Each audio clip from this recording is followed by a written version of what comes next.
It being 11 a.m., the House will now proceed to the consideration of private members' business as listed on today's order paper. Orders of the day.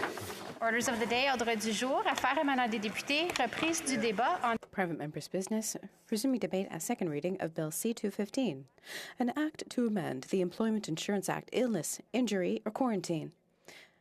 Standing in Mr. Gould's name, the Honourable Member for Salaberry-sur-Roi. Thank you, Mr. Speaker.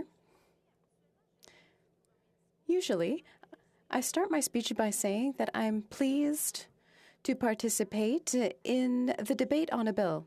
Today, I must tell you that I am so disappointed to have to debate a bill like this yet again.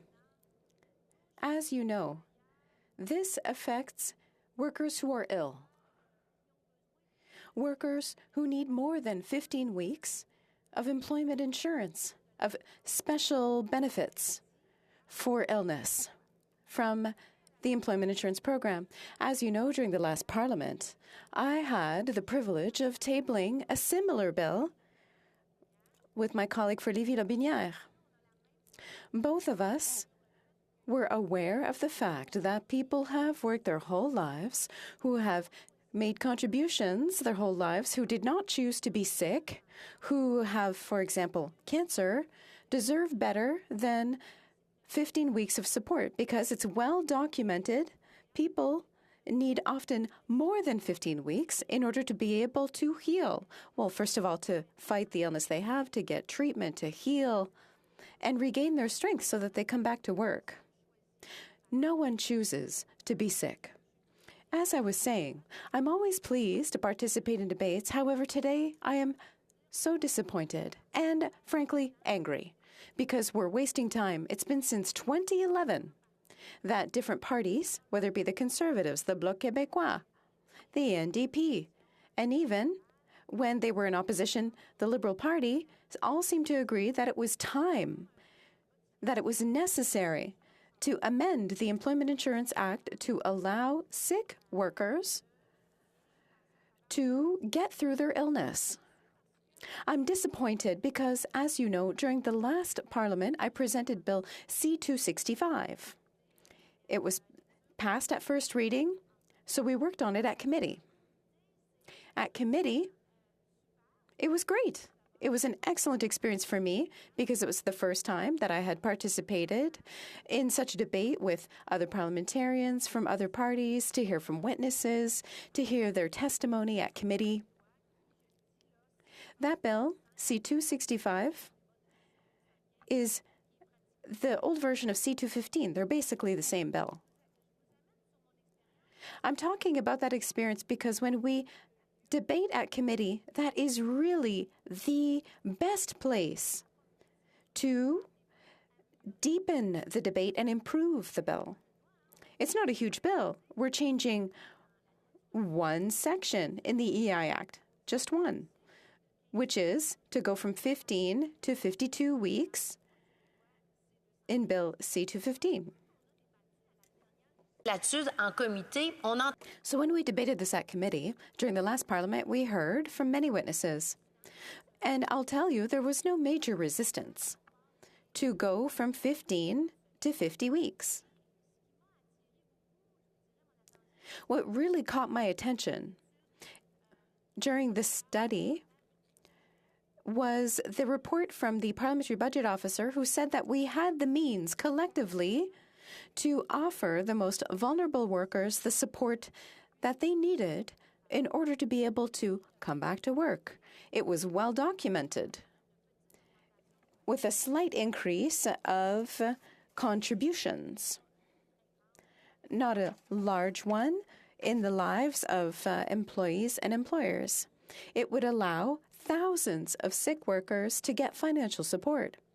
Because we have to say, when one is sick, when one has cancer and is undergoing treatment, I'm sure that you, Madam Speaker, and everybody listening to us know somebody who's been through a process like this. We know that some cancers can be healed within 15 weeks, but there are others, and this is documented, that it's not the case. It's scientifically documented.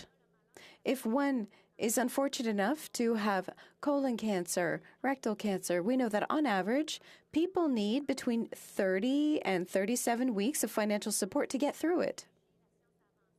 Advanced technology and science allows for people to have allows people to get healed faster when they do have cancer. However, it remains that today we still have people, we have workers, honest workers, and we're talking about the most vulnerable workers, those who don't have employer benefits or other support from their employer. We're talking about the most vulnerable who, again, today, it is so shameful for a rich country like ours to abandon them. We're raising the issue. As I often like to joke, we could just snap our fingers and the government could, through a ministerial order, decide that we go from 15 to 50 or 52 weeks, just like that.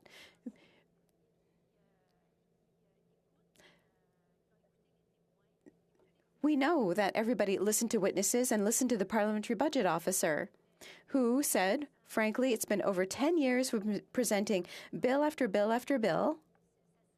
From one year to the next, that's enough. Let's pass C-215. Or give royal recommendation so that it quickly moves through the steps. So that way we can help workers who are ill now, who are listening to us and don't understand why this is taking so long. I would like to know why the government isn't acting on this file. In C-30, when we passed the budget last year, I believe, there was a clause that said in 2022, we'll go from 15 to 27 weeks. And we were saying, well, why wait so long? Why wait so long? What justifies this? How is it that C-30 got royal recommendation on June 29th, 2021? It's almost a year ago now. And today, I am here still trying to convince my colleagues, especially on the other side, because they're the ones who are resisting, to convince them that this makes no sense. I know that the benches on the other side before me are filled with parliamentarians who are sensitive, who have compassion for people who are ill, for workers who are ill. Why is it the Council of Ministers is resisting this so much? I have my own theories, but I'm wondering who is whispering in the ears of the Council of Ministers to say delay this as long as possible. Is it insurance companies? What could it be? Could it be organizations that represent employers? But I will point out that employers were not opposed to extending special EI benefits. And I mention this because I cannot understand that today I am here on June 13th making speeches again on a bill that intends to support and protect our most vulnerable workers. And I want to thank my colleague for Lévi Lobinière, who didn't give up, who presented this bill yet again, who hopes that perhaps we will enlighten the Liberal benches to make them understand that this isn't partisanship. This is a bill that focuses on humanity, compassion, understanding, on the status of sick workers, very ill workers in some cases. Perhaps one day we'll know who keeps preventing the government from going forward and from going forward more quickly. We're told that summer 2022 would be when we'd get it done. My assistant, Shell, told me that strawberries have popped up in Quebec, and that means it's summertime. And if it's summertime, how is it that right now we're not getting an announcement from the government to offer royal recommendation to Bill C-215 in order to be able to offer all of our sick, vulnerable workers, our seriously ill workers, to offer them the support that they need to be able to get through that illness and then go back to the workforce. I call on the compassion and the humanity of Liberal members on the other side. And so, Madam Speaker, I thank you for your attention. Resuming debate, the honourable member for Windsor West. Thank you, Madam Speaker, and I'm not happy to raise to this bill. I mean, previous speaker highlighted the frustration over how long it's been taking. C-215 is just another attempt to bring some economic justice to this file. And ironically, I'm speaking here today because somebody is sick. And that's why I've been asked to cover off at the last minute our position as New Democrats with regards to this private members bill, which is very important. But, you know, for as long as I've been here, when I first arrived in the year 2002, it was then back Yvonne Gaudin of the NDP who was known as a champion from Acadia Bathurst with regards to Atlantic Canadians being taken advantage of by the employment insurance program that we have in place. And this fails to recognize, though, that all Canadians at the end of the day have been paying into a program some will never even have access to get. And I've seen this over a number of generations, and it's really despicable, quite frankly, Madam Speaker, when you think about you pay into a program that is basically manipulated enough and predominantly against women and also transitional workers to pay an extra tax and often at times the lowest earners in the system. And they pay this tax because if you cannot collect it at the end of the day, then that's all it is. It's no different than your regular insurance program that you have privately, or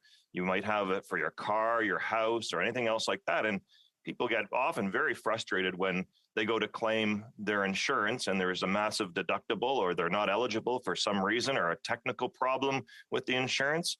But here you have your own government that's crafted legislation that works against the lowest earners in particular with regards to collecting benefits. And so this bill rectifies a problem when it comes to sick benefits. The member from Elmwood Transcona for ourselves, the NDP, had a bill coming forward just recently on this for 50 weeks. This actually is for 52 weeks, and I commend the member for bringing it forward. Again, I wish we didn't have to speak about it again, but we do. And let's remind ourselves some of the important factors here. And actually, there's another argument than just the worker. It's actually strong provision for the economy if we move to a 52-week employment insurance. So let's back up here in terms of if an individual has to apply for employment insurance, then the rules have been made more difficult than ever before to actually get the actual claim in.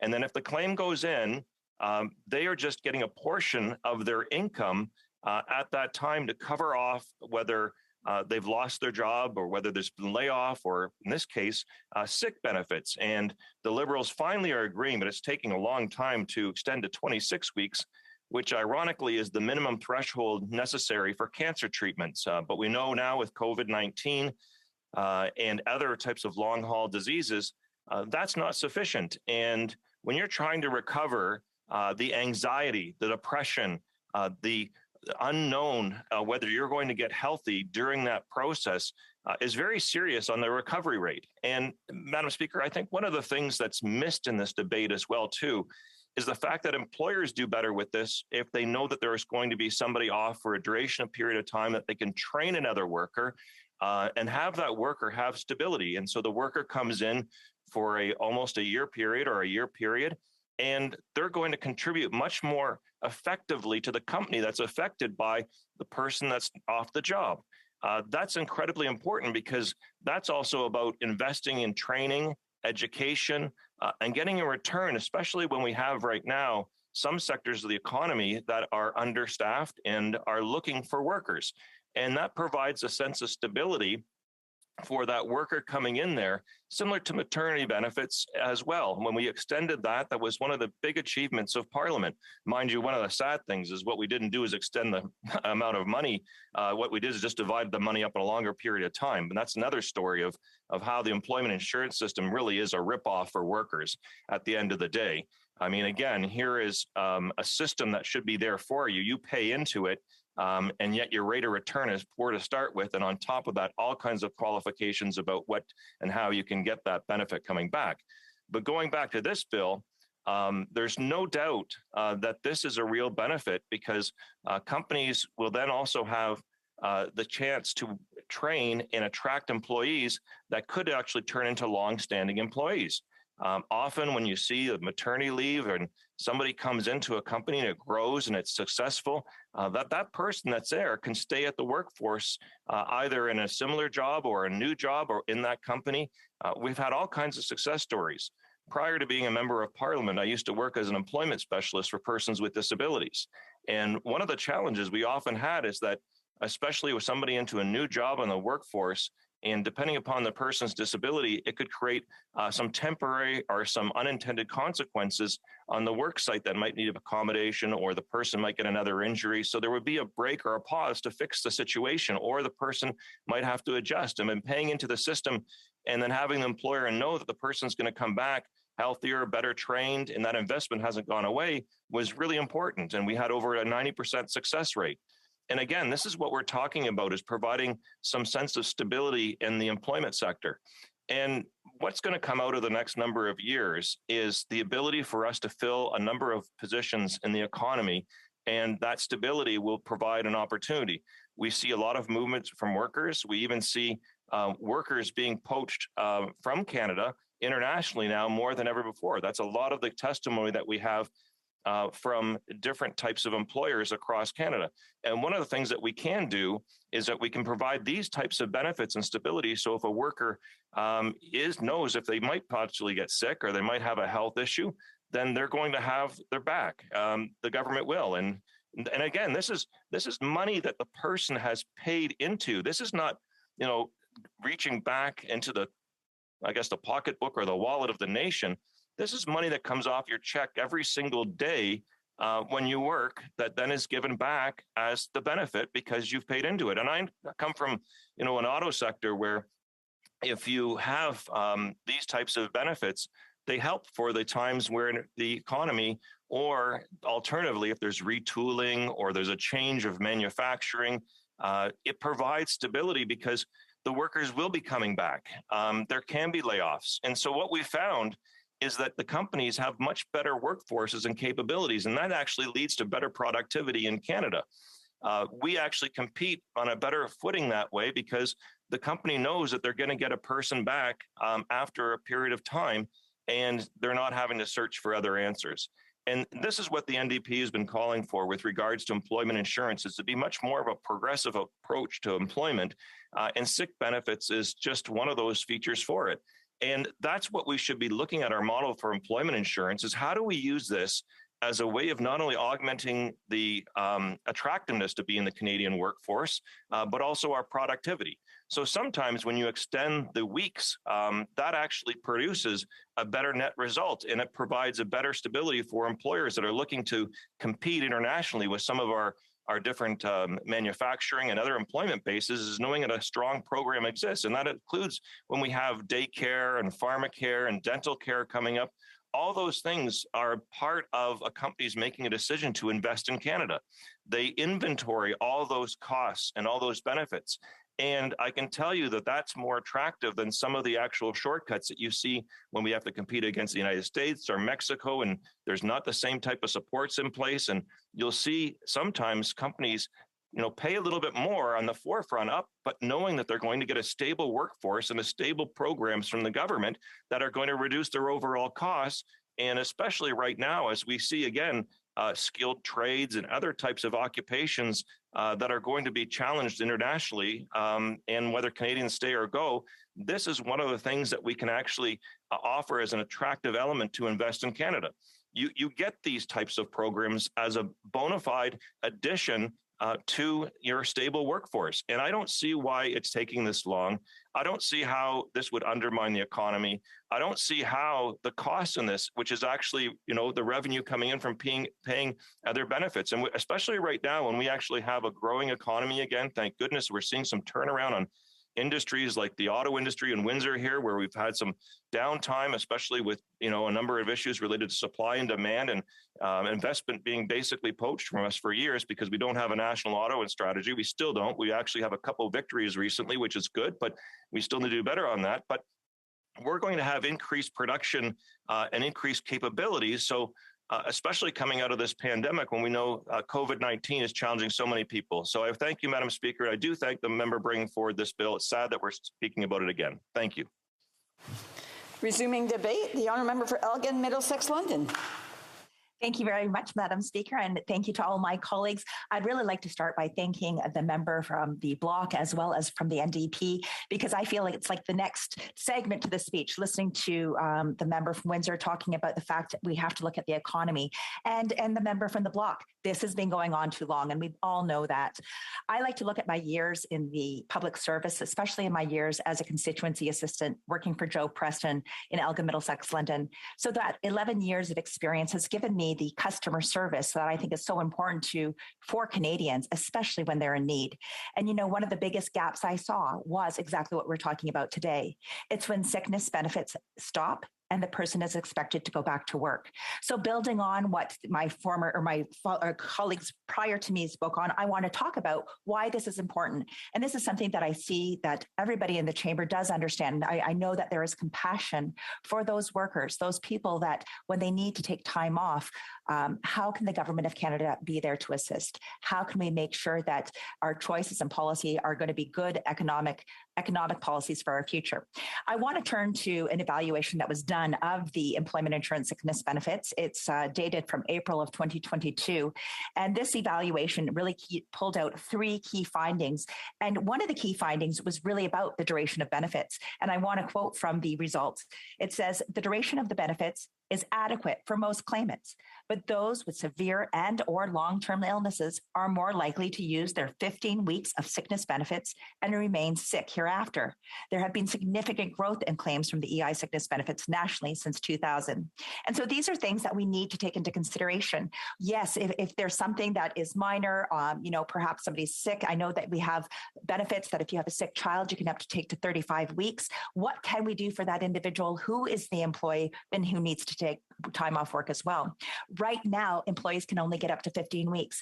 But let's say you are a person who, I'm just thinking of our wonderful speaker who just had to take a few weeks off himself because of the fact that, he had to have his heart looked at. We see the same things for many, many Canadians, but unfortunately, many Canadians do not have that support. It is employment insurance. That is the backup plan. There are about 45% of Canadians that I believe have a backup plan here. What happens when employment insurance is not there? And many of these Canadians would have to use the other insurance first before they go on EI sick benefits. But what happens to those Canadians who do not have those other benefits? Right now, if they are sick, they get 15 weeks. Let's think about that person who has cardiovascular disease. Let's think about that person who has cancer and has ongoing injuries. Let's think of a person who may be in a motor vehicle accident. We have seen some horrific things that have happened. And, there is so much repair that needs to be done there as well. But right now, as we're seeing, we've all noted it, COVID had also caused a lot of problems when it comes to mental health. And I think this is something that everybody in the chamber can agree on. Right now, as we're coming and transitioning from being in pandemic, being locked down for 2 years, coming out of this, we're seeing a lot of issues here as well. So we need to take it there and be compassionate on this. Looking back at the history of the sickness benefits, this goes back to 1971 when it was introduced. It's been 51 years. It's time to let's get these fixed and let's be able to come up to where we are in our standards of 2022. We have seen changes of this program, times back in 1990, recognizing that, women who are going off on maternity leave, sometimes there's bed rest, so that the government responded to that and we put in so that there can be a combination of both sickness and maternity benefits.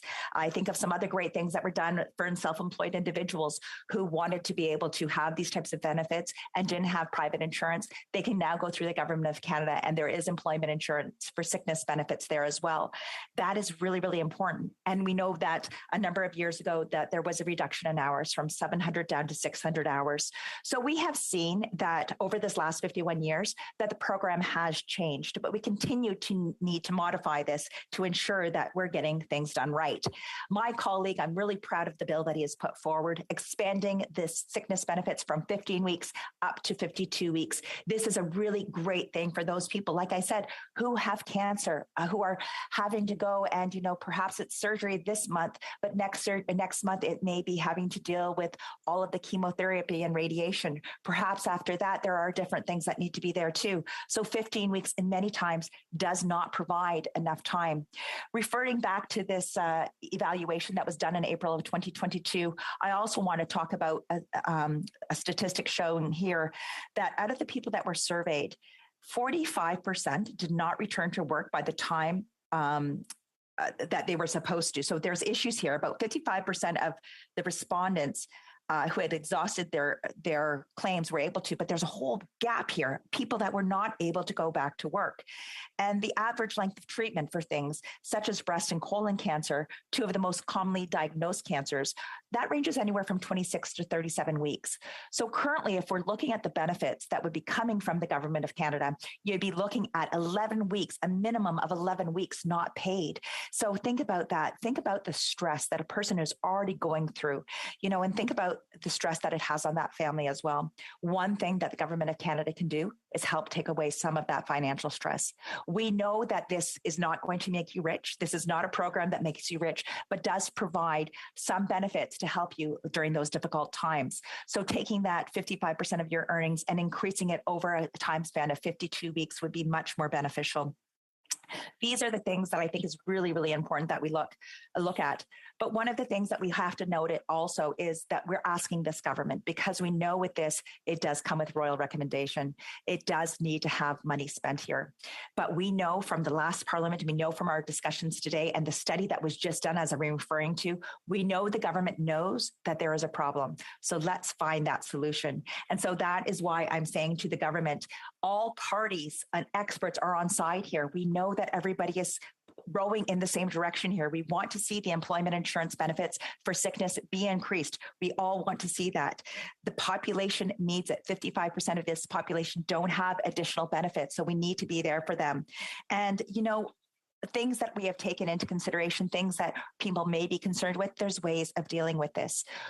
I know people will say, well, there could be possibilities of fraud. Well, over the last number of years, through employment insurance, we have not been requesting medical certificates. This is a simple solution that we can put back in there to help take some of those concerns away. So going back and saying, let's just get that medical note, and working with your physician and ensuring that you have those time off that you need. We know that both the Bloc and the NDP had bills like this, so we know that it is in favor here. We know that the House of Commons, that the majority of members are in favor here.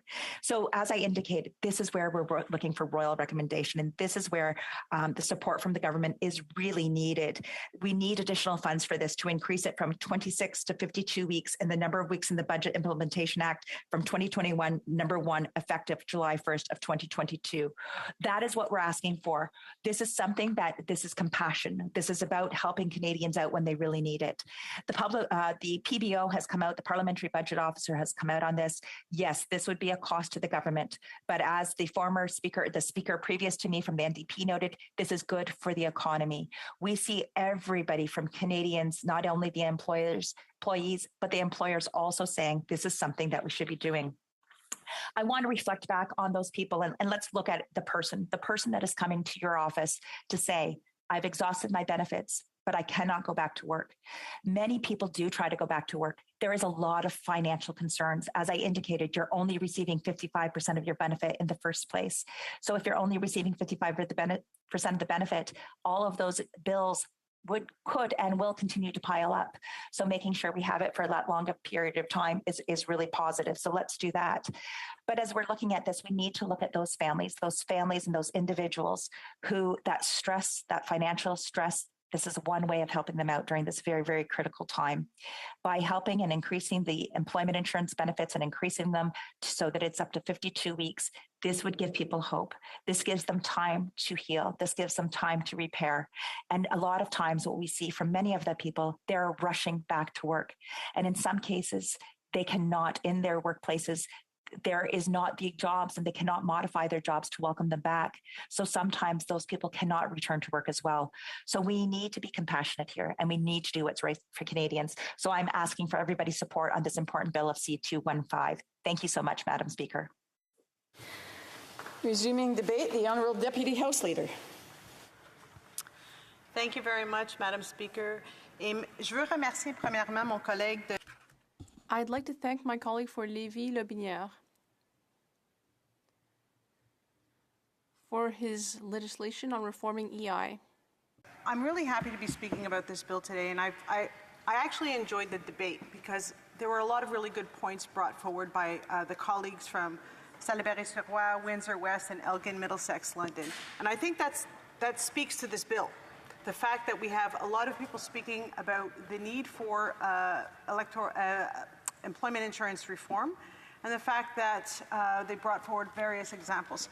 What I would like to speak on to begin with, though, is sort of what we've been doing in terms of employment insurance reform, and then speak a little bit about what I've heard today in debate.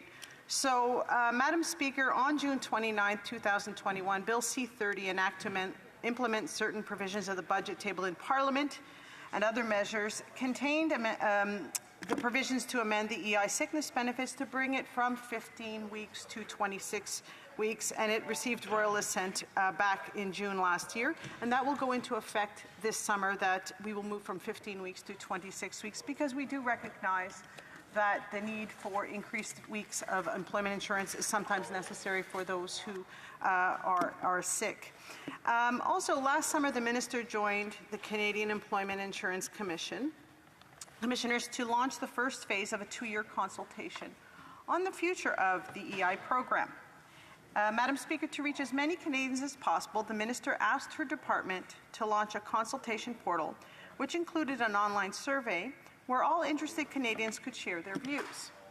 The survey was open from August 6th to November 19th last year and drew more than 1,900 responses. Approximately 60 written submissions came from a cross-section of labour, employer, and other groups. The minister personally attended many of the 10 national and 11 regional roundtables to hear feedback on how the EI program could better serve Canadians.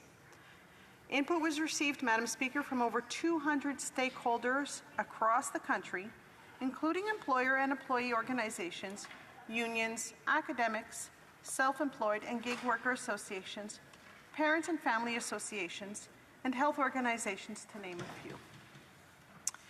The overarching goal, Madam Speaker, is to bring forward a vision for a new and modern EI system that is simpler and more responsive to the needs of workers and employers.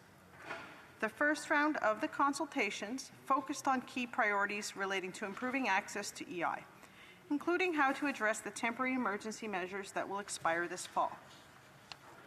We are also examining whether EI meets the evolving and diverse needs of Canadian families. And as we've heard today in some of the debate, there seems to be some areas that we still need to look at. For example, how do we make maternity and parental benefits more flexible and more inclusive for adoptive parents? There are differing views, obviously, and I know the minister has found unanimous commitment on the part of both employer and employee representatives to develop a modern EI program that is resilient, accessible, adequate, and financially sustainable. And the government is planning a second phase of roundtable consultations by summer. Now, aside from the information, Madam Speaker, advice and recommendations from the roundtables and online consultation, there are several other reviews, evaluations, and reports available. In particular, I want to highlight the excellent work done in 2021 by the Standing Committee on Human Resources, Skills and Social Development and the Status of Persons with Disabilities, which included 20 recommendations on modernizing the EI program. Now, as we've heard, the EI program has been a crucial part of Canada's social safety net since 1940. And as we heard today, we obviously need to get this right. My colleagues talked a little bit about severe illness, so for instance, in the case of cancer.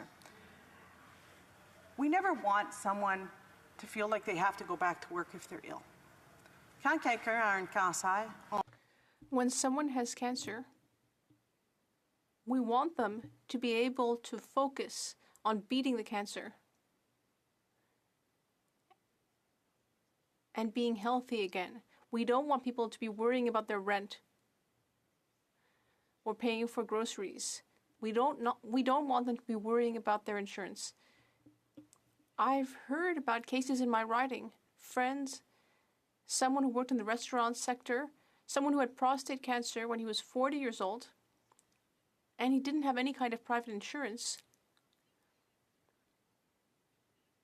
He spoke very frankly about the situation.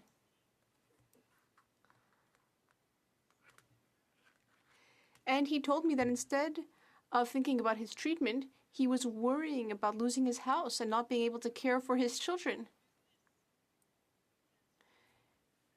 He called it the business of cancer, because that's the side we never think about. We think about the fact that people are being treated.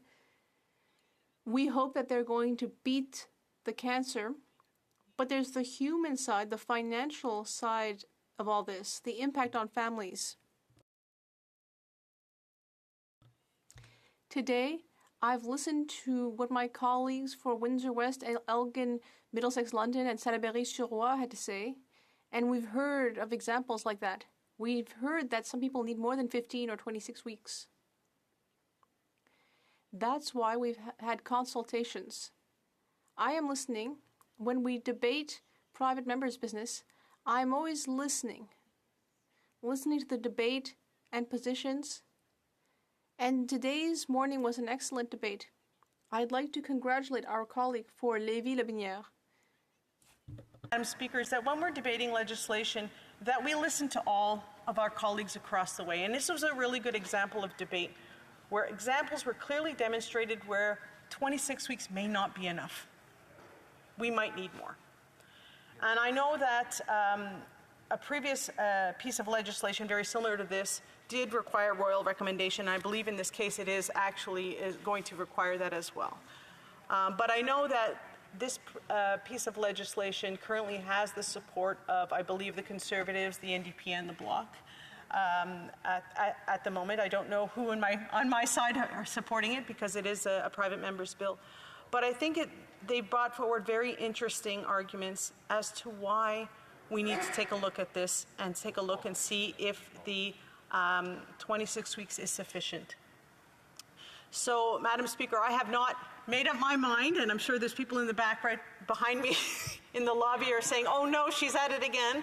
I have not made up my mind on whether or not I will support this bill at second reading to go to committee, but I think that there has been definitely some interesting arguments that have been presented today.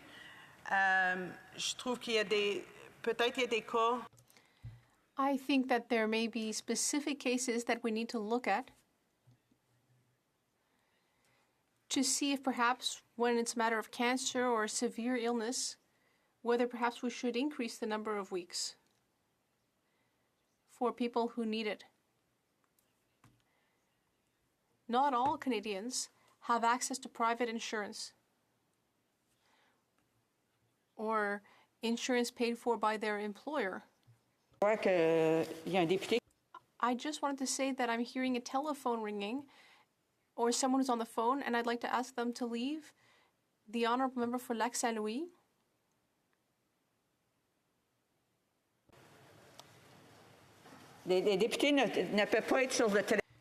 Members cannot be on their phone, so I would ask members to leave the chamber if they need to be on their phone, because we don't want to hear their phone conversations. The Honourable Member. How much time is left, Madam Speaker? Okay, thank you very much. Now, as I just mentioned, I think it's a good idea to consider our EI program, reconsider it if necessary. I know that the Minister has been carrying out consultations and will continue to do so. This bill requires royal recommendation to move forward, and as soon as it's ready for the vote next week or this week, on Wednesday, I believe, we'll see what will happen with the bill, but I'd like to thank my colleague for sponsoring this bill, and I'd like to thank all colleagues in all parties because they brought forward excellent points, very useful to help all members understand why we might want to support this bill. So I'd like to thank them all. Thank you very much, Madam Speaker. Ce débat, l'honorable député de Longueuil-Saint-Hubert. Resuming debate, the honourable member for Longueuil-Saint-Hubert. Thank you. Like parliamentary life seems to have its ups and downs. I listened carefully to my colleague from Longueuil, who in their speech made many arguments in favor of this bill, even though this government is not necessarily in favor of it. So I hope that she will be like the Trojan horse, so that she will be able to penetrate the caucus and convince ministers about this. With respect to Bill 215, we will increase the number of weeks from 15 to 52 for which benefits may be paid for illness, injury, or quarantine. And this isn't the last attempt, because for 2 decades now, the Bloc has been trying to increase the number of sickness coverage to increase to 52 weeks. So in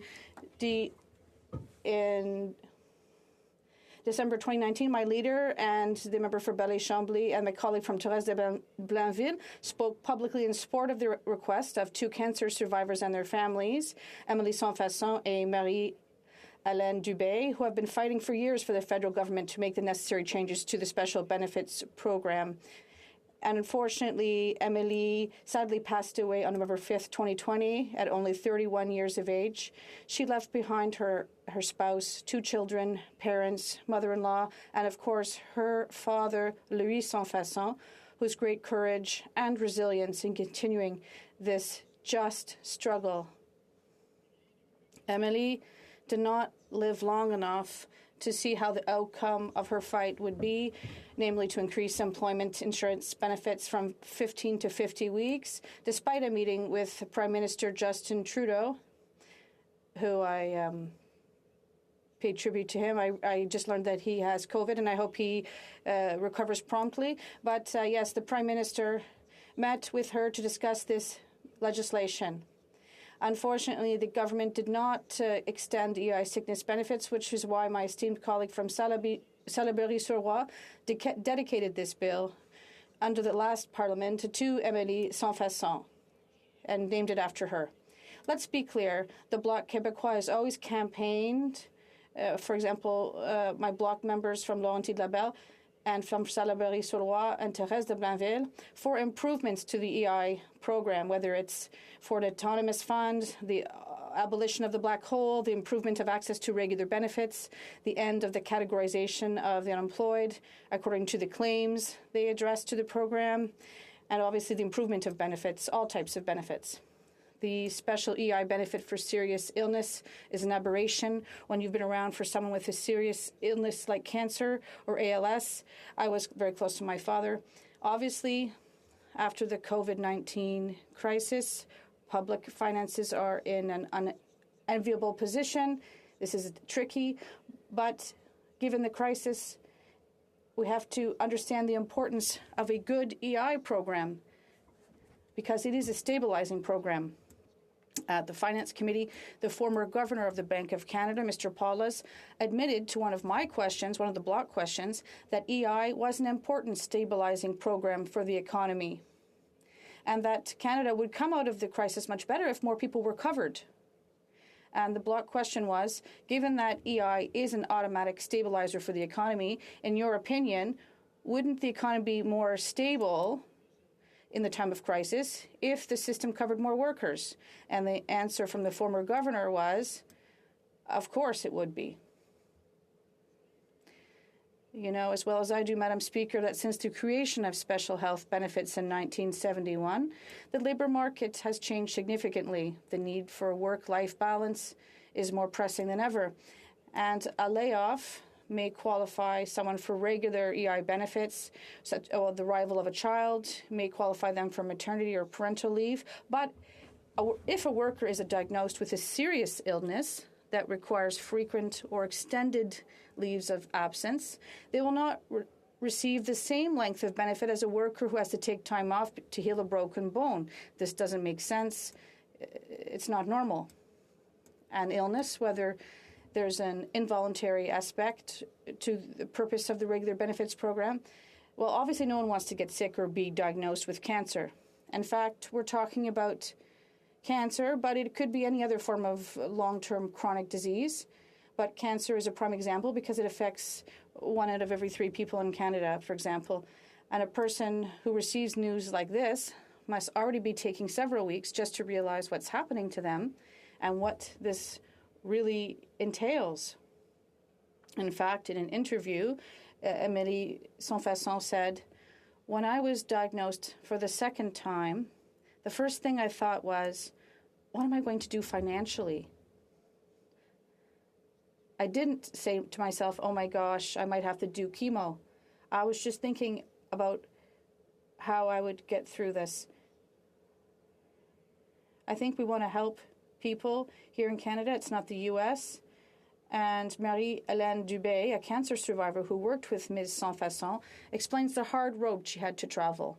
She said, I had to mortgage my house several times. I even had to delay an operation at my third cancer because I had not yet reached the 630 hours required to qualify for my 15 weeks. This had an impact on my remission, she said, because she had financial stress.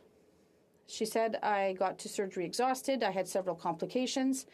I was supported by my boss and I had a house, but some people are struggling as well. Another worker, Mr. William Morissette, had a certificate that he would be able to return to work after 1 year after ostomy to treat colon cancer.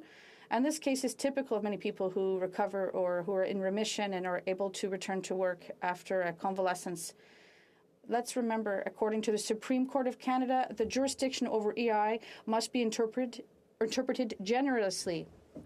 Its objectives, and I quote, are not only to remedy the poverty caused by the unemployment, but also to safeguard the attachment of the unemployed to the labor market. And that's a Supreme Court decision from 2008.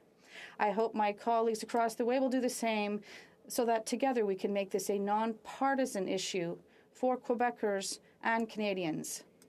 And in conclusion, Madam Speaker, in honor of all those people who are listening to us and who suffer from a serious illness or who are close to a sick person, yes, the Bloc and myself, we will continue this just and necessary fight, and we will vote in favor of this bill. Thank you very much, Madam Speaker. Resuming debate, reprise de débat. Seeing none, l'honorable député. The honourable member for Lobinière has 5 minutes for a reply. Thank you very much, Madam Speaker. I'd like to thank all my colleagues in this House who participated in this debate and who were very aware and recognized that we need to take action. Financial support needs to be given to people who are recovering from a serious illness or cancer. We are now at a crossroads with respect to Bill C-215. All members of this House have understood the importance of this legislation and of the vote at second reading, which will allow us to look at this at committee, and we'll look at the recommendations and the technical issues before us and how we can help and have a financial impact for the government. Madam Speaker, it's far too easy for a government to just push a private member's bill to the sidelines. This dilutes the important work of the members of this House. And even if they vote in favor of it, we need to take positive initiatives for Canadians. I understand well here that this is another debate, but I'd like to underscore this so we can think about things and move things forward for everyone's well-being. Madam Speaker, legislation and House rules must be taken with the mindset of improving things for Canadians. If you want to correct a provision of the Employment Insurance Act, we have to be able to do this as members, and the will of members should be materialized by taking concrete action. This is the very basis of our democracy in Canada. When our work does bear fruit, it gives hope and dignity to all those who are facing serious illness. At this stage, I'm wondering if my Liberal colleagues will be able to act in good faith and give this a royal recommendation. We need to increase from 15 to 52 weeks the maximum number of weeks for benefits. And the committee will surely reach the same conclusion as it did in the past, because serious illness and cancer do not wait, Madam Speaker. I hope that the Prime Minister or the Minister of Finance will take their responsibility and respect the will of the House by giving this bill royal recommendation. There are millions of Canadians who are having a hard time making ends meet, and with rising costs for food, rent, and transportation, this makes the situation more dire. People are waiting for medical treatment or who are trying to regain their strength need more than ever to know that they can count on the support of their Parliament. Madam Speaker, I hope my honourable colleagues will recognize that we need to take action, and I call on our Prime Minister and the Minister of Finance to show some humanity and heart by acting to take concrete action and adopt this bill. It's a question of social responsibility for people for our loved ones and for people who gave us life. And we need to support them and guarantee them financial security. As I've already said here in this House, we need to support this. Thank you, Madam Speaker, and I hope that this will move forward in the right direction. The question is as follows. Mr. Gould, seconded by Mr. Genereux, moves that Bill C-215, an act to amend the Employment Insurance Act, illness, injury, or quarantine, be now read a second time and referred to the Standing Committee on Human Resources, Skills, and Social Development and the Status of Persons with Disabilities. Recognized party present in the House wishes to request a recorded division or that the motion be adopted on division, I would invite them to rise and indicate it to the chair. The Honourable Deputy House Leader. Thank you very much. Madam Speaker, I request a recorded division. Thank you. Pursuant to order made on Thursday, November 25th, 2021, the division stands deferred until Wednesday, June 15th, 2022, at the expiry of the time provided for oral questions. The House will now suspend to the call of the chair.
Honourable Government House Leader.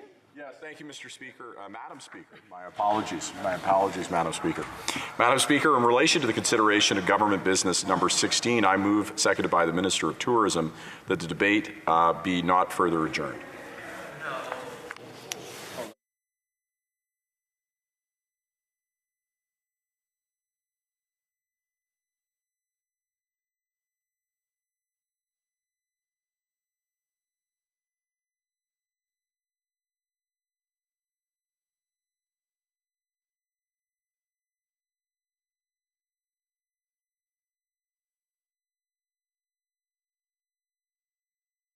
Mr. Holland, seconded by Mr. Boissonnault, moves that the debate be not further adjourned.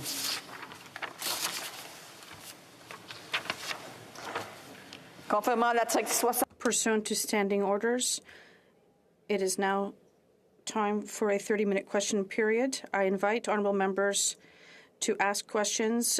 If would like to, then to stand or activate the raise hand function so we have an idea of how many people would like to participate in this question period.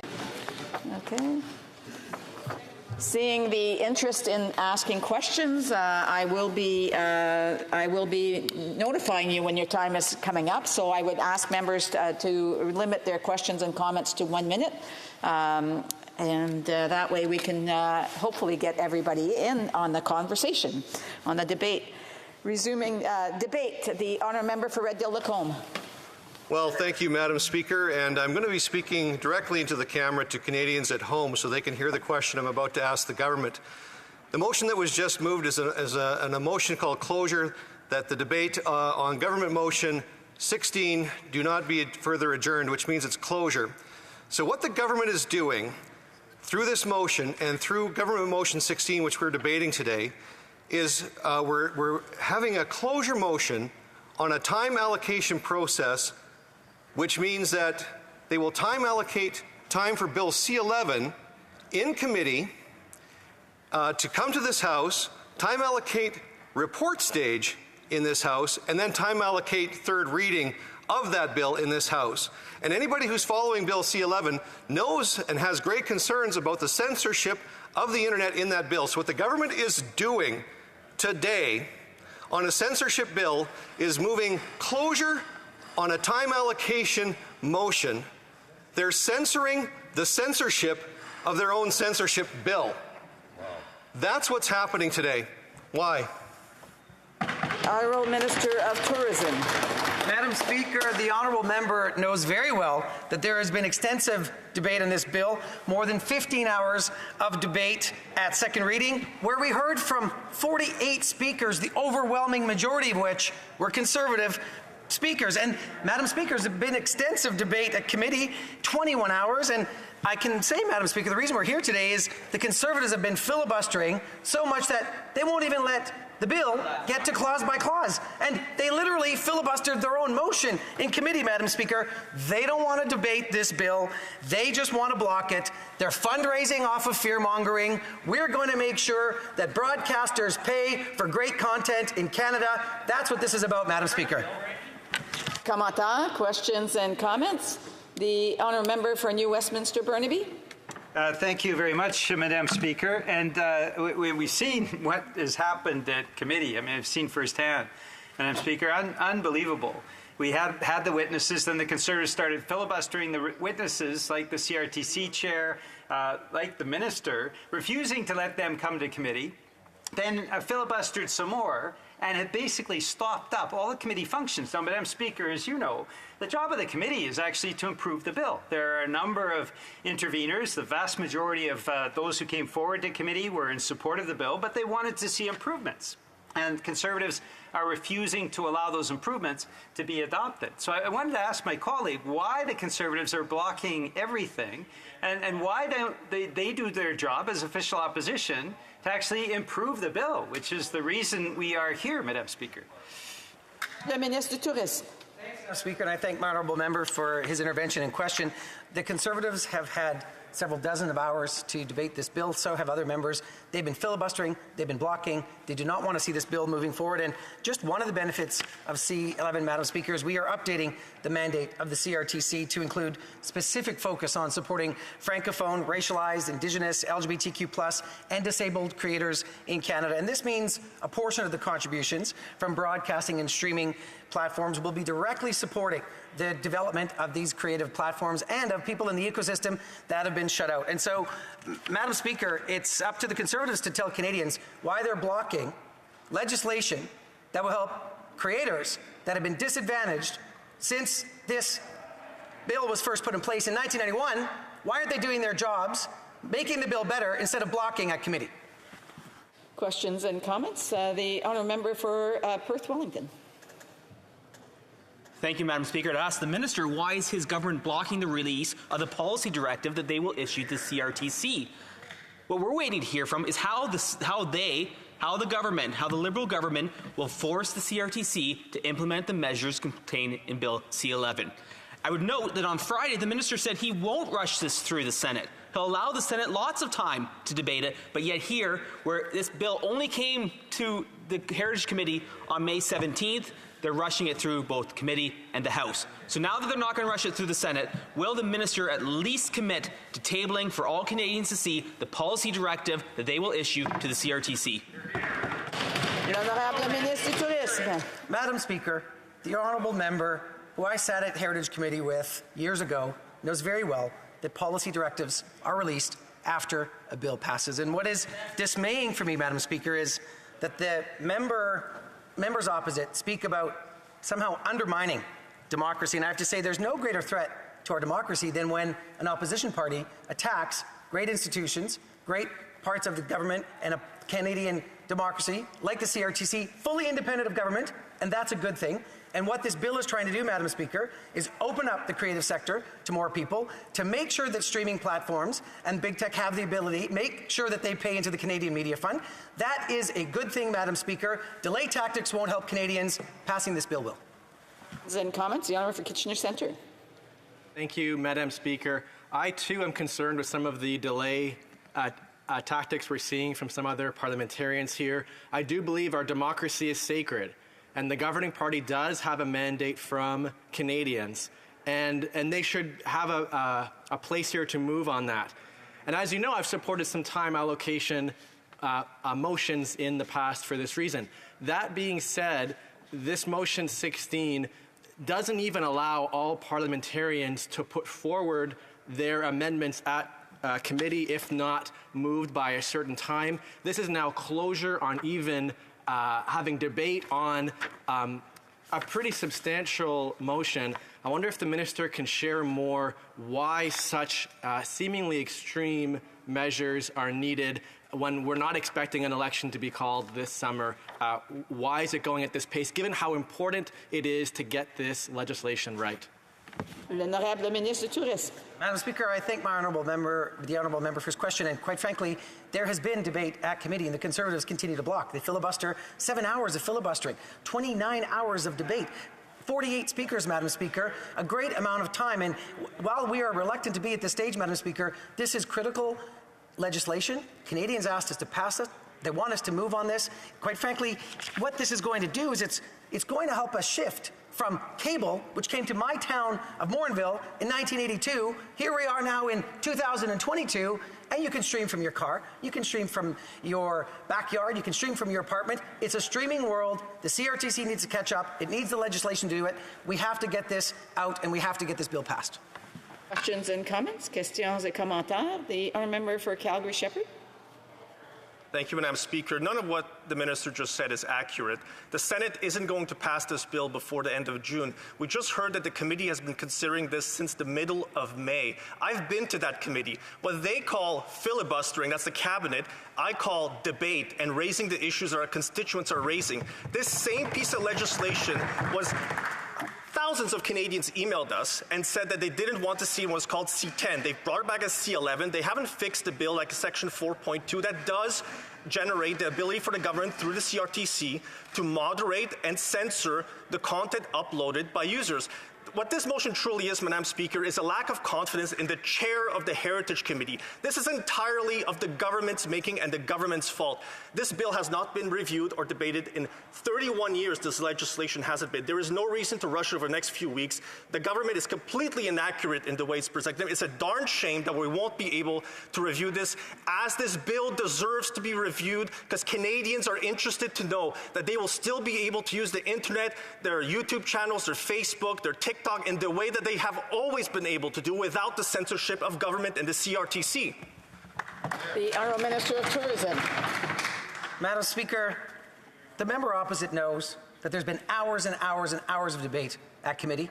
He also knows that their side continues to filibuster, and the conspiracy theories and nonsensical ideas of censorship are just beyond the pale. And quite frankly, Madam Speaker, this is one in a list of examples of the Conservatives going past opposition to obstruction. Whether it's C8, whether it's the Budget Implementation Act, whether it's C11, the Conservatives don't want to debate. They want to obstruct the work of this Parliament. Canadians elected us to do good work, and quite frankly, they know the CRTC is independent. They know that there's nothing here that's going to affect Canadians uploading material to the internet. This is about making sure that the platforms contribute into the Canada Media Fund, that they develop more content here in Canada, that we open up the platforms to racialized people, LGBTQ people, Indigenous people, people disabled who are creating content for Canadians. Madam Speaker, this is about moving into the internet age, not the past where the Conservatives are stuck. Questions and comments. The Honourable Member for Charlottetown. Thank you very much, Madam Speaker. Madam Speaker, in my riding, the people that I hear from that contact me about what's going on in Parliament are particularly interested in the procedural games and the obstructionist tactics and the filibusters and the like.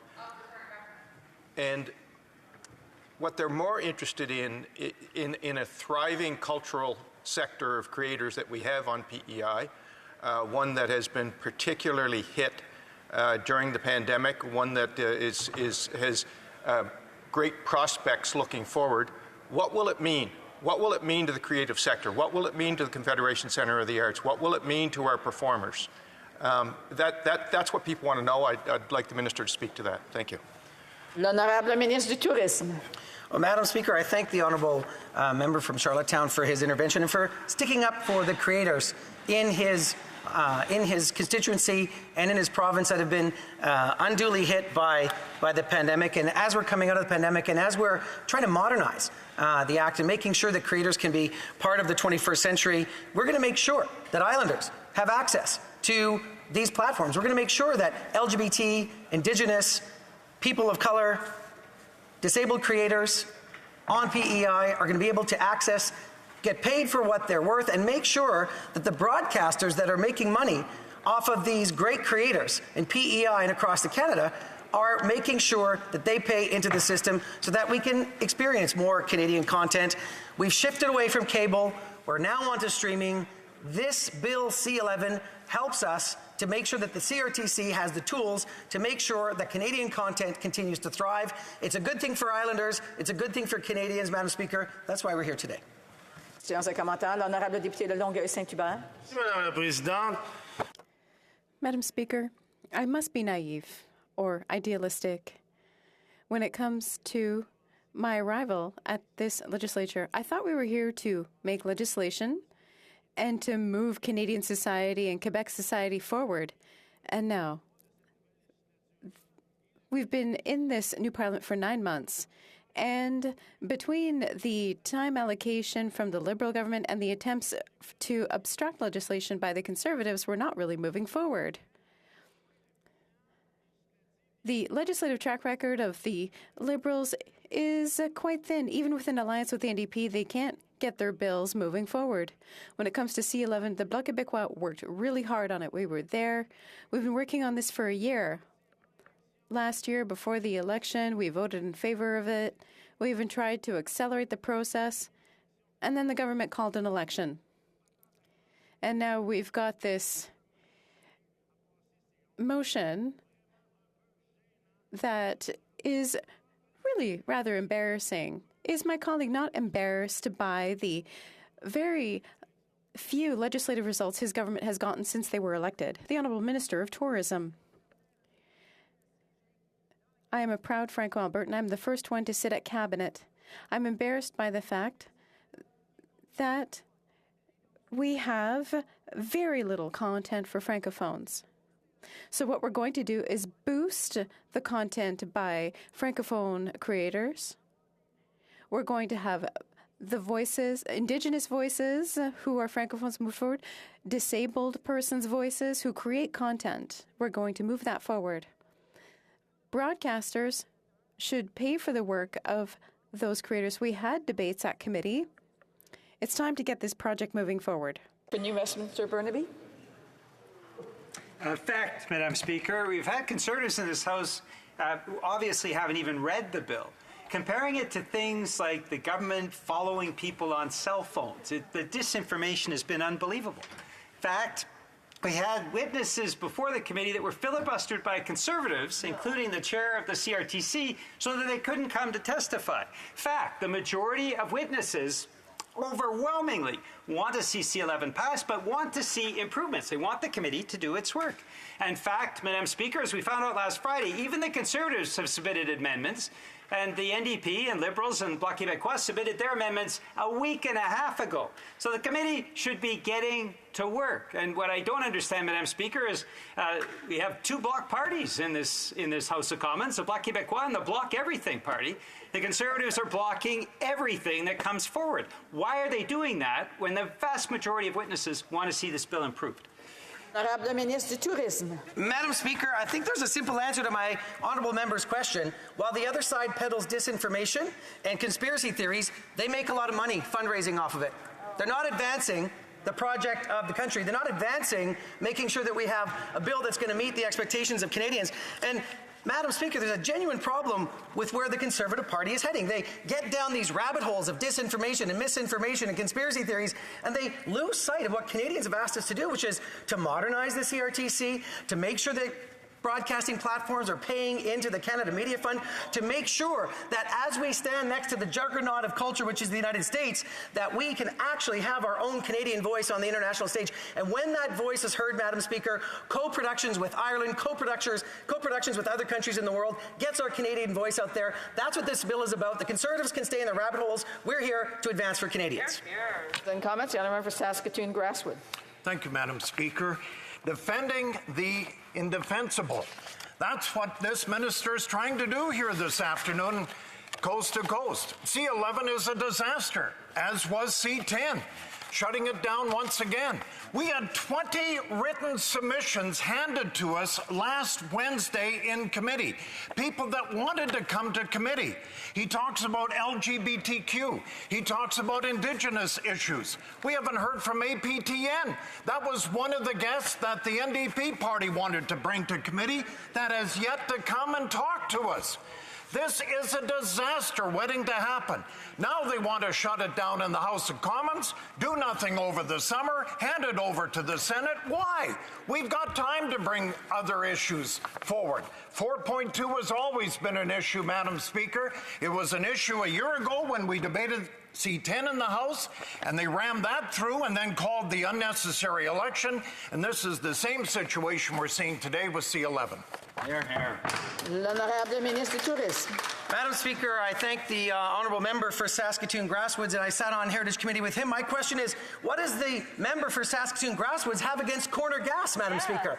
And the fantastic content coming out of not just Saskatchewan, but across the Prairie West, across this country. We want more of that, Madam Speaker. And look, I don't know what's happening on that side. Maybe it's a leadership issue.Maybe they're disarrayed until they have a new leader. But you have the member for Regina Capel, a person who ran for the highest office in the land, going on Twitter comparing the independent CRTC to the Orwellian Ministry of Truth, and the member from Thornhill who said that this bill would put Canada in, quote, good company with dictators from countries like Iran, Turkey, and North Korea.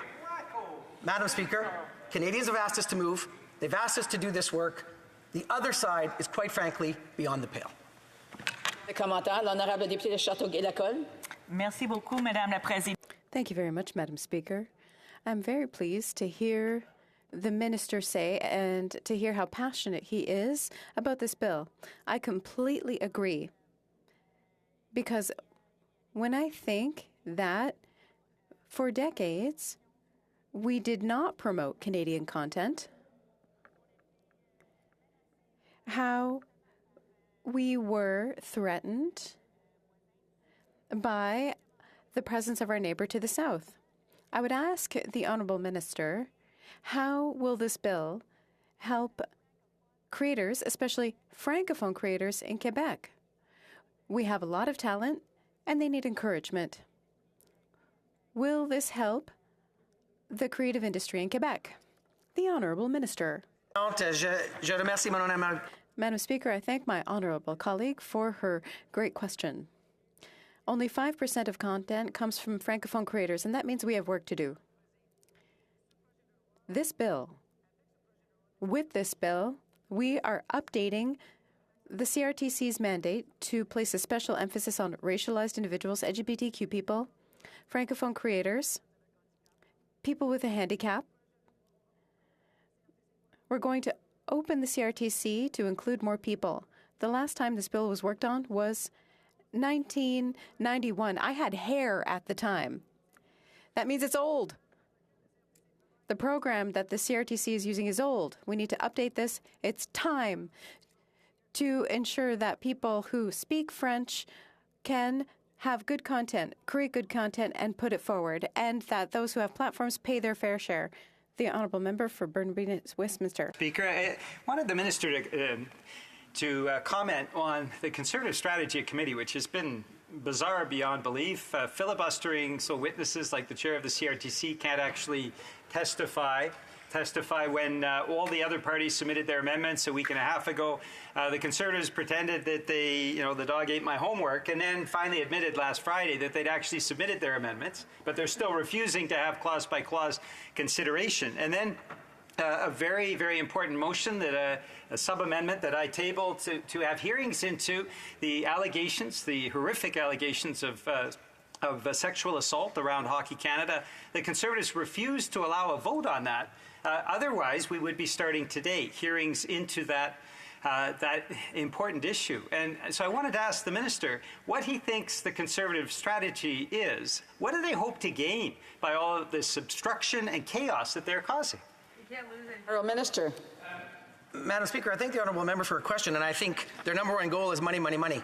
They're fundraising off of their misinformation and their disinformation, and it's objectionable. But that's what they do in the midst of a leadership race that's ripped their party into many, many factions. And I mean, quite frankly, let's look at, in the face of truth, what the Conservatives do. Earlier this year, the chair of the CRTC said, and I quote, "We will never regulate user-generated content. We are not interested in that." And let's just take that, because, Madam Speaker, there are hundreds of millions of hours of content uploaded every day. The CRTC is not only not interested in doing that, they wouldn't be able to do that. That is why we are focused on the platforms. Creators will create, the platforms will pay, Canadian society will benefit. I don't know what the Conservatives are up to. Maybe they can tell us. Questions and comments. Gentleman for Yellowhead.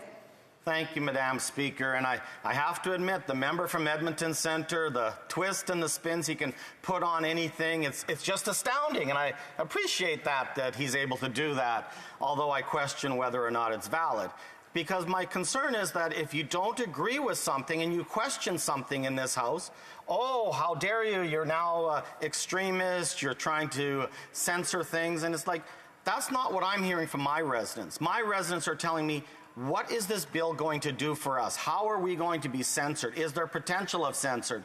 And I says, absolutely, because you take a look at other governments around the world that have implemented something like this, 80 to 85% of what was censored should never have been censored, because it's just algorithms that the CRTC would be using. So my question is how can we not debate this properly through a proper procedure, but if you don't agree with it, guess what? Closure is the only option they have, and there's our censorship once again in this House. Shameful from this government. The Honourable Minister. Madam Speaker, more conspiracy theories, more arguments that simply don't hold water. But Madam Speaker, I sat at committee for 4 years, and first time I was in this place, and I understand robust debate. I understand trade-offs. I understand voting at committee and making sure that we can make bills better. The Conservative Party, Her Majesty's loyal opposition, has become Her Majesty's loyal obstructionists. They don't want to debate. They want to oppose. They do not want to move this bill forward because it helps them raise too much money. And let's just look at the stuff that's being put out on the internet. You have members saying this bill is about controlling what Canadians think and manufacturing group think. Not the case. The CRTC has said very clearly, and they can't regulate algorithms, and nor will they. And quite frankly, Madam Speaker, this bill is about who we are as individuals. The Conservatives are heading to a dark space. We're going to do this work because Canadians asked us to. Questions and comments? The honourable member for Kitchener Centre. Madam Speaker, I wonder if we could turn the temperature down a little bit. Listening to the debate today, one might believe that this is about censorship on one side or how much one loves corner gas on the other. The fact is, it's neither. This is about closing debate on a motion that would fast-track amendments at committee tomorrow at 9 p.m. on a really important bill. And so I wonder if the minister can share a more nuanced perspective of the reality of what's happening in this place and why he believes this is the only option available. The Honourable Minister. I thank the Honourable Member for his question, for his observation, and quite frankly, I would love to see this place work, but it requires the participation of the Conservative Party of Canada and the loyal opposition to do its job and to actually come to the table to debate amendments, to lose those amendments if they don't have the majority at committee. But to my honourable member, they're not doing that. They're filibustering, and it's so absurd, Madam Speaker. They're filibustering their own motions. I have never seen that in my time here in this place, and quite frankly, the committee needs to get back to work. Canadians want us to get back to work. That's what they sent us here for. Comments? The honourable member for New Westminster Burnaby. Thank you very much, Madam Speaker. I mean, they're good members of the Conservative Party. The member for Perth-Wellington is somebody I respect a great deal. But the reality is the Conservatives have been blocking absolutely everything coming through the House, and in committee they've turned it into bedlam. And the fact that we can't have the CRTC chair come forward to testify when it's the allotted time of the CRTC to testify.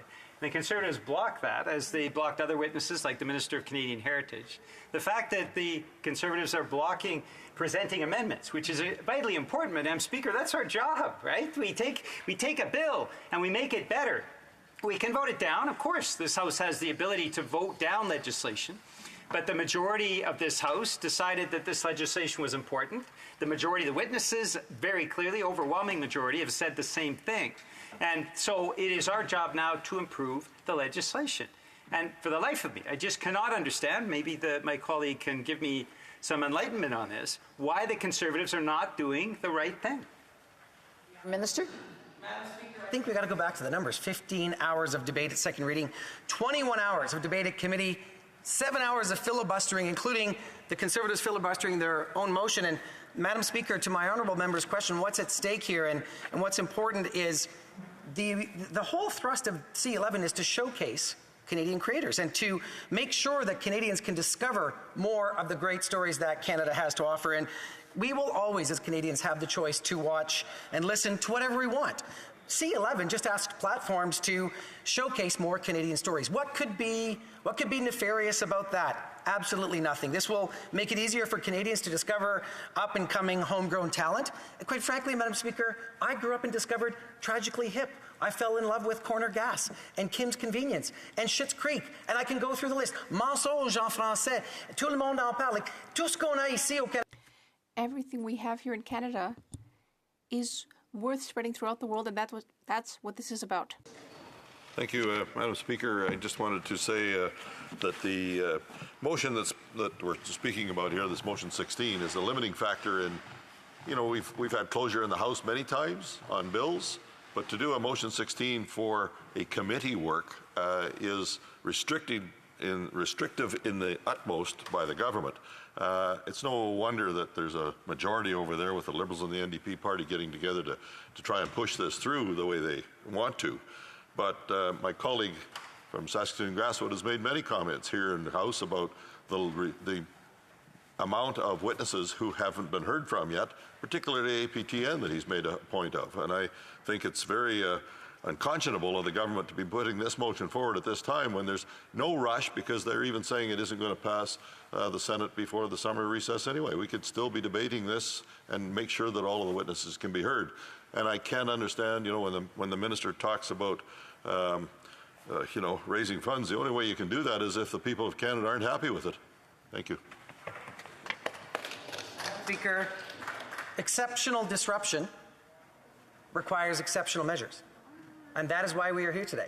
We have had dozens of hours of debate on this bill. The Conservatives continue to decide that they don't want to move forward. They won't even let the bill get to clause by clause. Madam Speaker, this is almost something that we never see in this place, that they won't even have to do the work at committee. It's what their constituents sent them here to do, which is to debate, to improve, to move forward. They simply will not let the CRTC go from 1991 to 2022. It is beyond the pale. It is unparliamentary. They are simply obstructing the work of Parliament. That's why we're here. We have time for a very brief question. The honourable member for Toronto Danforth. Thank you, Madam Speaker. And member opposite earlier had said, and people in his community were curious about what is the impact on people in his community from this bill. And I can say that in my community, with so many people who are working in the arts, they're very concerned about making sure that we are having web giants contribute back into the system that creates such an important economic sector right here in our country, including, for example, in High River with Heartland that's being filmed right there. A great series, I believe it's on its 16th series. I was wondering if the minister could comment on the economic opportunity. The honourable minister to answer, and I did say a brief question. The honourable minister, a brief answer, please. Thank 20 you, Madam seconds. Speaker. From Alberta to Toronto to St. John's to Yukon, this vast country has stories that deserve to be told. Platforms need to pay their fair share. That's what this is about. Thank you, Madam Speaker. It's not. It is my duty to interrupt the proceedings at this time and put forthwith the question on the motion now before the House. The question is as follows. Mr. Holland, seconded by Mr. Boissonnault, moved that in relation to the consideration of government business number 16, the debate not be further adjourned. Si un député d'un parti... If a member of a recognized party present in the House wishes to request a recorded division or that the motion be adopted on division, I would invite them to rise and indicate it to the chair. Member for Perth Wellington. Yes, Madam Speaker, we would request a recorded division. Call in the members.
La question est la suivante. Monsieur Holland, appuyez. The question is the following one. Mr. Holland, and seconded by Mr. Boissonnault, moved that in relation to the consideration of government business number 16, the debate not be further adjourned. Members voting electronically has started, and the House will now proceed to the vote for members participating in persons. Que tous ceux qui appuient la motion veulent bien. All those in favor of the motion will please rise. Mr. Macaulay Cardigan. Mr. Macaulay Cardigan. Monsieur Lametti. Monsieur Lametti. Monsieur Boissonnault. Mr. Boissonnault. Ms. Jasic. Ms. Jasic. Ms. Chager. Ms. Chager. Mr. Scarpalegia. Mr. Scarpalegia. Mr. McKinnon-Gatineau. Mr. McKinnon-Gatineau. Mr. Miller. Mr. Miller. Ms. Demoff. Ms. Demoff. Madame Bendayan. Madame Bendayan. Mr. Casey. Mr. Casey. Mr. Dollywall. Mr. Dollywall. Ms. Vandenbeld. Ms. Vandenbeld. Mrs. Romanato. Mrs. Romanato. Ms. Sahota. Ms. Sahota. Ms. DeBrusen. Ms. DeBrusen. Monsieur El Khoury. Monsieur El Khoury. Mr. Fisher. Mr. Fisher. Mr. Beach. Mr. Beach. Ms. Suds. Ms. Suds. Mr. Badaway. Mr. Badaway. Mr. Fragiscados. Mr. Fragiscados. Madame Martinez Ferrada. Madame Martinez Ferrada. Monsieur Robillard. Monsieur Robillard. Monsieur Schifke. Monsieur Schifke. Madame Shanahan. Madame Shanahan. Mrs. Zaid. Mrs. Zaid. Mr. Rogers. Mr. Rogers. Mrs. Atwin. Mrs. Atwin. Mr. Van Bynen. Mr. Van Bynen. Mr. Ali. Mr. Ali. Mr. Chahal. Mr. Chahal. Madame Chatel. Madame Chatel. Ms. Hefner. Ms. Hefner. Mr. Julian. Mr. Julian. Mr. Cannings. Mr. Cannings. Mr. Backrack. Mr. Backrack. Ms. Matheson. Ms. Matheson. Mr. Desjardins. Mr. Desjardins. Ms. McPherson. Ms. McPherson. Mr. Blakey. Mr. Blakey. Que tous ceux qui s'opposent à la motion. All those opposed to the motion will please rise. Monsieur Paulus. Mr. Bazan. Mr. Bazan. Mr. Moore. Mr. Moore. Mr. Berthold. Monsieur Berthold. Mr. Albus. Mr. Albus. Mr. Nader. Mr. Nader. Mr. Barrett. Mr. Barrett. Mr. Macaulay Edmonton West. Mr. Macaulay Edmonton West. Mr. Seaback. Mr. Seaback. Mr. Lawrence. Mr. Lawrence. Mrs. Gray. Mrs. Gray. Mr. Kimmich. Mr. Kimmich. Mr. Calkins. Mr. Calkins. Mr. Perkins. Mr. Perkins. Mr. Vidal. Mr. Vidal. Mrs. Gallant. Mrs. Gallant. Mr. Tucker. Mr. Tucker. Mr. Williamson. Mr. Williamson. Mr. Martel. Monsieur Martel. Mr. Steinley. Mr. Steinley. Ms. Rude. Ms. Rude. Madame Vien. Madame Vien. Mrs. Goodridge. Mrs. Goodridge. Mrs. Cramp-Nyman. Mrs. Cramp-Nyman. Mr. Stewart. Mr. Stewart. Mr. Baldinelli. Mr. Baldinelli. Ms. Gladue. Ms. Gladue. Mr. Workington. Mr. Workington. Mr. Zimmer. Mr. Zimmer. Monsieur Généreux. Mr. Généreux. Mr. Richards. Mr. Richards. Mr. McGuire. Mr. McGuire. Mr. Abultaif. Mr. Abultaif. Mr. Cooper. Mr. Cooper. Mr. Kelly. Mr. Kelly. Mr. Waugh. Mr. Waugh. Mr. Cram. Mr. Cram. Mr. Couric. Mr. Couric. Mr. Morantz. Mr. Morantz. Monsieur d'Entremont. Monsieur d'Entremont. Mr. Morrison. Mr. Morrison. Mr. Soroka. Mr. Soroka. Mr. Van Popta. Mr. Van Popta. Mr. Muse. Mr. Muse. Mrs. Roberts. Mrs. Roberts. Mr. Tolmie. Mr. Tolmie.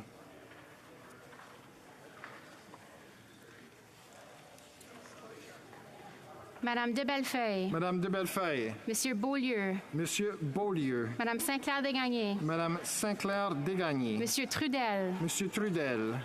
Ms. May, Saanich Gulf Islands. Ms. May, Saanich Gulf Islands. Mr. Morris. Mr. Morris. Mr. Vong. Mr. Vong. The House will now wait for the electronic voting period to end before resuming its proceedings.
I wish to inform the House that the electronic voting period has ended.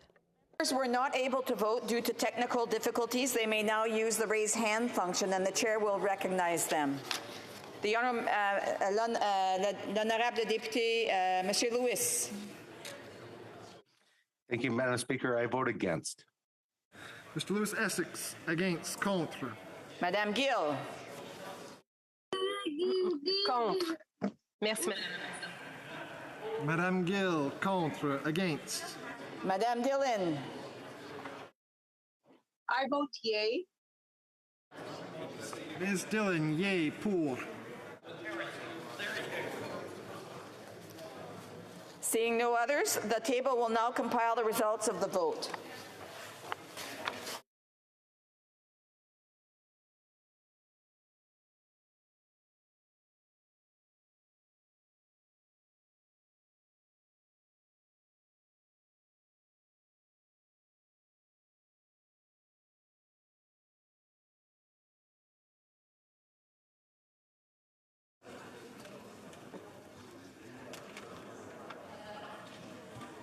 Yeas pour 174, 174.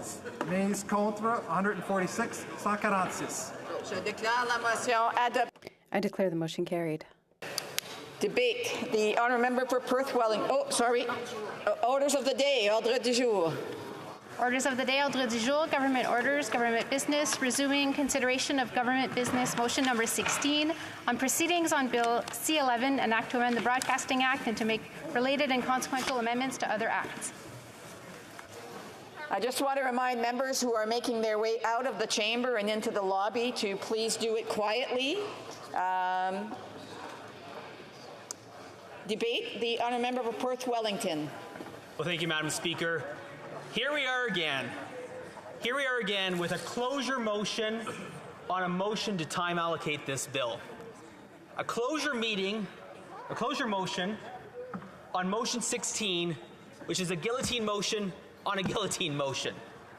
We're debating today a motion that would constrain debate in committee stage. Shameful. A motion that would force through clause by clause and amendments without debate. Shameful. Without a word of debate.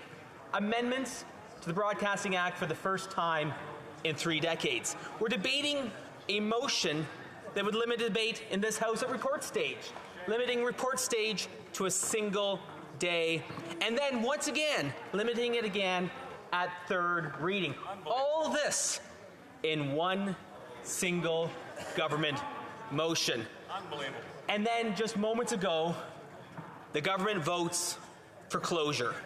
They invoke closure to cut off debate on this motion, to cut off on debate on a motion that would limit debate. Madam Speaker, I couldn't make this up if I tried. But yet this is what the government is doing. Now, Madam Speaker, I'm sure folks are wondering at home after reading the Globe and Mail over the weekend, why the rush? Why is the government ask members who are making their way out to please do it quietly, but I would ask members who wish to have conversations to please take them out in the lobby to allow the honourable member to be heard. And I also want to remind some members who want to be the cheering section of the Speaker to please not do that as well. So the honourable member for Perth Wellington. Thank you, Madam Speaker. And I think there's just a dull rumble in the room because everyone is so outraged about this motion that they just can't constrain themselves about the concern that they have. But Madam Speaker, so folks at home might be reading the newspaper over the weekend and wonder why the rush with this programming motion. When the minister himself said, the Minister of Canadian Heritage said, we're not going to force it through the Senate. It's not going to become law before the summer. So why the rush to force it through this House? In fact, Madam Speaker, in the Globe and Mail this week, in an article by Bill Curry and Michelle Carber, it says this: the Liberal government says it will not press the Senate to rush the Online Streaming Act into law before the summer recess, even though it moved Friday to shut down debate on the bill in the House of Commons.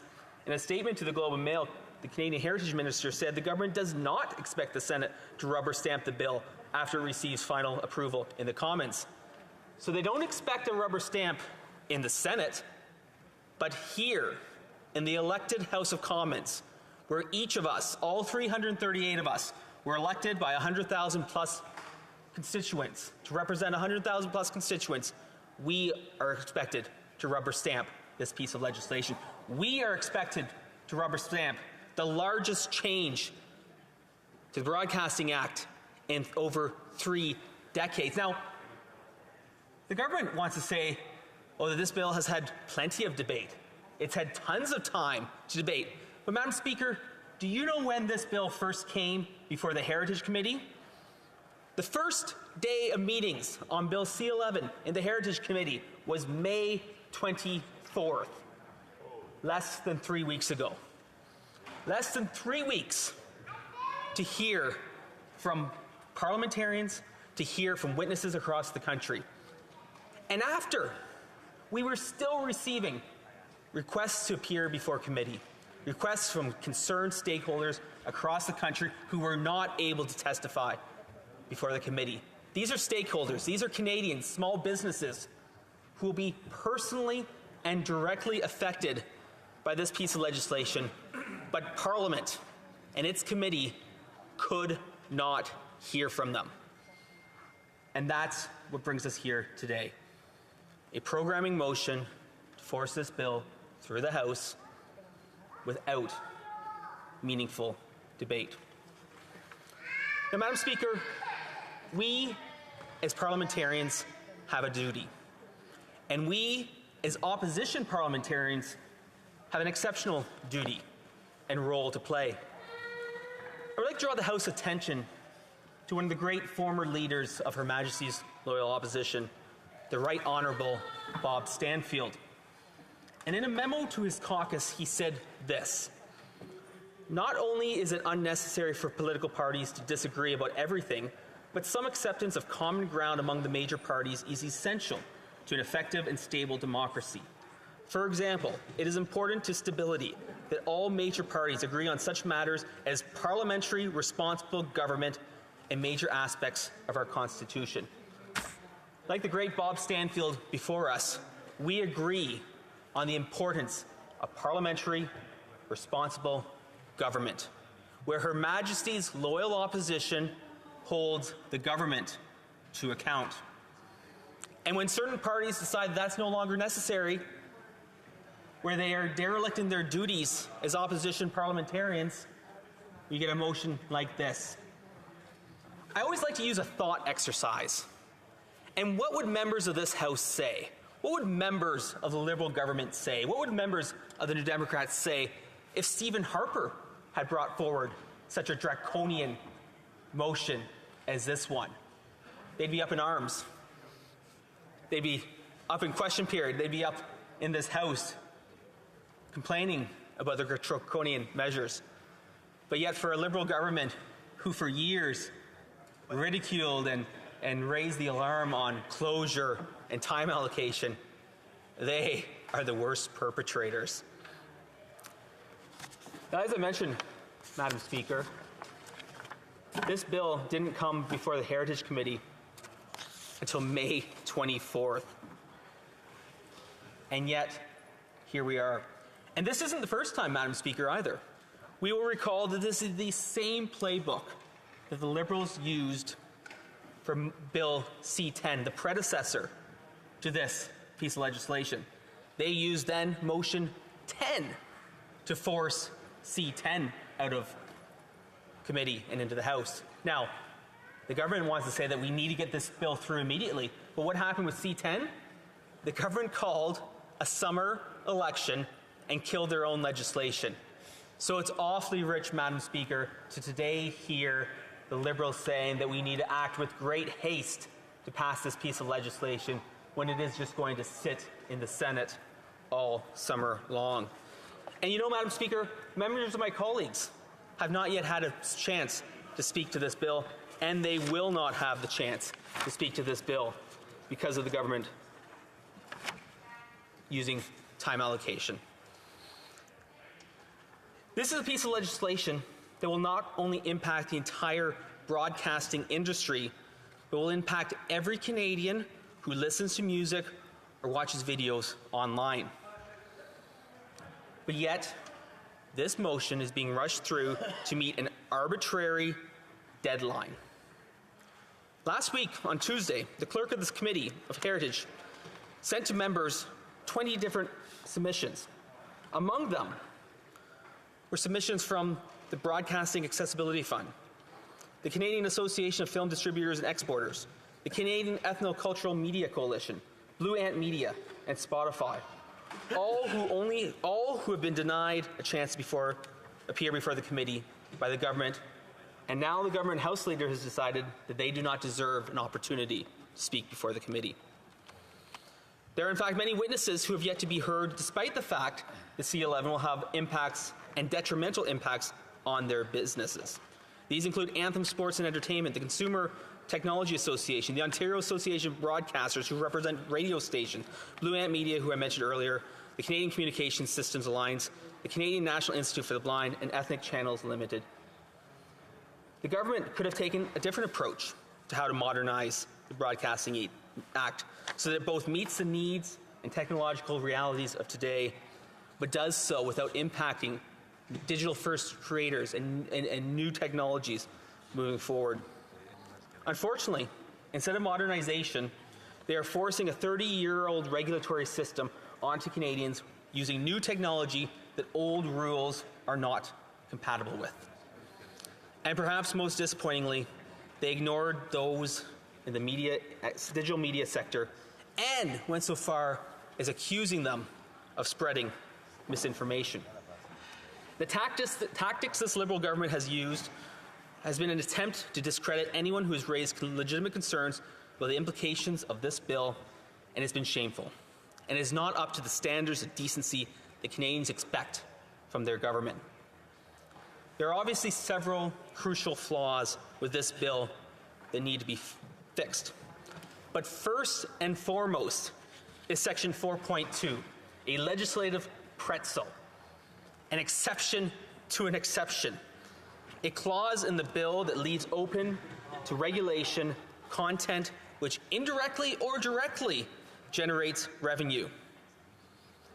And it seems that the government doesn't even understand how the internet works and how indirectly gaining revenue works. I would draw the House's attention to an expert, Morgan Fortier, who runs the largest YouTube channel in our country, who has found great success globally by using new technology. And she says this, referring to the bill: "It's been written by those who don't understand the industry they're attempting to regulate.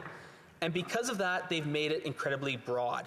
It mistakes platforms like YouTube, TikTok, and Facebook for broadcasters like the CBC, Netflix, and Amazon Prime.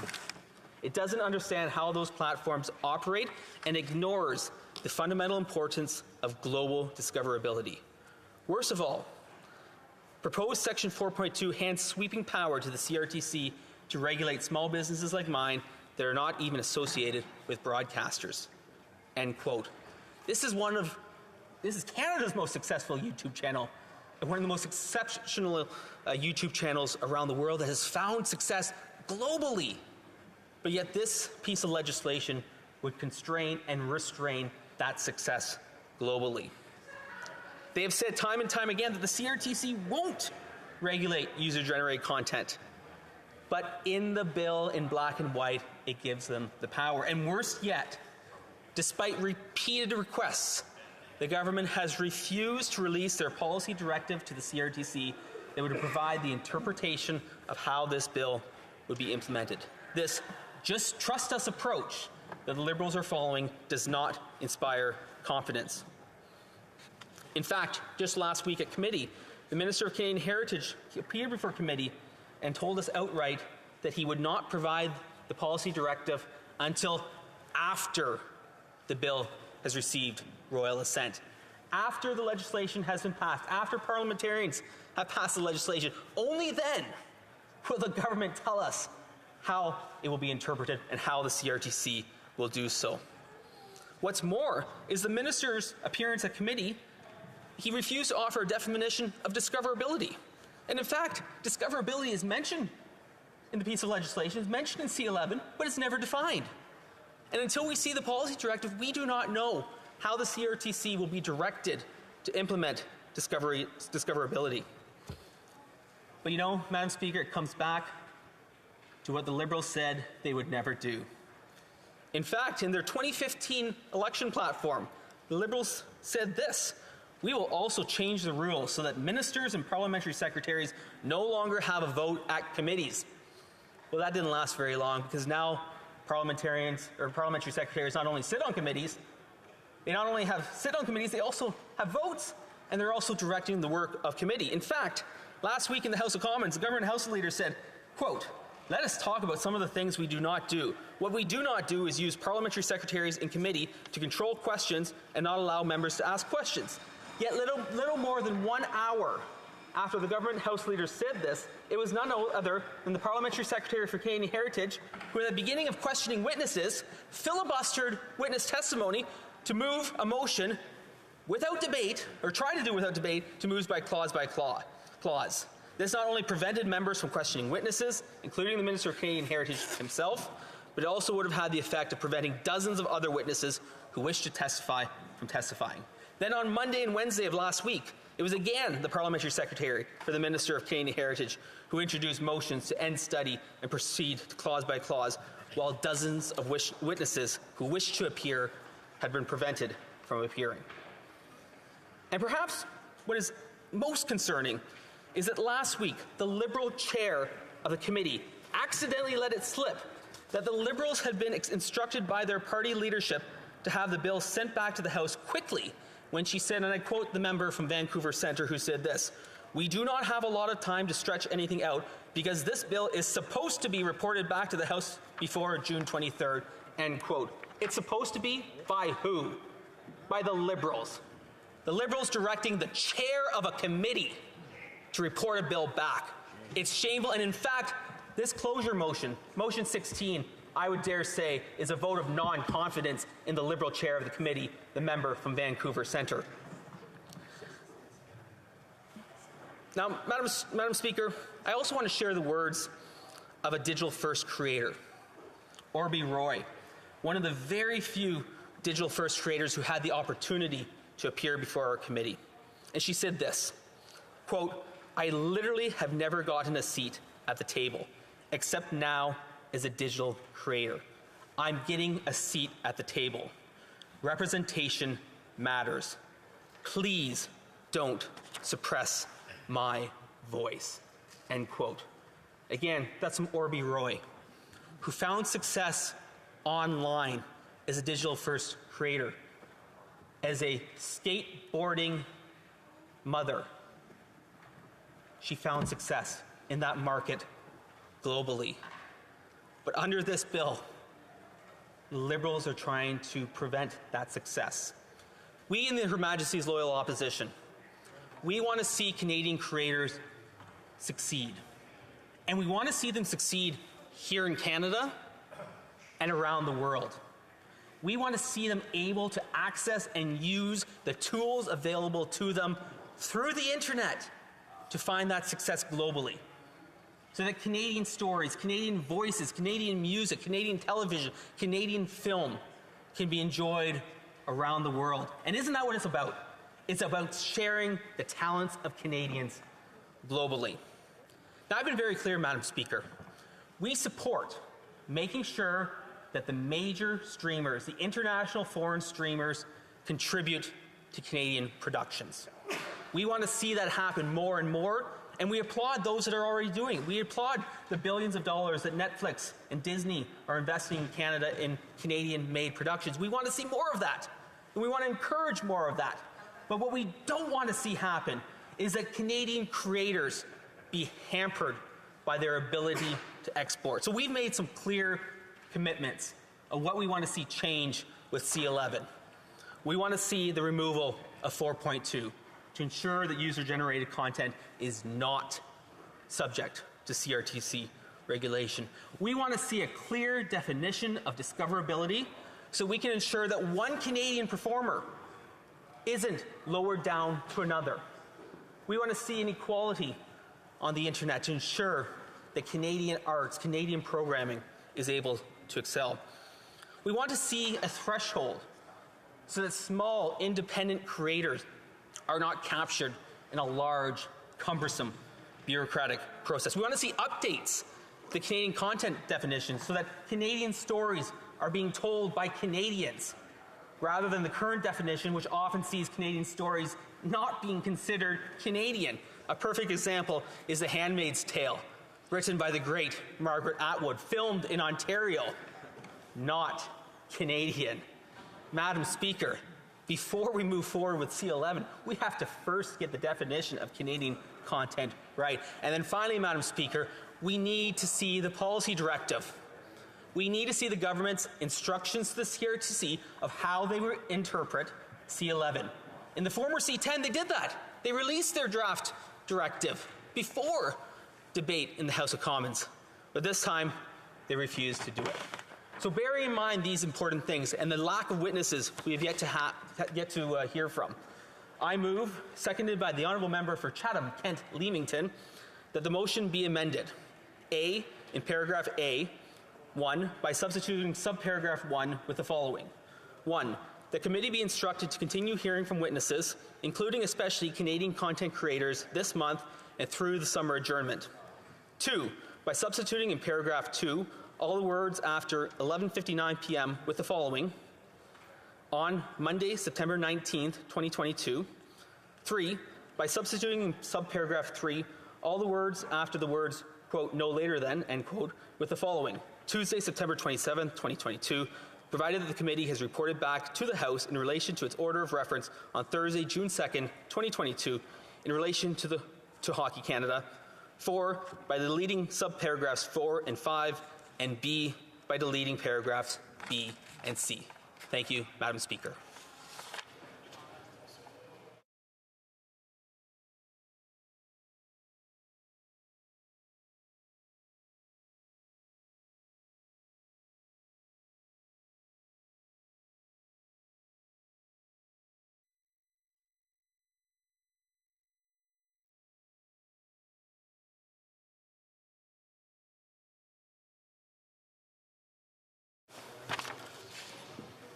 Mr. Nader, seconded by Mr. Epp, moves the following, that the motion be amended.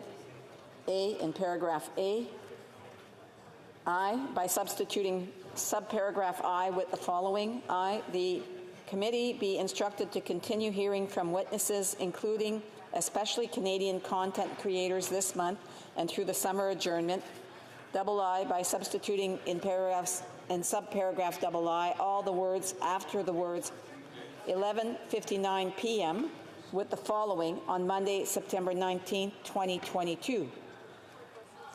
I, by substituting in subparagraph I all the words after the words no later than with the following.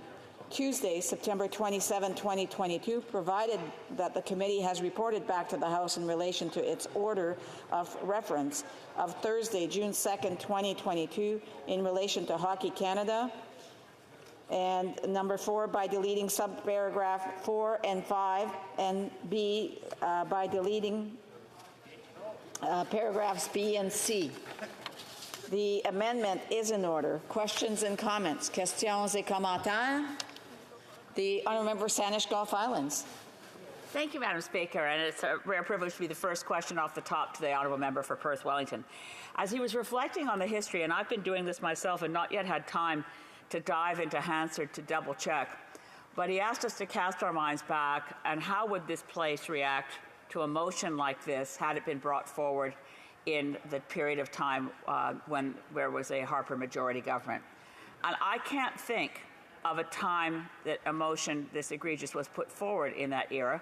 I know that when you speak to someone like the Honourable Member for Perth Wellington, who got a PhD in the Thursday question, one knows that you're going to a source with some knowledge. Could he enlighten me? Did I miss one, or is this in fact the worst we've ever seen? The Honourable Member for Perth Wellington. Thank you, Madam Speaker, and I thank the member from Saanich Gulf Islands for her question. And in fact, I cannot find another example in recent memory of where a bill of this magnitude and of such consequence was pushed through at committee stage through clause by clause, through amendments, through report stage, and through third reading, all on time allocation at each and every one. And in fact, I would note that in the motion, any amendments that would be brought by the member or from her colleagues from Kitchener Centre, they would be deemed to have been moved, and the member wouldn't even have an opportunity to appear before committee and present the amendments. This is what we're talking about with a motion such as this, which prevents parliamentarians from doing our job, from debating the amendments that are necessary and forcing them through without debate, without the opportunity to have that meaningful dialogue. So I think it's unfortunate, and I think that I appreciate the honourable member's question, because this is without precedent in modern history of this place. Thank you, Madam Speaker. Gentleman Member Toronto Danforth. Thank you, Madam Speaker. And I heard the member opposite mention certain shows like A Handmaid's Tale. But what he didn't include in his question, I would be really curious to hear more about, is how many of the people working on that show were Canadian? The actors, directors, the writers for the actual shows, each one of them. How much of that intellectual property remains in Canada? How much of that supports our Canadian talent right here in our country? And does he actually believe that it's more important to give the power for the discovery of our shows and to decide where the money goes to web giants who have no connection to our country? Or does he want to see us empower Canadian creators for our productions? The honourable member Perth Wellington. Well, thank you, Madam Speaker. And I'd encourage the member to join us at the Heritage Committee so she'd hear from different members of the creative industry and from different representatives such as IATSE who've strongly talked about changing the rules so that more Canadian production can occur here in Canada. You know, we mentioned the Handmaid's Tale. Let's talk about the Umbrella Academy with the great Combe Fior from Stratford, Ontario, filmed in Ontario, but not considered Canadian content, not considered Canadian content for the purposes of CanCon regulation. These are the types of things that we need to see change. We want to see more and more and more production in Canada, whether it's in Vancouver, whether it's in the Greater Toronto area. We want to see that talent come here to Canada using Canadian voices, Canadian actors, Canadian writers, Canadian producers, Canadian media consultants. We want to see that here in Canada, but yet the definitions included in the current way of Canadian content means that none of these are considered Canadian, and that has to change, Madam Speaker. Questions and comments. The honourable member of Chatham-Kent-Leamington. Thank you, Madam Speaker. I find it so ironic that a bill about communication, about streaming, about communicating with each other is not allowed the proper time to communicate in this chamber and at committee. But the question to my honourable colleague, why? Why would he suppose that the government would release a policy directive in the previous itineration on C10 in the previous Parliament and refuse to do so at this point? The honourable member Perth Wellington. Oh, thank you, Madam Speaker. I thank the member of Chatham-Kent-Leamington for that excellent question. And that is the question. Why? Why wouldn't the government just be open and transparent and release the policy directive? C11 provides the CRTC with a significant amount of regulatory authority. But without the direction from the government, we do not know how they will interpret that regulatory authority. And we will not know until after we've already been forced to vote on this bill. That's the issue. If the government wanted to be open and transparent, they would table that document today, like they did in C10. The question is, what are they trying to hide? Questions et commentaires. L'honorable. The honourable member for Longueuil Saint-Hubert. Thank you, Madam Speaker. I'm really tired of hearing the Conservatives telling lies about this Canadian artistic industry. I'm fed up. I've spent evenings here working till midnight on C11, hearing the same speeches about censure and censorship. This has never been proved. This has never existed. It's only in the Conservative parallel universe where they live. That's where it is. But even assuming that we have to help artists, everyone agrees on that. We have to help these creators. But if you accept the Conservative premise, what is the Conservative solution? What are they going to do? If we don't have C11, I'm not saying it's perfect, but if we don't do something now, what the Conservatives are going to do to help artists in Quebec and Canada? Mr. Speaker, let me tell you what Conservatives would have done. We would have done what we promised in our election platform. We would have updated the Broadcasting Act while also respecting digital-first creators and those Canadians who want to excel here at home and around the world. We would have worked with the creative industry, including and especially those who are using new technologies. We would have worked with them to ensure that the major foreign streamers invest in Canada and pay their fair share, but we would have done it in consultation and in cooperation with the industry to ensure that that user-first or user-generated content that uploads, that user-generated content, users are not subject to CRTC rules. That's what we would have done, and I'm proud to say that's what we're fighting for at committee on this bill. Questions and comments? The Honourable Member Spadina, Fort York. Madam Speaker, I've been hearing from my constituents who are digital creators who have been asking specifically about Section 4.2. And I'm very curious to hear from my honourable colleague about his views, because they talk about how they're worried about the online content applying to individual users, and I'd be very curious to hear what he thinks. Member for Perth Wellington. Thank you, Madam Speaker, and I thank the member from Spadina Fort York for his question. And the fact is, 4.2 is a legislative pretzel. It's an exception to the exception.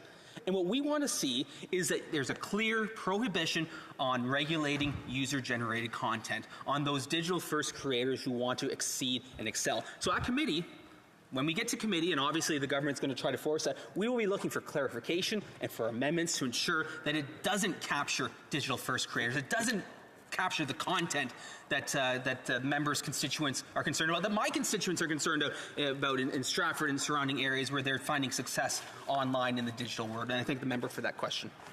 Questions and comments? The Honourable Member South Shore St. Margaret's.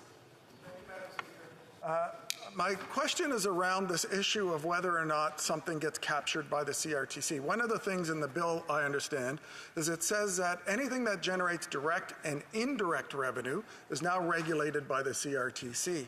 And pretty much every piece of content that goes on the internet that you or I put up has an advertising beside it. And that advertising generates revenue based on your content. Yet the government claims that that doesn't that user-generated content is not included in the regulation, but it's hard to see how it isn't when it's generating revenue through advertising. So I'm wondering if the member could comment on that. The Honourable Member for Perth Wellington. Thank you, Madam Speaker. The member from South Shore St. Margaret's is absolutely right. Right there in black and white, it says direct or indirect revenue could be captured by the CRTC. Well, Madam Speaker, when you're talking about indirect revenue, it does encompass all those aspects, whether it's a brand deal with a supplier, whether it's direct advertising on the video itself, or whether it's indirect advertising by the site itself. It captures or has the potential to capture everything. And in fact, the chair of the CRTC himself before committee mentioned that, yes, there was a possibility for the government to regulate the content that's uploaded by users. So it's clear, it's there in black and white, and we as Conservatives are going to be working hard, as we always do, on making sure that our amendments are there to protect those creators, protect those users who want to upload their creative talents onto the different platforms so they can share their talents globally. Resuming debate, the Honourable Member for Saint-Jean. Thank you, Madam Speaker. I'd like to say that it's a pleasure to speak today on M16, but unfortunately it's not really such a pleasure because I get the feeling that it's Groundhog Day. We have looked at this legislation in all sorts of ways with C10 under the last Parliament, but we did do work, and now it's a year later, and we're still stuck in the weeds with people, and some people think they have the monopoly over why we have been bogged down with this, but we're trying to establish legislation on the Broadcasting Act, but the people who are suffering now are artists and small radio stations, small media outlets that can't survive in this tech world. And now I'm going to start my speech by talking about the state of the situation right now. Even though it's a year later, it is still urgent to take action. And even this morning, the press was mentioning this. Alexandre Sirois wrote a document talking about digital documents. And I'm going to quote a few passages from the article that said, we should have established legislation much earlier. Sony has just created an essay mentioning the ravages done by Netflix, Amazon, and others. The journalist explains that culture, its future, is similar to the one that of soda pop that is now at the bottom of the grocery aisles. It deserves better access, and access to content is an important issue for the future of culture that is not American culture. And recently, I was able to participate in a foreign delegation with English-speaking colleagues, and I found it very striking that when we talk about culture, what you see on TV and listen to on the radio, there's almost no common reference between Quebec culture and that of English Canada. Our main points in common seems to stem from U.S. culture. So there is a strong mark from this global U.S. culture to the detriment of our more local culture. And I've just mentioned that my colleague from Charlevoix-Beaupré d'Orléans, I think that's correct, will be sharing my time. I'll be sharing my time with them. And I think that then we will move to the colleague from Longueuil-Saint-Hubert. So I talked about the urgent need to pass legislation on the Broadcasting Act because it does have an impact on small players against the backdrop of globalization and the growing place that Internet occupies in our lives. In 2022, there were reports, particularly that of the CRTC, that said that there are expected losses for radio stations and TV stations of around $1.6 billion between 2020 and 2022. So this is a major loss. And this Canadian Association also mentioned that in the 6 months after the publication of this report, there could be roughly 50 radio stations that could close, and no less than 150 extra stations in the following 18 months. We're talking about roughly 2,000 job losses, which is roughly 24% of jobs in 2019. Revenues are down across the board. We're talking about 40% of private stations that have seen negative numbers in recent years, and the situation is rather catastrophic for them. Colossal losses we're talking about. $336 million in losses for the main TV stations that are generalized. So things are going particularly bad. And we also see that this has an impact on local content as well. Traditional media is declining to the benefit of Internet. A great deal of Canadian content is now no longer existing. We import a growing share from other countries, and it's hard to discover our own products. And Francophone production in minority settings represents only 4% of content. But digital media is doing well, even though, because there's an issue of discoverability, our local content is hard to find. Only 2.6% of songs on digital media are Francophone, for example. So there's a linguistic aspect that's also concerning in this issue. With respect to C11, I'm not saying it's perfect. There are some aspects that need improvement or have been improved. There are issues that were concerns brought forward by the Conservatives have been solved. In the first version of C10, they tried to force companies to change content so that they could be more discoverable, but this was removed from C11, and we didn't want to get stuck down in the wording of this bill.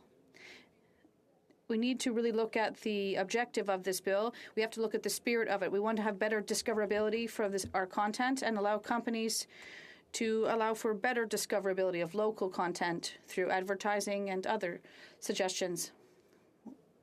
They mentioned it before, and we're still mentioning the issue of platforms.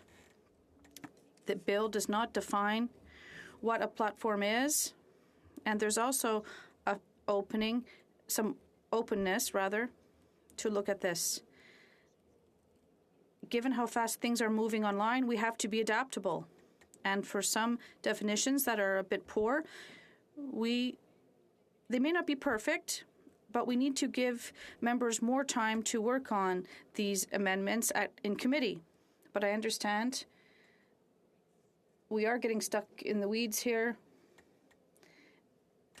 So with the little time I have left, I would have rather have spoken longer on this, but I'd like to say that what the Conservatives are doing is hampering this file, and they're not acting in good faith. We would have recently tabled a motion on what happened at OK Canada, but the file on an aggression that took place there, an assault rather, should have gone before the committee, the Canadian Heritage Committee.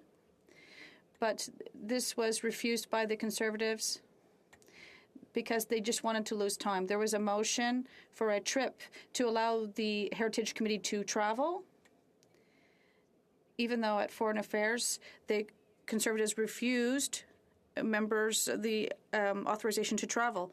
So they're just trying to waste time in the House. And when you ask the Conservatives questions, they say we don't have enough time to hear from witnesses. What would be good witnesses? And then they don't give an answer. They can't. And then they bog things down at committee. That's what the Conservatives are doing. But the Liberals aren't perfect either. When we see that the time that was allocated to discuss bills before committee, we could have had this time between last June and last February, because we were on the eve of an election in June, and there was a gag order, and just like the one we had recently. But if we didn't shut the House down for an election, we could have dealt with C-11 and adopted it. So we wasted all that time between June and February, and that is even greater than the time that the Conservatives lost at the House. There is systematic obstruction on one side. I understand the minister and this form of a gag order in some files, but now the context is different, because I can't support the gag order this time. It's less justified given the context, because even we want to vote in favor of this motion, it won't get before the Senate in time, because there's only a few days left of the Senate sitting before the motion will be done being dealt with here. They're looking at around June 20th, 21st, 22nd. That's if there's no more obstruction. So then, as I said initially, it's Groundhog Day because of the fault of the two main parties here at this House. And unfortunately, that bogs things down. Thank you. The honourable member will have 5 minutes for questions and comments after question period. Members, déclaration de député. The honourable member for Bonavista Burin Trinity. Thank you, Madam Speaker. Madam Speaker, I want to congratulate two towns in my riding on upcoming milestone anniversaries. Hearts Delight, Islington is celebrating their 50th anniversary of amalgamation, with celebration events happening between July 29th and August 7th. Nearby Arts Content is celebrating 55 years of incorporation from August 1st to the 7th. You can find these two towns on Route 80 on the west coast of the Bay de Verde Peninsula. Both are coastal communities, and while they may be small, both are full of heart. No pun intended. The people are friendly and hardworking. They always welcome visitors with open arms, and while visiting, you can see beautiful sunsets, lighthouses, and eat fresh seafood any day. Madam Speaker, I want to congratulate both towns on their magnificent milestones. I look forward to visiting later this summer. Thank you, Madam Speaker. The honourable member for Brantford Brant. Madam Speaker, the youth in Brantford Brant are keen, motivated, and eager to have a say in the future of our country. Last month, I asked students in my riding to come up with ideas to reduce crime in our community, from increasing community engagement, outreach, and resources, to ways to deter incidents of dangerous driving, to increasing opportunities for young people. The ideas they came up were both innovative and creative. I would like to congratulate Katrina Davis, recipient of the Essay Contest Award, and to finalists Tanner Dickey, Julia DiLolo, and Owen Portelli. These students will be the first members of my Youth Advisory Council, set to begin in the fall, where I begin to look forward to getting their nonpartisan advice on a variety of pressing issues. Our young people are our future, and I can confidently say our future is bright. They provide invaluable knowledge, and I'm excited to continue to engage and hear their opinions and perspective. Thank you. Hear, hear. The Honourable Member Humber River Black Creek. Madam Speaker, the past 2 years have been difficult fighting the COVID-19 pandemic, but none more so than for our healthcare professionals who have been challenged both personally and professionally. Situated in the traditional lands of the Anishinaabe, Humber River Hospital has cared for more COVID patients than many other hospitals in Toronto. Humber Hospital played a key role in keeping the Northwest community safe and healthy, delivering close to 400,000 vaccines at the clinic and raising over $2 million for local COVID response. With a greater mission in mind, Humber River Hospital continued to save lives, improve patients' journey, foster innovations, while nurturing the culture of philanthropy and playing an important role in bettering the community. The pandemic has been tough, but Humber River Hospital employees were up to the fight to protect residents of Humber River Black Creek, showing further leadership in how to foster a positive work environment, something that was vital for our healthcare professionals. To the CEO and the President, as well as every employee and volunteer at Humber River Hospital, our community thanks you. We are forever grateful. L'honorable député de Salaberry-sur-Roi.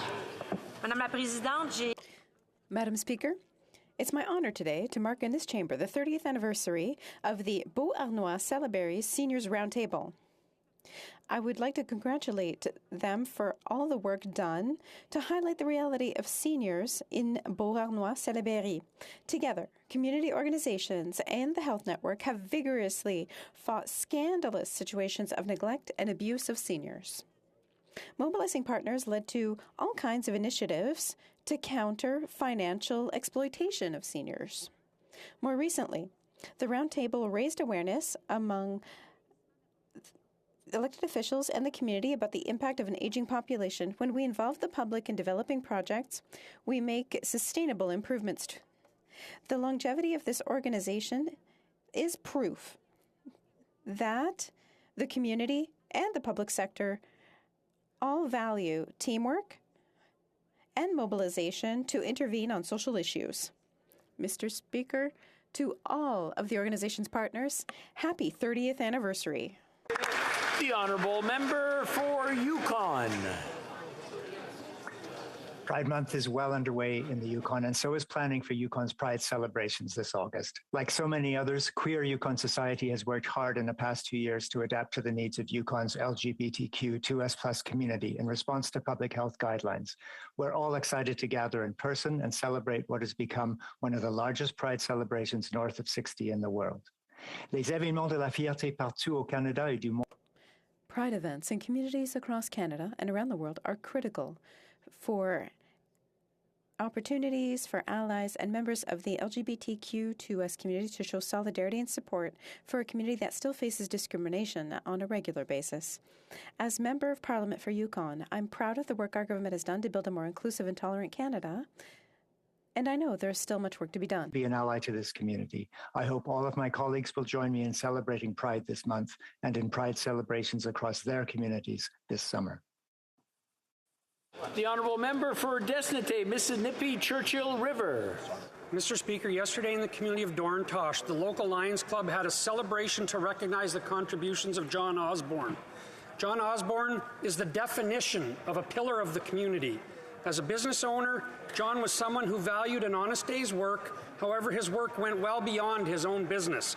Being involved in municipal politics for over 3 decades, including a long run as mayor, John was a let's get the job done type of leader who appreciated everything, who approached everything with an authentic kindness and with integrity. Beyond politics, some of John's other contributions included being a charter member of the Lions Club, an active member of the Skidoo Club, 2 decades on the Beaver River Community Futures Board, and he even taught old-time dance lessons to the kids at the school. It was mentioned last night that if you added John's years of service to his community together, it would be over 150 years, or 2 lifetimes worth. Mr. Speaker, I think all of us can agree the world needs more John Osbornes. The honourable member for Scarborough Centre. Thank you, Mr. Speaker. Mr. Speaker, I recently had the opportunity to join the congregation of Wilmer Heights Baptist Church for Sunday service and to take part in the celebration of their 70th anniversary of worship, fellowship, and service in Scarborough. Thank you to Pastor Tai Ede Boboy and his wife Marianne for always making me feel welcome and for your leadership in Scarborough's multi-faith community. I would also like to congratulate Wilmer Heights Baptist Church on the opening of their new office and gym space, which will allow them to continue their many outreach activities and community services. From their regular services to their Camp Imani summer camp for youth, Wilmer Heights contributes every day to building a better Scarborough. To all the members of the Wilmer Heights family, congratulations on your 70 years legacy of faithfulness, wishing them many years of faith and service to come. The honourable member for Kitchener-Conestoga. Mr. Speaker, the Wellesley Township Community Health Centre will make its home in the new rec complex. The health centre will be a key component of the project, more visible and accessible to the public, and help provide primary care services to the people in our rural townships in Kitchener-Conestoga. I want to thank Jeff and Julie Jones of Linwood, who recently donated $500,000 to the construction of the new recreation center. In recognition of their generous contribution, this health center will now be called the Jones Family Health and Wellness Center. This is not the first time that Jeff and Julie Jones have made significant contributions to our community. They've supported community projects for the Linwood Community Center, the construction of multiple baseball diamonds, walking trails, and memorial forests. So on behalf of our grateful community, I want to thank the Jones family for their continued displays of generosity, making Kitchener-Conestoga an even better place to live. Thank you, Mr. Speaker. The honourable member for Edmonton Riverbend. Mr. Speaker, in just a few days, we're going to gather here on Parliament Hill in person for our 5th annual Father's Day on Parliament Hill event. Our event has raised awareness and still helps stimulate a conversation with some of the most important men in our lives ahead of this Sunday's Father's Day. It also presents an opportunity to discuss a topic that often gets ignored: men's mental health. Men account for 75% of suicides in Canada. Men are 3 times more likely to experience addiction and substance abuse. And according to a survey in 2021, right now, 17.6% of men are feeling depressed. For 5 years, we've been able to bring together key stakeholders, members of Parliament, senators, and other notable Canadians, including this year's special guest speaker, HGTV star Brian Balmer, to help break down the stigma around mental health and continue the important conversations. Mr. Speaker, I invite all members of this House to attend this Wednesday. Let's continue to work together to break down these barriers and support men's mental health. Hear, hear. The honourable member for Davenport. Mr. Speaker, earlier this month, as chair of the Canada-NATO Parliamentary Association, I led a multi-party delegation to Lithuania for the spring session of the NATO Parliamentary Assembly. It was a super productive meeting focused on the current geopolitical crisis. We met with and heard from defense and security experts on the situation in Ukraine. We met on Russia and the Eastern Front and also heard from Ukrainian parliamentarians about the situation on the ground. After many excellent discussions, the NATO Parliamentary Assembly unanimously passed 2 declarations. The first reaffirming our unwavering support for Ukraine's democracy, independence, sovereignty, and territorial integrity. And the second condemning in the strongest possible terms Russia's unprovoked and unjustified war against Ukraine and the horrific war crimes for which it must be held accountable. During the session, Ukrainian political leadership and parliamentarians expressed their heartfelt thanks to Canada for our significant contributions. Canada will be there to support Ukraine every step of the way until this war is won and over. Slava Ukraini. Thank you, Mr. Speaker. The honourable member for Carlton Trail, Eagle Creek. The history of the bison is woven into the fabric of our nation. But this year, the Canadian Bison Association is aiming to remind Canadians of the present and future of these great prairie animals. At their international convention in Saskatoon next month, the CBA will be proclaiming an annual National Bison Week. This event brings together a diverse range of participants, from First Nations to ranchers, restaurants to museums, and researchers to national and provincial park officials. The contributions of First Nations will be especially important as Indigenous elders teach Canadians the historical importance of the bison, providing food, shelter, and clothing, as well as being an essential part of Indigenous spirituality and culture. It will also raise awareness of the growing economic benefits of bison, whose meat is increasingly viewed as a low-fat delicacy around the world. Mr. Speaker, please join me in wishing the Canadian Bison Association every success in their launch of National Bison Week. The Honourable Member for Selkirk Interlake Eastman. Mr. Speaker, I'm sad to announce the passing on June 2nd of Mr. Marcus Hess. Marcus is the founder of Black Ribbon Day, a global demonstration against human rights violations by the former Soviet Union. As a son of immigrant parents from Estonia and initially angered in the 1980s by Soviet occupation of his parents' homeland, Marcus spent much of his life advocating for the rights and freedoms of individuals who suffered greatly at the hands of communist dictators and bloodthirsty murderers. He served his community from the Baltic and Central European Union states as chairman and president of many organizations. As a board member for Tribute to Liberty, he was instrumental in constructing and erecting the memorial to the victims of communism right here in Ottawa. Marcus received many recognitions for his contributions, including the Gold Cross from the Republic of Poland, and was named to the Order of the White Star by the Republic of Estonia. Because of his human rights advocacy, Marcus was banned from Russia earlier this year. I hope he viewed this as a badge of honor for his life's work. I offer my sincere condolences to Marcus's wife Iha, their children, and family. Marcus's works inspires all of us. We'll continue his legacy because together our democratic forces for freedom can overcome totalitarianism once and for all. L'honorable député de Sherbrooke. Mr. Speaker, as Parliamentary Secretary to the Minister for Mental Health and Addictions, I recognize that mental health organizations are essential for supporting people in Sherbrooke during difficult times. Today, I would like to highlight the 50th anniversary of Secours Amitié Estrie, a local organization dedicated to the mental health of Sherbrookeers. It runs a helpline to support citizens in their personal situations. In 2021, nearly 12,000 calls were made and more than 7,400 listening hours were offered to the public. Every year, 66 volunteers answer those calls. I would like to thank them for the impact they've had on the lives of the people who contacted them. I invite anyone who needs help or wants to become a volunteer to contact Secours Amitié.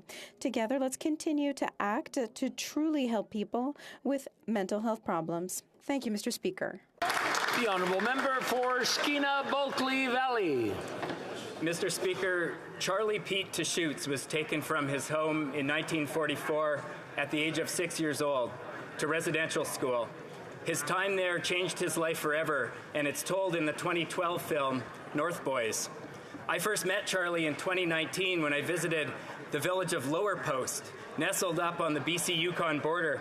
At 82 years old, he was still working full-time as the village's maintenance supervisor.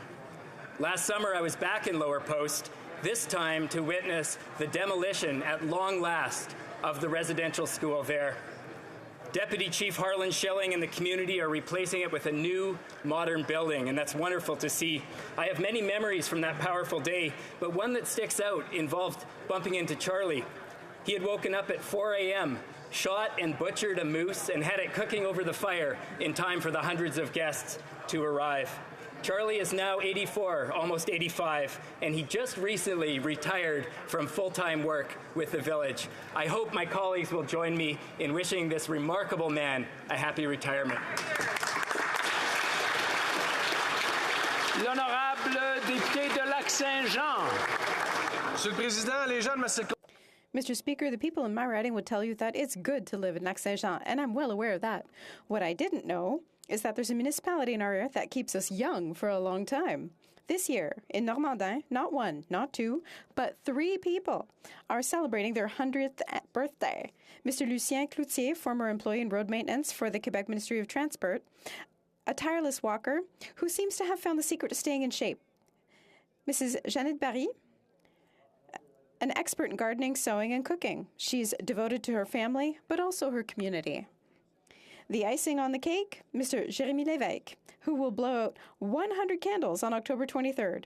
Still very active on the farm, he'll impress you with his energy and his good mood. I don't know about you, Mr. Speaker, but something tells me that the fountain of youth is in Normandin. Mr. Cloutier, Madame Barry, Mr. Lévesque, I wish you a very happy 100th birthday. The Honourable Member for Stormont Dundas South Glengarry. Mr. Speaker, I'm pleased to rise today and pay tribute to a wonderful community volunteer, Dr. Rachel Navaneelan, who's not only a well-respected dentist in our community, but founder of Rachel's Kids, a charity that provides supports to both local children and those internationally as well.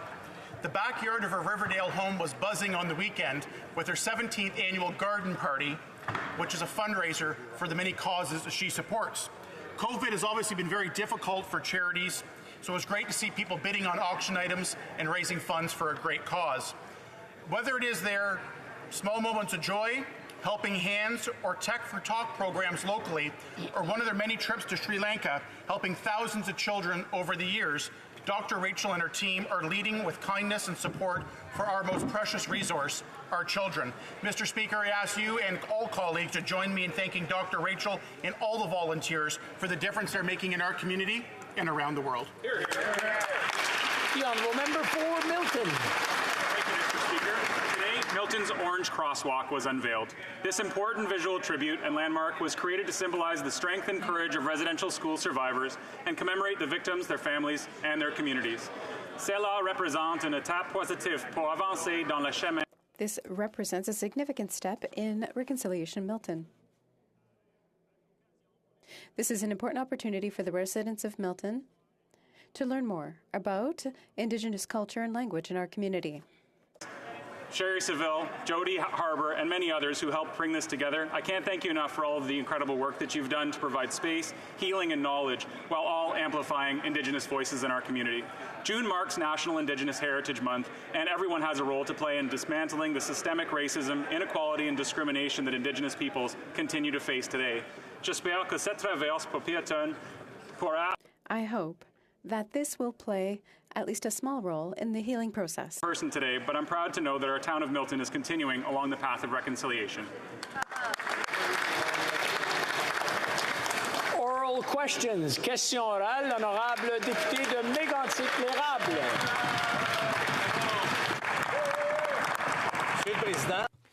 Mr. Speaker, ministerial accountability is a fundamental principle of our political system. It means that ministers are accountable for the actions of the department they lead. With the job comes great responsibility. Does the Prime Minister believe that this principle, which allows people to trust their government, still applies to him and his cabinet? L'honorable. The Honourable Government House Leader. Yes. Honorable député de... The Honourable Member for Mégantic-L'Érable. Well, we shall see, Mr. Speaker. On April 28th, the Minister of Public Safety stated that the Emergencies Act was only brought forward after police officials told the government that they needed this special power to restore public safety. Mr. Speaker, no police force has confirmed that they requested the Emergency Measures Act. Does the Prime Minister maintain, like his minister, that the police requested the act? The Honourable Minister of Public Safety. Mr. Speaker, we invoked the Emergencies Act in order to protect Canadian safety. It was the right thing to do.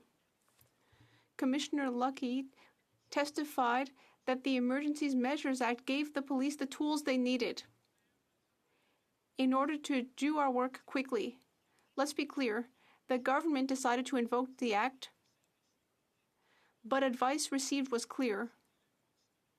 We consulted with police forces, just as Commissioner Lucky said, about the powers under the Act on the emergency measures necessary.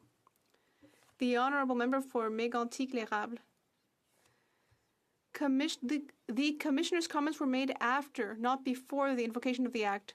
Also on April 28th, the Minister of Public Safety said that it was only after hearing from the police that the government invoked the Act. The Prime Minister's entire story justifying the emergency legislation is hanging by a thread, and every police force has denied asking the federal government for it. Mr. Speaker, the Minister's words were clear and unequivocal. He cannot deny what he said. Did the Prime Minister himself or anyone in his entourage ask the Minister of Public Safety to use the police to justify invoking the Emergencies Act?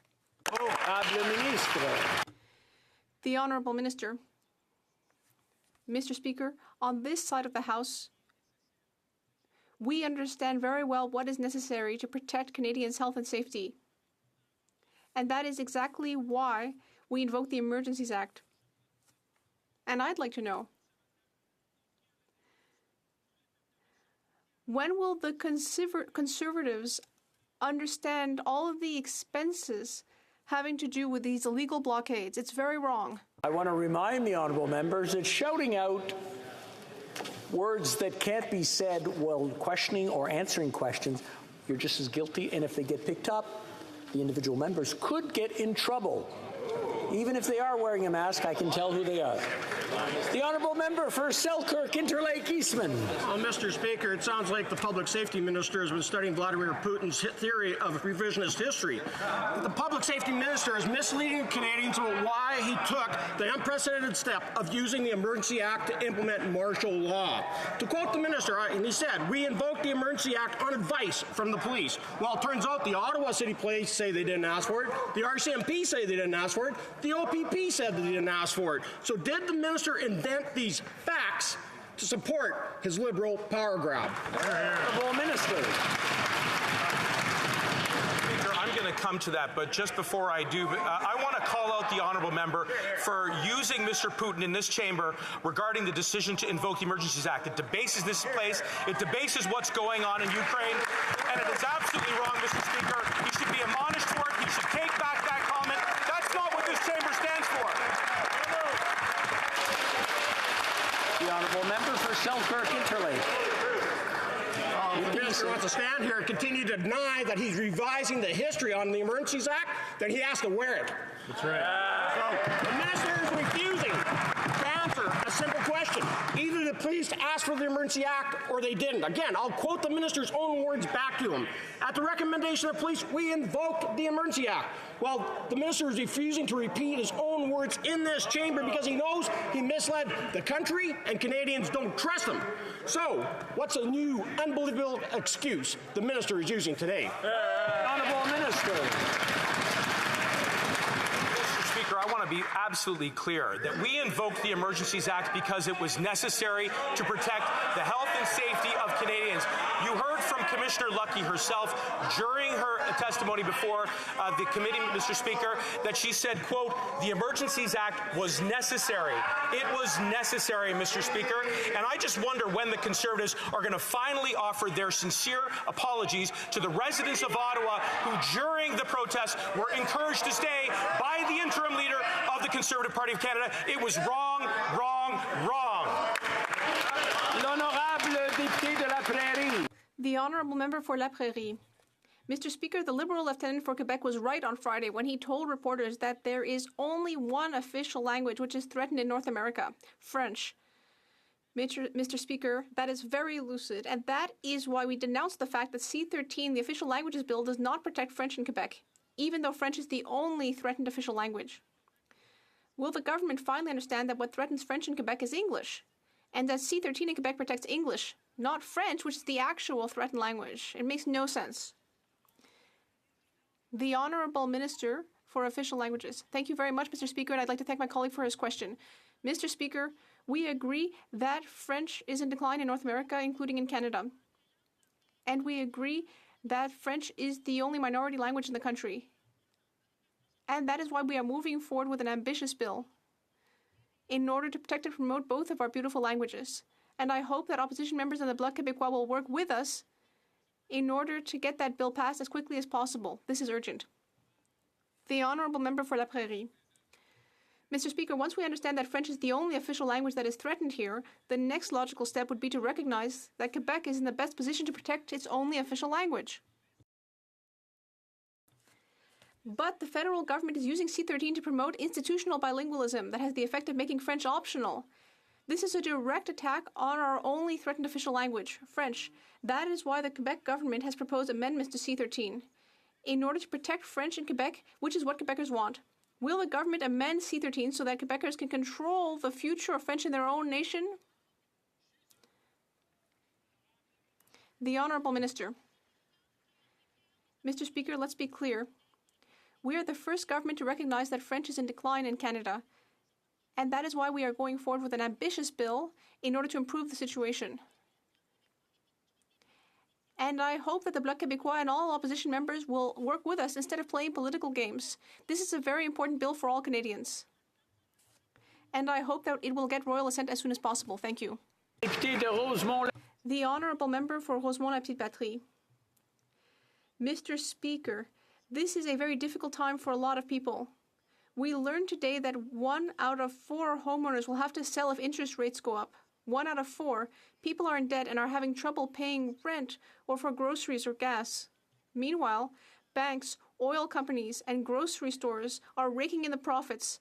And meanwhile, the Liberals are cutting assistance such as EI for workers and child benefits. When will the Liberals finally do something about the ultra-wealthy and stop making life more difficult for families?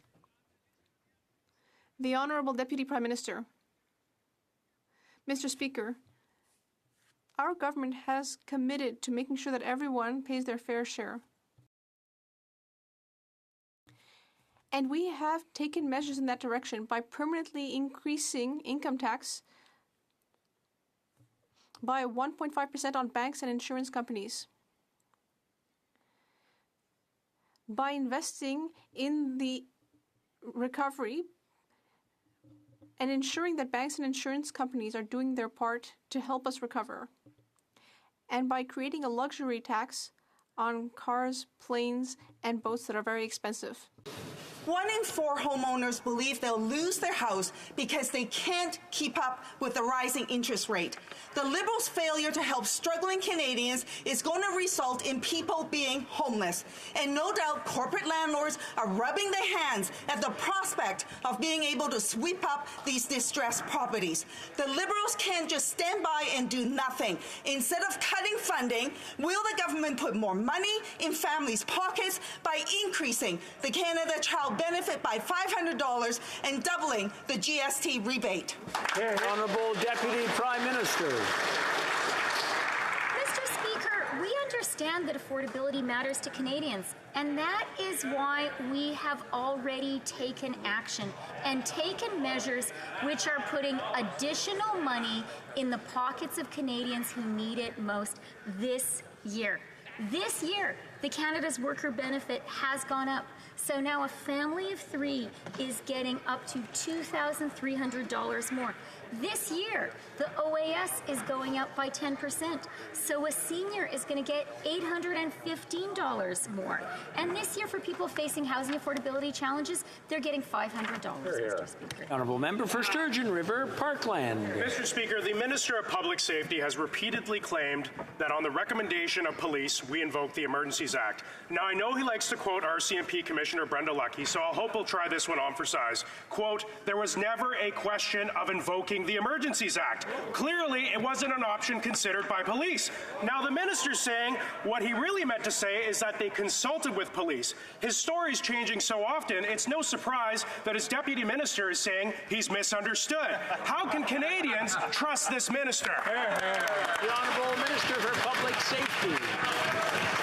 Mr. Speaker, what a prime example of cherry-picking the Commissioner's testimony. If he goes on to read, what he would see is that the Commissioner said in her own words that the Emergencies Act was needed to restore public safety, Mr. Speaker. And I'll tell you something, while he continues to bury his head on the sand on the material facts, while he continues to bury his head on the conduct of the interim leader of the Conservative Party of Canada, who egged on the illegal blockades long after it became a threat to public safety, we were working 24/7 with law enforcement to restore public safety. We will never apologize for that, Mr. Speaker. Member for Sturgeon River, Parkland. Well, Well, Mr. Speaker, without parliamentary accountability, Canadians would never know the truth about how this Liberal government invoked the Emergencies Act.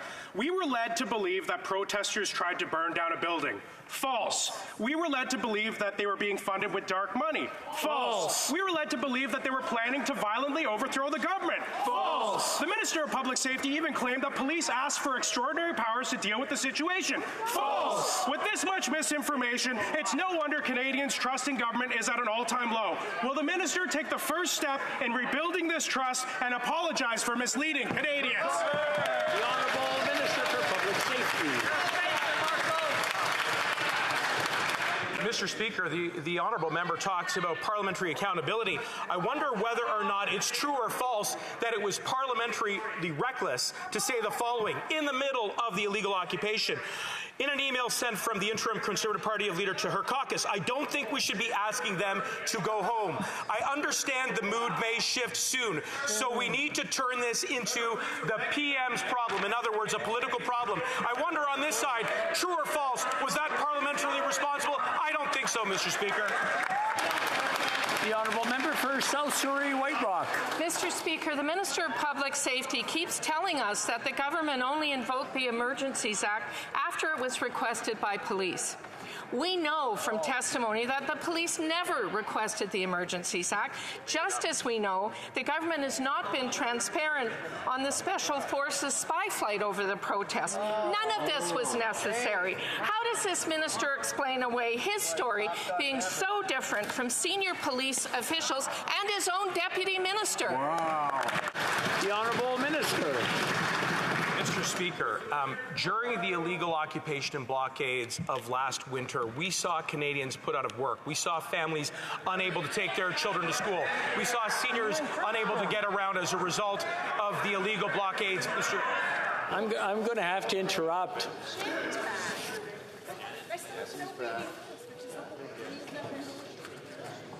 Okay, I'll let the minister start from the top, please. Mr. Speaker, as I was saying, in the middle of the illegal occupation, we saw Canadians put out of work. We saw families who were unable to take their kids to childcare. We saw an entire town here in Ottawa that was laid to siege.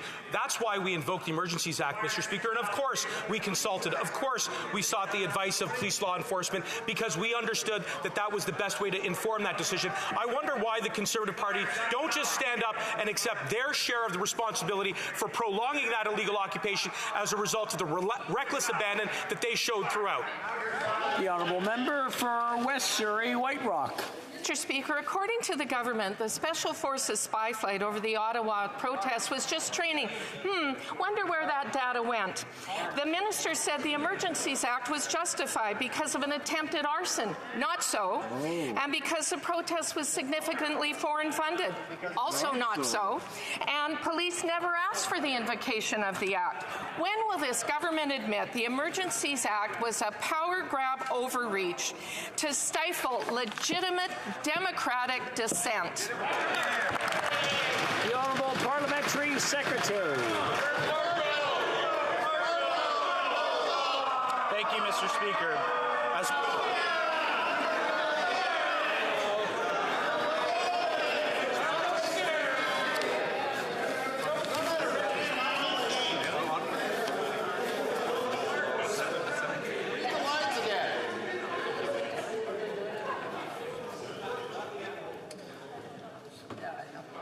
The Honourable Parliamentary Secretary.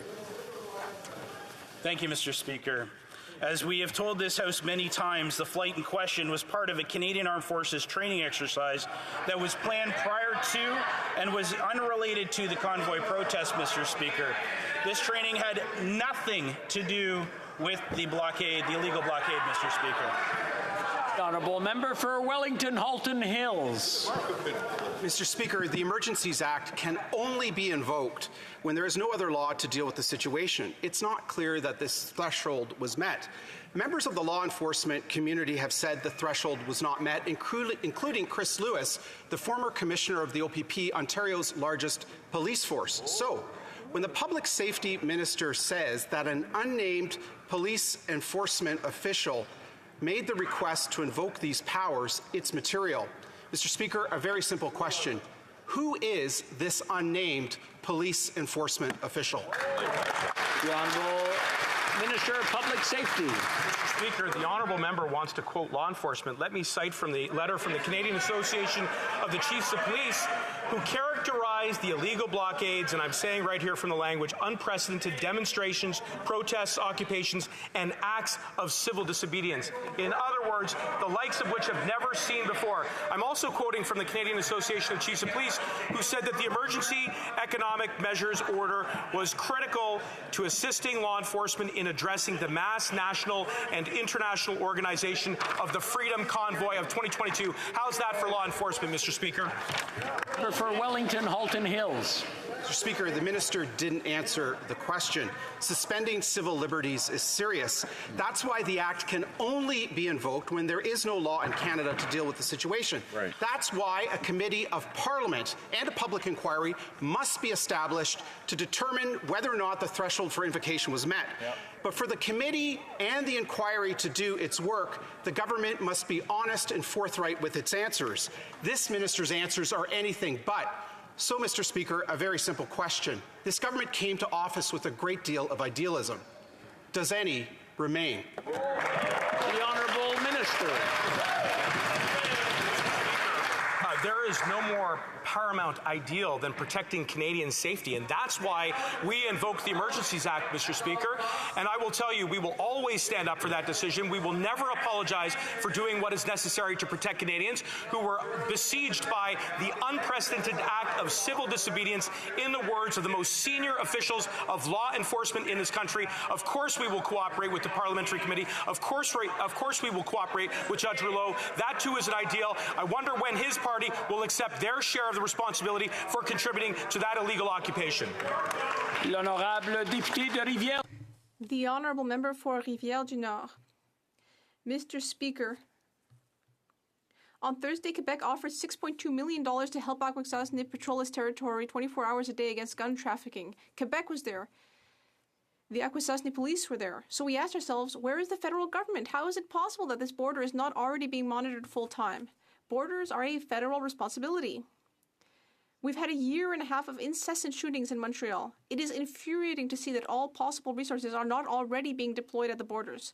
What is the federal government waiting for before dealing with gun trafficking?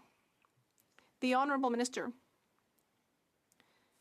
Mr. Speaker, I'd like to thank my colleague for his question and his leadership. I share his concerns about the firearms issue, and that is exactly why we are working closely with the Government of Quebec and with Indigenous groups, as well as Akwesasne, to add resources to stop firearms trafficking at the border, and we will continue to do so to protect our communities. The Honourable Member. Mr. Speaker, in spite of everything the Minister has said, we are still coming out of a weekend of violence in Montreal. More gunshots in Rivière-des-Prairies and in Villeray. Still today, we're wondering how all of these weapons can be continuing to flow into our neighborhoods. And we're still wondering where the federal government is. Qui est en principe chargé? It's supposed to be in charge of monitoring the borders to ensure that traffickers are arrested before providing weapons to criminal groups. Last year, there was a shooting every 2.5 days in Montreal. What is the minister waiting for before taking action? Is he waiting for there to be shootings every 2 hours? The Honourable Minister. Mr. Speaker, on this side of the House, we will continue to work hard to protect our communities, including at the border, to prevent firearms trafficking. That is exactly why we had already transferred $46 million to the Government of Quebec. That is exactly why we are currently renewing agreements with Indigenous communities. And currently, there will be a vote on C-21, and I hope that the Bloc Québécois will support that important legislation. The Honourable Member. Well, the Minister has said that everything will be done, but that means it's not already being done. We need more at the borders, because currently, Quebec and Indigenous police forces are currently monitoring the border without help from the federal government. And not everything is being done in this House either. There is nothing in C-21 to fight weapons trafficking and organized crime. At the borders and in this House, this government is offering half measures. But Montreal is facing a real illegal weapons problem, a real organized crime problem, not a half problem. When will the federal government do something about illegal weapons and organized crime? The Honourable Minister. Mr. Speaker, I completely agree with my colleague. There are major concerns at the border. That is exactly why we will continue to add resources at the border for the CBSA, for the RCMP. Last year, we seized a record number of firearms, but I do agree that we need to go further. And that is why I hope the Bloc Québécois will support Bill C-21. The Honourable Member for Charlesbourg, Haute-Saint-Charles. Well, Mr. Speaker, it seems that Pinocchio is the new pseudonym of the Minister of Public Safety. He recently made a statement in this House that is totally false.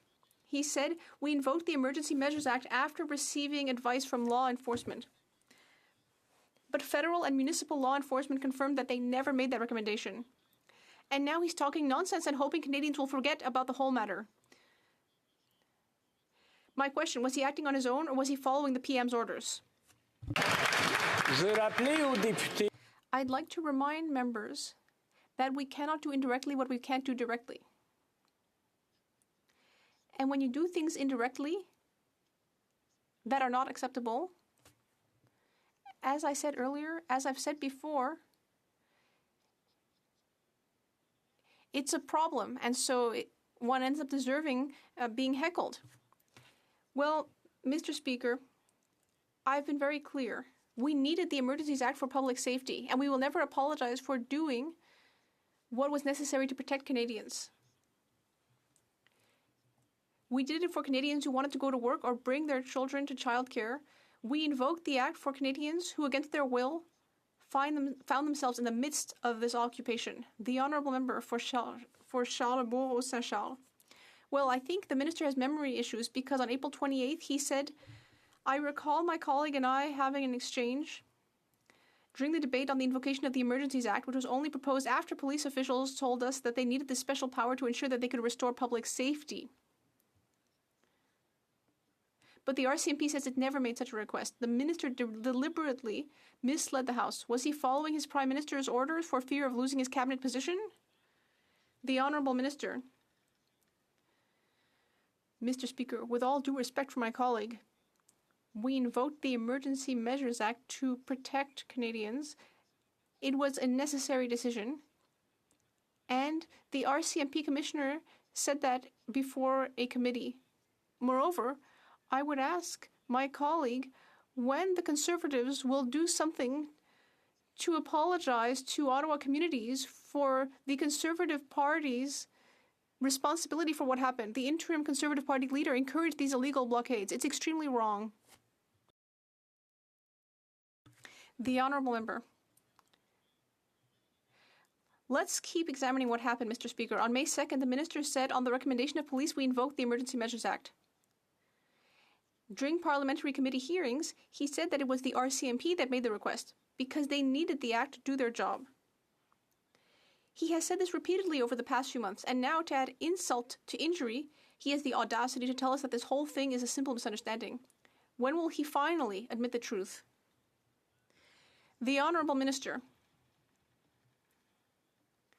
Mr. Speaker, we have been very clear on this side of the House about the fact that it was a necessary decision. And yes, we discussed the matter with police forces before the act was invoked.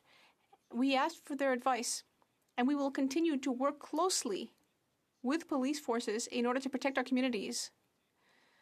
On the Conservative side of the House, their party actually contributed to the illegal blockades. It's very wrong, and they should do something to make Ottawa communities whole. Edmonton Strathcona. Mr. Speaker, the Foreign Affairs Minister blamed Global Affairs staff for attending a party at the Russian embassy. She won't even admit whether she knew or not if they were going.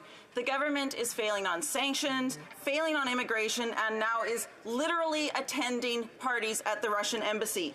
There is a genocide happening in Ukraine. This is a pattern of behavior that is not helping Ukrainians. Instead of apologizing after the fact, why didn't the minister tell her staff not to attend events at the Russian embassy? Well, Minister for Foreign Affairs. Thank you, Mr. Speaker. I agree with my colleague, and I'm as mad as her because this should have never happened. And of course, Mr. Speaker, this will not happen again. Of course, I'm the minister and the buck stops here, but what I can tell you is that we've been showing leadership on the question of Ukraine. Our intent has been the same since before February 24th. We need to make sure to send a strong message to the Vladimir Putin's regime. We need to suffocate it diplomatically, economically, and politically. Thank you so much. Member for Esquimalt-Saanich-Sooke. For nearly 7 years, New Democrats have been calling for the creation of a clear path to safety for LGBTQI refugees whose lives are at imminent risk. Currently, Rainbow Railroad has identified and fully verified 300 Afghans at high risk of immediate, life-threatening violence simply for being who they are. Despite the failure of the Liberals to create a path to safety in Canada for queer refugees at risk, Canada can help rescue these Afghan refugees right now. Will this government immediately partner with Rainbow Railroad to evacuate and resettle these 300 high-risk LGBTQI+ Afghans? The Honourable Parliamentary Secretary. Merci, Monsieur le Président. Thank you, Mr. Speaker. For people who identify themselves as LGBTQ escaping from violence and persecution in their country, we work closely with organizations such as Rainbow Refugee Society, the UNHCR, and other organizations to help sponsor LGBTQ refugees from abroad. We are supporting at least, Mr. Speaker, 55 service providers to make them feel at home. We have a role to play to make sure LGBTQ people feel safe and supported, and they can participate fully in society. The Honourable Member for Malpeque. Thank you, Mr. Speaker. The last 2 years have shown us the importance of reliable, high-speed internet for everything from work, school, the digital economy, connecting with loved ones, and much more. The importance of rural connectivity was recently highlighted as an economic driver in the 5-year economic plan outlined by the Partnership for Growth in Prince Edward Island, a group representing over 200 island businesses. Our government has made $7.2 billion available to achieve the goal of connecting 98% of Canadians by 2026. Can the Minister of Rural Economic Development update the House on what's being done to achieve this goal in communities across my riding of Malpeque and all of Prince Edward Island? Honourable Minister for Rural Economic Development. Thank you, Mr. Speaker, and I want to thank my friend and colleague from Malpeque for the question and for the warm welcome I received when I was riding recently. And I'm so proud that while I was there, we announced an historic agreement with the government of Prince Edward Island to be the 6th province to partner with us to get the remaining communities in their town, in their province connected. Mr. Speaker, it's a historic investment of $20 million to connect the remaining homes. That brings us closer to our commitment of 98% of Canadians by 2026 and 100% by 2030 to affordable, reliable, high-speed internet. Thank you, Mr. Speaker. The Honourable Member for Sarnia-Lambton. Mr. Speaker, the Liberals insist that the police asked them to invoke the Emergency Measures Act. Police forces say they never asked. The Liberals insist that the act was needed in order to tow the trucks away, which is not the case, since all border blockades were resolved beforehand, and it was the province that leveraged the licenses of tow truck owners to get their cooperation. The allegations about Russian and foreign funding was false, and the accusations of arson were also false. So will the Prime Minister admit that invoking the Emergency Measures Act was just to punish those who don't agree with him? The Honourable Minister for Public Safety. Mr. Speaker, I want to thank my colleague for the question. It allows me to highlight again that Commissioner Luckey herself testified before committee that indeed there was a problem procuring tow trucks in the midst of the illegal occupation, which is, of course, one of the reasons why we included that power in the Emergencies Act itself. We sought that advice prior to its invocation. We took the decision informed by our consultations, Mr. Speaker, and we did it because it was necessary, and we will never apologize for doing what is necessary to protect the health and safety of all Canadians. Thank you. The honourable member for Medicine Hat, Carson Warner. Mr. Speaker, this Minister of Public Safety has repeatedly stated that the Emergencies Act was invoked at the recommendation of police. However, police officials have testified that they, in fact, did not ask for the invocation, and the minister has not been able to identify any police agency that specifically asked for the act invocation, as he states. Canadians don't trust, don't know what to believe anymore, and don't trust this misunderstood minister and this government. Will the minister do the right thing and just admit he made it up, or will he continue to double down and lose what little credibility he has left? The honourable minister. Mr. Speaker, as my colleague well knows, and as I have said on a number of occasions, we invoked the Emergencies Act because it was necessary. We consulted with law enforcement. We sought their advice prior to its invocation, Mr. Speaker, and that advice obviously informed the decision to invoke. We did it because Canadians were hurting, because as they were trying to get to work, as they were trying to go about their daily lives, Conservatives were encouraging them to say that was wrong, and just once it would be nice to hear Conservatives stand up and apologize for their improper, reckless role in extending the illegal blockades. While they were undermining public safety, we were defending it. The honourable member for Renfrew, Nipissing, Pembroke. Mr. Speaker, the Public Safety Minister said 9 times he invoked the Freeze and Seize Emergencies Act at the request of the police. The RCMP denied this, the acting Ottawa Police Chief denied this, and even the former Ottawa Police Chief denied this. How can Canadians trust this minister or his government? Honourable Minister. Mr. Speaker, Canadians will trust a government that will do what is necessary to protect their health and safety. And contrast what we did, which was to invoke the Emergencies Act only after it was clear that existing authorities were ineffective at restoring public safety, to the role of the Conservatives, Mr. Speaker, who encouraged, who egged them on, who were taking selfies with them, who were doing whatever it took to make it a political problem for the Prime Minister. That was wrong. They should know better. Canadians will never forget the role that Conservatives played during the illegal blockades, but they will remember, Mr. Speaker, what we did, which was to protect them. Thank you. The honourable member for Brantford Brant. Prime Minister promised Canadians they would expect openness and transparency, but it appears this is not the case with our Public Safety Minister. Words matter. Clarity matters. Repeating extensively inside and outside of this House that law enforcement asked for the Act is categorically opposed to the narrative that they asked for the measures contained in the Act.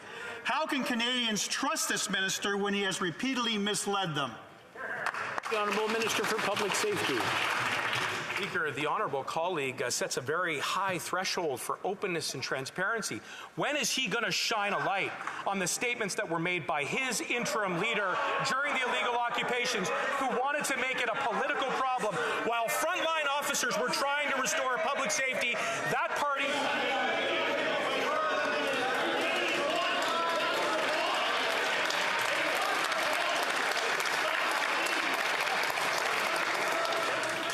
With all the shouting, I wasn't able to hear half that answer. I'm going to have to ask this minister to start over again, please. Mr. Speaker, as I was saying, my honourable colleague across the aisle sets a very high threshold for openness and transparency, and I wonder when he's going to shine a light on the conduct of his own caucus colleagues, including the interim Conservative Party of Canada leader, who was egging on the illegal occupation long after it had become dangerous. Not only did those statements put at jeopardy the lives and the health and safety of Ottawa residents, it also put in danger the lives and safety of our frontline police officers. It was wrong. They should apologize. The honourable member for Thérèse de Blainville. Mr. Speaker, the passport fiasco continues. The only solution for those who must travel within 48 hours is to wait in line for a full day at a passport office.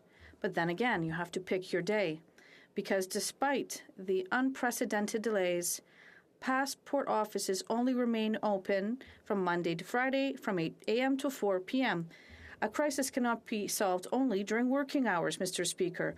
Will the government finally open its offices on weekends for concerned travelers? The Honourable Minister.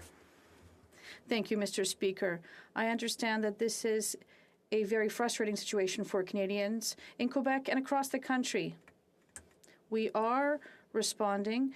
We know that we've had restrictions and that Canadians want to travel. We've hired more than 600 people, and we are going to add additional staff workers at Service Canada. They're working day and night and weekends, and we're going to try to do the best we can to allow Canadians to receive their documents on time. The Honourable Member for Thérèse de Blainville. Between the official message and what's happening in passports offices is a world of difference. We know that unlike what the website says, only people who travel within 48 hours are served. We know that the wait times on the site are unrealistic. We also know that despite the instructions, many people had to pay extra fees. Can the minister finally explain clearly who can go to the office, when, and what to do if you are charged an undue fee? The Honourable Minister. Thank you, Mr. Speaker. As I have said several times in this House, there has been an unprecedented demand for passports. People, I'm trying to see with Service Canada to see how we can follow our guidelines on the ground, and we are going to reassure Canadians that, and we'll make sure that the correct information is on their website.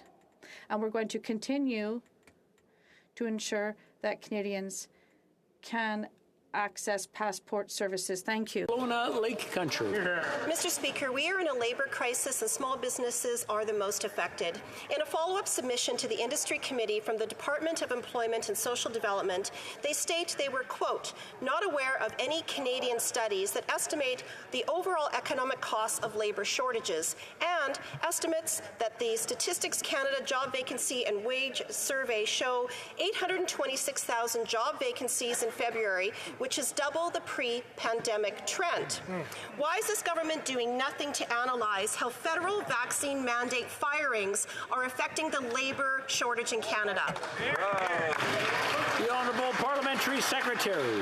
I thank the member opposite for the question, and I'll just point out to her that what we are doing and what we've done throughout the pandemic and after, as we exit this pandemic, is supporting Canadian small businesses. We've recovered over 115% of the jobs lost prior to the pandemic. That's point number one.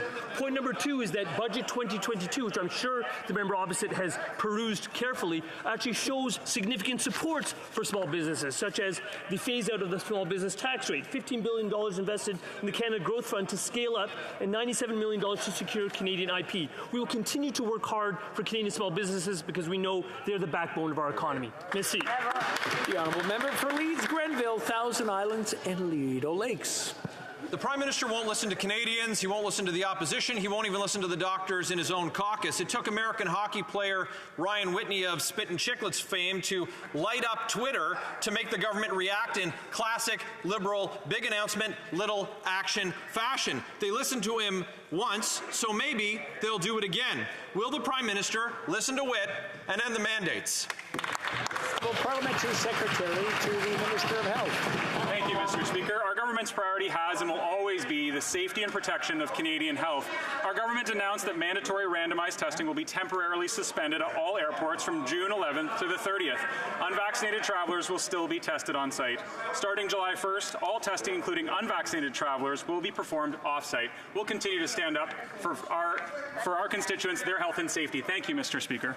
Well, member for Leeds, Grenville, Thousand Islands, and Rideau Lakes. Well, the Liberals are in fine form. They made a big announcement on Friday. Did they end mandates allowing people to return to work? Nope. Did they end mandates allowing all Canadians to travel by rail and air? No. Their solution was to pause random COVID testing for a couple of weeks. It was a joke. So will the Parliamentary Secretary to the Minister of Health give us a date on when he'll end the mandates, or will he tell me to F off like he did to one of his constituents?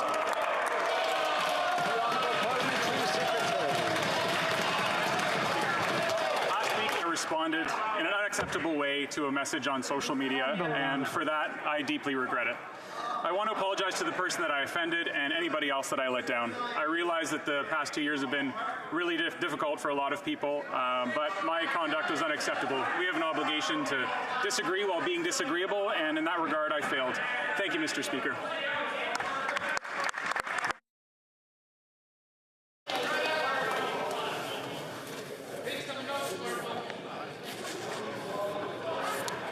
Before going on to the next question, order.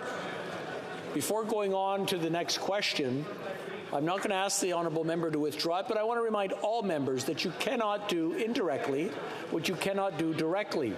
And referring to something like what was said is not acceptable. The honourable member for Etobicoke Centre. Thank you, Mr. Speaker. This government has made the modernization of the Official Languages Act one of its top priorities. However, despite the need to protect and promote French across the country, the opposition parties have consistently blocked our bill to modernize the Official Languages Act from moving forward. Could the Minister of Official Languages tell this House what the delay of C13 means for language minority communities across Canada? The Honourable Minister of Official Languages. Thank you, Mr. Speaker. I'd like to thank my honourable colleague for pointing out why it's important and why it's unfortunate that other parties are working against our bill. Members of the official language minority community have told us how urgent our reforms are and how the proposed Bill C13 is the cornerstone of an action plan that strengthens the institutions on which these communities rely. Our government is committed to protecting and promoting French across Canada, and I hope that the opposition will end its obstruction and work with us to pass this bill as quickly as possible. Thank you, Mr. Speaker. Wellington Halton Hills. Mr. Speaker, normally the Department of Foreign Affairs has a list of countries whose national days Canadian officials are not to attend. The list is compiled by departmental officials, but the final decision rests with the minister. Last week Friday, a Canadian official attended the Russian embassy's celebration. On Friday night, the minister's office concurred with the department, but yesterday the minister reversed course and blamed officials. Instead of blaming officials, will the minister accept that the list is her responsibility, and will the minister accept ministerial accountability? The Honourable Minister for Foreign Affairs. Thank you, Mr. Speaker. As mentioned earlier today, I'm as angry and frustrated as Canadians and members of this House regarding the fact that a Canadian official was at the Russian embassy. This should have not happened. And of course, Mr. Speaker, it will not happen again. That being said, I'm the minister, and so the buck stops here. But I must say that we can collectively be proud of what we've done in supporting Ukraine since the invasion. Just last week, we announced 28 new sanctions, Mr. Speaker, and more is to come. Thank you. Well, member for Wellington Halton Hills. Mr. Speaker, last week the minister announced yet another delay in the government's Indo-Pacific strategy, announcing a committee to craft this strategy and bypassing the department. Clearly, the government doesn't think officials are capable of doing this work. Since the department has been cut out of crafting this strategy, which is now in the hands of the government's hand-picked committee, will the minister at very least tell us when this strategy will be complete and made public? The Honourable Minister. Thank you, Mr. Speaker. Thank you to my colleague, which I value input regarding the Indo-Pacific strategy, because obviously we need as a country to assert ourselves much more as a Pacific nation, and we need to make sure that we react to a more assertive China. So based on that, we will draw the expertise of many people from all walks of life, different parts of the country, including people with different political backgrounds, to make sure that we have a strong strategy coming ahead. Thank you so much. Good job. Member for Pitt Meadows, Maple Ridge. Mr. Speaker, this government claims to care about refugees, but again, it's just lip service. Comlox Aviation has offered a commercial airline to provide humanitarian flights to Ukraine for free. Just one problem. They keep running into red tape from this Liberal government. The Ukrainians are desperate, both for aid and for safe haven here in Canada. Question, will the minister commit right now to provide intervention to allow this airline to provide aid for Ukrainians in their hour of need? The Honourable Parliamentary Secretary. Thank you very much, Mr. Speaker, and I thank the member for his question. Let me remind this House that Since January, Canada has welcomed over 43,500 Ukrainians. We've launched the Ukrainian Authorization Emergency Travel, which made it easier, faster, and safer for Ukrainians to come. We've secured 3 targeted flights to get Ukrainians to safety, and we're also providing a one-time direct payment of $3,000 per adult and $1,500 per child for them. Mr. Speaker, we stand with Ukraine and we're going to continue to help our Ukrainian community. Merci. The honourable member for Brampton North. Mr. Speaker, the pandemic has demonstrated the importance of standing up for workers, and especially gig and online workers. As emerging forms of labour and new industries grow in the economy of tomorrow, it's important that our government be there for all Canadian workers. I've heard from my constituents that employees who work for truck drivers are being misclassified as independent contractors, even though they don't own their own truck, because of Drivers Inc. schemes. Can the minister tell the House and Canadians what he and the government are doing to address this issue? The honourable minister. Mr. Speaker, the Drivers Inc. model deprives workers of their basic rights. We amended the code by prohibiting the misclassification of workers, and we have been inspecting work sites since then. Where we find people guilty of non-compliance, we will take action through orders, fines, and prosecutions.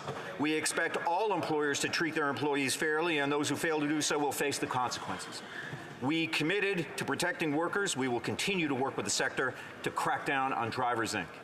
Merci beaucoup. The honourable member for Skeena-Bulkley Valley. Mr. Speaker, last year saw the lowest return of Skeena River steelhead on record. The vibrant steelhead industry supports dozens of family-owned tourism businesses which were hard hit by the pandemic. Now, livelihoods are on the line, but I'm not sure that this government cares. And the shared jurisdiction with the province means too often the Liberals think they're off the hook. Now, we need urgent action, but instead this minister seems content with business as usual. Can she share with this House, how is her approach to Skeena River steelhead this year going to be different than the failed approach of previous seasons?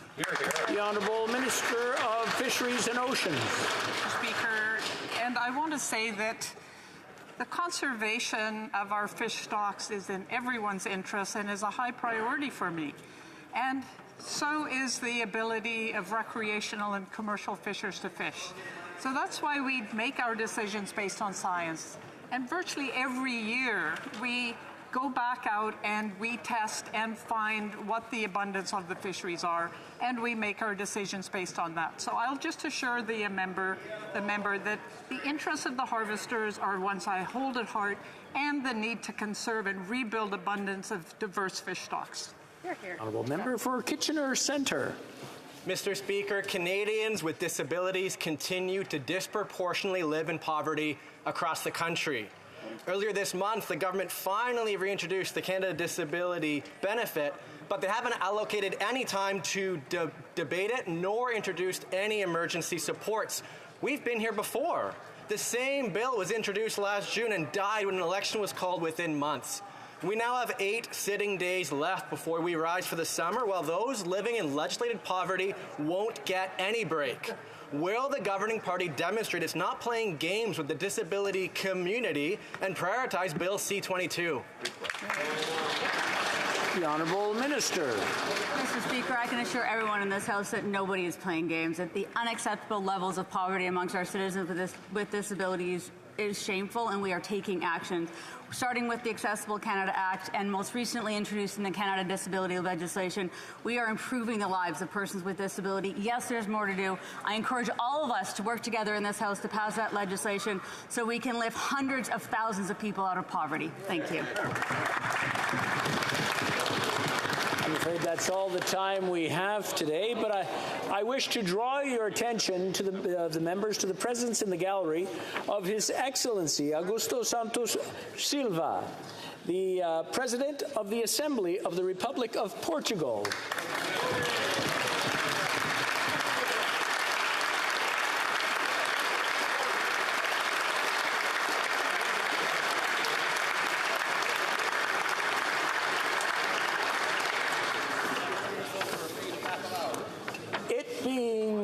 310, pursuant to order made on Thursday, November 25th, 2021, la Chambre procédera maintenant au... The House will now proceed to the taking of the deferred recorded divisions on the motions at report stage of Bill C-5. Call in the members.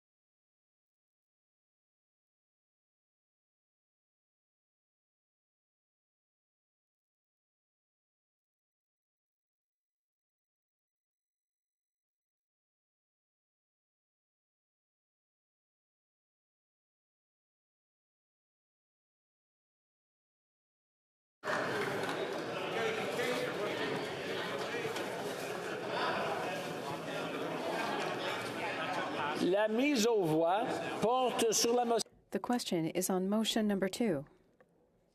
Also applies to motions number 3 to 5. Mr. Moore, seconded by Mr. Brassard, moved that Bill C-5 be amended by deleting Clause 5. La période de 10 minutes pour les députés. The 10-minute period for members voting electronically has started. The House will now proceed to the vote for members participating in person. All those in favor of the motion will please rise. Mr. Paulus. Mr. Paulus. Mr. Bazan. Mr. Bazan. Mr. Barlow. Mr. Barlow. Mr. Chong. Mr. Chong. Mr. Moore. Mr. Moore. Mr. Berthold. Mr. Berthold. Mr. Fast. Mr. Fast. Mr. Albus. Mr. Albus. Ms. Finley. Ms. Finley. Ms. Dancho. Ms. Dancho. Mr. Nader. Mr. Nader. Mr. Barrett. Mr. Barrett. Mr. Jennis. Mr. Jennis. Mr. Schmale. Mr. Schmale. Mr. Macaulay Edmonton West. Mr. Macaulay Edmonton West. Mrs. Stubbs. Mrs. Stubbs. Mr. Seaback. Mr. Seaback. Mr. Lawrence. Mr. Lawrence. Mr. Generou. Mr. Generou. Mrs. Gray. Mrs. Gray. Mr. Kimmich. Mr. Kimmich. Mr. Calkins. Mr. Calkins. Mr. Perkins. Mr. Perkins. Mr. Vidal. Mr. Vidal. Mrs. Gallant. Mrs. Gallant. Mr. Tucker. Mr. Tucker. Mr. Caputo. Mr. Caputo. Mr. Small. Mr. Small. Mr. Williamson. Mr. Williamson. Mr. Steinley. Mr. Steinley. Ms. Rude. Ms. Rude. Mr. Ellis. Mr. Ellis. Madame Vien. Madame Vien. Mrs. Goodrich. Mrs. Goodrich. Mrs. Cramp-Nyman. Mrs. Cramp-Nyman. Mr. Stewart. Mr. Stewart. Mr. Baldinelli. Mr. Baldinelli. Mr. Workington. Mr. Workington. Monsieur Reyes. Mr. Reyes. Monsieur Généreux. Mr. Généreux.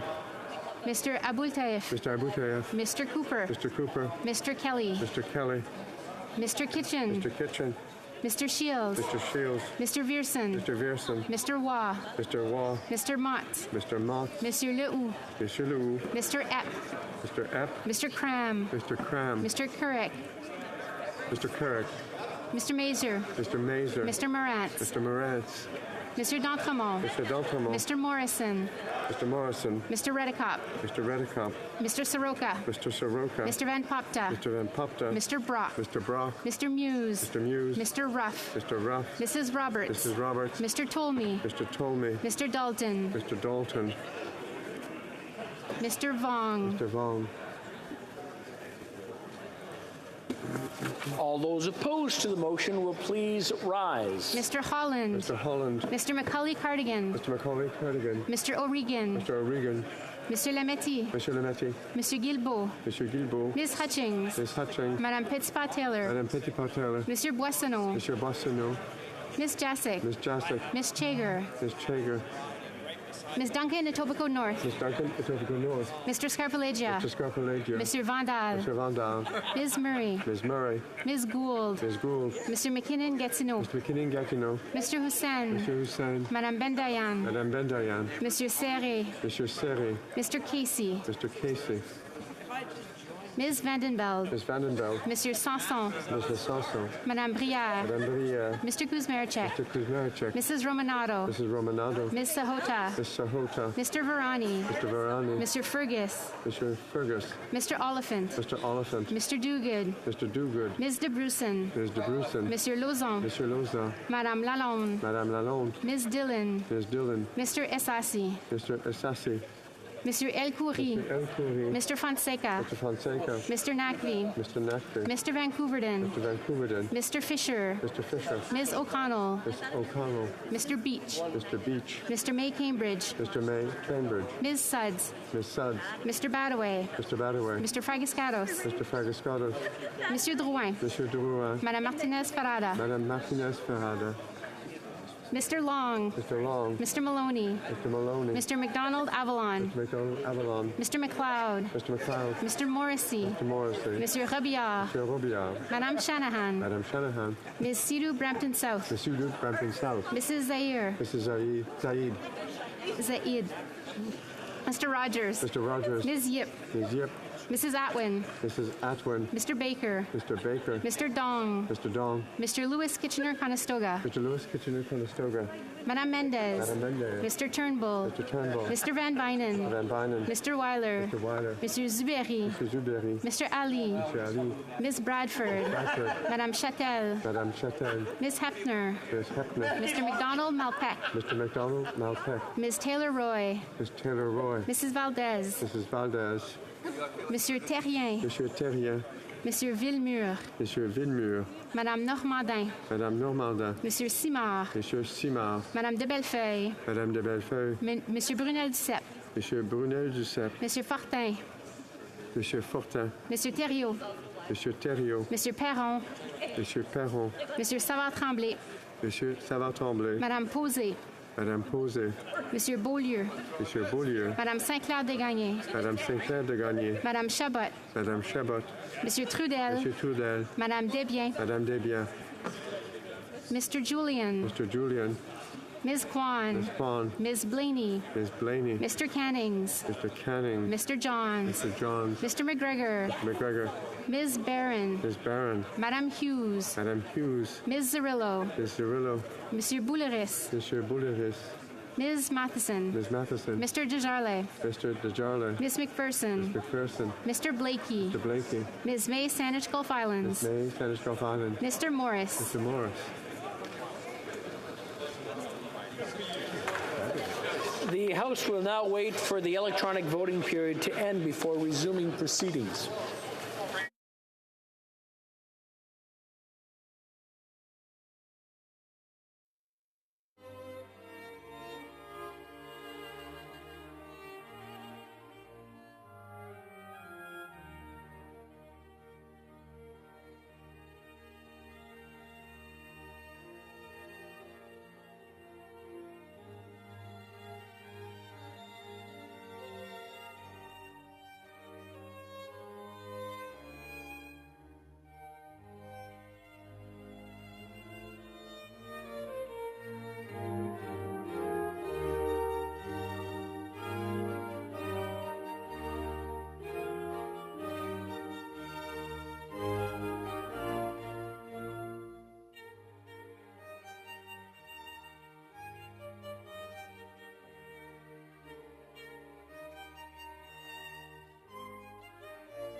Je désire informer la Chambre que la période de...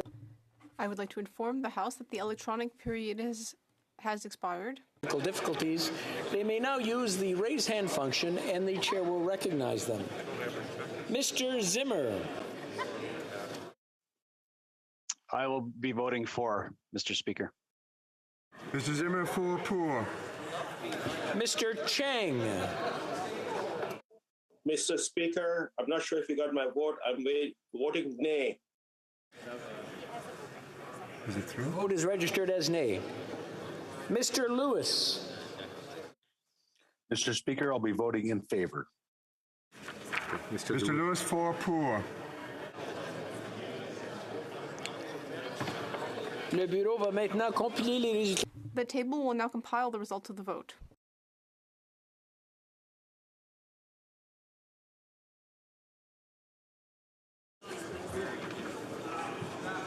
Yeas pour 115, 115.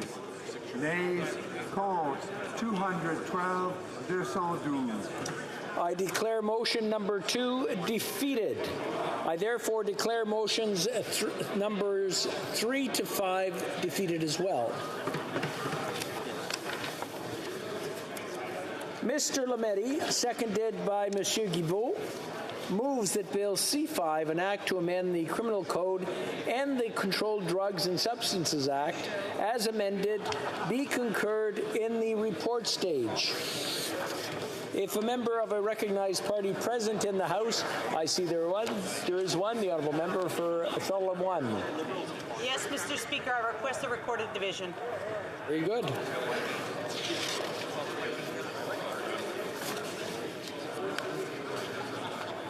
Put the two together.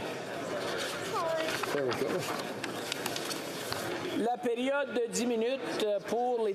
The 10-minute period for members voting electronically has started, and the House will now proceed to the vote for members participating in person.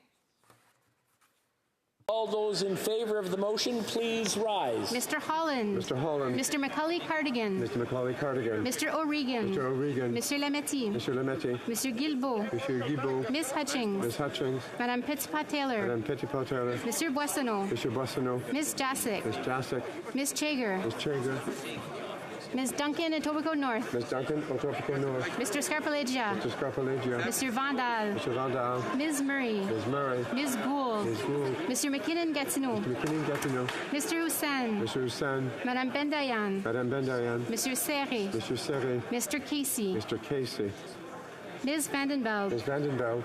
Mr. Sanson. Mr. Sanson. Madame Brière. Madame Brière. Mr. Kuzmarchek. Mr. Kuzmarchek. Mrs. Romanado. Mrs. Romanado. Ms. Sahota. Ms. Sahota. Mr. Varani. Mr. Varani. Mr. Fergus. Mr. Fergus. Mr. Oliphant. Mr. Oliphant. Mr. Dogood. Mr. Dogood. Ms. de Bruson. Ms. de Bruson. Monsieur Lauzon. Mr. Lauzon. Madame Lalonde. Madame Lalonde. Ms. Dillon. Ms. Dillon. Mr. Essassi. Mr. Assassi. Monsieur El Khoury. Mr. El Khoury. Mr. Fonseca. Mr. Fonseca. Mr. Nakvi. Mr. Nakvi. Mr. Vancouverden. Mr. Vancouverden. Mr. Fisher. Mr. Fisher. Ms. O'Connell. Ms. O'Connell. Mr. Beach. Mr. Beach. Mr. May Cambridge. Mr. May Cambridge. Ms. Suds. Ms. Suds. Mr. Badaway. Mr. Badaway. Mr. Fragiscados. Mr. Fragiscados. Monsieur Drouin. Monsieur Drouin. Madame Martinez Ferrada. Madame Martinez Ferrada.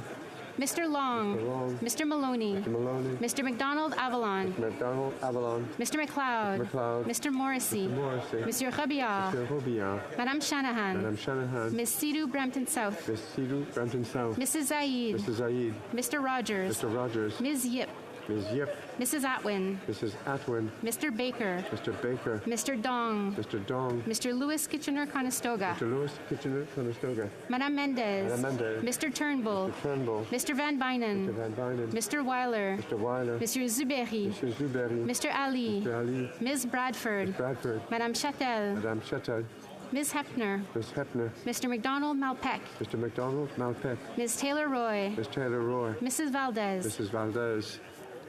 Monsieur Terrien. Monsieur Terrien. Monsieur Villemur. Monsieur Villemur. Madame Normandin. Madame Normandin. Monsieur Simard. Monsieur Simard. Madame de Bellefeuille. Madame de Bellefeuille. Monsieur Brunel Duceppe. Monsieur Brunel Duceppe. Monsieur Fortin. Monsieur Fortin. Monsieur Thériault. Monsieur Thériault. Monsieur Perron.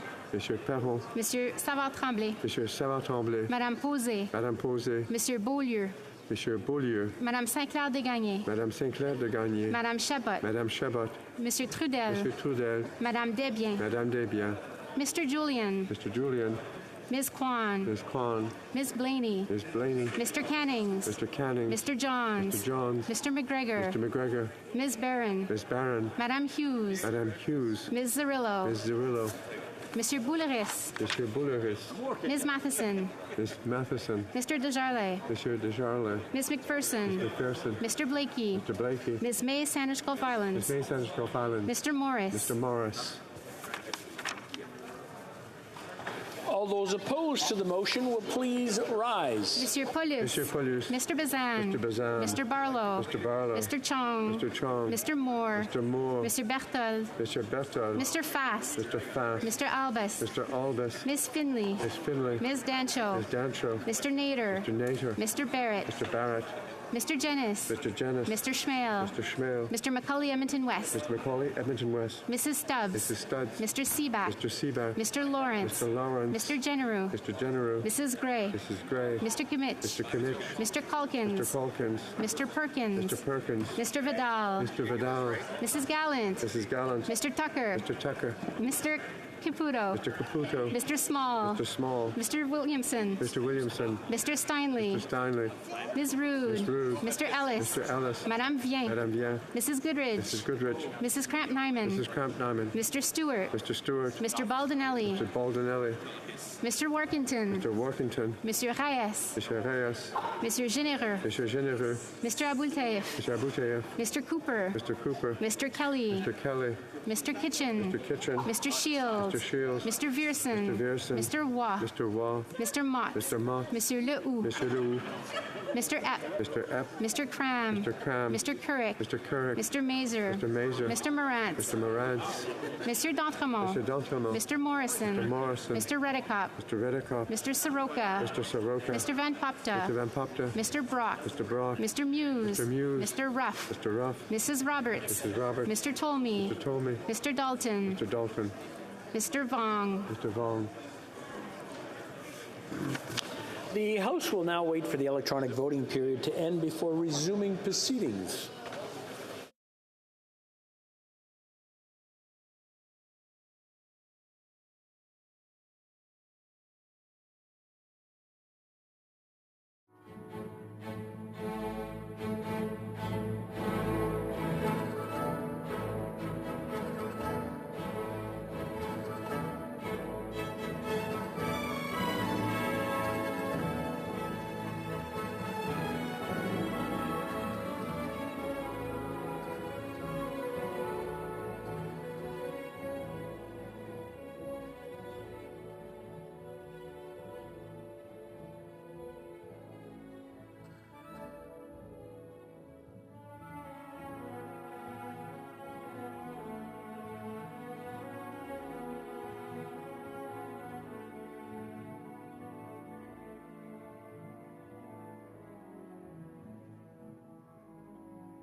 You can tell it's there.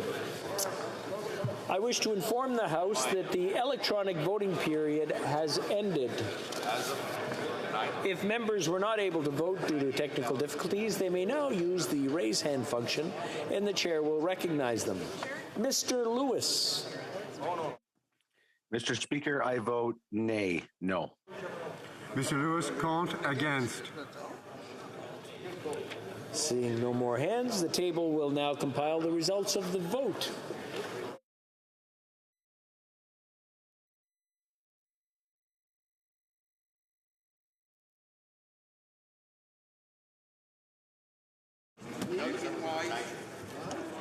Good to see you healthy and wise. Yeas pour 210, 210. Nays contre 116, 116. Je déclare la motion. I declare the motion carried. When shall the bill be read a third time? At the next sitting of the House. Agreed? Agreed.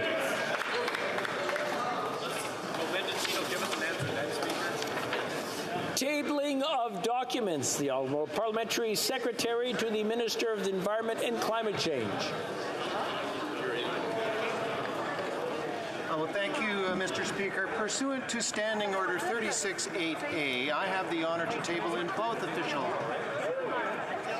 I have to interrupt the Honourable Parliamentary Secretary. We'll wait a few moments till everybody gets out, and then we'll start over again.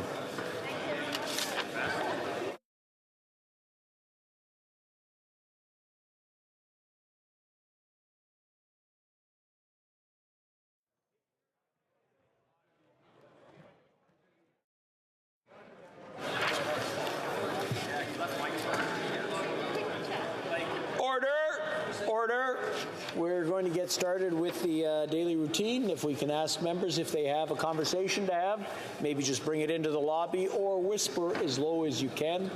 Alors, je vous demande de chuchoter. I would just ask members to whisper if you have something to say or go speak in the lobby. The tabling of documents. The Honourable Parliamentary Secretary to the Minister of Environment and Climate Change. Well, thank you, Mr. Speaker. Pursuant to Standing Order 36.8a, I have the great honour to table in both official languages the government's responses to 3 petitions. These returns will be tabled in an electronic format.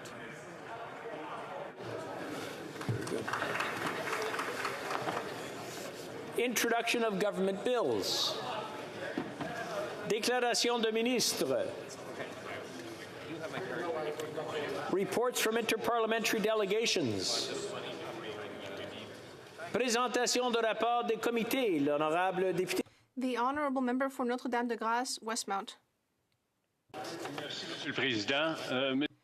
Thank you, Mr. Speaker. I have the honour to table in both official languages the 3rd report of the Standing Committee on Indigenous and Northern Affairs, entitled The Effects of the Housing Shortage on Indigenous Peoples in Canada. Pursuant to Standing Order 109. The committee requests a government response. Merci, Madame la Présidente. Rapport de comité. It's on the other side. Oh, sorry.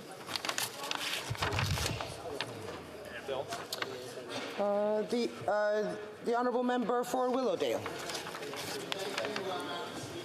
I have the honor to present in both official languages the third report of the Standing Committee on Foreign Affairs and International Development entitled Taiwan's Participation in the International Civil Aviation Organization.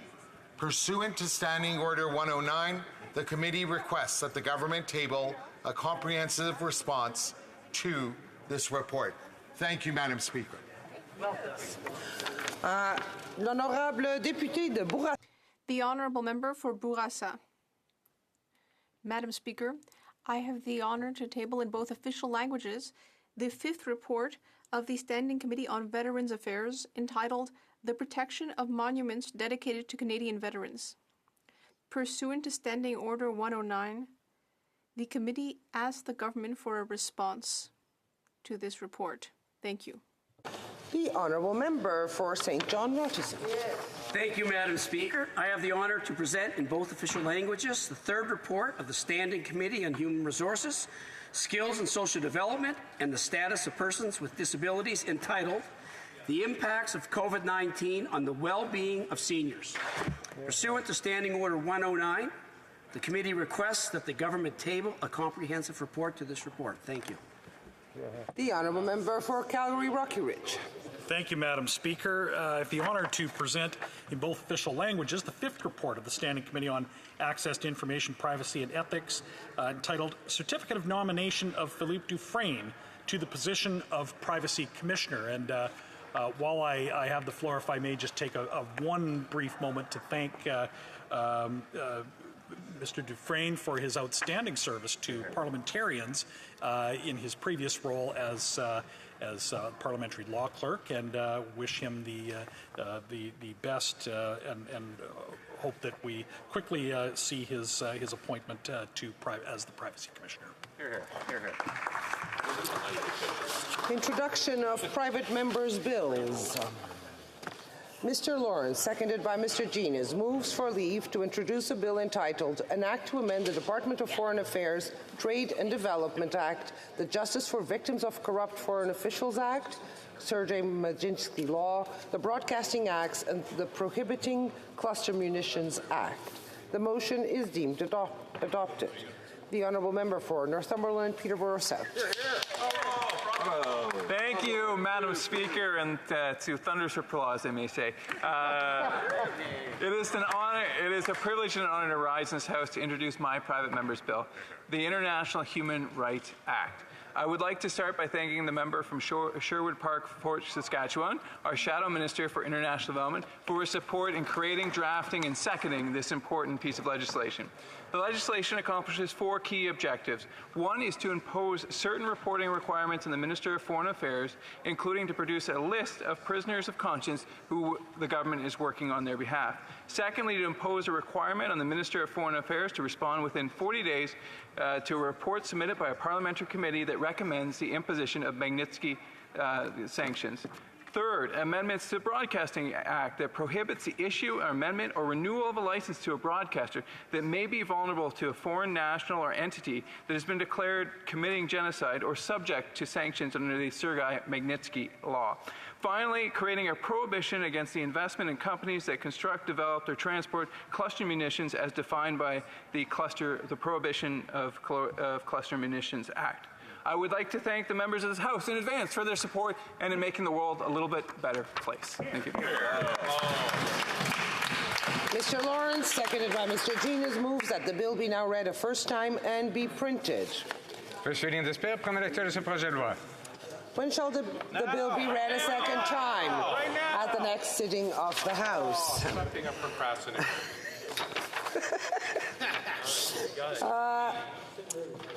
Première lecture de projet. Introduction of private members' bills. Motions. Sorry. There's another bill to be approved. Sorry. Mr. Thériault, seconded by Mr. Perron.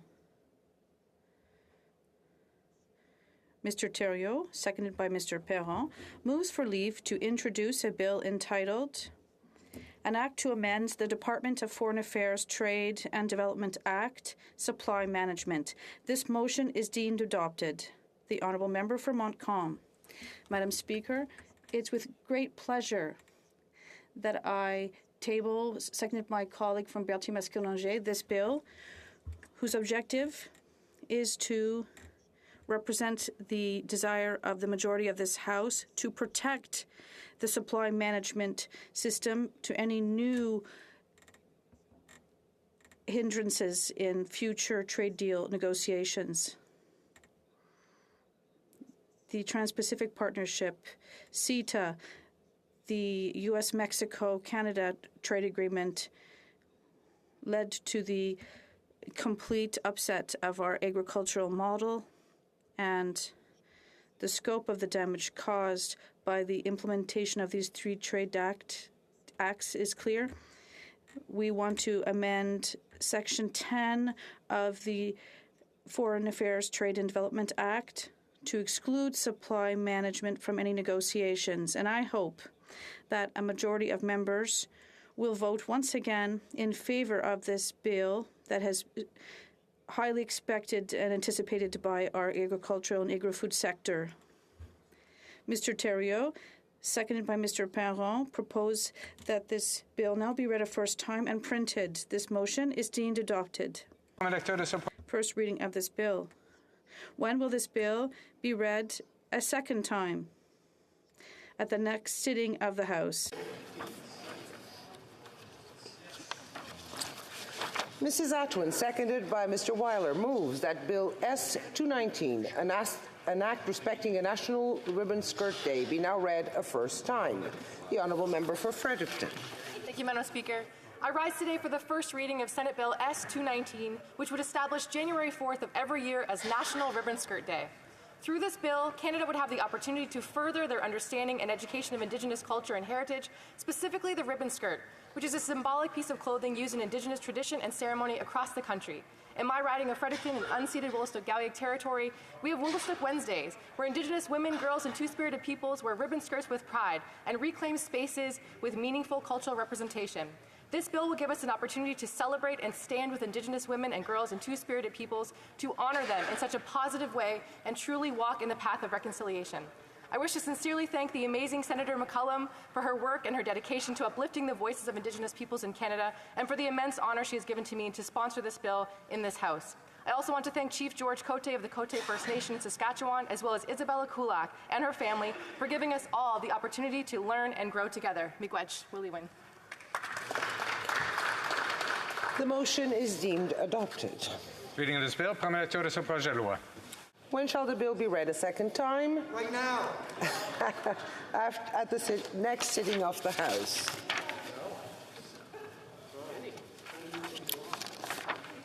Motions.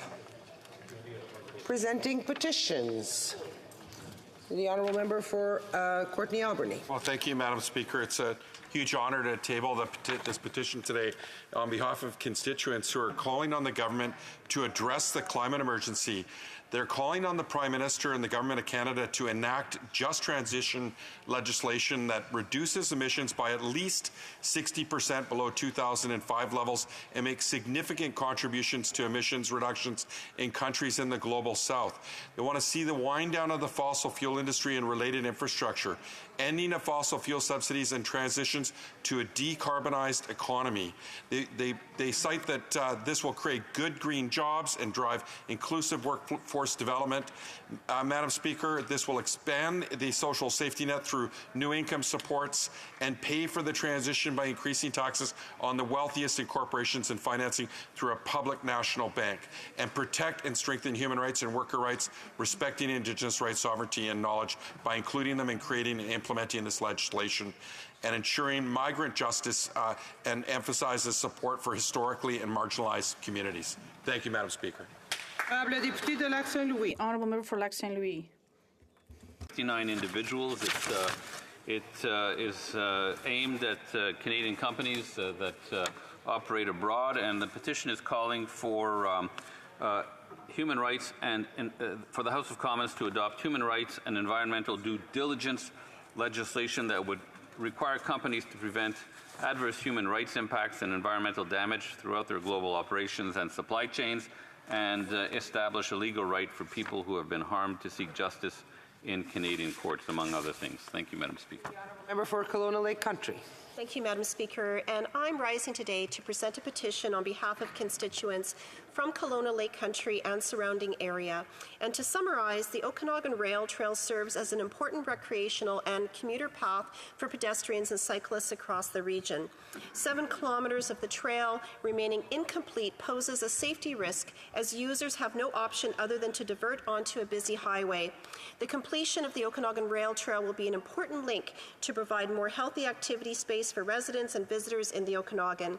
And therefore, the petitioners call upon the Government of Canada to expeditiously complete the federal commitments to the Okanagan Indian Band and Duck Lake IR number 7 to complete the Okanagan Rail Trail. Thank you, Madam Speaker.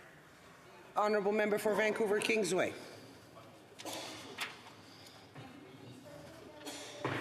Vancouver East, I'm sure. Thank you very much, Madam Speaker. I have 3 petitions to table today.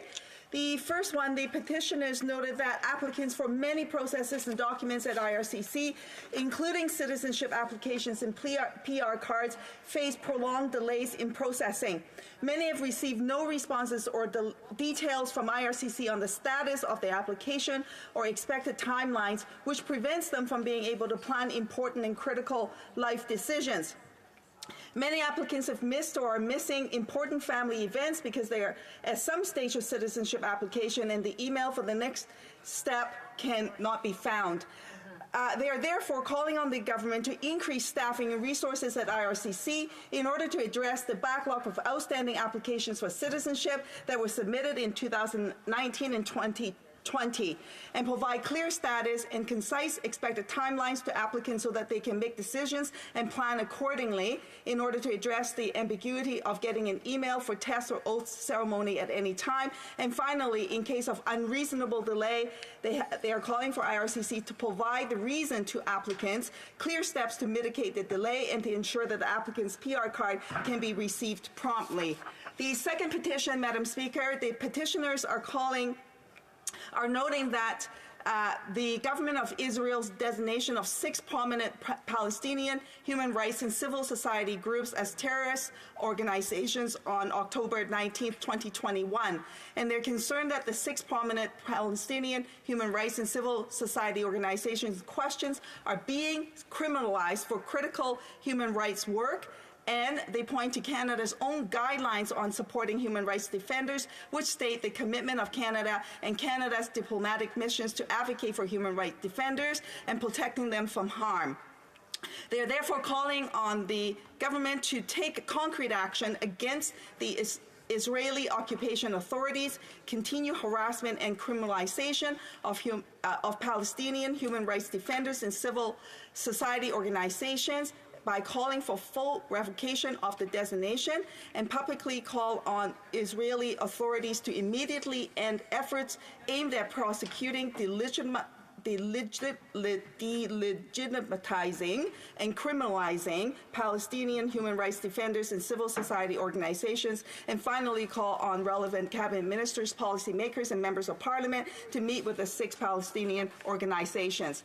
The last petition, Madam Speaker, my constituents are noting that persons with psychosocial and other disabilities continue to be at grave risk of being detained in facilities and or otherwise subjected to limitations on freedoms of movement, including the use of physical restraints, chemical restraints, and isolation, being forcibly administered drugs, which frequently cause toxic and damaging effects such as reduced mobility and constrained cognition, reducing life expectancy, and inducing dependency. And notwithstanding that some people take these drugs voluntarily, they are calling for the government to enact Article 14 of the UN Convention on the Rights of Persons with Disabilities and prohibit civil commitments, psychiatric assessments, and all related interventions for psychosocial disabilities, repealing laws and provisions that violate the CRPD by permitting detentions, restraints, seclusion, community treatment orders, forced drugging,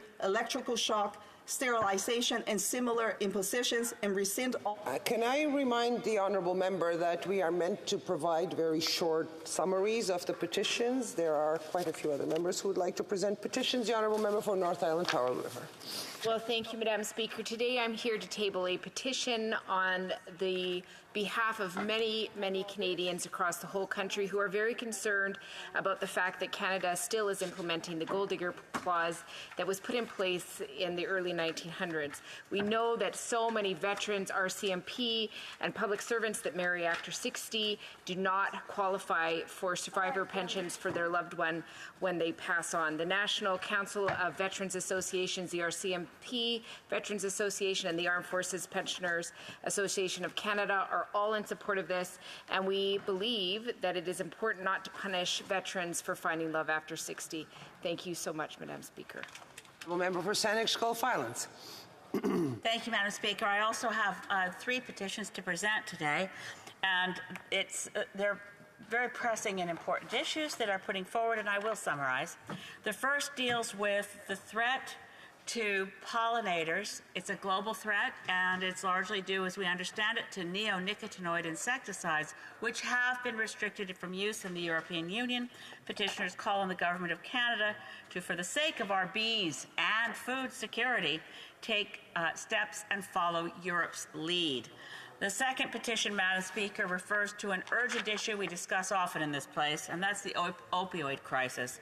These petitioners point out that the public health emergency constituted by poisonings in the drug supply is a public health emergency, and that the solution is to decriminalize the drug supply, to reframe the overdose crisis as a health issue rather than one of criminal justice, to take a comprehensive, multifaceted approach to dealing with the opioid crisis once and for all. And my last petition, Madam Speaker, I have to say, is certainly the one that is one of the ones that online had great support. It's over 5,653 petitioners. This is a petition. The petitioners point out that the government had promised in the last election to place a ban on the export of thermal coal from ports. Members in this place may not know that we export thermal coal that comes into Canada from the U.S. because U.S. ports are already refusing to export thermal coal for reasons of climate. The petitioners point out that thermal coal creates about half of the world's carbon emissions, and that the phase-out the government has planned should be expedited and move more rapidly. I also want to thank, Madam Speaker, citizens who worked on this petition, particularly a retired Justice Department lawyer who did a lot of work in Environment Canada, Beverly Pixie Hobby from White Rock. I also want to thank local constituents of my own riding in the South Coast Ship Watch Alliance, because much of the contamination of our waterways in the Gulf Islands is due to anchorages for ships that cannot be loaded with the products in bulk due to inefficiencies at the Port of Vancouver. So this will expedite environmental protection in the Gulf Islands, also be an action for climate change. The undersigned ask for the priority substances list within the Canadian Environmental Protection Act as soon as possible to list thermal coal, and then to regulate the mining and export of thermal coal in accordance with our international commitments. Thank you, Madam Speaker. Honourable Member for Nanaimo Ladysmith. Today to rise and present a petition on behalf of constituents in my riding of Nanaimo Ladysmith. The constituents are calling on the Prime Minister and the Government of Canada, excuse me, I forgot my glasses, so I'm going to do the best I can, to enact a just transition legislation that, amongst others, reduces emissions by at least 60% below 2005 levels by 2030, winds down the fossil fuel industry and related infrastructure, creates good green jobs, promotes and strengthens human rights and workers' rights, respects Indigenous rights, sovereignty and knowledge, expands the social safety net through new income supports, and pays for the transition by increasing taxes on the wealthiest and corporations and financing through a public national bank. Thank you, Madam Speaker. For Edmonton, Grisbaugh. Thank you very much, Madam Speaker, and I'm pleased to rise on behalf of petitioners who are calling on the government to enact a just transition that would see the reduction of emissions. It would also see the support for public institutions, and it would also ensure that we create good green jobs across Canada and also protect workers' rights, including the rights of those Indigenous nations. I also have another petition, Madam Speaker, that calls on the government to protect and make enforceable actions related to companies who are operating overseas who are contributing to human rights abuses and environmental damages. Thank you very much, Madam Speaker. Petitions? Presenting petitions? Questions on the order paper. The Honourable Parliamentary Secretary to the Minister of Environment and Climate. Well, thank you, Madam Speaker. The following question will be answered today. Q500, Q508, 513, 514, and 519. Furthermore, Madam Speaker, if the government's response to question numbers 501 to 507, 509 to 512, 515 to 518, and 520 could be made orders for return, these returns would be tabled immediately. Well done, Is it the pleasure of the House that the aforementioned questions be made orders for return and that they be tabled immediately? Agreed. And so ordered. The Honourable Parliamentary Secretary. Finally, Madam Speaker, I ask that the remaining questions be allowed to stand. Agreed. Orders of the day. Orders of the day, ordre du jour, government orders, resuming consideration on government business number 16, on proceedings on Bill C-11, an act to amend the Broadcasting Act and to make related and consequential amendments to other act, and the amendment of Mr. Nader. Reprise du débat. Resuming debate, the honourable member for Beaupré, Côte-de-Beaupré, Beauport, Côte-de-Beaupré, Île-d'Orléans, Charlevoix. Thank you very much, Madam Speaker. Keep trying, Madam Speaker. My writing's hard, but you got it. Madam Speaker, I can't believe we're in mid-June 2022, still debating this long-awaited bill on broadcasting. This bill has been long awaited for 30 years. My colleague from Drummond and his colleagues on the Standing Committee on Canadian Heritage almost succeeded in getting C-10 passed in the last Parliament, the last version. But as you know, our democracy and our work hinge on royal assent, which was denied. So everything had to be done all over again. However, thanks to the very hard work of my colleague, the member for Drummond, I congratulate him for his hard work on C-10 during the 43rd Parliament. Thanks to that work, C-11 was given more substantial content, and it has already been well received by the entire creative industry. Except that today, we have the unpleasant sensation of déjà vu, and Canadians are right to feel cynical. For those who are dragging this out with parliamentary filibustering, I wonder if they care at all about culture creators, broadcasters, the audience. Because the public is worried. The public is worried that there won't be any new content. They're worried about losing its content creators who are really struggling. People are worried about losing that which breathes life into society and has ever since ancient times. That is, culture. So for those who are listening to us today, I had the idea to talk to you about the essential stages that the creative process goes through to get to a final product, or at least the product that we decide to put out into the world, because a work of art is never really finished, Madam Speaker. It's a bit like a child. You put a lot of love into it, values, time, energy, and emotions. There comes a day when you just have to let the child go out into the world with all the good things you've given him or her. A work of art, an artistic creation, is the same thing. Now, I could have talked about the stages of creating a painting, a dance, a circus show, a sculpture, the writing of a novel or a play. But my world, Madam Speaker, is music, songs. That's what I can talk to you about. But assure you that all artistic processes go through the same stages. It starts with research and development, then creation from the idea to the final draft, then pre-production, production, searching for a broadcaster, promotion, and marketing, and then performance begins. Whatever the form of art, the steps in this process are numerous and equally demanding. Let's not forget that for many singers and musicians, creation does not stop when they record their music and their songs. Artists must work on their personal tools. In singing, singers have to work on their vocal technique, so they have to pay singing teachers in order to keep their tone and perfect their talent. Just as professional athletes train with coaches.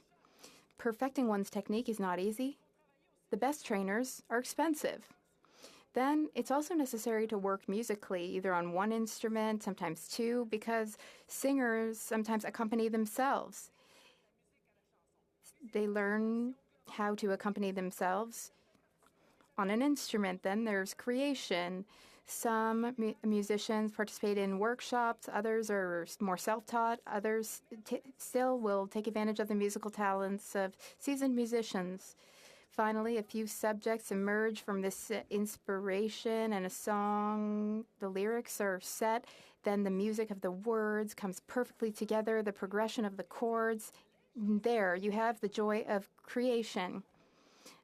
And once the song, and I mean songs, because you need more than one song as a singer, once the songs are written and musically refined, one has to surround oneself with good musicians and find a producer to finance the recording of the song, since the basic vehicle for practicing the art of the song is to make it heard.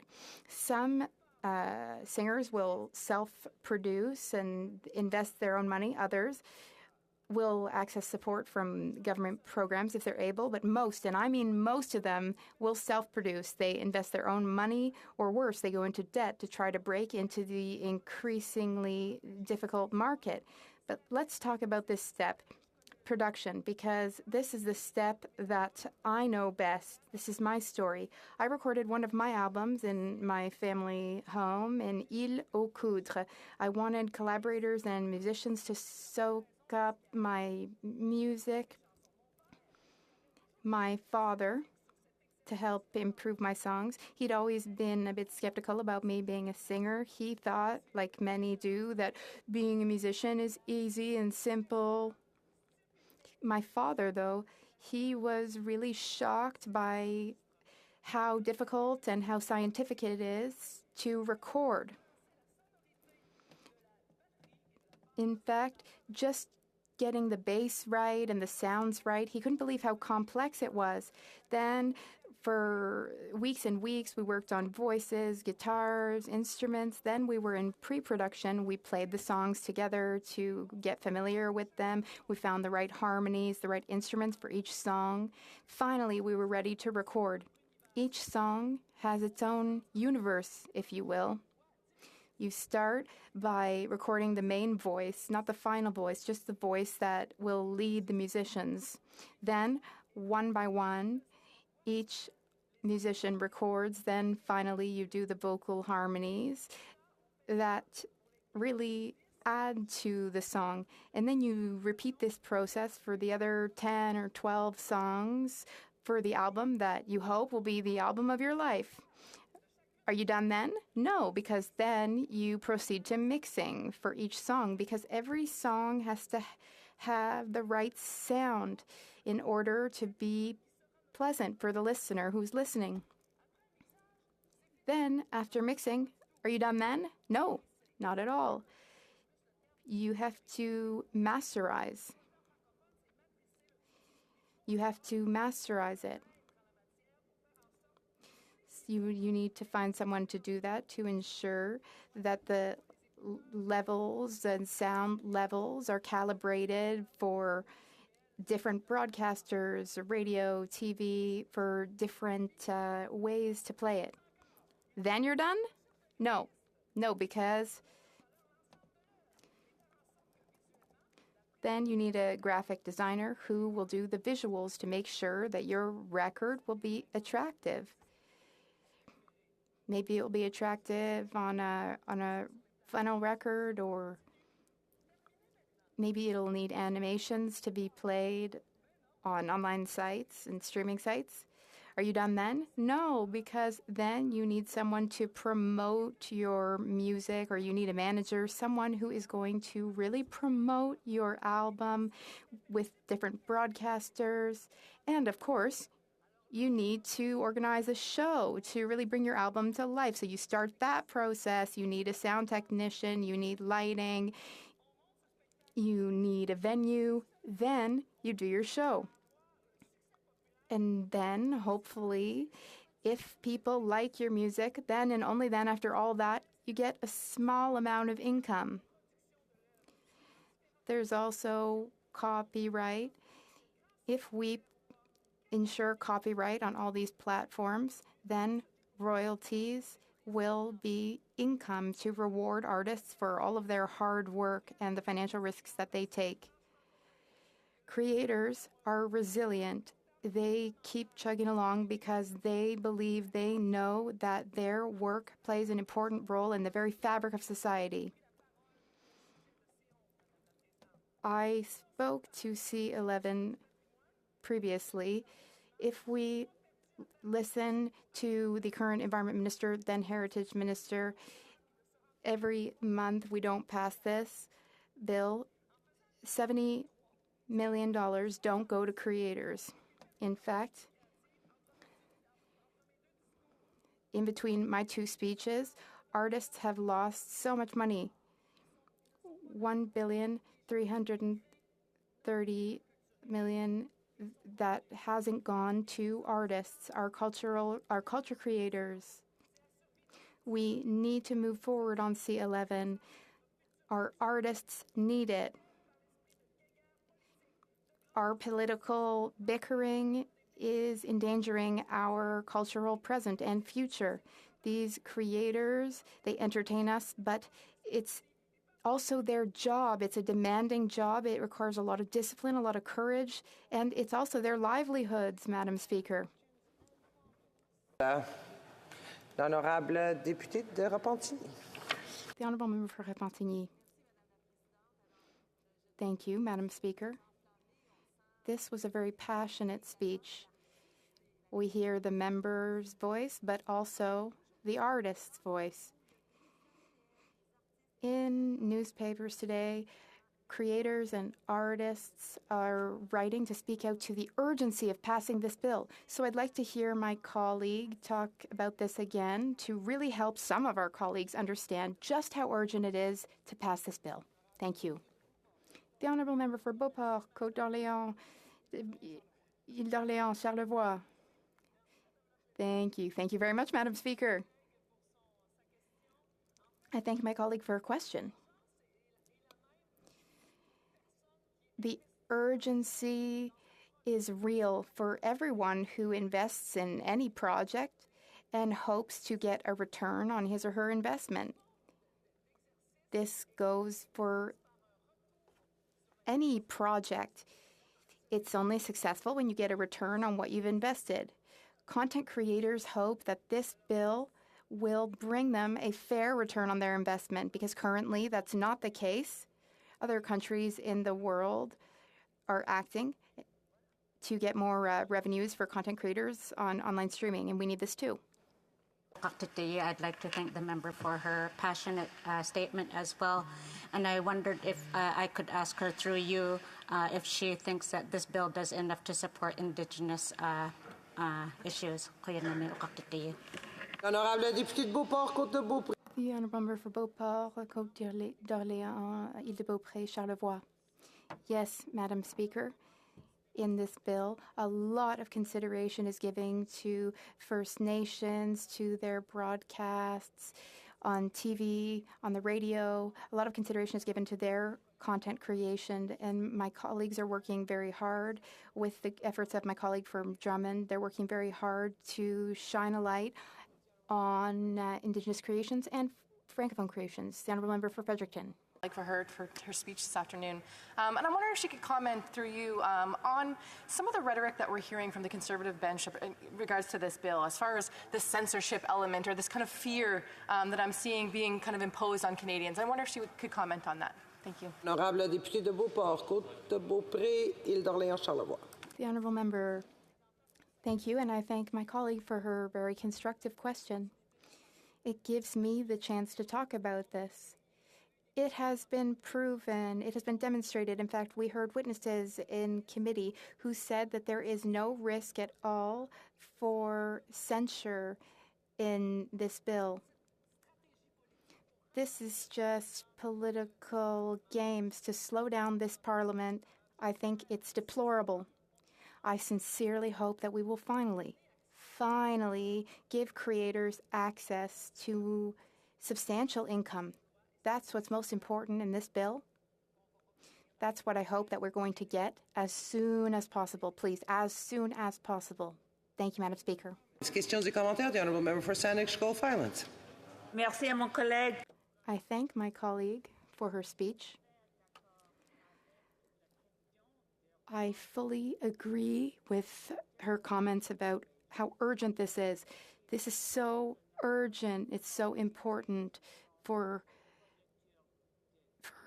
content creators, producers, directors, those who work in theater or movies. But I have an issue because there are some sections of the bill that I'd like to change, through committee study. I think it would be better to have additional measures in the month of July to give us the time to properly study some extra issues and to also give our creative sector what they need immediately. I think we can do both. What does my colleague think about this idea? That is, that we should take a bit more time in order to do a good job with C11. The honourable member for Beauport, Côte-d'Orléans, Côte-de-Beaupré, Île-d'Orléans, Charlevoix. Thank you, Madam Speaker. You know, Madam Speaker, I'm going to invite you to my riding. And you'll see, long name, big riding. I thank my colleague for her question. We drafted C10, we worked on C10, we consulted all the creative industry and so many different associations. Then we got blocked by the Senate at the last minute, so we started again with C11. We added some details, we really fleshed it out. We added a few things to fix some things that upset some people. Now we've really done our work. Everybody agrees, and everybody is waiting impatiently in the creative industry for us to pass this bill. Thank you, Madam Speaker. The honourable member for Lac Saint-Louis.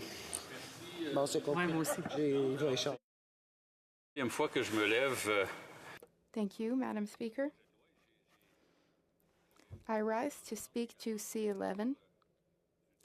I spoke to C11, or to this bill, when C10 was tabled and debated. I am very interested in this subject matter and have been for many years. I'd like to share with you an experience I had before I was an MP. I was the legislative assistant to my predecessor, a well-known politician in Quebec and in Canada, Clifford Lincoln. At the time when I was working for him, he was president of the Canadian Heritage Committee. Speaker. And Mr. Lincoln was a visionary. He wanted the committee to undertake a fulsome study, a very comprehensive study, a study on the Canadian broadcasting system. This study took weeks, months even. The committee then ended up with a huge dictionary-sized report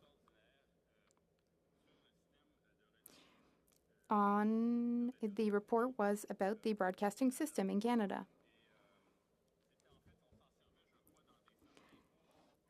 In fact, this report was even used in some post-secondary courses because it was almost like a Bible about broadcasting in Canada. But even then, we realized that the system was rapidly evolving with new technologies.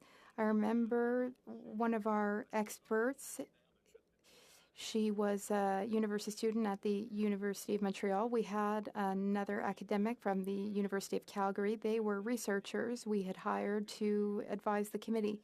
And one of the researchers said, listen, in a few years, everyone is going to be a documentary producer. Everyone will have their own equipment and they'll be able to make their own good quality documentaries about everyday life. And here we are now. We've reached that point. The broadcasting system evolved very quickly. This bill is crucial. It's crucial to pass it in order to keep up with the new reality and adapt to it. And yes, it's urgent. Canadian culture, French Canadian culture, Quebecois culture are undergoing a lot of pressure. And they are part of this cultural machine, which is mostly American. It's very well-funded and very powerful. And it garners a massive audience regularly. There are huge pressures on Canadian and Quebecois culture. Conservatives, though, they keep opposing this bill. They did the same with C-10. In doing so, they are doing a disservice to those who wish to defend and promote Canadian culture and Quebecois culture. So by lagging behind, the Conservatives are undermining our Canadian creators, including our Quebec creators. We keep hearing from the Conservative opposition that Bill C-11 is a form of censorship, a form of citizen control by the government, that Canadians will somehow have their freedom of thought limited by seeing a streaming service menu with a smattering of Canadian works visible on it. I ask you, Madam Speaker, to think back at the 1970s, when the federal government created the Maple system for radio. Suddenly, we had to listen to a minimum percentage of Canadian music on the radio. Imagine, Madam Speaker, a kind of music dictatorship. The boost to Canadian musical performances was significant after the Maple system was instituted. By the 1990s, Canadian music artists dominated the charts around the world in multiple categories. Actually, by the 1990s, Canadian women musical artists dominated the global market. Alanis Morissette, Shania Twain, and Diana Krall come to mind. Now, Madam Speaker, we don't hear the Conservatives referring to the introduction of the Maple system as the dark age of radio censorship by a Liberal government, the Trudeau government at the time, the Pierre Trudeau government at the time. After all, unlike today, there were a limited number of musical outlets available to access music. There were no internet-based music platforms. Only a finite number of radio stations, get this, Madam Speaker, owned by corporations, not listeners. Why didn't Conservatives at the time cry censorship, lack of free choice? Why didn't they say, we can't choose what we want to listen to? There are no alternative sources. There is a limited number of radio stations. If we want to listen to something else, we have to pay at the music store. That's a form of taxation. Why didn't the Conservatives say, stop telling us what to listen to on the radio? Why won't these Liberals in Ottawa let us listen to what we want? Why do we have to listen to the band, the Guess Who, Susan Jacks, Robert Charlebois, Ian and Sylvia, and Michel Pagliaro alongside the Rolling Stones, Led Zeppelin, Ian and Sylvia, Bob Dylan, and so on? Do you know why, Mr. Speaker? Madam Speaker, sorry. I apologize. Because the Conservatives had moderate and reasonable leaders in those days. Leaders like Robert Stanfield, and then Joe Clark, and then Brian Mulroney. You know why Conservatives don't object to CanCon and radio today? Because they know Canadians love their Canadian music and Canadian musical artists. And to attack Canadian music would be unpopular even among the members of their base. To say the government is censoring the internet through Bill C-11 is laughable, Madam Speaker. No, it's actually preposterous. Such talk creates unfounded fears. It alarms Canadians for no reason. To say one can censor the internet today is akin to standing next to Niagara Falls and saying one can stop the massive and endless flow of cascading water. There is as much chance of the government being able to censor the internet as there is of me capturing air with my hand. So let's stop the hyperbole. Let's stop the antics. They're not worthy of this place. I received an email from a constituent the other day who strongly opposes Bill C-11.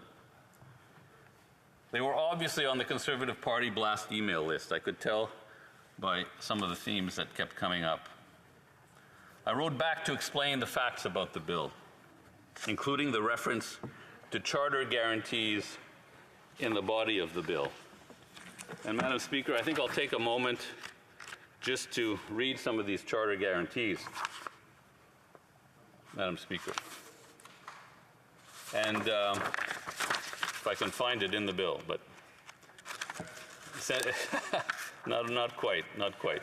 Anyway, it says quite clearly in the bill, for greater certainty, the Commission, meaning the CRTC, shall make orders under Section 9.11 and regulations under Section 10.1 in a manner that is consistent with freedom of expression, with the freedom of expression enjoyed by users of social media services that are provided by online undertakings. I mean, it's here in black and white, Madam Speaker. It's in the law. You can tell the opposition, look, don't worry about it. It's in the law. All these guarantees are laid down in the law. They just won't believe it. And they still send those emails to their supporters saying, the Liberal government is trying to censor your thoughts, trying to influence the way you think for political purposes.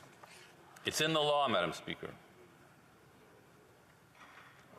It says here as well in section, I think it's section 3 under interpretation, the rubric of interpretation. This act shall be construed and applied in a manner that is consistent with the freedom of expression and journalistic, creative, and programming independence enjoyed by broadcasting undertakings. Madam Speaker, it's not even legalese.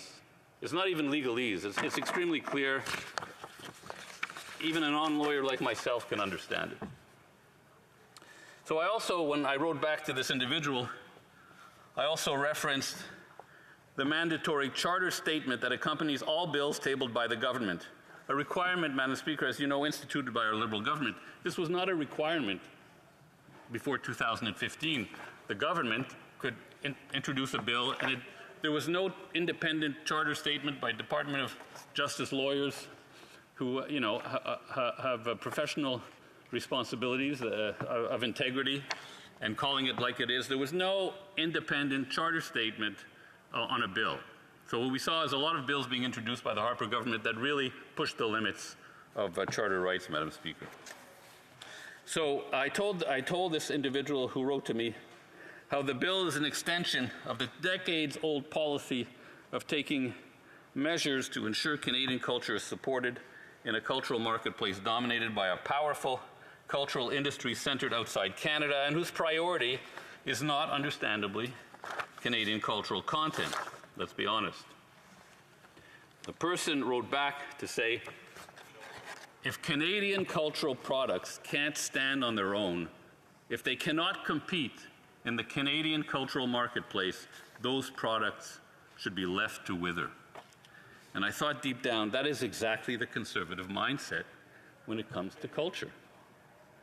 The problem with this view, Madam Speaker, is that it is based on a naive conception of the marketplace.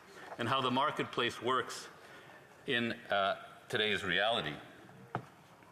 It is the ideological belief that today's marketplace is Adam Smith's marketplace, the small town square market where there are no power imbalances between buyers and sellers, and no one buyer or seller or small groups of these distort transactions and bend them to their financial interests. That's not an accurate description of the modern marketplace, Madam Speaker. I think you will agree. The fact is that whoever controls distribution controls the market, controls what the market has the opportunity to choose from and consume. This is true in the market for goods and in the market for services. That's why we know the banks want to get their hands on insurance, Madam Speaker. They want to monopolize that market, make sure you buy insurance from them in addition to everything else. It's a normal impulse on the part of market actors, but it is the job of the government to make sure there are measures in place to prevent this kind of natural tendency towards market dominance taking place. Mr. Speaker, Madam Speaker, I didn't have you in mind when I was writing the speech, Madam Speaker. I apologize profusely, but Madam Speaker, what's that? I know I wrote it by myself, Madam Speaker. I wrote it by myself, and I'm quite proud of it. Madam Speaker, in the cultural marketplace, the distributor decides what the audience will see. That's why we have worked so hard to maintain a Canadian-owned broadcasting system in Canada. It's about maintaining an independent distribution system for programming, domestic, homegrown programming. If we didn't have CTV, Global, CBC, Radio-Canada, Télé-Québec, if we only had ABC, CBS, and NBC in the Canadian broadcasting space, none of the popular Canadian programs we've come to know and love over the years would ever have seen the day. It's that simple. I think it's important to mention that streaming services are both distributors and producers. They therefore have an interest in showcasing their own content. The internet and streaming services are by definition not traditional broadcasters, but they are distributors of cultural products nonetheless, and powerful and ubiquitous ones. There is no reason why they should not contribute financially to the creation of Canadian cultural products. There's no reason why they shouldn't pay their fair share like everybody else. Madam Speaker, how much time do I have left? 5 minutes. It's time for the Conservatives to get on board, to stand up for Canadian culture and creators, and stop telling Canadians there's a conspiracy to control what they see, think, and feel. Such persistent efforts, in my opinion, Madam Speaker, are a nefarious form of disinformation. And that's why we're at this point here today, where we have to get on with this bill. It's a bill that has covered 2 legislatures, and time is pressing. The cultural sphere is galloping ahead with new technologies, new streaming services surrounding us. Of course, providing cultural content that we like to consume, and it's not all going to be Canadian, but we should be able to see what the Canadian offerings are. Now, somebody asked me the other day, I guess that means that the CRTC, that great force of evil in the Conservative mind, is going to be writing algorithms for Netflix and Crave TV and whatever the other streaming services we have. Exactly, but the bill says in black and white, Madam Speaker, on page 14 of the bill, it says the Commission shall not make an order under paragraph 1E that would require the use of a specific computer algorithm or source code. Now, why doesn't the opposition come clean and mention this in its speeches? It's here in black and white on the bill. Opposition doesn't care. Even if it's in legislation, somehow it doesn't exist. Let's keep going with the with the talking points that we probably see. I don't know, I don't subscribe, but we probably see in those blast emails that are moving around the cybersphere as part of this Conservative leadership campaign. So it's here in black and white in the bill, Madam Speaker. And it's also in black and white that the bill does not apply to users of social media. So I think it's time to move on. Canadian culture needs the support. It needs the support yesterday. Certainly needs it now. And it's time, Madam Speaker. So thank you for your time, and I'm very looking forward to answering questions. Questions and comments. The honourable member for.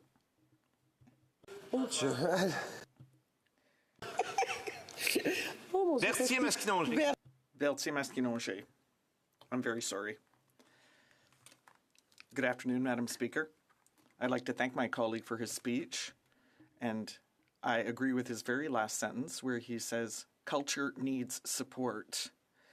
But I have a concern, and I've had it since the beginning of the bill, and my concern is community media, because we're talking about negotiations whereby regional medias could stand together, because they are fundamental to convey local information. I'm concerned that there are not enough income sources for local media, and I'd like to hear what my colleague has to say on that. The honourable member for Lac Saint Louis. Thank you. I'm trying to better understand the question. I believe that has to do with C18 instead, rather than C11. C18 is going to force web giants and traditional media to negotiate together to ensure that the content used is compensated for. And I did see somewhere in this bill that schools, for example, shouldn't be concerned because they're exempted from this bill. And I believe that this will not really affect community and local media. And in addition, there's another paragraph in the bill that states that if the provider is too small, well, then the CRTC is not going to have time to regulate thousands and thousands of small websites or local news sources. So let's be honest here. The CRTC is not able to regulate all those small media.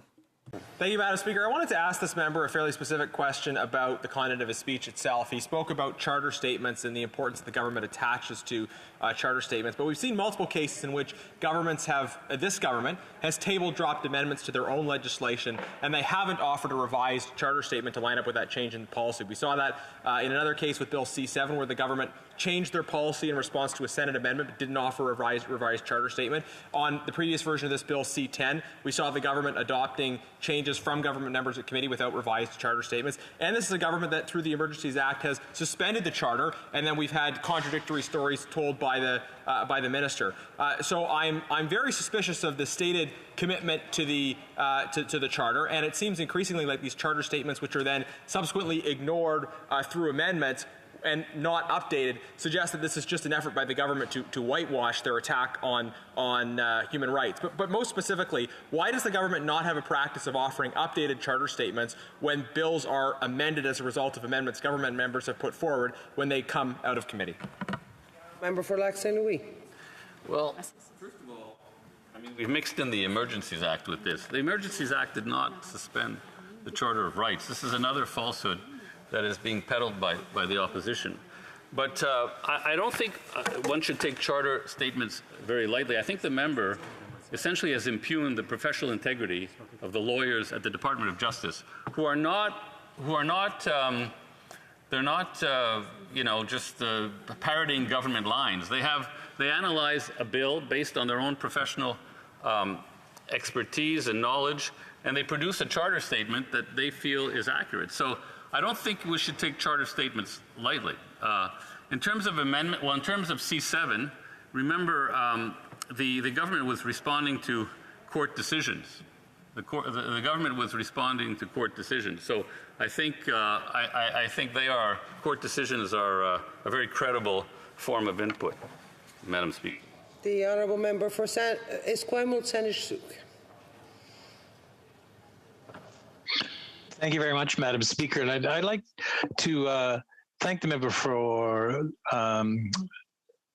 sorry, I've just forgotten his writing, just escaped me, Lac Saint Louis, for his speech, because I think it's very important for us to look back on the Canadian content requirements from the past and realize that they offered us the chance to have conversations with each other as Canadians and not some form of tyranny.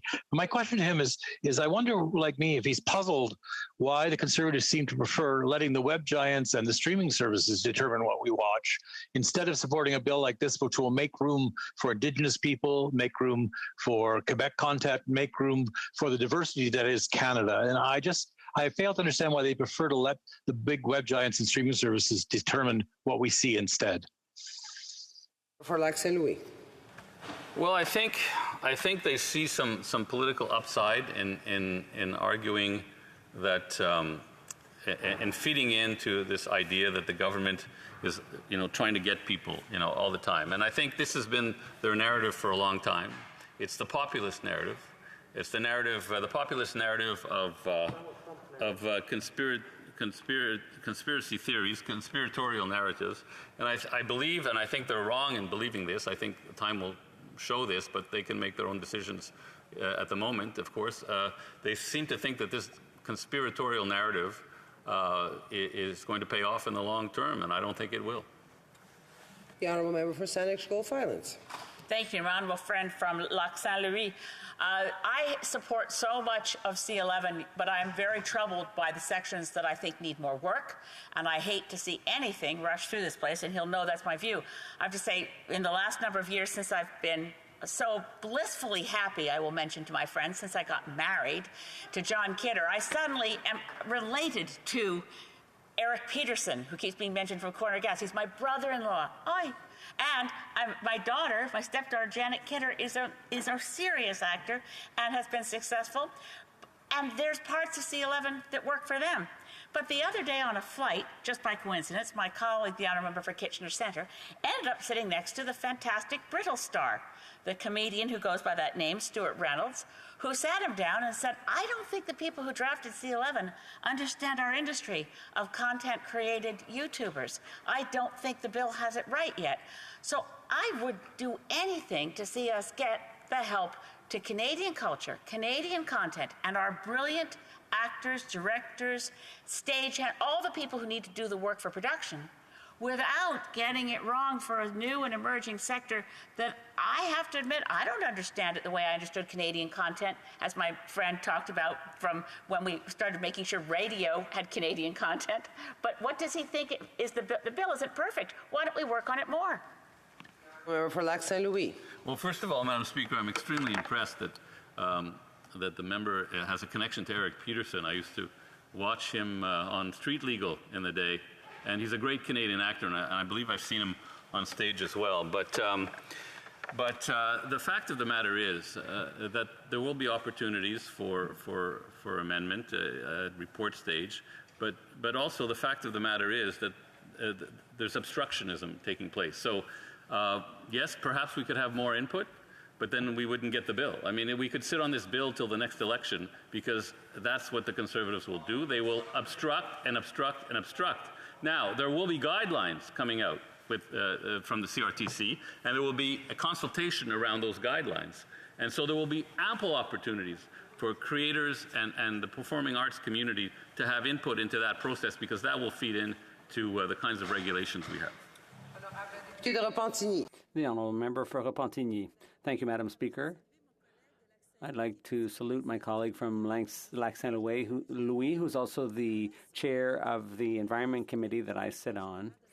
The Director General of Information for the CBC, the French CBC, just published a pamphlet talking about digital barbarians. Can my colleague explain why the digital barbarians appear to have friends in the ranks of the official opposition, because that's what we don't understand. All artists, all creators want us to act quickly and pass this legislation, but it keeps getting held up and delayed. So why are they being accomplices of these digital barbarians? The Honourable Member. Thank you, Madam Speaker. I think it's along the same lines as the previous question or another question earlier. Obviously, the Conservatives, this is a political strategy in my view. People love Netflix. Me too. There are great shows on Netflix, and there's lots of Canadian and Quebec content. So people like the product, but so we have people have a favorable view of the product, and the Conservatives are capitalizing on that. But people are sometimes leery of government, and the Conservatives are trying to stoke that distrust or suspicion. And because consumers love this online service, well, the Conservatives think they've struck on a magic formula, but I think they're wrong. It's a pleasure, as always, to stand to represent my riding of Nunavut. I'm just going to go here very quickly. I always appreciate their ongoing support and the feedback that they provide me. I will share my time with the member for Edmonton-Grisba. I always appreciate his great interventions in the House. I think that he is such a great role model for young Indigenous men and for all those who identify as Two-Spirit. I am pleased to stand to debate Bill C-11, an act to amend the Broadcasting Act. I have debated in this bill, and I'm pleased that the New Democrats support this important bill. Having heard the debates since the bill was first introduced in February, I have maintained that it is an important bill that supports the broadcasting of Indigenous content. In Canada, Inuit Broadcasting Corporation has been a leader in broadcasting Inuit content on television. They broadcasted a lot of Inuit cultural content as well as content in Inuktitut by Inuit for Inuit. I think that this bill has the potential to ensure great Inuit content by online streaming providers like Uvagut TV and Isuma TV. Both of these online providers have already made a huge dent in information that is already available online. I am sure that Inuit TV, which will be a new broadcasting streamline provider, will also be able to share some great Inuit content, hopefully with a huge audience as well, especially if this bill is allowed to pass. There are specific sections in this bill that directly leads to the support of Indigenous programming. Without this bill, these important broadcasting and programming providers will continue to struggle with competing against web giants like Netflix. I appreciate in this bill the space provided to improve and update the Canadian broadcasting policy by clarifying that the system needs to respond to the needs of Canadians, specifically to racialized communities and those who represent the diversity that Canada enjoys, including Indigenous peoples. What I would like to see discussed by committee are assurances that require broadcasters to broadcast Indigenous languages, as this bill has a gap that needs to be filled to ensure that Indigenous languages are also included. I've had the pleasure of sitting at PROC when PROC was studying the Elections Act, when they were talking about the study on Indigenous languages in Canada, and we've learned some interesting statistics about Indigenous languages. For example, Algonquin languages, there are 175,825 in population. Manitoba has 21.7%. Quebec has 21.2%. Ontario has 7.2%. Alberta 16.7%, and Saskatchewan 16%. Inuit languages has 42,065 people that speak Inuktitut in Nunavut and Quebec. There are Athabaskan languages, 23,455 in Saskatchewan at 38%, Northwest Territories at 22%, British Columbia at 18%. I'm not going to go through this whole list, but what I do want to highlight that there are hundreds of thousands of Indigenous languages that we need to do our part to make sure that we can help promote, to preserve, and to revitalize as Canadians, as if we are to remain true to reconciliation, that we have to ensure that we practice that in any bill that it has an impact on all Indigenous peoples. I appreciate, in addition, that this act does address the concerns related to the freedom of expression by stating that this act will be directly guided by ensuring that the freedom of expression is understood and used in this bill.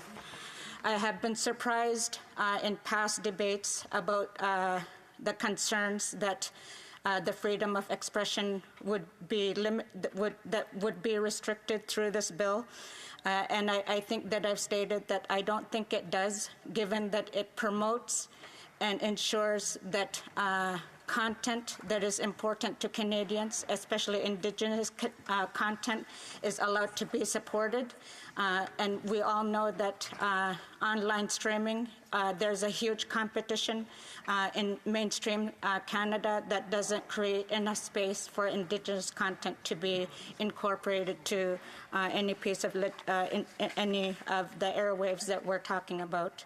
And I just wanted to say, finally, I've very much appreciated the party in ensuring that we all work together to make sure that we're doing what we can for all Indigenous peoples, for First Nations, Métis, and Inuit, and specifically in this bill to support it so that we can ensure that not only are we ensuring well-being for our current Indigenous peoples, but we're also focusing on protecting for the future our Indigenous cultures, First Nations, Métis, Inuit cultures for the future. Questions and comments? The Honourable Parliamentary Secretary to the Minister of Social Development. Thank you, Madam Speaker. I wanted to thank my honourable colleague for her excellent, unique, and necessary perspective that she just brought forward into this debate over this important bill. And I just wanted to ask my colleague, what would happen to Indigenous artists and content creators and also Indigenous languages if this bill is delayed or deferred or even defeated in this House? Thank you. Member for Nunavut. Thank you for that excellent question. I think there will continue to be unfair competition. It's just too difficult for Indigenous providers to be in the same level of competition against mainstream providers like Netflix, who have millions in revenue that these Indigenous providers don't have access to. I hope that answers your question. I hope it answers the honourable member's question. The honourable member for Chatham, Kent Leamington. Thank you, Madam Speaker. I want to thank my honourable colleague for her speech and for insights. I want to add to my honourable colleague across the ways the other opportunity or option would be that the bill is also improved. And my honourable colleague from the NDP, referenced the fact that she was looking for some changes at committee to incorporate some of these indigenous language. So what is her perspective on this very motion that we're dealing, where we're actually trying to reduce the opportunity for improvements to the bill, and testimony at committee? Member for Nunavut. Thank you to the member, and through you, through the Uqaqtitiyi. I think that doing everything that we can to ensure that we're all contributing to the protection and promotion of Indigenous languages is paramount, and we need to do what we can. And this could mean leveling the playing field for competition in the Online Streaming Act, but definitely also referencing more as well about in relation to Indigenous languages. I think the Indigenous languages have been at risk for far too long, and we need to do more of our bills that address protecting Indigenous languages. So I hope that answers the members' questions as well. Questions et commentaires à l'honorable. The honourable member for Berthier-Masquinongé. You'll get it, Madam Speaker. I'd like to thank my colleague for her important speech, and I appreciate her promotion of Indigenous languages. That's important. I have a few concerns about this bill, including when it comes very small media like local TV, local media. Will they get their share of the pie in this? And there are some questions that are yet to be determined. How is it going to be set? There will obviously be negotiations, and there's some uncertainty. I'd like to hear what my colleague thinks about this. What's her vision of things? Thank you. I'd like to thank the member for his question. It is a very good question. I've been very much focused on making sure that we can do better to level the playing field against the online streaming providers, the giants like Netflix. And that's what this bill tries to do, and I think that will flow to ensuring that the regional and the community level providers are getting the supports that they need, because there is legislation in the bill that speaks not only to broadcasting providers, but to supports for individuals in racialized and Indigenous communities. So I'm guessing that there would be some work that's required, but I think that having the discussion here helps to make sure that those kinds of supports goes to those regional and community level providers. Very brief question from the Honourable Member for Nanaimo Ladysmith. Madam Speaker, we know that because of a history of colonial racism, that many Indigenous people have been stripped of their languages. And I'm wondering if the member could share a little bit about her thoughts around the importance of online broadcasters having an obligation to promote Indigenous languages and to devote the necessary resources to ensure their visibility, and how this might impact future generations of Indigenous people to feel heard and visible and to be exposed to their traditional language. For Nunavut in 15 seconds.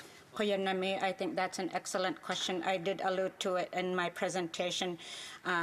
Great places like Inuit Broadcasting Corporation have been able to televise Inuit content. I think that the Online Broadcasting Act is the next step to ensuring that we do the same through the Online Streaming Act for online streaming providers. So I think it's just as important. It's the next logical step that we need to do to ensure that Indigenous languages and cultural content are provided by Inuit people. Resuming debate, the Honourable Member for Edmonton, Grisba. Thank you very much, Madam Speaker, and I want to thank my honourable colleague from Nunavut, who spoke so eloquently to the importance of making sure that we address really the long-standing issues that have been relevant to Indigenous people's success in retaining language, retaining stories, but also retaining the culture. And so, Madam Speaker, it's really important that we understand the real impacts that have resulted in dispossession of these things from Indigenous people. What we've seen in the last many, many decades is a rejection of Indigenous people's own solutions, oftentimes, to how we teach young people the language, how we demonstrate the modernity of our culture, and how we continue to find ways to have our culture survive. One of the emerging and most strongest, I think, ways of doing that is making sure that artists of all cultures have an opportunity to speak directly to those persons, speak directly to communities, but also represent those communities, Madam Speaker. Growing up, I'm one of the younger members of this parliament, and growing up just in my short lifetime, there's been a very huge gap, or even lack thereof, of media, of arts, of television shows, of so many programs that I've heard many members today speak about, how important, for example, corner gas was to their homes and their living rooms. But for Indigenous people, when they turned on the TV, for example, my parents would never watch it. They felt as though it never represented them. But as young people take in media, they take in language, they take in culture, they take in items that make our country better. They take in items and information that formulate who they are. And that's a simple kind of justice that every Indigenous person needs. Here in the 21st century, as modernity has continued, what we've seen is these large internet platforms often take up and suck up so much of the space that Indigenous people require in order to make sure that young people have access to these things. In the absence of the law like C11 would provide, Indigenous content providers and existing Indigenous producers are being forced to find other ways to finance their means, forced to look at cutting wages for certain folks, forced to look at the arts as not a viable economy for Indigenous people. This hurts when Indigenous people's culture, language is so valuable and important, particularly now in the age of truth and reconciliation. What I would like to see for my niece, for my nephew, for the next generation of those who are growing up across Alberta who are Indigenous is a chance for them to be able to tell the stories of our people, tell the stories of this land, even tell the story of treaty, but to be able to have the support, the space, and financial resiliency to get that done. We're remarkable in our country to be able to highlight so many of these artists, but what we're not good at is supporting them often. And this bill would directly do that, Madam Speaker. Bill C11 would ensure that Canadian content is visible and protected on online platforms. That's important. Another really important piece to know is the right to freedom of expression is explicitly protected within this process. That means that individuals who are participating on online streams won't be subject to the kinds of things that the platform itself will be. And some of those include paying their fair share. When it comes to supporting our arts industry in Canada, the existing laws look at radio and television and provide for those providers to pay to ensure that Canadian content is present, Canadian content is protected, but also that Canadians have the opportunity to access it. This is something that is vitally important when thinking about the 21st century, thinking about how our next generation will continue to absorb content and continue to share that with the rest of Canadians. When I look at, for example, some of the remarkable arts happening in Edmonton and across Alberta, I see passionate, strong, well-deserving people who are doing their very best, their level best, to make sure that they have an opportunity to share what's so awesome about our province with the rest of the world. We see even across the country here, even further east, Indigenous nations taking a bold stance and furthering their productions by supporting them through great initiatives, including the current funds that are available through the National Film Board. One of those films I had an opportunity to actually watch not long ago was a film called Wildwood. For those who don't know it, it's a Canadian-made film about Two-Spirit folks within Indigenous communities, Two-Spirit youth. And what a remarkable piece of contribution that is to Indigenous people, but particularly to young people, as they navigate so many questions of their identity, so many questions about who they are, and oftentimes they look to media.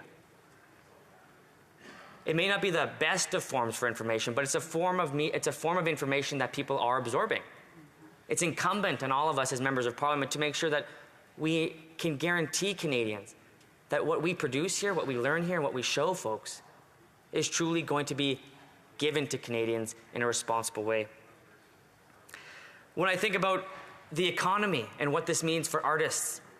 We looked at, for example, the pandemic. It was a devastating time for our arts producers. What we've seen was this massive vacuum of finances that were currently, that were at that time supporting artists prior to the pandemic. When the pandemic hit, Madam Speaker, we've seen an evaporation of those revenues. $233 million, as a matter of fact. Money that was supporting artists, supporting storytellers, supporting those who are working with communities to tell the story about who they are. Especially as a country so young as ours, when we're trying to understand who is here, what we're here for, and what we'd like to be. These are important questions that a country must be able to have the courage to lay a strong foundation for. So when it comes to leveling the playing field, it's really important that we understand that Canadians deserve a chance. And I think every single member of Parliament today supports that, supports the fact that all Canadians deserve an opportunity to share their stories, share who they are, and share that with the world. But it's troubling to me to know that members of the Conservative caucus want to withhold this bill, slow it down after so long. Madam Speaker, this bill was introduced in the last Parliament, albeit it's absorbed some good changes, and there are still some changes that I think that the committee responsible will definitely delve into. But it's important that we actually get discussing this in committee. And so I'm really excited for the opportunity this will provide Indigenous people, Francophone communities, the persons with disabilities, and all marginalized groups in Canada. Because it's going to guarantee them access to something they've been rejected from for so long, whether it's by finances, whether it's by not having the ability to organize properly. But what we have now is a chance to actually create that revenue, create that model, so that they actually have an opportunity to share it, to be part of the mosaic that is Canada. It's important that we look at some of the folks who are validating this. There are people in Canada who need this. The Alliance of Canadian Cinema, for example, says, quote, "Other countries are taking steps to protect their economies and cultural sovereignty. Canada must not fall behind. Sovereign countries must have the tools to tell their own stories in the 21st century." That's us. They're speaking directly to us. The Independent Music Association of Canada, quote, "While most companies operating in Canada are subject to some form of regulation, U.S. and international online streaming services that distribute audio and audiovisual content are currently exempt from the Canadian regulatory system. This means, for example, that unlike commercial radio stations, these services are not required to contribute financially to the development of Canadian content or to the showcase of Canadian content on their platforms. This must change, Madam Speaker. And I'm so proud to represent the folks of Edmonton-Griesbach who are continuing to ensure that our city, our province, can contribute across the country in ways and means that are going to protect their story, but also make sure that they level the playing field and get financially supported for it. Thank you very much, Madam Speaker. Questions and comments? Questions et commentaires. The Honourable Parliamentary Secretary to the Minister of National Revenue. Thank you, Madam Speaker, and it's a pleasure to engage with the member, work with him on the Public Accounts Committee, and I enjoyed his speech, particularly the point at which he said that cultural producers, should enjoy the space and the security to tell Canadian stories, and in particular his focus was on Indigenous stories.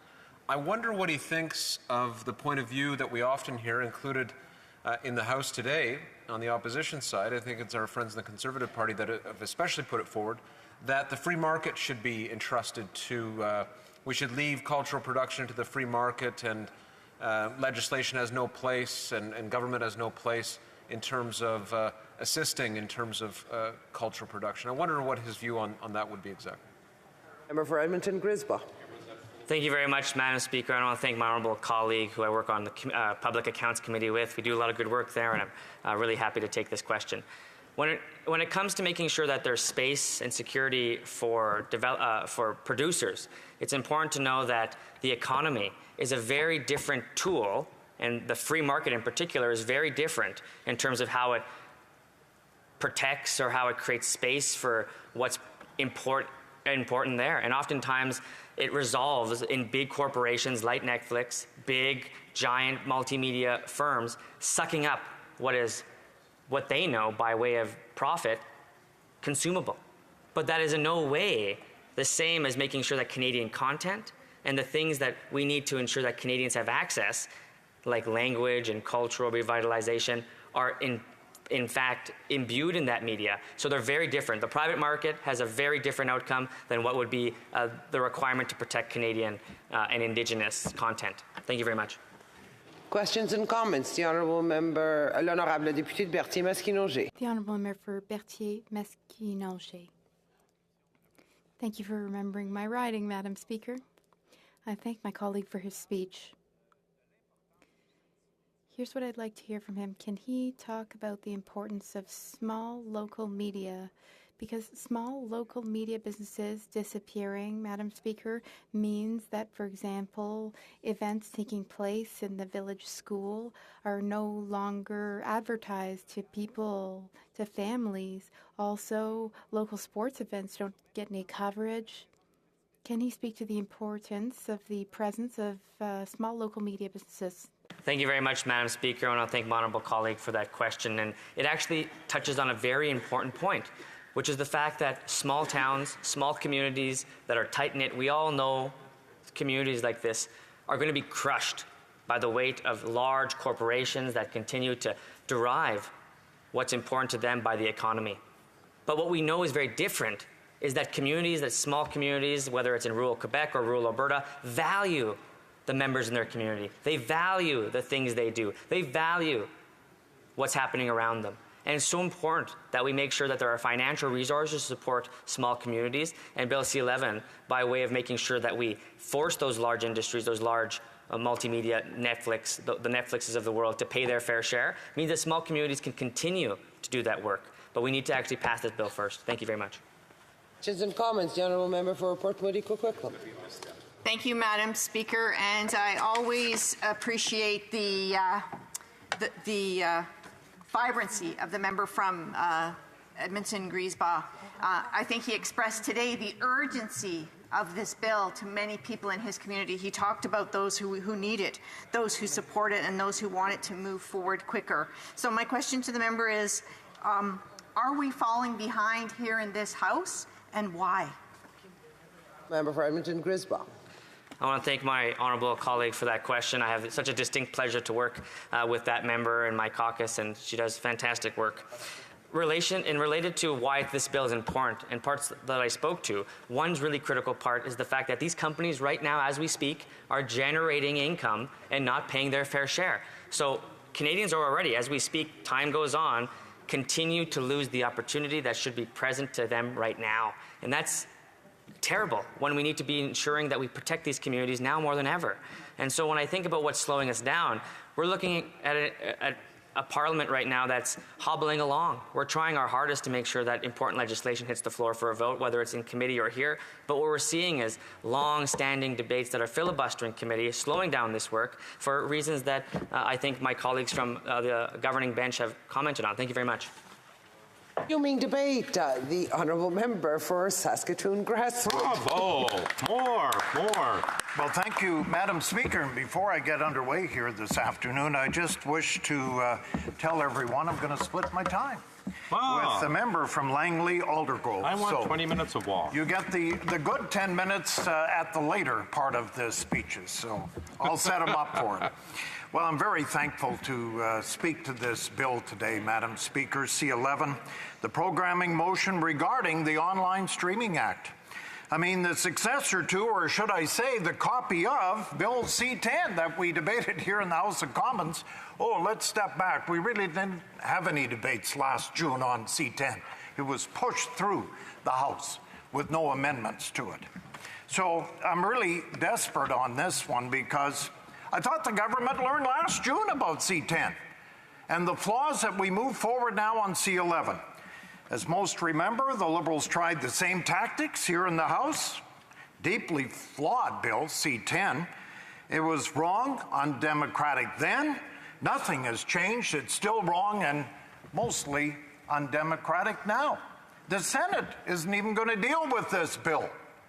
So to say we need to pass it in the House today is ridiculous, because the Senate, at best, will not see this bill until October. C-10 drew much controversy in the previous Parliament. I talked about that, due to the proposed infringements on free expression, massive granting of powers to the CRTC.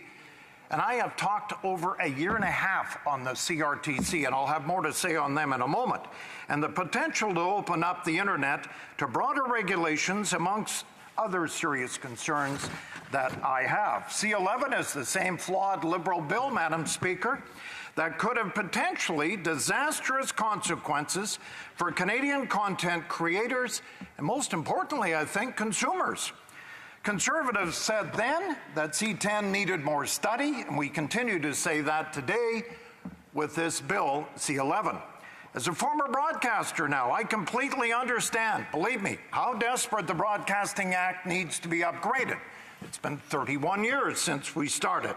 The Act is indeed badly outdated. That doesn't address the realities today of modern broadcasting and content creation. And Canadian broadcasters and creators are today struggling because of that. We absolutely need to put foreign streamer services and Canadian broadcasters on a playing level field, whatever that looks like. However, the solution, Madam Speaker, I feel is not simply to force new realities into this old and outdated structure or have the CRTC regulate to their heart's desire. CRTC is in charge of broadcasting. 17 months later, they still haven't updated the license to the Canadian Broadcasting Corporation. 17 months, we have heard nothing. And that is the CRTC's responsibility today, local licensing. We've heard nothing from Chairman Ian Scott on CBC saying, we're busy, we're going through it. 17 months later, the public broadcaster still hasn't got a license because they're looking at it. And I don't have to tell everyone in the House, all 338 of us, we desperately want the 3-digit suicide line.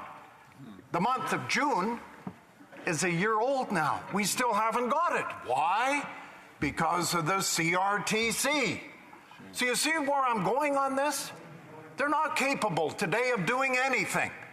And their chairman, Ian Scott, his 5-year term is up, and he's leaving in September. So we're going to have a new chair.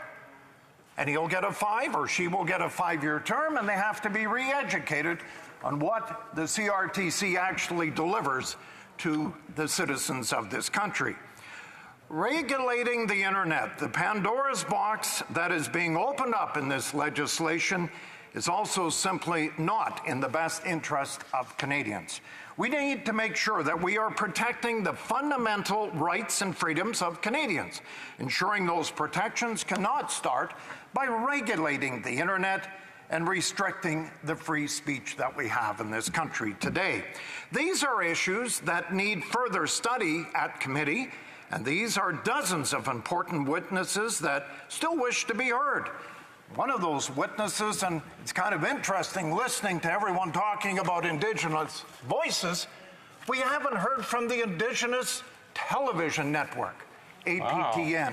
Have not heard from them. The Aboriginal People's Television Network has not come to committee to speak about what C-11 would do for their network. A network that was started years ago because the public broadcaster did little with Indigenous programming. So that's why APTN started. They heard voices. In fact, Madam Speaker, I was at an event Saturday in Saskatoon, the Filipino community. They're asking about C-11. They do a half-hour televised tape show in Saskatoon on cable, and they've asked about whether they continue or not. Can they continue if this bill passes? I had no answers for them. These are the diversity that we're hearing in our country that with C-11 has not been answered in committee. We haven't had a chance to even sliced through the first level of onion to get to this bill. And now this Liberal government, like they did last year with C-10, are pushing it through the House. But this time, there is no excuse for this. The Senate will not even look at this bill, maybe late September or early October. We have all summer to deal with C-11.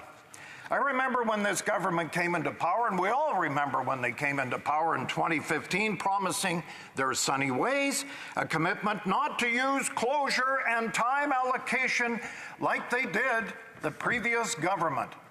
Well, boy, have they forgotten in 6.5 short years.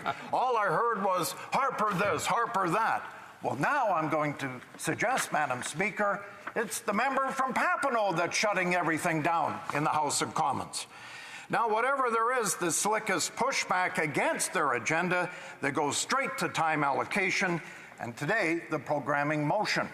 I participated in the study on Scene 10, the previous Parliament, when the government passed the similar programming motion. Several legal and industry experts came before the committee. They raised concerns about the legislation. It's the same concerns from 2021 that has come for 2022. So as legislatures, have we looked at this bill and said we've done the best we can with it? Because that's our job. 338. We're elected to give the best bills coming out of this House. Have we done that? Not at all. And they agree with that, but yet they're moving forward today. Tomorrow, we'll have a full day going through from noon to 9 o'clock with amendments. Then we'll push the amendments through from 9 to midnight without a word that we can say or object to. We proposed further witnesses and debate in the last Parliament, and Canadians deserve better on this bill. The government, however, clearly sick of hearing about the problems of this legislation. We've gone through 2 heritage ministers already, and probably a third when we come back in the fall, to shut down, again, C-11. Thankfully, C-10 did not complete the legislative process because of a useless election. So what is it going to be this summer? Now the Chamber has the second chance, Madam Speaker, to get this bill C-11 right. This time we have the opportunity, as members of Parliament, to give Canadians what they want out of this bill, C-11. First of all, despite the claims to the contrary by the minister, C-11 absolutely does leave the door open to the CRTC to regulate user-generated content online. In other words, CRTC could still, under C-11, decide what Canadians can and cannot see. These powers pose a clear threat for free expression in this country, the most fundamental right in a democratic country.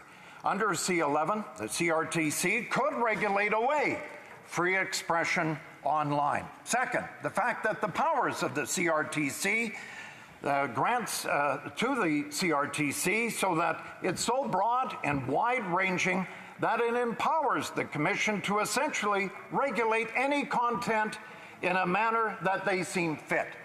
And I've talked enough about the CRTC, but that second bullet should be a concern to everyone in this House of Commons. And what will happen to the foreign services that are small players in this Canadian market?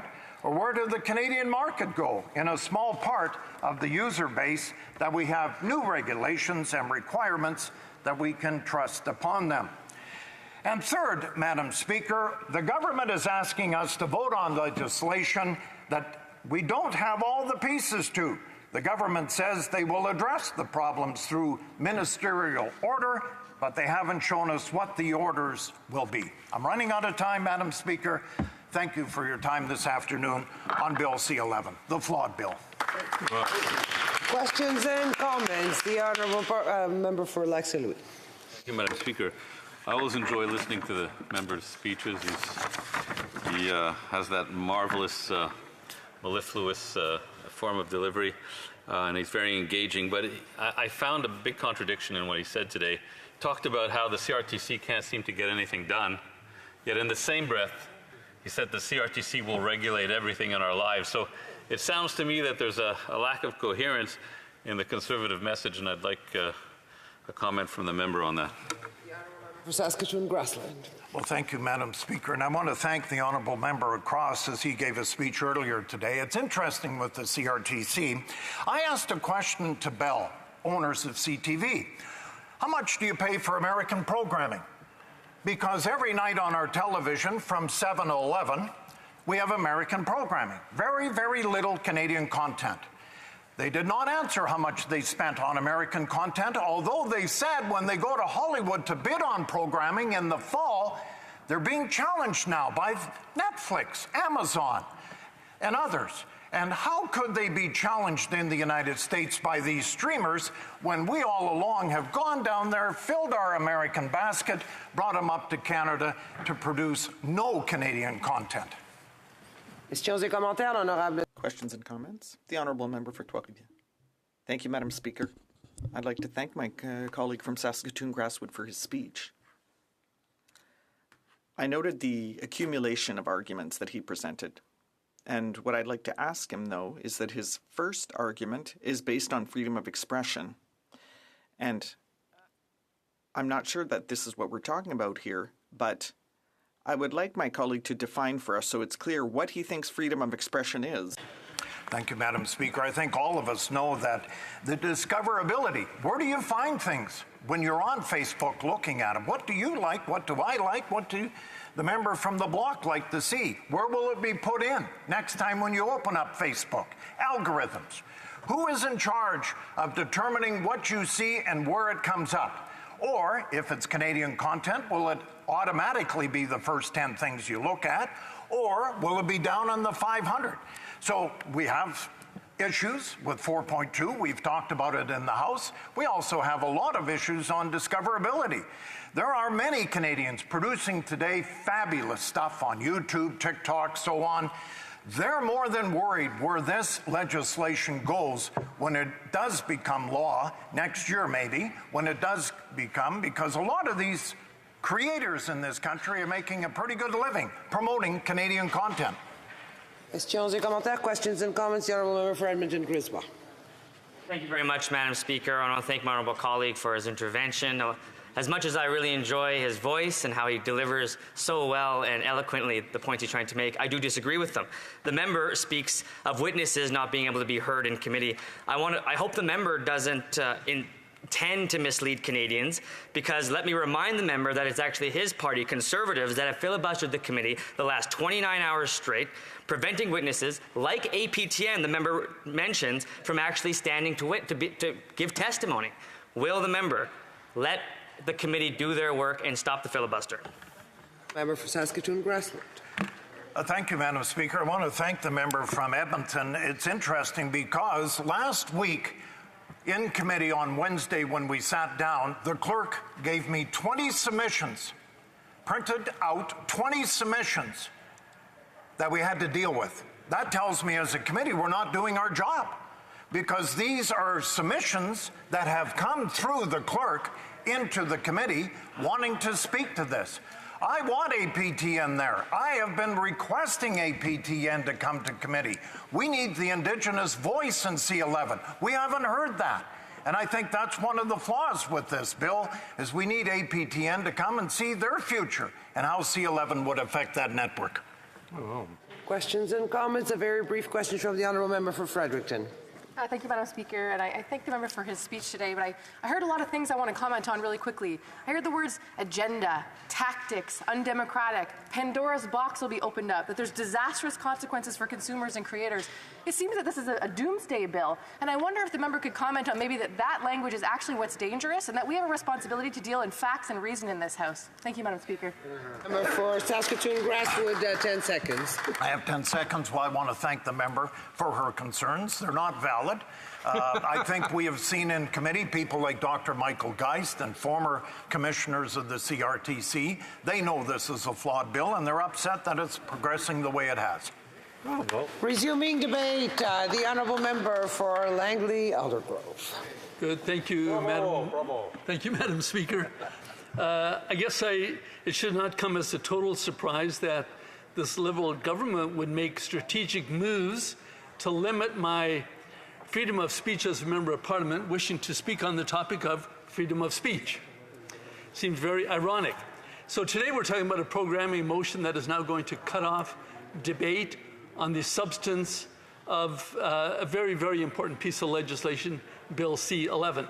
I'm hearing from so many constituents who are deeply concerned that their freedom of expression on the internet is going to be impaired by this legislation. People want the internet to remain free. It is the new marketplace for the exchange of ideas, and people are starting to wake up to the thought that their government wants to regulate this forum, this new public square. So now what's the big holdup? What's the big rush? Why, in this last week of Parliament, does the government feel that it has to push this legislation through? Well, the big open question about that, Madam Speaker, hovering over all of this legislation, is the big question of whether or not Bill C-11 will regulate online audiovisual material uploaded to sites such as YouTube and TikTok, user-generated content. That's the big question that needs to be answered. Now, an earlier draft of this legislation, because this is the second time that it's before the House, it was Bill C-10 in the last Parliament, it was clearly offside, it was clearly flawed legislation. Although the minister at that time said that he wanted to make it crystal clear that, quote, content that people upload on social media won't be considered as programming under the Act. Well, Madam Speaker, it was as clear as the minister then had wanted it to be or thought that it was. This legislation, I'm sure, would have proceeded through the normal debate process, legislative process, would have passed both houses of Parliament, and today it would be law. But it was flawed, it was poorly thought out, and it got bogged down in the Senate. The backlash from both social media users, amateur content producers, but also social media sites was swift, and it was very harsh. Now, as an aside, I feel compelled, when we're thinking about why this big rush, a year ago, this could have been put through, but the Prime Minister saw that his numbers were up a little bit, his popularity was up a little bit in the middle of a pandemic, and decided to call an election. Everything fell off the table. This very important piece of legislation fell off the order table, and it got basically right back to square one. There was one positive outcome out of this election that nobody wanted. It was a waste of $610 million, and it is this, that Bill C-10 fell off the order table. And so we were optimistic that with a new opportunity, a new minister, a new parliament, a new opportunity to start afresh, that we would see a substantially revised and improved piece of legislation. But, Mr. Speaker now, bad ideas rarely die in the Liberal Party. So the bill came back pretty much the way as it was before. And thus things are getting bogged down again. And now the Liberals are saying, well, it's all the fault of the opposition party. They're obstructing it. Well, come with good legislation and we will help you pass it through the House. So now instead they have to rush it through. Mr. Speaker, this is the biggest revision to the Broadcast Act in 30 years. And there are many voices that need to be heard, many voices that have been expressed publicly. They need to come to committee. We need to listen to what they have to say. But sadly, that is not going to happen because of this programming motion. Now, I do want to give credit where credit is due, and there are some good pieces in this bill. The government says that they want to level the playing field, and we, the Conservatives, support that. And I can tell you that as a member of Parliament for Langley, where there's a big and burgeoning movie industry, I hear from a lot of stakeholders, and they're telling me that there are good pieces to this legislation. I have a quote from somebody who wrote to my office just the other day, and he's in the movie industry, he's a producer, and he says, please pass on to, I don't think I could say my own name here, so please pass on to your boss my sincerest thanks for taking the time and listening to my feedback related to building a strong film industry in Langley and in Canada. It was great. It was a great meeting. I appreciate his thoughtful commitment to modernization of the Broadcasting Act and to the benefits that such work will have for Canada's film workers and production companies. So something positive comments. But then he does go on to say, But I'm concerned about the unintended consequences and protecting freedom of expression within user-generated content. So, Mr. Speaker, even from somebody who is generally supportive of the Bill C11 now, these expressions are being concerned. They need to be listened to. Now, I will concede this, that the government's intentions were good, namely to promote Canadian content on the internet, as we have grown accustomed to on legacy media platforms. If it was good for them, why not good for the internet? It's a very important question to ask. But I'm reminded of Napoleon's famous quote, "Never ascribe to malice that which is adequately explained by incompetence." Mr. Speaker, I think that that is what we have today. We have legislation that is written incompetently. This is what Ms. Morgan Fortier, CEO of Skyship Entertainment, told the Heritage Committee on May 24th.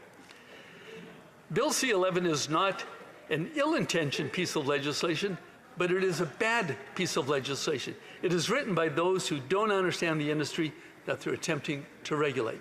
This is one of Canada's leading experts in the field. Matt Hatfield, campaign manager of Open Media, at the same meeting of the Heritage Committee said this: "We would never tolerate the government setting rules specifying which books must be placed in front of our bookstores, but that's exactly what the discoverability provisions of C11 are doing, and he calls that unacceptable." Now, the minister says, oh, they're all wrong.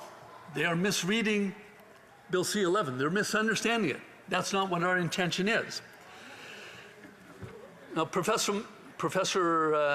professor Michael Geist, who's been quoted here a few times, is trying to reconcile the difference of opinion between what the minister thinks Bill C11 means and what many other experts think it means, or what the consequences of it are going to be. So in response to the minister's comments, the Professor Geist says this: "While it is true in the sense that users are not regulated like platforms due to an exception in the bill, the truth is the bill regulates indirectly what it cannot do directly. Therein lies the problem." So now the minister, in further explanation or attempt to clarify what this bill means, and I read this I wasn't at the meeting, but I did read about it. He said he's focusing now on commercial user content. That's what's going to be regulated. And so when he was pressed on what does commercial mean, well, there's no definition. He says it's tied to whether or not the person uploading to social media is earning revenues. When he was grilled on how much revenue that is, he's not answering. Either he doesn't know or he hasn't thought about it yet, or better yet, I think that he's just going to delegate that to the CRTC to decide. Let someone else decide. Let someone else take the heat. And Mr. Speaker, I think that that is just unacceptable. They're the government. They need to write laws that are going to make sense, that are going to work, and that are based on what experts are telling us.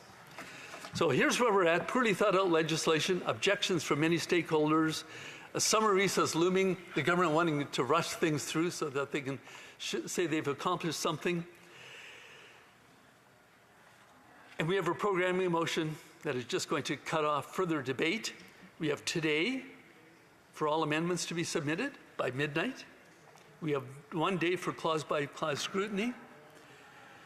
June 14th for all voting on all amendments. That's going to be tomorrow. And final vote by the end of the week. Mr. Speaker, this is important legislation. There are voices that still need to be heard. We need to hear them. This needs to go back to committee for further study. Thank you. Questions and comments? Question commentaire for the honourable member for Brampton North. Thank you, Mr. Speaker. I've heard from this member and his colleague previously as well, reference to the fact that the reason why we should be concerned is this is content on the internet, and there's concerns about regulating content on the internet. Well, my comment to that is that if everything that we once viewed on TV, on traditional television, and heard on the radio is now moving to being heard and listened to and watched on the internet. We need to apply those same rules to those platforms as well. They shouldn't be able to get away with doing whatever they like. They should contribute to our content creators. The honourable member for Langley Aldergrove. That's a really good question, and I'm grateful to have received it. But many experts are saying, well, no, the internet is different. And the people who wrote this legislation clearly don't understand how the internet works. I have a further quote from Michael Geist. He says, regulating user-generated content in this manner is entirely unworkable, a risk to net neutrality and a threat to the freedom of expression. For example, the EU distinguishes between streaming services such as Netflix and video sharing services such as TikTok or YouTube, with no equivalent regulations such as those found in C10, he was talking about, for user-generated content. Mr. Speaker, they're completely different platforms.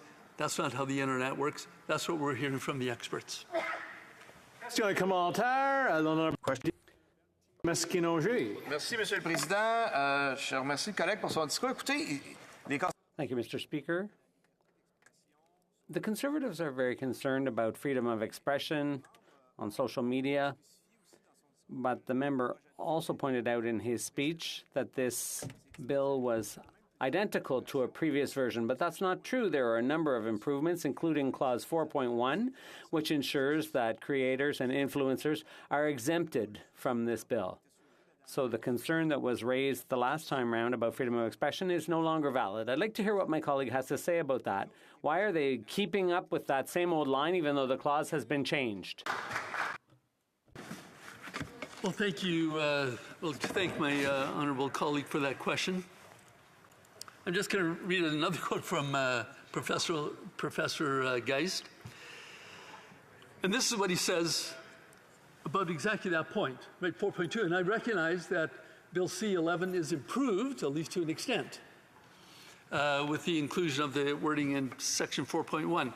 But this is what the professor says. Well, it is true in the sense that users are not regulated like platforms due to an exception in the bill. The truth is this bill regulates indirectly what it cannot do directly. So it hasn't really solved the problem. There's still something that needs to be addressed. And I would, again, reflect on what the professor had said about going to the European Union and taking a look at what they did. There, they did it right, at least in his eyes, and I think that this committee needs to, our committee needs to look at it further to make sure that it reflects modern usage of internet economy. Thank you. Questions and comments? The honourable member for Nunavut. A constituent of mine, Alexis Utatnak, had written to me supporting the passing of Bill C-7. She said that it was long overdue, that an update needed to be made. She also said to me, in quotes, I am proud of our cultural productions and want to make sure parliamentarians pass C-11. Does the member intend, I would like to ask the member through you, does the member intend to put an end to this injustice, or rather protect the profits of web giants, so which will ultimately lead to less cultural indigenous content if not passed? The honourable member for Langley Aldergrove. Well, thank you for that. I would like to thank the member for that question. Conservatives recognize that there is some good in this legislation. And we would be happy to support that if it didn't have these other problems that are well known, that the Liberals knew about, that they had an opportunity to repair properly, right, because they haven't done that. They did half the job, not the whole job.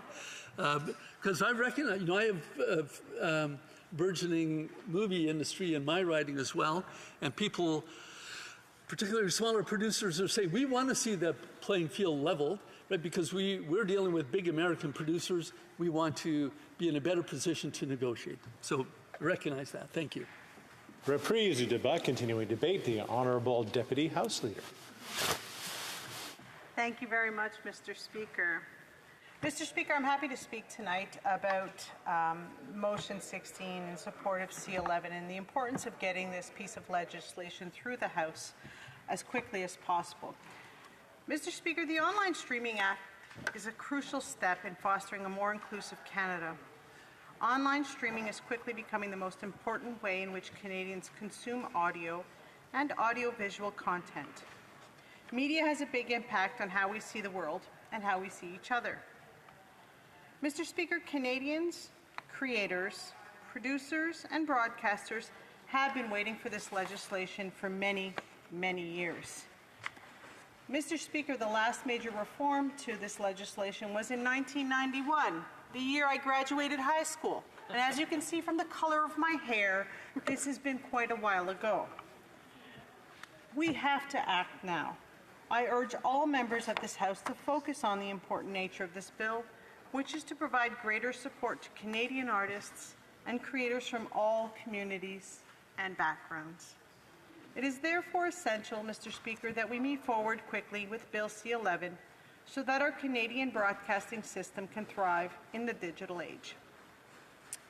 It's great that many of my colleagues in the opposition understand the urgency of C-11. Unfortunately, the Conservatives have taken every opportunity to delay and block us from moving forward on our study of the legislation, and I'll speak more about that a little later in my speech. Our objective is to have diversity and representative voices in the broadcasting sector, including on online streaming services. Through this, we create the space for Canadians from official language minority communities, racialized communities, and Canadians of diverse ethno-cultural backgrounds, socioeconomic statuses, abilities and disabilities, sexual orientations, gender identities, and expressions and ages to tell those stories. Au fil des ans, over the years, the Broadcasting Act and the regulatory system it has put in place have helped ensure that stories created by and for Canadians continue to be created and enjoyed by Canadians. This will continue to be its main purpose. Bill C-11 will focus on today's viewers and listeners, including the diverse and marginalized voices that have historically been underrepresented in the broadcasting system. Bill C-11 recognizes that content choice has been limited for some communities, whether it's content created by them, for them, or how the content accurately reflects their realities. Pleased to have the opportunity today, Mr. Speaker, to talk about how the Online Streaming Act will help ensure that Canada's broadcasting system will appropriately reflect and support diverse audiences, creators, and artists.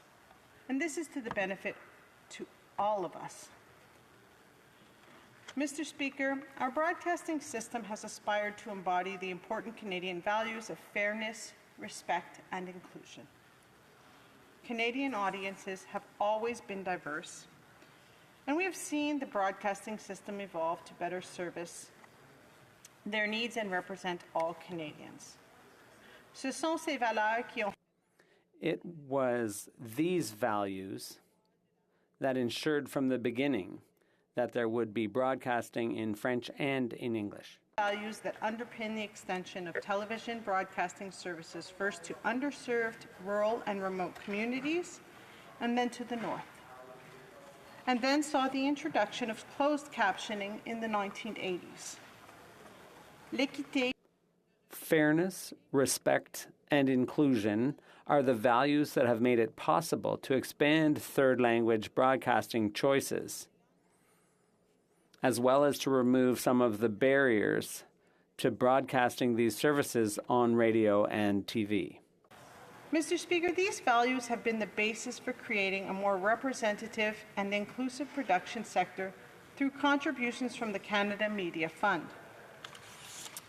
Public funds further support efforts to promote diverse Canadian creators, including spaces like the Vancouver Asian Film Festival and organizations like the Black Screen Office.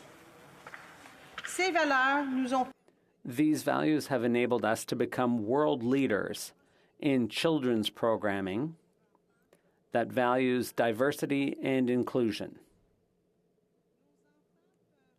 Our children can watch the wonderful stories of TP Time on APTN and The Heroic Night on TFO. Speaker, as the world sees growing ignorance and racism, including the rise of xenophobia, we know that more needs to be done. There remains a gap. There is a gap between the reality of the Canada we live in and the diverse and inclusive Canada we strive for. In 2020, approximately 63% of Canada's Black population reported experiencing discrimination 5 years prior to the beginning of the pandemic or during the pandemic, nearly double the proportion of white population at 32%. Discrimination does harm. It is associated with adverse impacts on social and psychological outcomes, including less trust in public institutions such as Parliament, our justice system, police, and schools. I'd like to share a quote from Joan Jenkinson, the Executive Director of the Black Screen Office, from her appearance during the Heritage Committee study of C11 that really captures exactly why this bill is so important.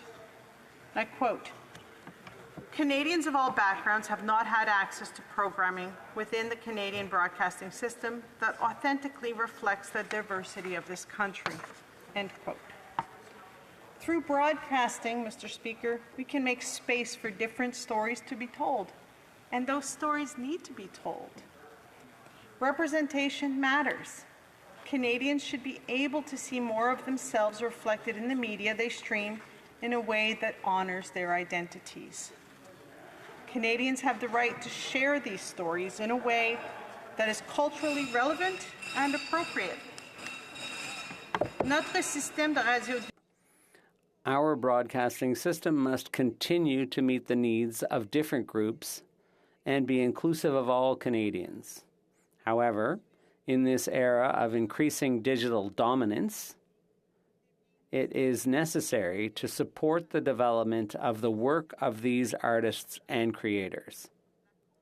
Equitable contribution to their projects that takes into account systemic barriers is also an essential issue.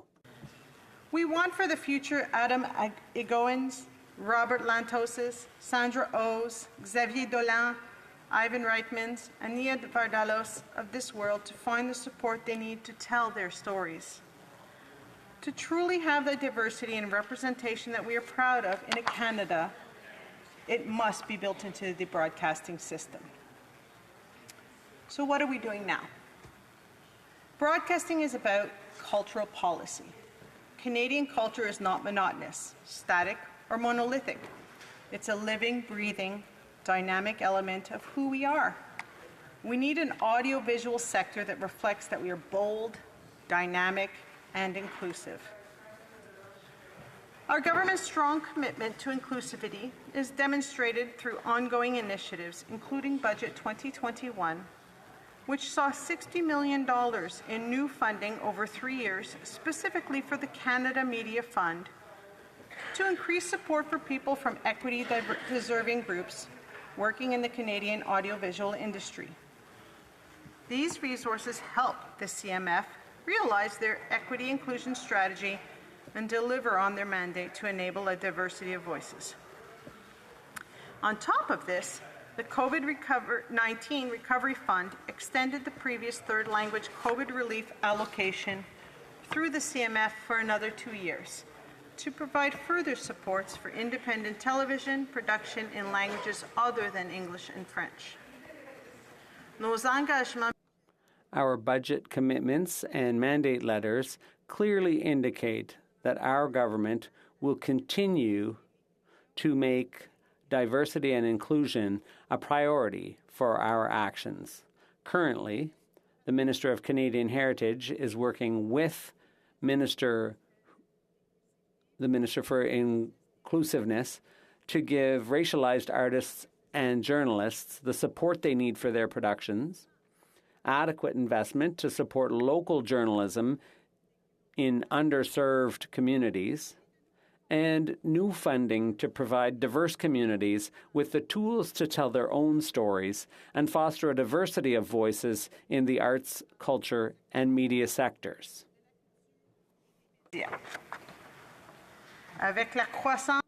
With the growth of streaming services offering unlimited content, we need to ensure that the values of fairness, respect, and inclusion become even more prominent in the regulation of the Canadian broadcasting system. Mr. Speaker, that is why Bill C-11 underscores the need for diversity, inclusion, and representation. La loi sur la diffusion. The Online Streaming Act amends the Broadcasting Act to make the broadcasting sector more inclusive for all Canadians. It reinforces the Act's objective that the broadcasting system should serve the needs and interests of all Canadians, including Canadians from racialized communities and Canadians of diverse ethnocultural backgrounds, socioeconomic statuses, abilities and disabilities, sexual orientations, gender identities and expressions, and ages, and reflect their circumstances and aspirations, including but not limited to equal rights, linguistic duality, and the multicultural and multiracial character of Canadian society, and the special place of Indigenous peoples within it. This objective will broaden access to the system and provide programming for these communities that speak to their needs and interests regardless of their preferred broadcasting medium. As before, the government intends to direct the CRTC to support and promote programming and creators from diverse communities and backgrounds. Whether they stream programs over the internet, over the airwaves, or through a cable system, the CRTC will be equipped to ensure that Canada's broadcasting system provides programming for, about, and by persons from diverse communities. Mr. Speaker, I just want to reflect again on that. The importance of understanding this. Whether they stream programs over the internet, over airwaves, or through a cable system, this CRTC will be equipped. So essentially what we're doing is we're making that the channel in which this content is sent to Canadians is equalized. Because right now, it is not. Now, Mr. Speaker, I'd like to speak a little bit about Motion 16 and the procedures.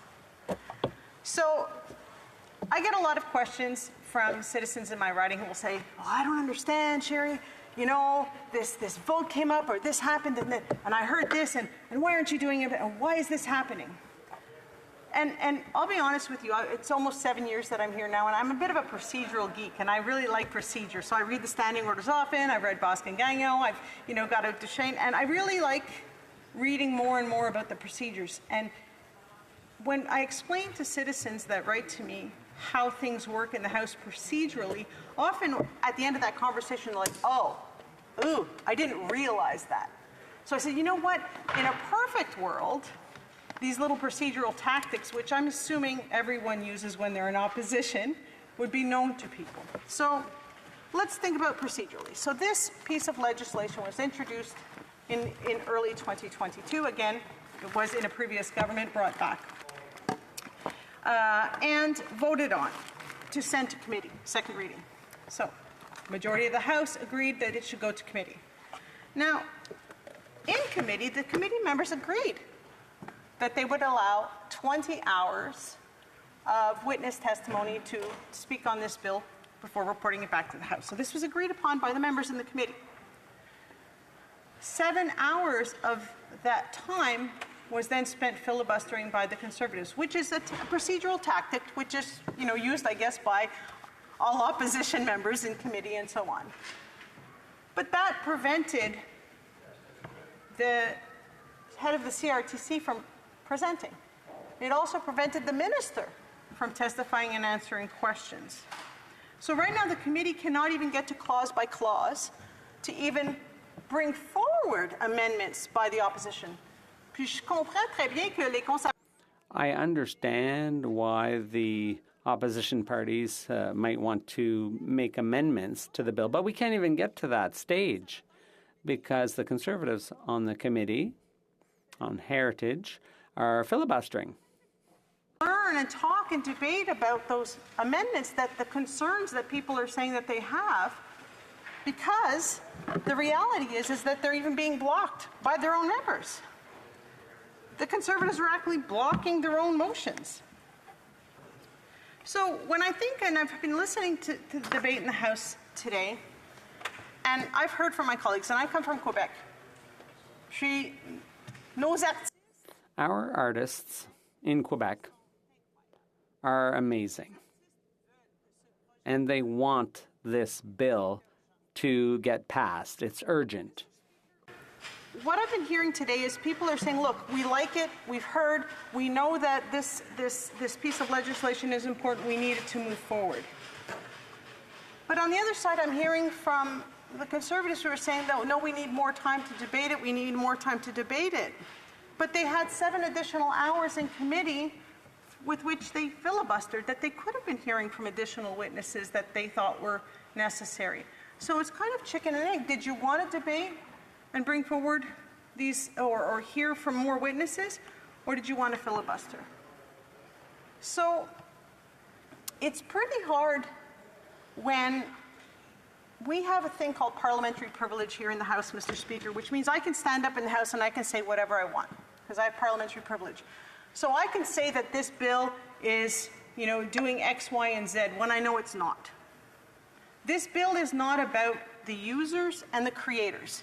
This is about the platform. This is making sure that whatever platform, whether it be YouTube or Amazon Prime or Netflix that you're using, that they are also following the same rules as the airwaves and the television, and that they are also contributing to Canadian content. This is not you uploading your cat video. Trust me, I love cat videos. I can watch them all day. After a day here in the chamber, I love a good cat video. And we're not going after the cat video creators. That's not what we're doing. What we're saying is that the big broadcasting companies that are using the internet and live streaming need to pay their fair share. They need to also contribute to our culture. Now, Mr. Speaker, I know I have a few minutes left, but I have to get this in there because I have a couple colleagues who will know that I'm a new grandma, and I got to see my grandchild. Thank you. So I'm a first-time grandmother, and I got to see my grandson on the weekend, and he's 7 weeks old. And so, of course, I'm asking, how do you calm the crying baby? It's been a while, right? So I've had a crying baby in the house. And they said, well, he likes to listen to this music that's on YouTube, and it's called Coco Melon. Coco Melon. Anyway, and it's singing. And it's on YouTube. So it's funny that, to get the baby to stop crying, I'm playing the Coco Melon so that he could hear the music that he really likes and, sing along with it.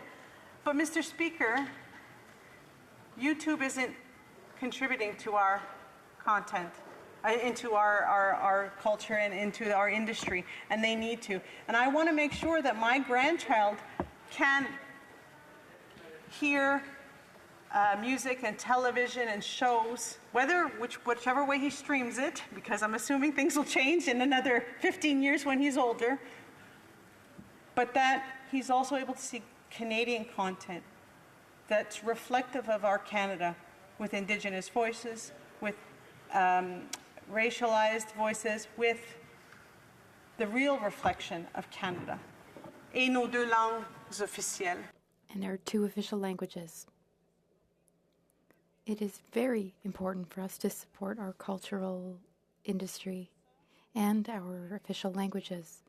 That's why I invite all members of this House to allow C11 to be passed here in this House. Thank you. Question commentaire, the Honourable Member for Yellowhead. Thank you, Mr. Speaker, and thank you to the member for being a new grandmother. Congratulations on that. I would also like to say that I question some of the things that she's been talking about there, namely how important this bill has been for the government. Last time it was talked about, it was about a year ago at this time, and it was so important that they had to have an election in the middle of this yet. Not only that, but from the time the election was called or voted on September 20th, this government waited 4 months before they introduced this bill. Remember, this is so important. We need to do this emergently or very quickly. So my question is, if it's so important that you're talking about Conservatives debating this for 7 hours, but yet the government could wait 4 months after the election before introducing it, that's sort of shameful on my side when you're saying that, how dare we put this through. So to go and say that we need to end this now immediately and close all debate, I'm sorry, I'm a little miffed and kind of not believing everything that's going on. So please, if you could address that for me. Thank you. Remember to bring everything through the chair as we're asking questions of our members. The honourable member for Longueuil-Charlemagne. Thank you very much, Mr. Speaker. And I was going to say, how dare you, Mr. Speaker? You know, the reality is, this piece of legislation was reintroduced upon the 44th Parliament. Now, the election happened on September 20th. The House resumed in December. As the member opposite knows, the House also breaks for the Christmas break in end of December until end of January, and then was introduced in February. So it was actually reintroduced within the first 6 weeks of sitting of the new legislature, and actually brought forward because it is so important. Now, members across the aisle know how important this is, and many have said that they are going to support it. And so while the member mentions that he feels that there was a delay of 4 months, that actually, when you look at the legislative calendar or the actual sitting calendar, it was actually reintroduced quite quickly. Thank you. Questions et commentaires, questions and comments. L'honorable député de Thérèse. The honourable member for Thérèse de Blainville. Thank you, Mr. Speaker. I congratulate my colleague on this experience of being a grandmother. It is a joy and it is a beautiful gift in life. We could also give ourselves a shared gift in passing C11. Now, of course, there could be some improvements, but this hasn't been modified in a long time. This bill has vision.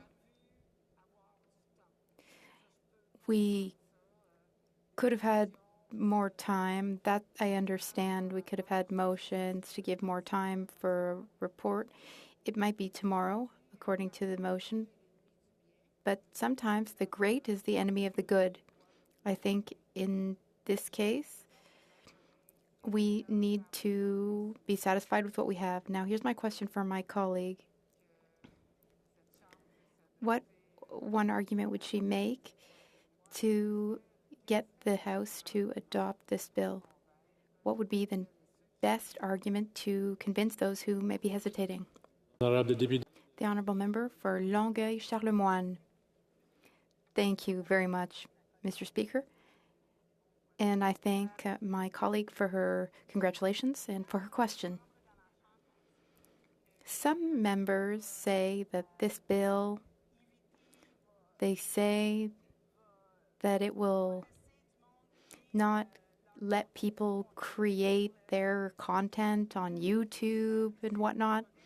If they say it and they know that it's not true, that is not helpful to this debate. Creators and users will not be punished for creating their content.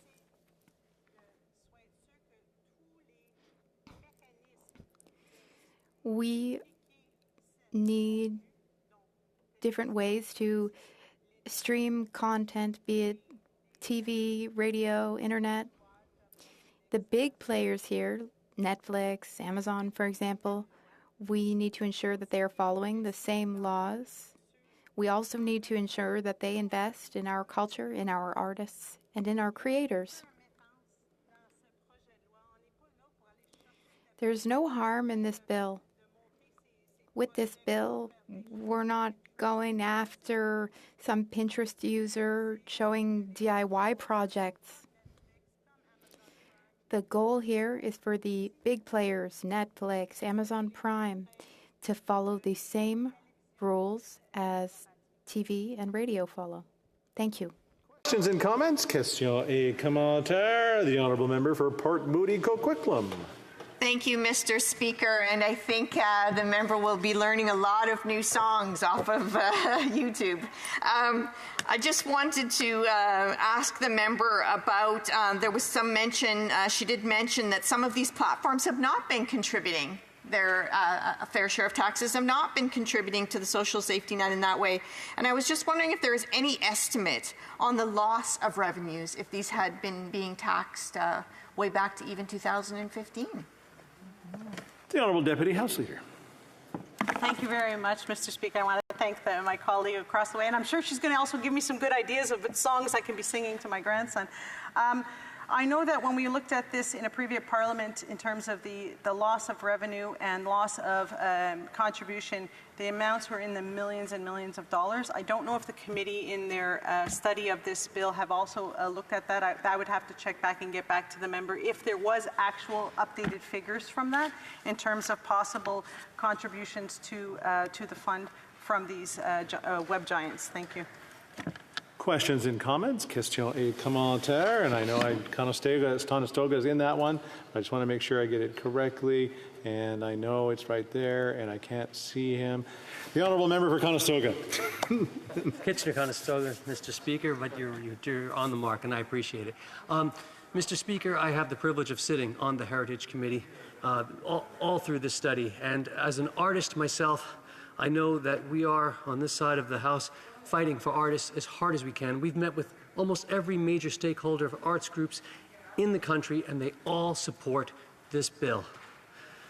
The opposition is talking about free speech, and I would suggest to you and ask the member, artists are on the forefront of defending free speech. Everything we do is to make sure we're defending free speech. That's what arts is a big part of.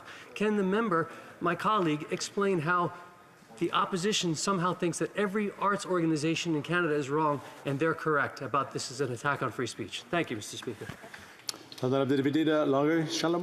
Thank the Honourable Member for Charlevoix. For the question, and I know that as a member of the Heritage Committee, he's doing great work there. And as an artist, a professional artist, I'm incredibly honored to serve with him. Look, that's how committees work. There's a piece of legislation. Members submit witnesses to who they want to hear from. The witnesses come, they testify. Overwhelmingly, the artists across Canada and the industry have said that this is important legislation that needs to be done. Now, is it 100% of people say that they're in support of this? No. But that's why it's that committee, and that's why during that 20 hours of dedicated time that the committee members all agreed to, Mr. Speaker, that those questions and amendments could be brought forward. But that's not what's happening. And if that was truly happening and they still had concerns, that would be a different story and we wouldn't be talking about motion 16. But that's unfortunately not what's happening. When I hear members across the way during QP and statements by members saying that all of a sudden people across Canada are not going to upload their videos or upload their content, that's not correct. That is factually incorrect. And unfortunately, that's what, it gets people going. And of course, then they write to us, and when we correct the record, they're like, oh, okay, now I get it. But the reality is that's not what this bill is about. This bill is about making sure that the platforms that are not currently covered under the same rules as radio and television are included in that. That is the purpose of this bill. Thank you. And continuing debate, the Honourable Member for Kelowna Lake Country. Thank you, Mr. Speaker. And I will be splitting my time today with the member from Peace River, Westlock.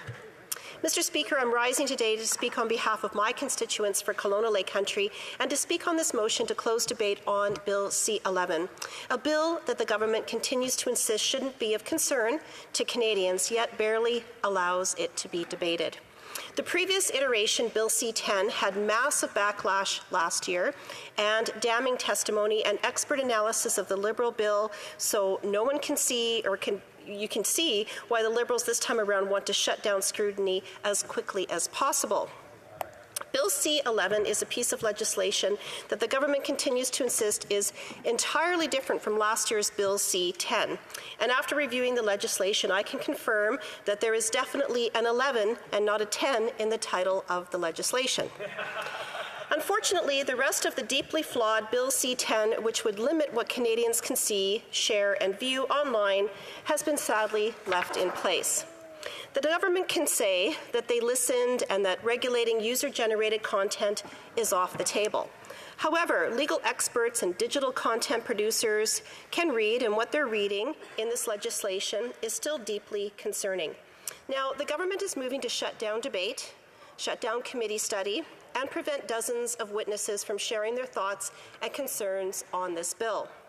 Probably the most recent conflict comes between the Heritage Minister and comments from the current CRTC Chair, Ian Scott, where Mr. Scott confirmed that the CRTC, of course the Canadian Radio, Television and Telecommunications Commission, would be able to regulate user-generated content under the current iteration of Bill C-11. The government has stated that this legislation intends to support Canadian artists, promote the spread of Canadian content over that of international competition, and update the Broadcasting Act to cover the rise of digital streaming content. None of these goals are wrong. Our Canadian arts and culture sector is flourishing and deserves our support. More Canadians than ever are making films about Canada, more Canadians are making music than ever in Canada, and more video games are being made here in Canada, not to mention ebooks, podcasts, and YouTube content. Now, Canadians are producing and watching great Canadian content. Sometimes they'll see it through Disney Plus, and occasionally getting that content made will involve international investment. Under the current rules, this may make it un-Canadian. It isn't what government would prefer you would be watching. A constituent of mine recently wrote me with his concerns on C-11 and the threat of censorship that is always present when a government looks to preference one source of information over another. He told me the story of tenants of his who had grown up in the Soviet Union. Quote, "Some time ago, a couple from Russia rented our basement suite. We got to know them well and had many discussions over how Russia-controlled media impacted them. We asked, in their opinion, what was the greatest lie ever told to the Russian citizens. And they didn't hesitate. That Russia won the 1972 Canada-Russia hockey series. We were astounded. How could they not know that Canada won? We had the videos. They said the government simply eliminated the last 4 minutes of the winning game and controlled the narrative." Unquote. They only saw what the government wanted them to see. C-11 gives the Canadian government the powers to do this, broad powers that can be used to censor what Canadians can see and say online according to the government's preferences. So, if the government is genuinely interested in updating the Broadcasting Act, let's work together to do that. If the government wants to ensure that Netflix, Spotify, and YouTube aren't playing by different rules than Canadian producers, Conservatives are happy to help them in that. Canadians want to see digital platforms pay their fair share, but don't trust C-11 to do it with all the extra censorship power.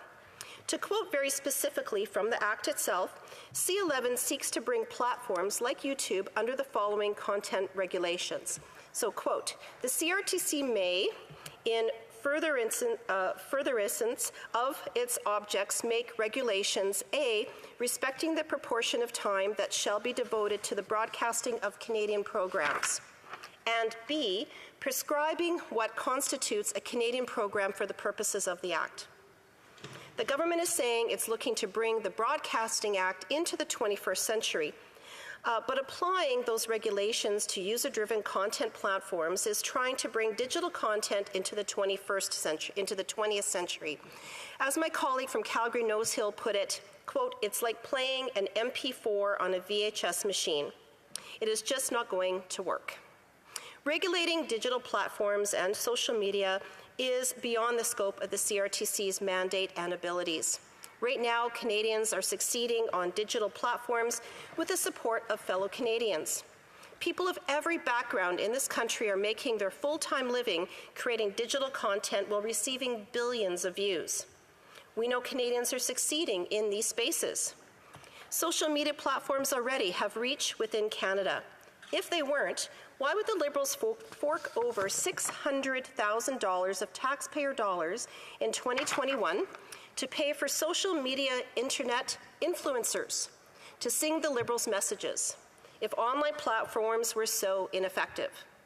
This doesn't include the money the Liberals spent on the various digital platforms themselves, only to pay influencers. This was only discovered through investigations by Conservatives. Government shouldn't look to discourage Canadians from watching Canadian YouTubers just because they make content abroad. We shouldn't look to saddle the success of homegrown content makers with checklists to prove the Canadianness of their videos. Overregulation is the swiftest eliminator of innovation. It benefits the previously established who may be too out of touch to keep up with the pace of change. Canadian digital content creators are on the cutting edge of new media. They do not need Bill C-11 to succeed, and they have proven that. Canadians are already watching what they are making. They don't need the federal government to tell them to, or to have the CRTC analyzing every online post to see if it's something that meets whatever rules they come up with and is worthy of their view. This is truly unbelievable, Mr. Speaker. The Liberals are also refusing to release the policy directive they are giving the CRTC. The only ones who are seeking this government's assistance really are the legacy media companies who once enjoyed monopolies on television and radio, didn't innovate to new media landscape, and are now looking for backdoor bailouts in partnership with the government seeking greater control of their lives of everyday people. Any government looking to impose new regulations on a service so vital to everyday life as our digital devices, we need to first demonstrate that its actions are not self-interested, that they won't choose to discriminate based on the viewpoints of those they're seeking to regulate. Now, this government has proven that they can't be trusted to be fair and equitable. In the last 2 years, we've seen 2 public protest movements which blocked public infrastructure with 2 entirely different responses from the same Liberal government.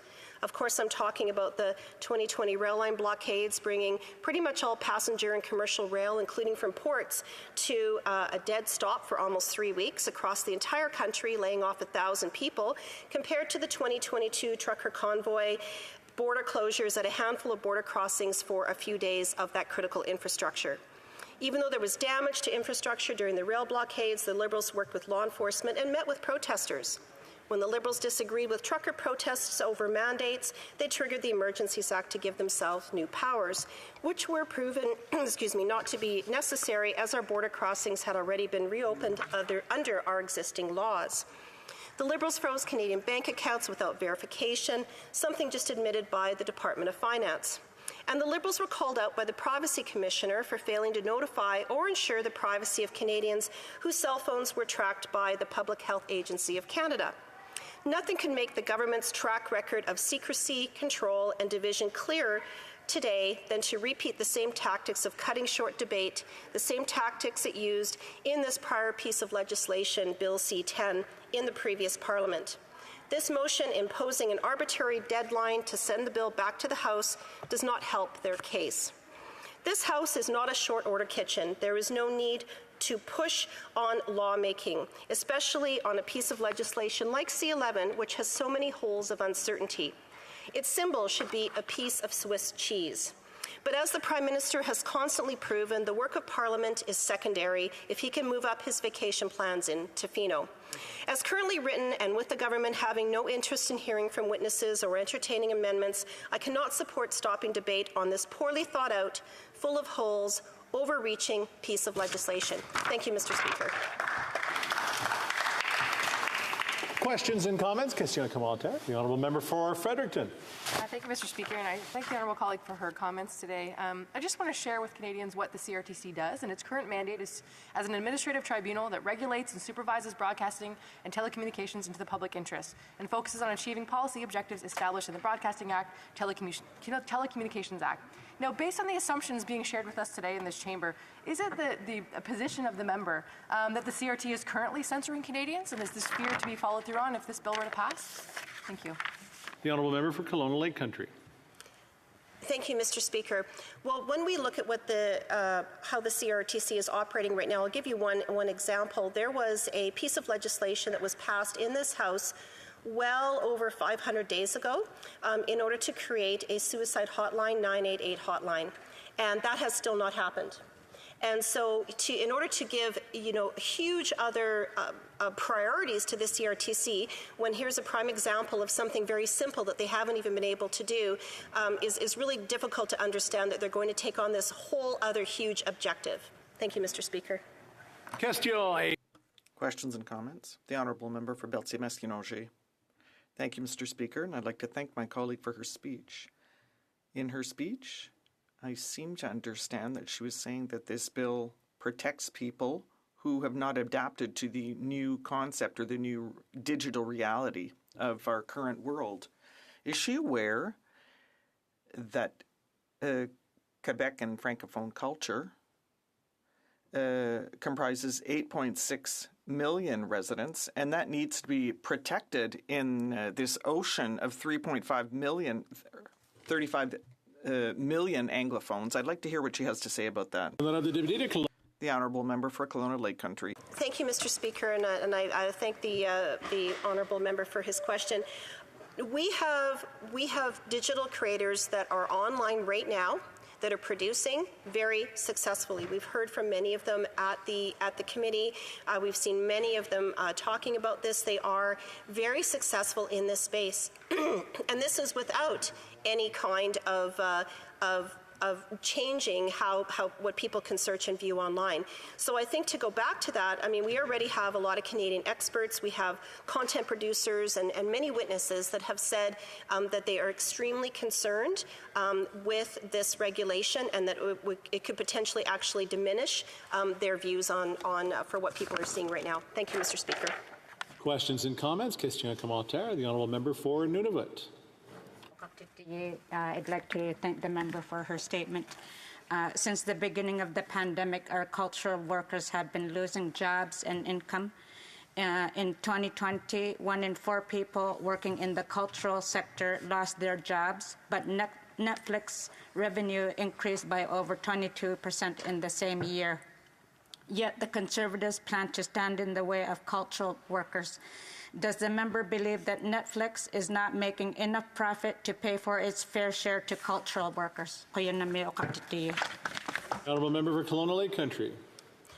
Well, thank you, Mr. Speaker. And I think that we've been really clear on this side of the House that it does make sense, and I did reference it in my intervention, that it does make sense for organizations like Netflix to pay their fair share in order to pay taxes. That is completely separate from being able to change the content as to what people see online. They're completely separate things. And this is one of the reasons why, us on this House, why we have said from the very beginning that some of these issues should be separated. Charging GST for some type of service is very, very different than changing even defining what discoverability is, with looking at what people are able to see online, and to actually change the algorithms so that what you see is what the CRTC comes up with that you should be seeing. Those are completely separate issues. Continuing debate, the Honourable Member for Peace River Westlock. Mr. Speaker, I rise today in regards to the Liberals' efforts to fast-track a bill through Parliament that would allow the government to censor what Canadians post. The Trudeau Liberal government and their NDP allies are pushing through a motion in the House to curtail Parliament's responsibility to examine Internet Regulation Bill C-11. I believe we have a point of order from the Honourable Member for Fredericton. Thank you, Mr. Speaker. I'd just like to point out that the member should not be using people's names in the House. Thank you. Okay, sorry about that. I should learn to pay attention for those first few seconds. I know we can't reference people's names in the House of Commons. The Honourable Member for Peace River Westlock. Yeah, good point, Chris. Duly noted. Thank you, Mr. Chair. I would like to think that the Liberals would have learned their lesson after the debacle of C10 from the last Parliament, but only this government would be able to introduce a bill that's even worse than the original. The Liberals claim that they're trying to level the playing field between traditional media and online media. However, it is already incredibly difficult to start a radio station in this country, but it's very easy to get a podcast. Why wouldn't this government make it easier for traditional media to operate instead of policing online content? In all of this, the Liberal NDP coalition has refused to listen to Canadian experts, content producers, and other witnesses at the Heritage Committee and fix this incredibly flawed bill. And today's motion only limits the ability of parliamentarians to hear from witnesses and to debate and study those proposed amendments. Essentially, the Liberals and the NDP are censoring MPs from speaking on their censorship bill. One of the greatest concerns is Section 4.2 of the Act, which outlines what is considered a program for the purposes of regulation. Under this question at committee, the Minister of Heritage was adamant that social media posts would not fall under the definition of a program. Yet the chair of the CRTC, Ian Scott, said the exact opposite when he testified that, quote, 4.2 allows the CRTC to prescribe by regulation user-uploaded content subject to very explicit criteria, end quote. The head of the CRTC went on to reassure Canadians that they had nothing to worry about because it's not the focus of the CRTC. We have a lot of things to do. We don't need to start looking at user-generated content. Mr. Speaker, how is that reassuring? We don't need to start looking at people's social media? In other words, eventually they'll start looking at people's social medias, but they're just too busy at the moment? Mr. Speaker, this Liberal government is telling Canadians to just trust us, except for Canadians don't trust this government. They don't trust it when it comes to mandates. They don't trust it when it comes to protecting Canadians online. And they certainly don't trust this government when it comes to ethics. Think of SNC-Lavalin scandal or the We Charity scandal. They don't trust this government at all. But I wonder, rather than policing Canadian social media, why isn't the government tackling online sexual exploitation? I believe there are some areas that the internet should have oversight. Porn companies shouldn't have unlimited access to your kids online. But they do, and have no requirements to make sure that accessibility to their sites is actually over the age of 18. I also believe that porn companies should not be able to post their content without verifying the age or the consent of each person depicted therein. To many of the women and kids who have been horrifically exploited online, porn companies like Montreal-based MindGeek have made billions of dollars from exploiting these women and children. But the Liberals' Bill C-11 doesn't tackle any of these important issues. They're more interested in policing your political, social, and religious views online. Despite multiple calls from survivors and multiple calls for action by survivors, NGO, and parliamentarians, the Prime Minister and the Liberal government have done nothing to address companies like MindGeek, who have been publishing and profiting from online sexual exploitation for many years with impunity. It's been over 2 years since 9 parliamentarians wrote the Prime Minister to alert him to the fact that companies like MindGeek were profiting from CSEM, sex trafficking, and rape in his home province. It's been a year and a half since 20 parliamentarians from 4 parties wrote the Justice Minister inquiring why Canada's laws had failed to hold online exploiters accountable. It's been 18 months since the world has asked why Canada allows this company, MindGeek, to profit off of videos of exploitation and assault.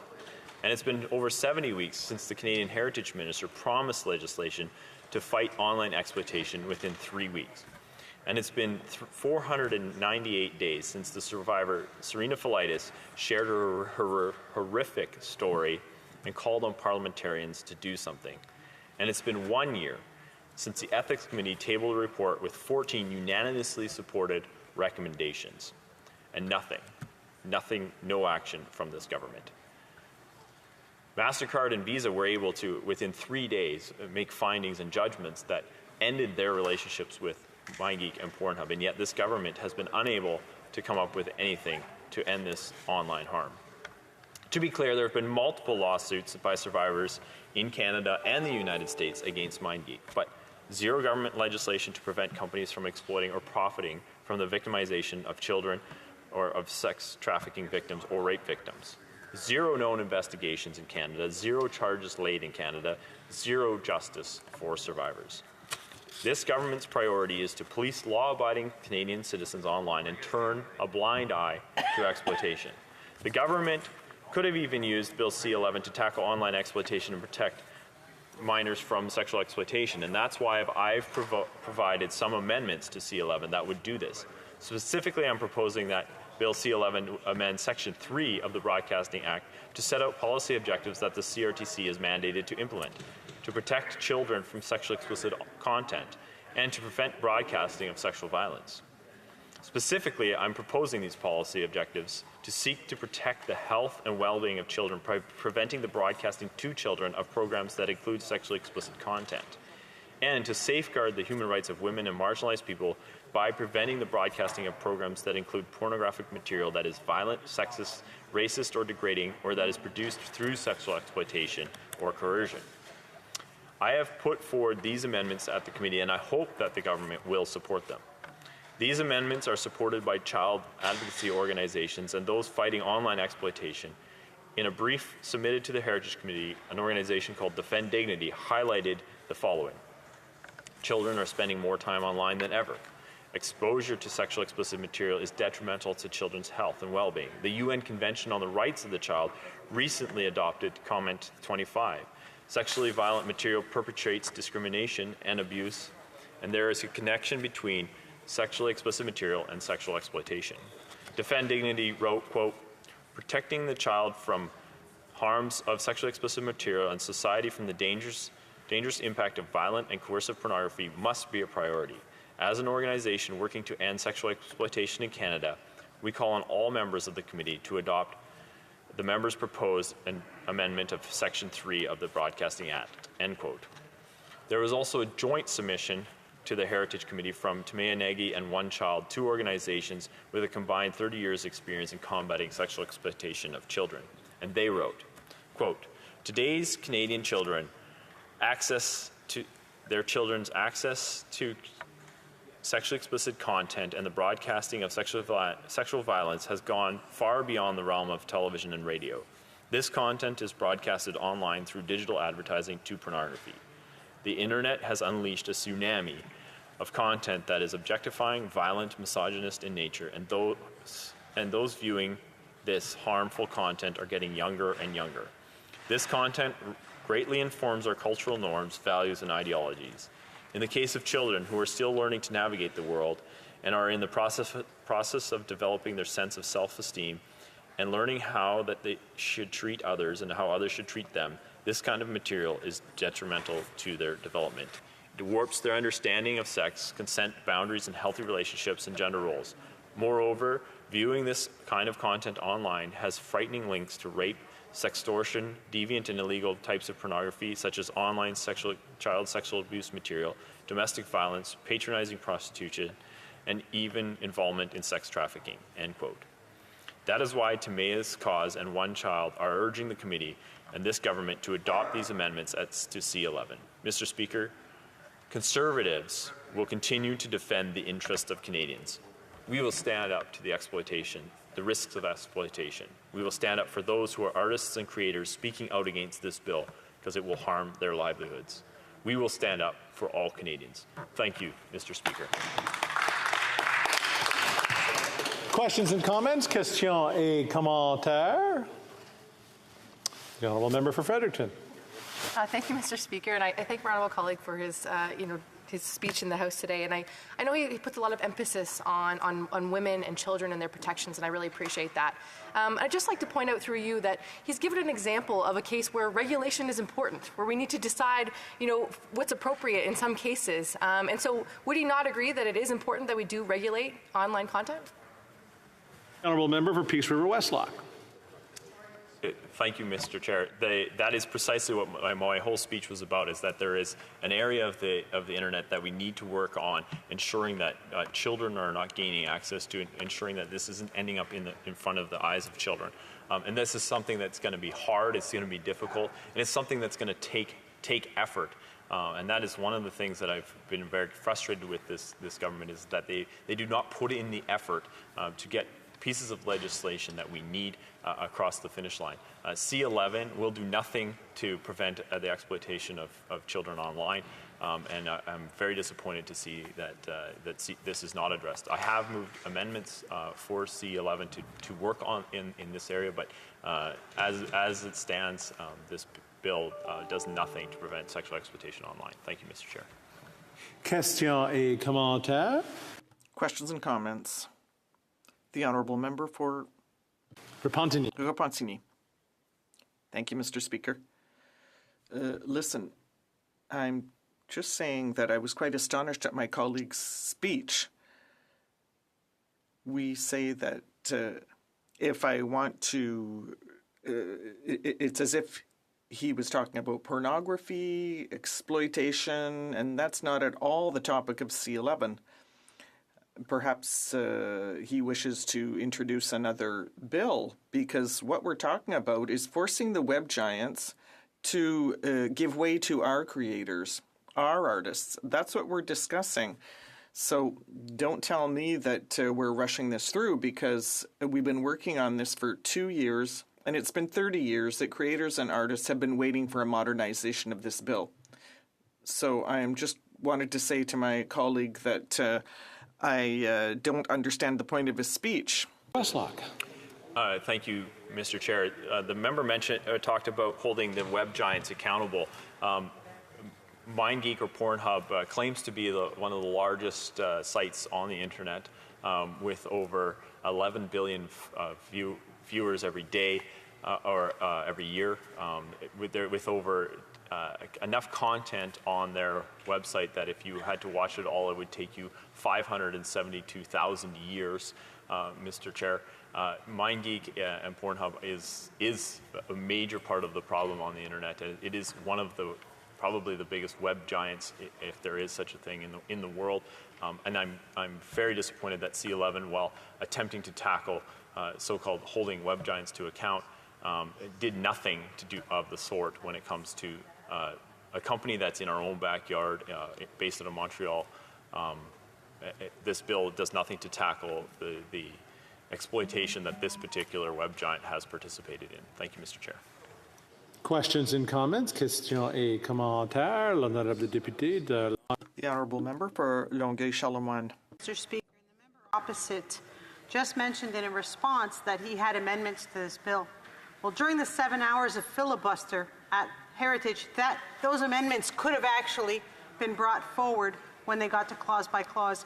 So if he feels that he didn't get to bring forward amendments, he maybe want to ask his colleagues on the Heritage Committee who prevented it from getting to clause, preventing it to being able to bring forward amendments. Thank you. The honourable member, Peace River Westlock. There's 1 minute. Thank you, Mr. Chair. I'm very excited about the amendments that I moved at committee. However, I would just generally say that I'm not supportive of the bill in its entirety. Even if those amendments were to pass, I would not be voting for this particular bill. I think that those amendments would improve the bill. It would allow the CRTC to focus on that. However, I am looking for the government to take action on fighting online sexual exploitation. This bill is not the bill that would do that. Thank you, Mr. Chair. Reprise du débat, continuing debate. The honourable member for Avalon. Thank you, Mr. Speaker. And before I begin, I will advise the House that I will be sharing my time with the member from Drummond. Mr. Speaker, the government is committed to implementing a digital and cultural policy agenda that will serve Canadians' interest not just today, but well into the future. It will support our cultural and artistic ecosystems, including our many talented creative sector workers. This is urgently needed. Today, I am pleased to speak to the important elements of the Online Streaming Act. First, I will have the pleasure of talking about Canadian independent producers and the important role that they play. Second, I want to talk about the importance of ensuring that Canadians can find and access Canadian stories and music. Delaying Bill C11 would do harm to our production industry. It would leave the creative ecosystem in a very uncertain and difficult place without support and predictable funding for Canadian programs. Ultimately, the Online Streaming Act aims to foster an environment where Canadian music and stories can thrive and be discovered. The time to act is now. There is a lot at stake. But just like last time, the Conservatives have proven that they have no interest in making our broadcasting system fairer, levelling the player field between tech giants and Canadian broadcasters. They have decided to use every tactic in their toolbox to delay and block our study on C11. It's disappointing, Mr. Speaker, but not surprising. On this side of the House, we are committed to supporting the incredible creators across our country, telling stories that reflect our diverse experiences, building cultural bridges that bring us together. Turning an idea into a cultural product is no simple task. From coast to coast to coast, our creatives have undeniable talent and an unparalleled work ethic. Canada's independent producers are an example of this. A Canadian independent producer is the Canadian person or entity, usually a corporation, that creates an audiovisual media project that is not owned or controlled by the broadcaster or distributor. In other words, independent producers make movies, TV shows, and documentaries that are not subject to creative control by a TV channel, network, streaming voice, or cable company. They are crucial to creative risk-taking, authentic storytelling, and diverse representation in our audiovisual sector. In film and television, independent productions cover a wide range of formats and genres, from art house films to popular animated kids shows and everything in between. Popular independent programs include comedies like Letterkenny, French language originals like Mententu, and science fiction like Orphan Black. There are also many acclaimed Canadian indie films such as Ruba Nada Cairo Time and Kim Wen French language film War Witch. These are only a few examples of the range of quality programming our independent producers create. To successfully realize a project, independent producers do many things. They invest in development, make pitches, secure financing, hire creative and technical teams, scout locations, and navigate complex trade, tax, and labor arrangements to make projects happen. Not surprisingly, Canadian independent producers often work closely with Canadian musicians for scores and soundtracks. There are over 600 independent production companies in Canada, most of them small and surviving project to project. Canadian independent film and television accounts for $2.9 billion in production volume and more than 81,000 jobs in 2019-2020. Many of these independent production companies are undercapitalized and often face difficulty obtaining project financing. In Canada, once a finished project is in hand and all the rights for its creative elements are clear, the producers then make money. But it's a risky business with a lot of upfront costs. While we may recognize Toronto landmarks in the backgrounds of an episode of Suits, or even in the foreground of Pixar's Turning Red, these are American productions. They work with Canadian talent below the line, the best boys, grips, and gaffers listed in movie credits. They work with our visual effects, post-production, and virtual production studios, such as Stoic in Vancouver, Deluxe in Toronto, and MELS in Montreal. They are valuable without a doubt. However, Canadian productions, and specifically independent Canadian productions, are important in ensuring that cultural industry investments touch down and take root in the places where our stories come from. For example, the long-running Canadian television series Heartland is set in Alberta, produced by Calgary-based 724 Films and Dynamo Films, and has a big local economic impact.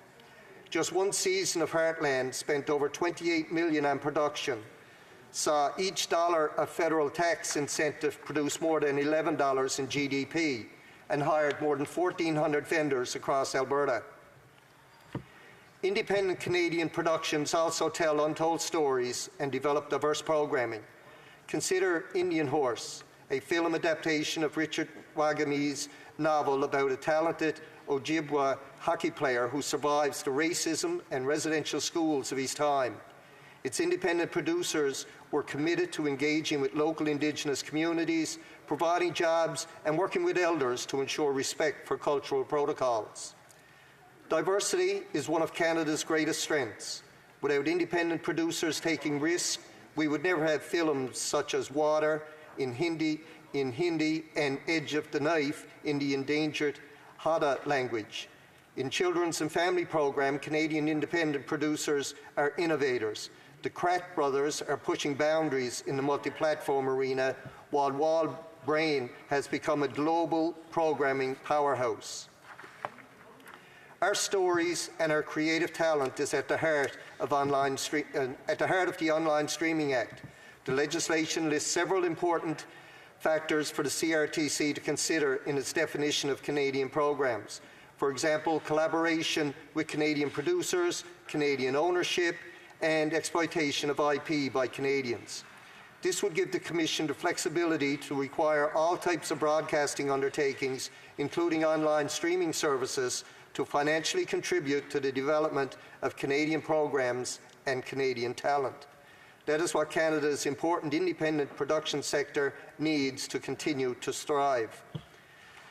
A strong independent production sector ensures Canadian stories are told by and for Canadians. However, it is not enough to encourage the production side alone. It is important that Canadians find and access Canadian stories and music. As we see more of ourselves reflected in these popular mediums, it creates a sense of pride, a sense of unity, precisely what we need in these difficult times. The influx of streaming programs has meant access to endless content, but it can be difficult to find or even recognize Canadian programs. In part, this is because online platforms are not required to showcase Canadian programs in the same way as traditional broadcasters. Mr. Speaker, our independent productions, and especially Canadian music, deserve to be discovered and supported. However, in the current context, it is a challenge for independent producers to remain visible in the marketplace. With major artists like Kane, Adele, and Ed Sheeran dropping new music every few weeks, the new content simply outpaces our ability to consume it. While we find pride in Canadian artists Drake, The Weeknd, and Shawn Mendes dominating streaming playlists, we know that production and quality music alone are just not enough to get noticed. If that were the case, we would see artists like Chaos, Hosley Workman, Adelie, and the Quartet Corridor find the global success they deserve. Word-of-mouth marketing is no longer sufficient. Our musical tastes are increasingly dictated by algorithms. What we are asking for has proven success in the past. 41 years ago, the federal government stepped in with requirements for CanCon to save our singers and musicians from being lost to the radio hits from the United States. We are adopting this policy to safeguard Canadian music for the future. Without prominence, Canadian stories and songs will not be discovered, heard, or remunerated. Discoverability is important. It's an opportunity to be introduced to top and up-and-coming Canadian artists like Morgan Toney and young Mi'kmaq fiddler from Nova Scotia. And Mr. Speaker, I'll end here as I know my time is short, and anything I didn't say, hopefully I can get it in a question or two. Thank you, Mr. Speaker. There you go. Questions and comments. Question commentaire. The honourable member for Kitchener-Conestoga. Thank you, Mr. Speaker. Foreign tech giants have been crashing on our couch in Canada without paying their fair share. Today, those subscription-based foreign streaming platforms benefit from access to Canadian markets, but they've got zero responsibility toward Canadian artists and contributing to our creators. Passing this Online Streaming Act and regulating that these foreign web giants pay into the system that our traditional broadcasters already pay into will contribute to the funds for artists and our own storytellers. Can my colleague from Avalon tell the House how important arts, music, and culture is to Newfoundland and Labrador? The honourable member for Avalon. Thank you, Mr. Speaker, and I want to thank my honourable colleague from Kitchener-Conestoga. I've been in that riding many times. I have family in the area. But this will help local artists and producers. I mean, we only have to look at some of the shows that have come out of Newfoundland. The Republic of Doyle, for example, and what that did for our province to highlight and drive the tourism industry literally crazy because of the scenery it showed and the houses and the colours and everything of St. John's and beyond. And as well, you know, our own artists need all the help they can get, of course, and especially with trying to come out of COVID. And I'm sure the member is an artist himself, and he'd fully understand how hard it is to make it in the industry. And why shouldn't you be compensated for someone benefiting from your talent? They should be compensated, they should be supported, and that's exactly what our government would like to do. Questions et commentaires, questions and comments. L'honorable député. The honourable member for Beauport, Île d'Orléans, Charlevoix. Thank you, Mr. Speaker. Congratulations. It's going well. You really nailed my writing name.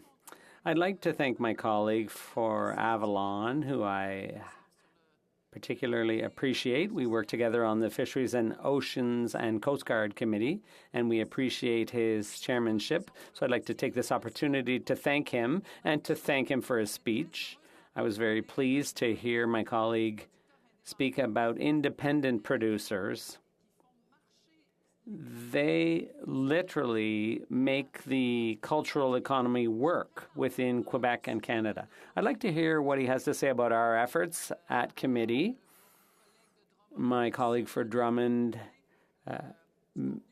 had made efforts about the discoverability of Francophone content. So I'd like to hear what he has to say about the importance of protecting Francophone content, as C11 will do. The honourable member for Avalon. Speaker, and I want to thank the member for her comments of the committee we serve on together, of course, FOPO, and she continues to amaze me, I know, on committee with her intent, her questions and whatnot, and her knowledge of the industry.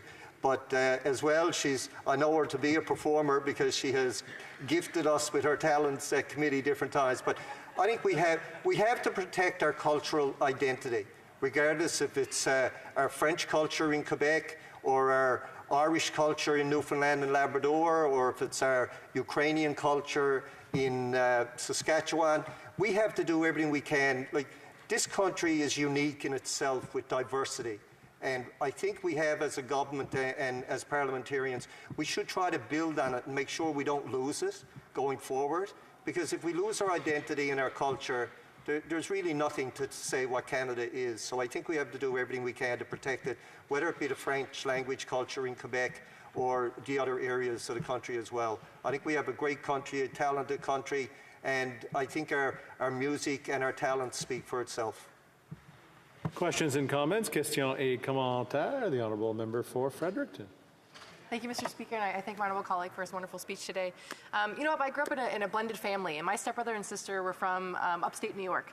And they used to come and you know, be filled with kind of this ideas that Canada had no movies or music to offer. And it wasn't that they didn't exist, but they weren't getting that exposure. And I feel like so much more work has been done to support those, you know, Canadian artists and content creators. And I'm just wondering if the member could speak about, you know, what's at stake if we don't pass this bill? You know, what are we risking losing? Thank you.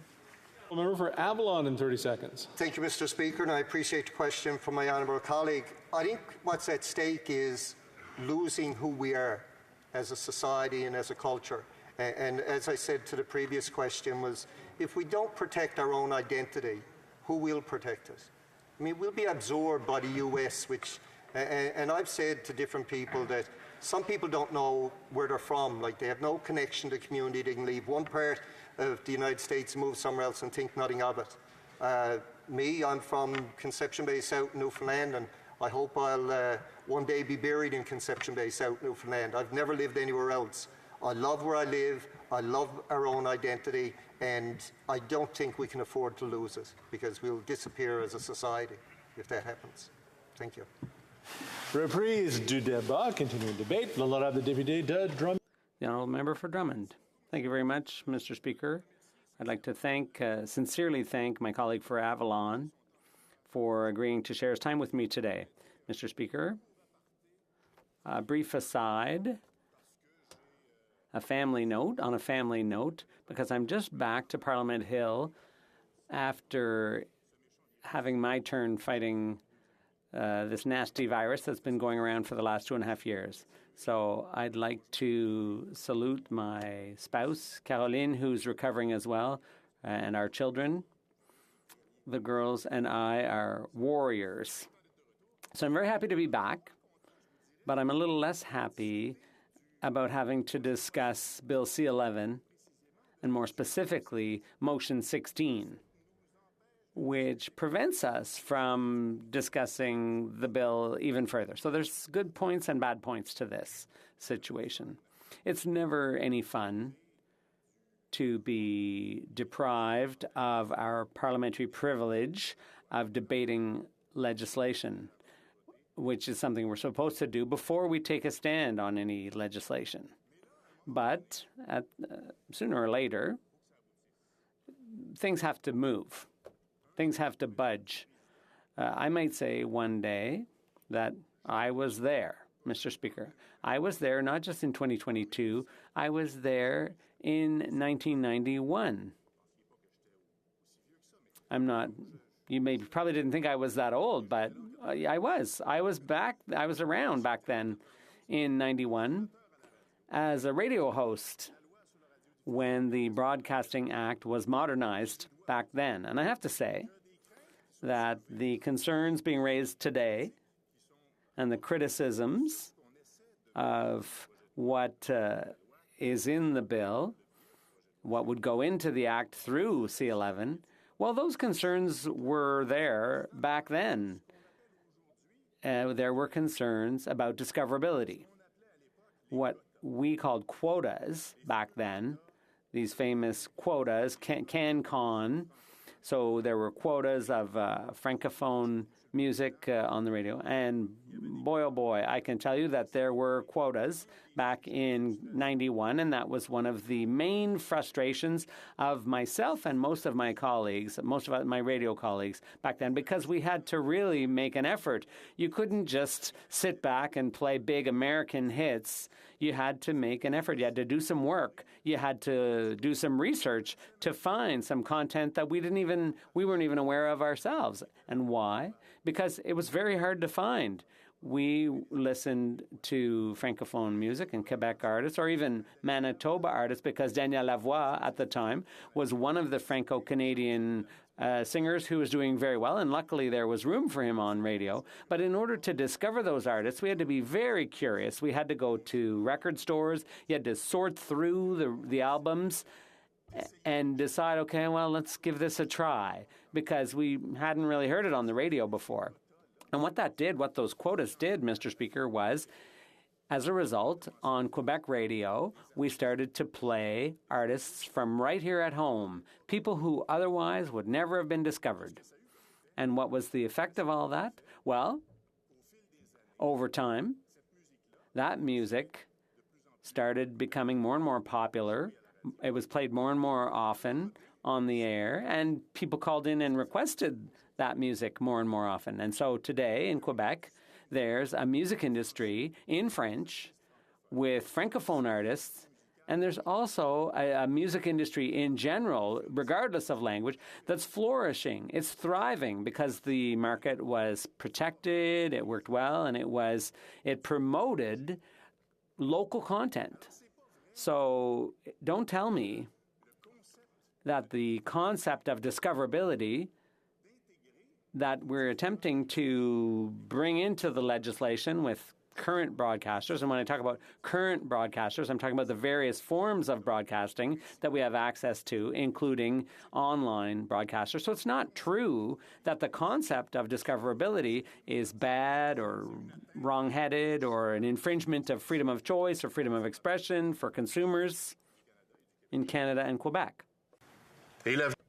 It does not have an impact on freedom of choice of customers in Quebec.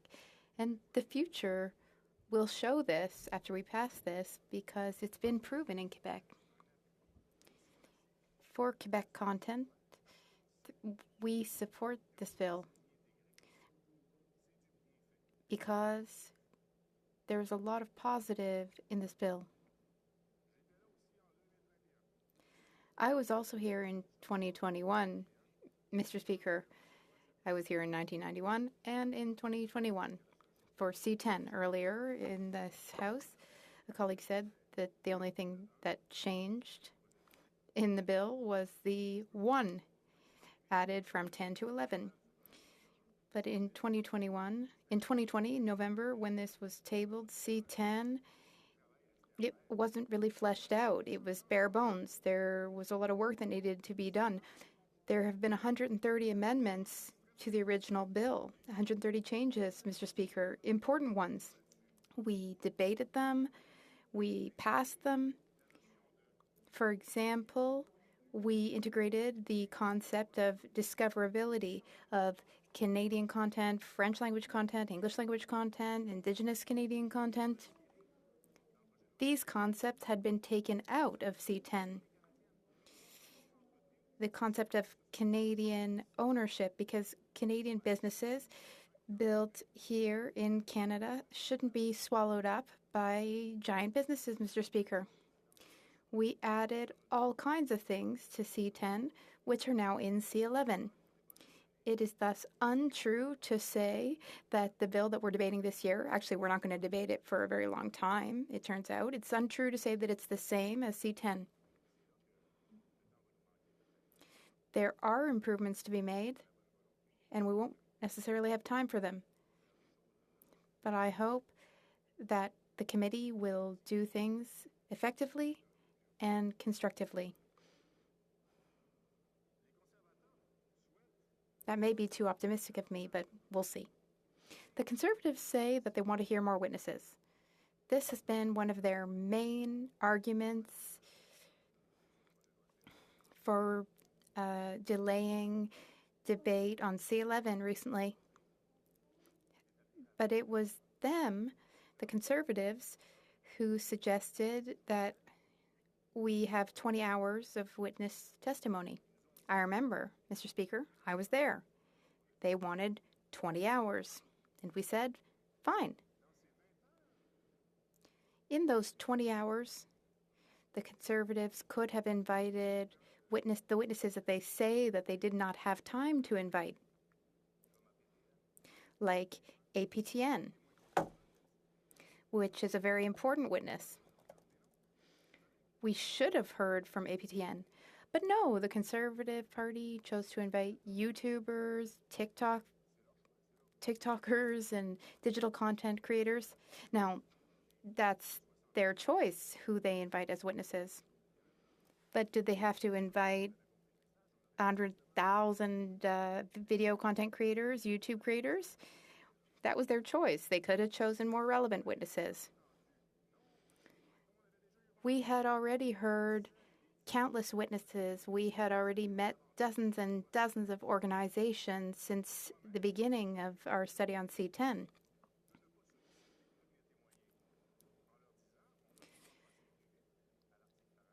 We wanted to move to clause by clause faster.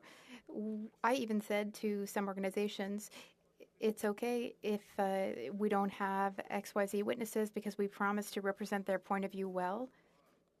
So we agreed that it wasn't necessary to have 1,000 hours of testimony, as the Conservatives say they wanted. Now, this bill, I wish we could adopt it more democratically. I wish we could have healthy debate. That wasn't the case in committee. That said, I hope that this bill will be solid and flexible because online platforms evolve. Maybe in the future, content will be streamed on some other site or device that we are not aware of.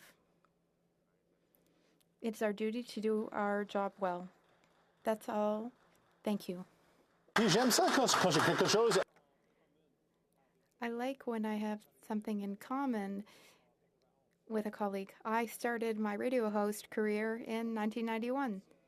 Member for Kitchener-Conestoga. Merci. Thank you, Mr. Speaker. J'aime mon collègue. Il est mon ami. My colleague here, he's my friend, and he's also my French teacher. We worked together in the Heritage Committee. I didn't know how old he was, though. Can he explain how important this bill is for protecting the French language and Quebec's culture? The Honourable Member for Drummond. Mr. Speaker, we do have that in common, but that is having been radio hosts, but I started earlier than you did. Now, I know I look younger than that, but it's true. I congratulate my colleague for his improvements with French. Last year, he struggled a lot more to communicate in French, and he just asked me a question in French. Congratulations to my colleague. Often in this House, we talk about French. It is endangered. It is declining. That is true of the French language in day-to-day life, but it's also true of French culture, Francophone culture. We are a French nation on a continent that is very influenced by English and by America. We need to protect Quebec culture and also Francophone culture everywhere in Canada. A bill like C-11 helps us to do so. C-11 helps us to protect our culture. Questions and comments? For Peterborough Kawartha.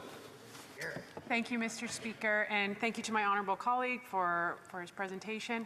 I, too, joined the ranks of journalism as well, so I know it well and went on to be an online content creator and know what it can do, and I'm sorry I'm not speaking in French. I'm working on that. But I think my question is, I'm actually really curious because my office has received hundreds and hundreds of emails opposed to Bill C-11. Very, very concerned people. And I'm curious if his office has also received these same concerns and how he responds to his constituents. The Honourable Member for Drummond. I thank my colleague, and we're here to help her with French. We'd be very happy to do so. It's already working with the member for Perth Wellington. Mr. Speaker, we also received a great deal of emails from various Canadians, but all of these emails, with very few exceptions, were not from Quebecers, but rather from Canadians from out west. In my view, I don't want to criticize the opinions of others, but in my view, C-11 does not in any way threaten freedom of expression. None of the threats that we may have heard about by email. This bill is widely supported. None of the emails my colleague mentions came from Quebecers. Thank you. Questions and comments? The Honourable Member for New Westminster Burnaby. Thank you very much, Mr. Speaker. I thank my colleague for his speech. I'm very happy that he's back in the House of Commons. Mr. Speaker, he is a member of the Canadian Heritage Committee, as I am.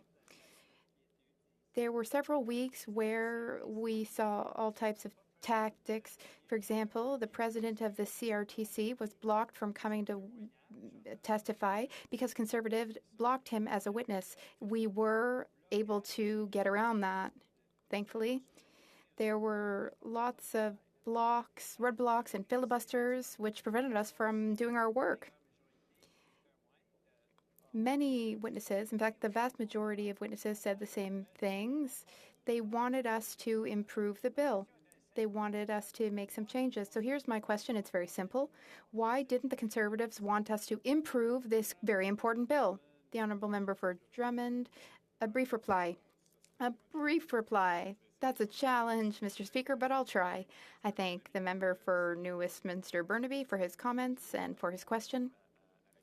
I can't answer the question. I don't know what the Conservatives' motives were. Maybe it's ideological in nature. What we can say for sure is that the delays that we had in committee have other impacts on C-11. These obstruction tactics brought by the Conservative Party will have an impact on C-18, which we will soon study in the Heritage Committee and on other bills and important studies that we had decided to do. So there are consequences to C-11 and to beyond. For Stormont, Dundas, South Glengarry.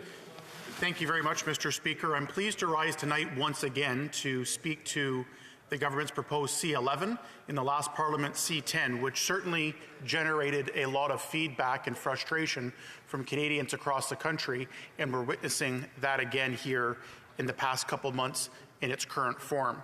I've been receiving a lot of emails and advocacy petitions from constituents, both online creators and those that consume it, concerned about what this bill entails, and frankly, in several things which I'll get into, what it does not entail, the kicking the can to the CRTC and other organizations, which I believe is a slippery slope and not a good precedent, or actually based on a precedent where we've seen a lot of frustrations build up over the years.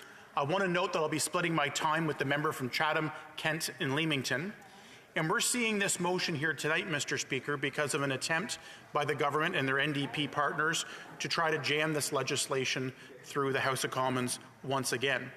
I know at Heritage Committee there are still numerous witnesses that want to provide their perspective and voice to share the concerns, the legitimate and reasonable concerns that they have, the clarifications they wish to see and are not getting from this government and their partner.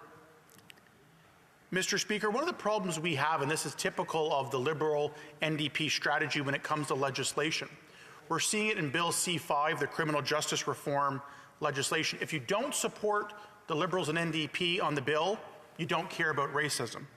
If you want an end to federal mandates and the chaos we're seeing at the borders, at airports, you hate vaccines and healthcare workers. And now with the internet censorship bill, you hear in C11 what's happening. If you don't support their way and their ideas, you hate content creators and you hate arts and culture in this country.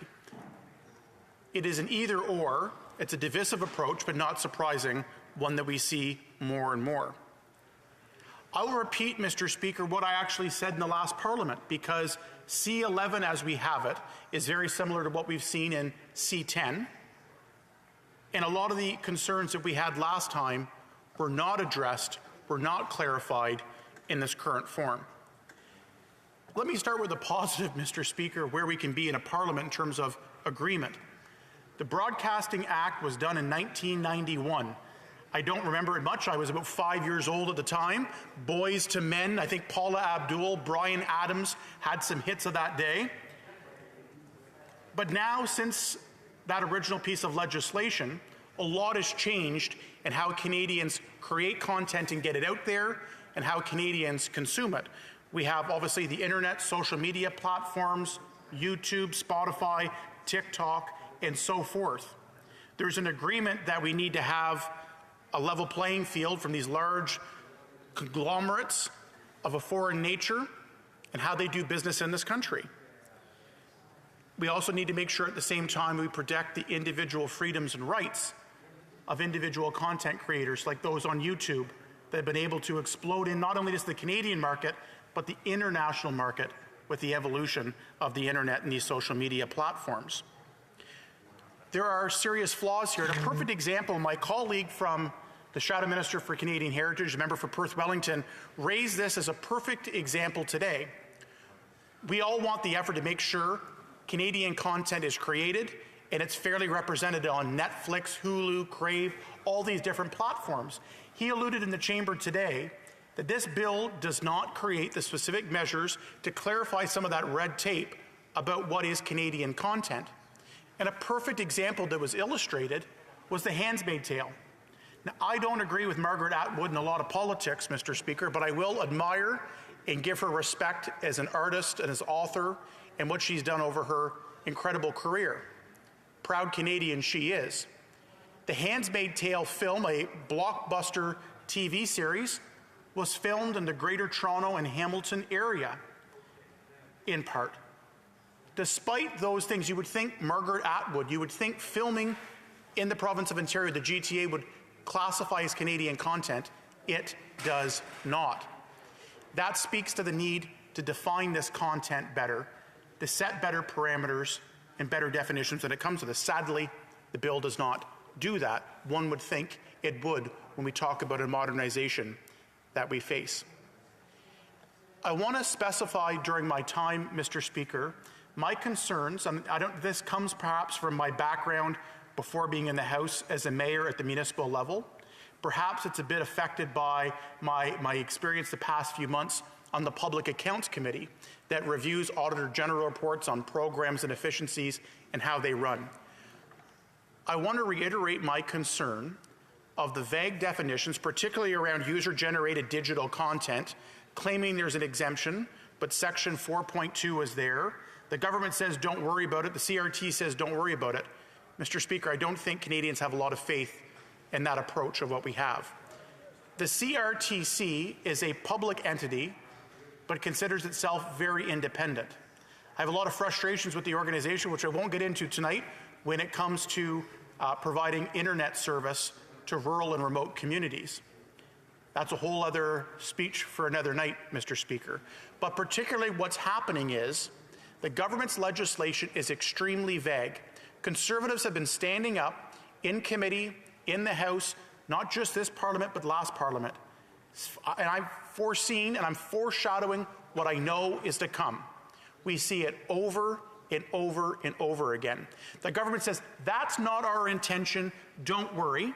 The legislation would pass, and then it goes to the CRTC, at which point, some point down the road, after the bill is passed, after it's coming into law and being enacted, suddenly we see algorithms or we see content, and at that point the CRTC says, we're independent, there's nothing you can do, this is the law that was passed, this is the way that we're interpreting it.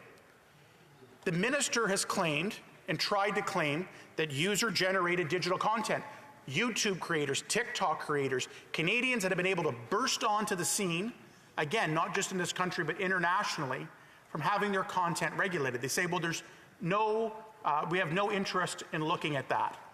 Mr. Speaker, if that's the case, they should be going, what we've been advocating, specifically rule it out. Make it black and white. Make it very clear so there's not a little door that's poked open for the CRTC when it's batted over there to look after, all of a sudden decides that in the public interest, they're going to be doing this.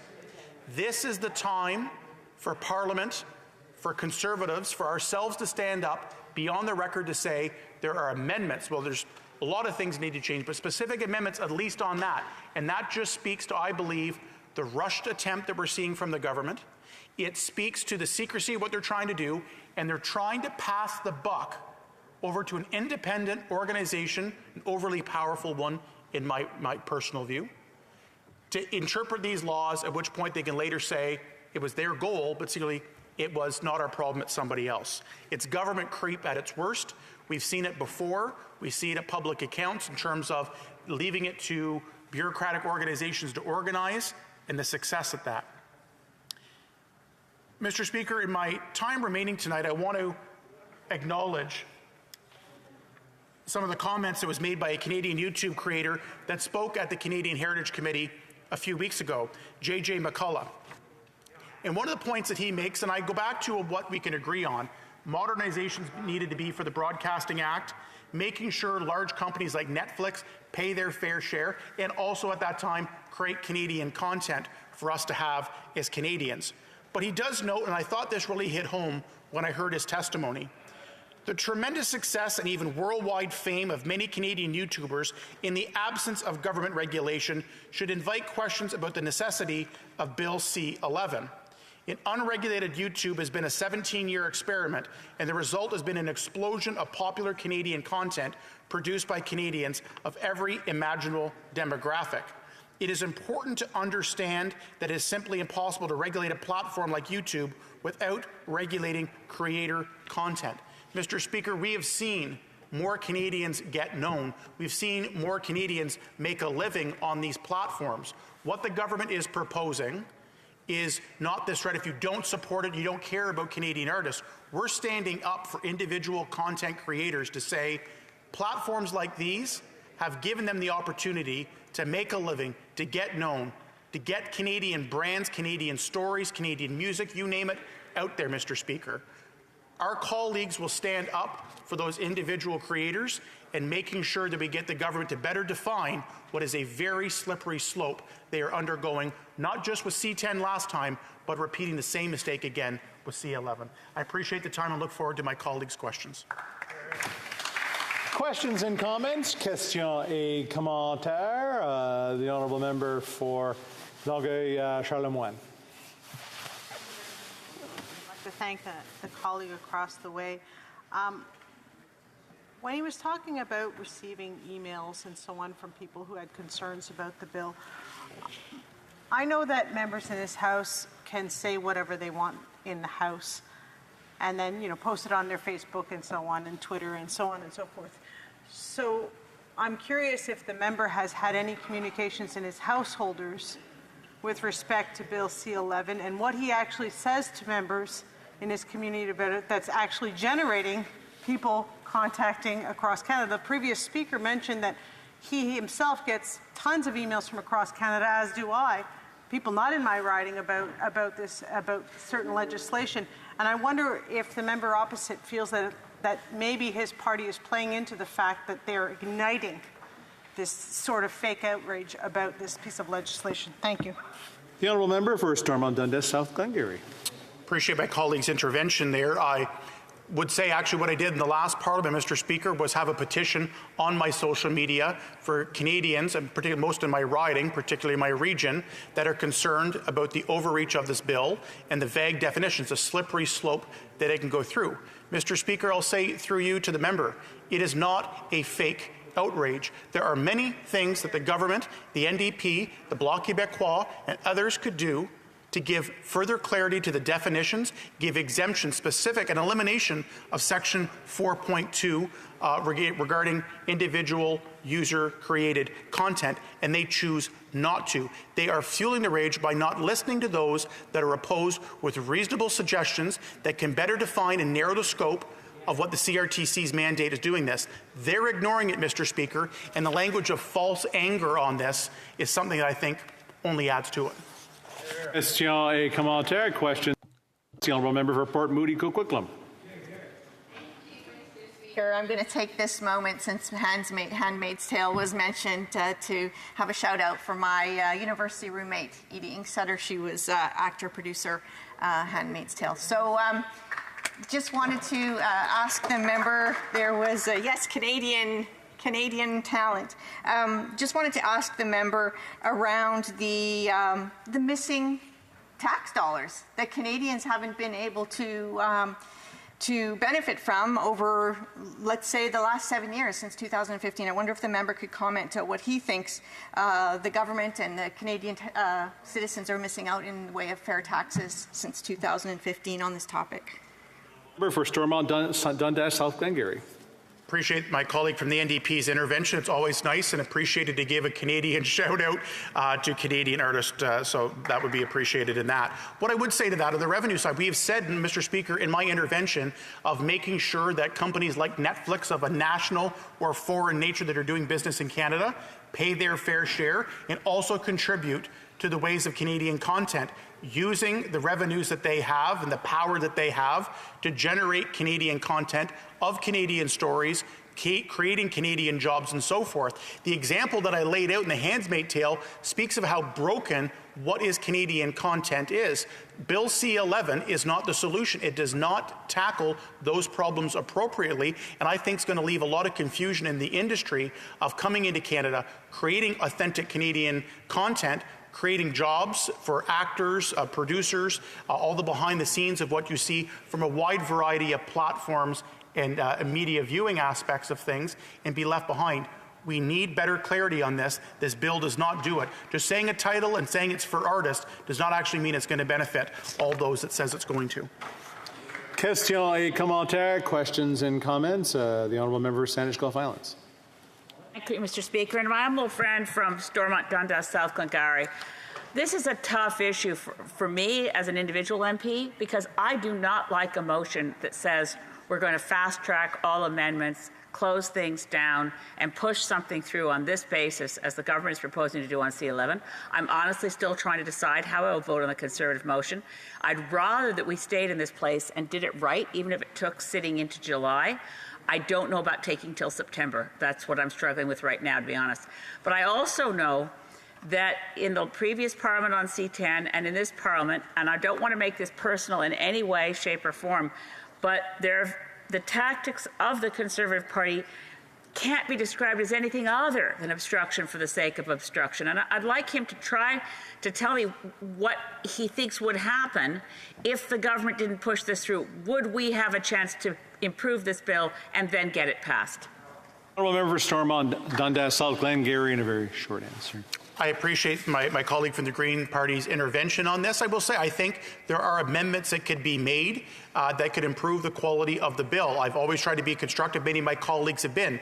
There are areas that can provide better definitions. There are areas that perhaps, I think, as I mentioned, can provide specific exclusions. The government, and the reality of this is, they bungled it in the last Parliament in terms of the management of this bill. We're seeing this motion because of the same thing again. My understanding of this is we pass it here in the House and rush through this process. The Senate said they're not going to get to it until September anyway. We need to hear from more people. Every time government officials intervene, more questions are asked. We need to hear from more witnesses, hear their ideas, and I believe that public pressure will lead to better changes and a better legislative framework for this. Reprise du débat, continuing debate. The Honourable Member for Chatham-Kent-Leamington. Thank you, Mr. Speaker. And it's always a pleasure to rise and bring the voice of Chatham-Kent-Leamington to this chamber. I want to thank my colleague for splitting his time with me. I'm pleased to speak on motion 16. Actually, I'm not pleased to speak on it, but I'm honored to have this opportunity on motion 16, the programming motion on C11.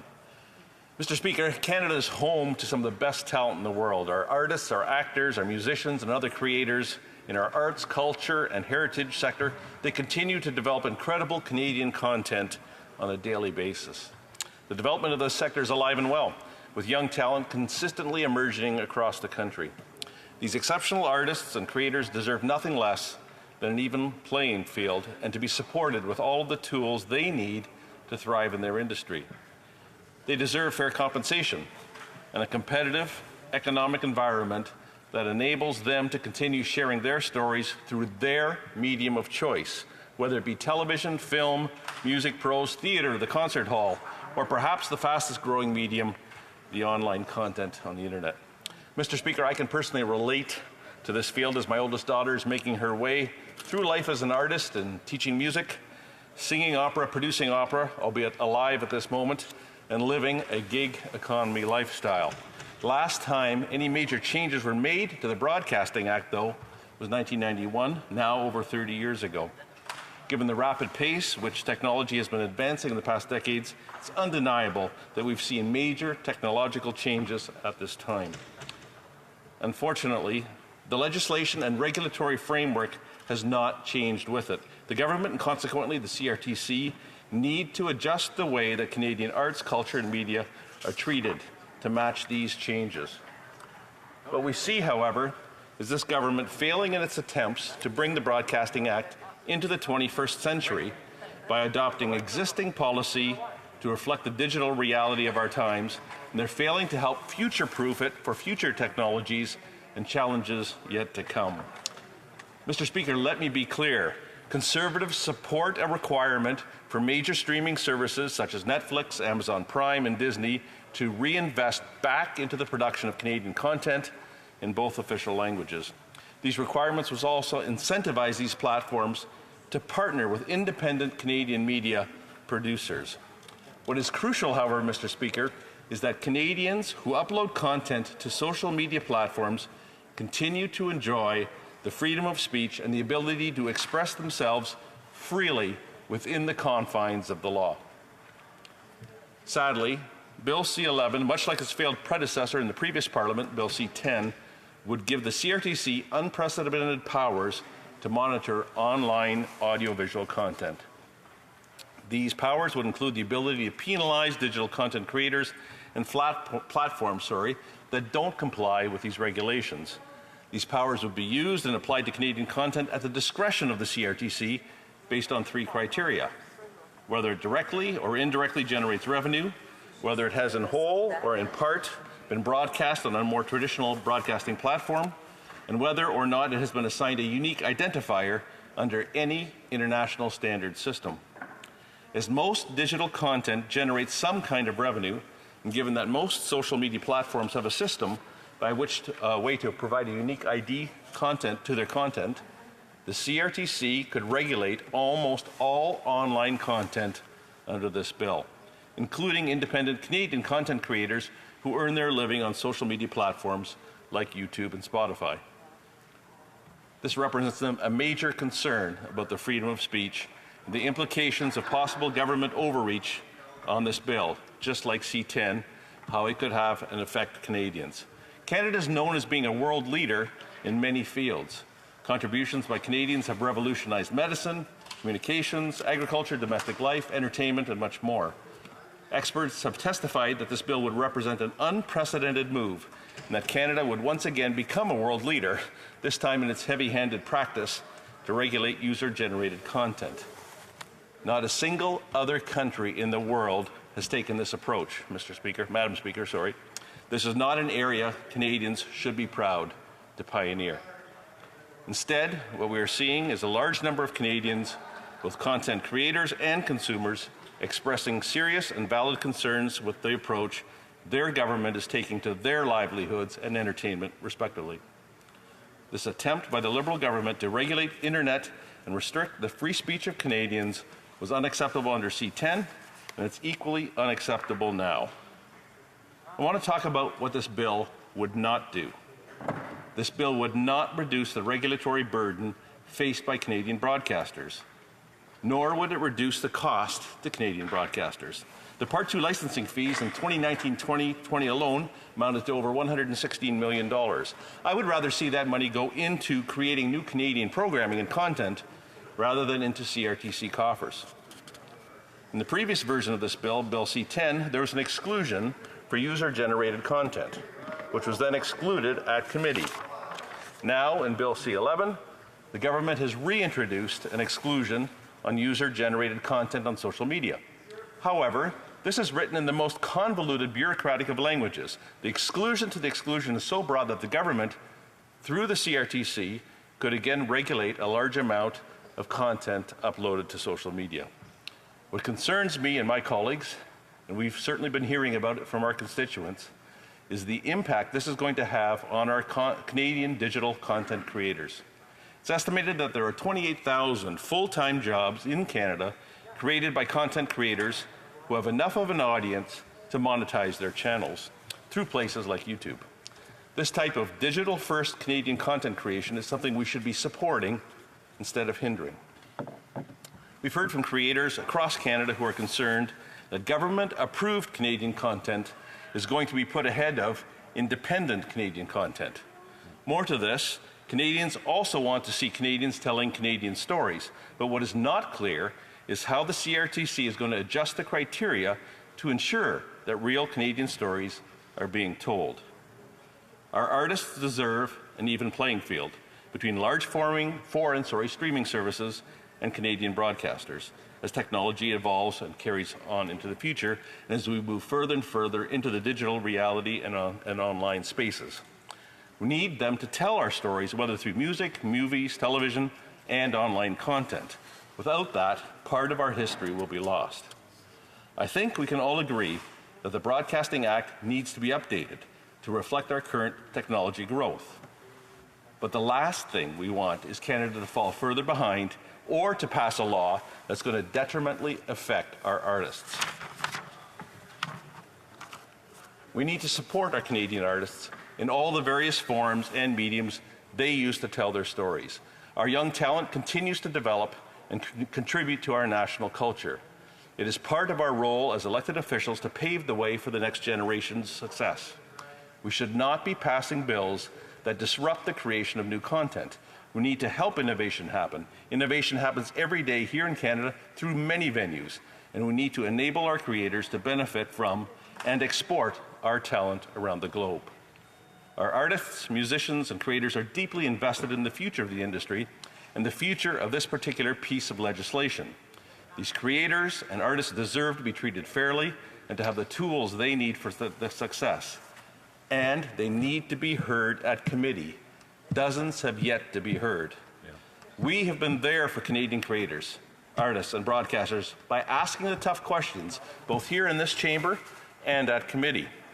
We did carefully review every aspect of this bill and expected the Liberal government to make the adjustments necessary by adopting amendments that were brought forward to protect Canadians' free speech and the livelihoods of independent content creators.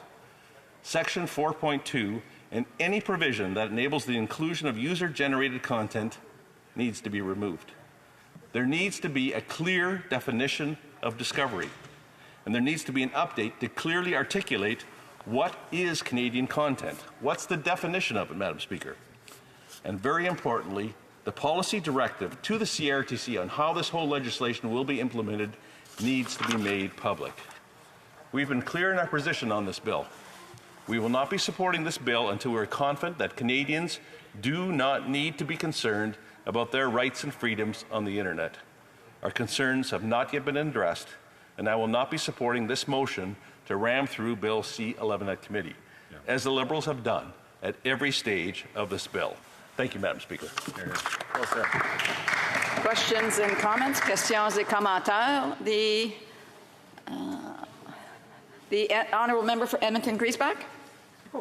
Thank you very much, Madam Speaker. I want to thank my honourable colleague for his intervention.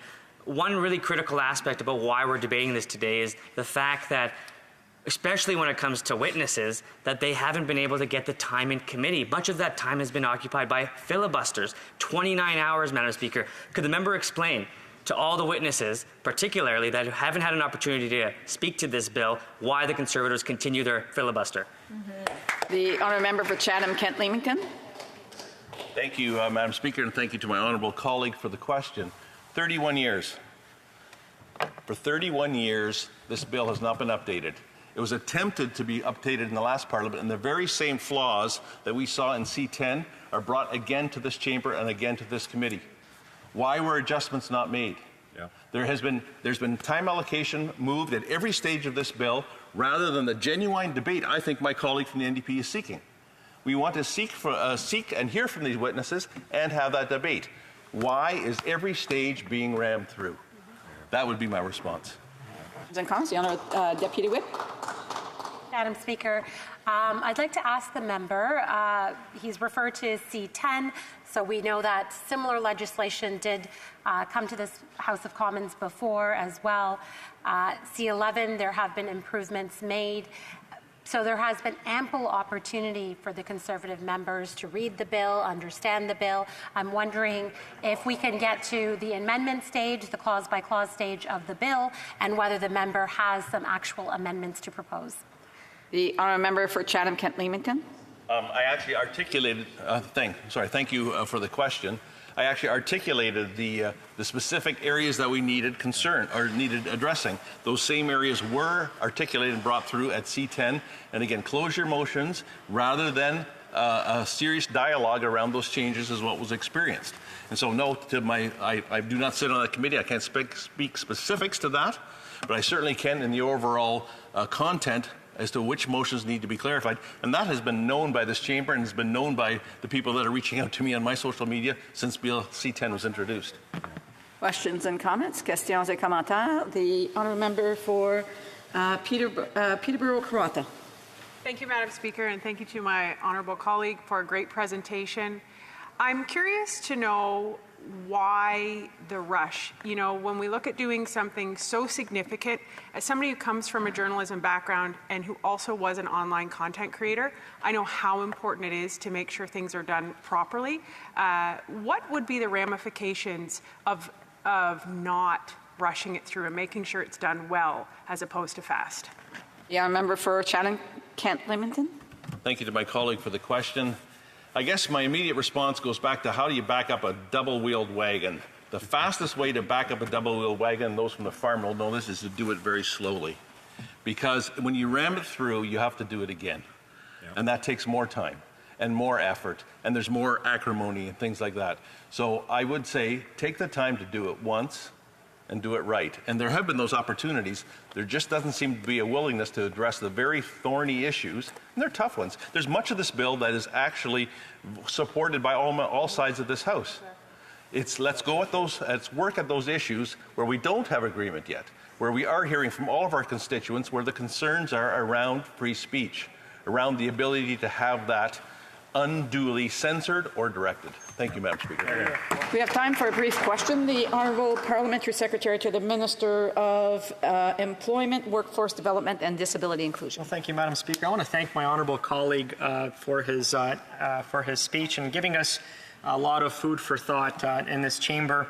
You know, some artists are the biggest proponents of freedom of free speech and freedom of expression. And this bill legislation is supported by the Society of Composers, Authors and Music Publishers of Canada, supported by the Coalition for the Diversity of Cultural Expression, supported by ACTRA, so many organizations. Can the honourable member tell us which organizations he has spoken to that have concerns about this particular legislation? A brief answer from the member for Chatham-Kent-Leamington. I think the direction to update the bill, the Broadcasting Act, is supported by all organizations, all sides of this House, and that need is clearly understood.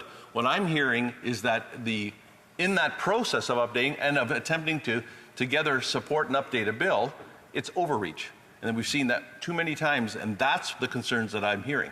I'm hearing about the overreach, not the need to update a bill that's 31 years old. Thank you, Madam Speaker. Hear, hear.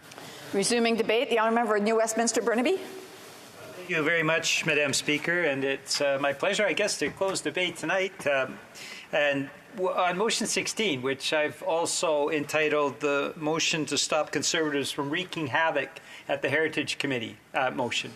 Madam Speaker, what we've seen over the course of the last few weeks is Conservatives wreaking havoc at Heritage. And Bill C-11, as so many speakers have pointed out over the course of the last few weeks as it's been debated in Parliament, does important things to actually help to foster Canadian content, help to build in the industry in Canada, make sure that there's more Canadian employment. So there's many aspects of C-11 that are important and that actually will make a difference.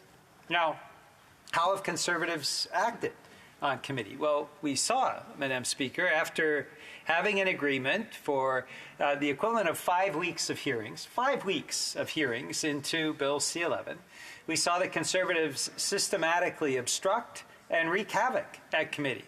They did a number of things, Madam Speaker, and it's important to put on the record. First off, when there were witnesses outside, and I'll point notably to the chair of the CRTC, also the Minister of Canadian Heritage, all of whom came to answer questions, and they were often tough questions, from members of the committee. What did Conservatives do? Well, Madam Speaker, they actually blocked them from testifying and answering questions. Now, who does this?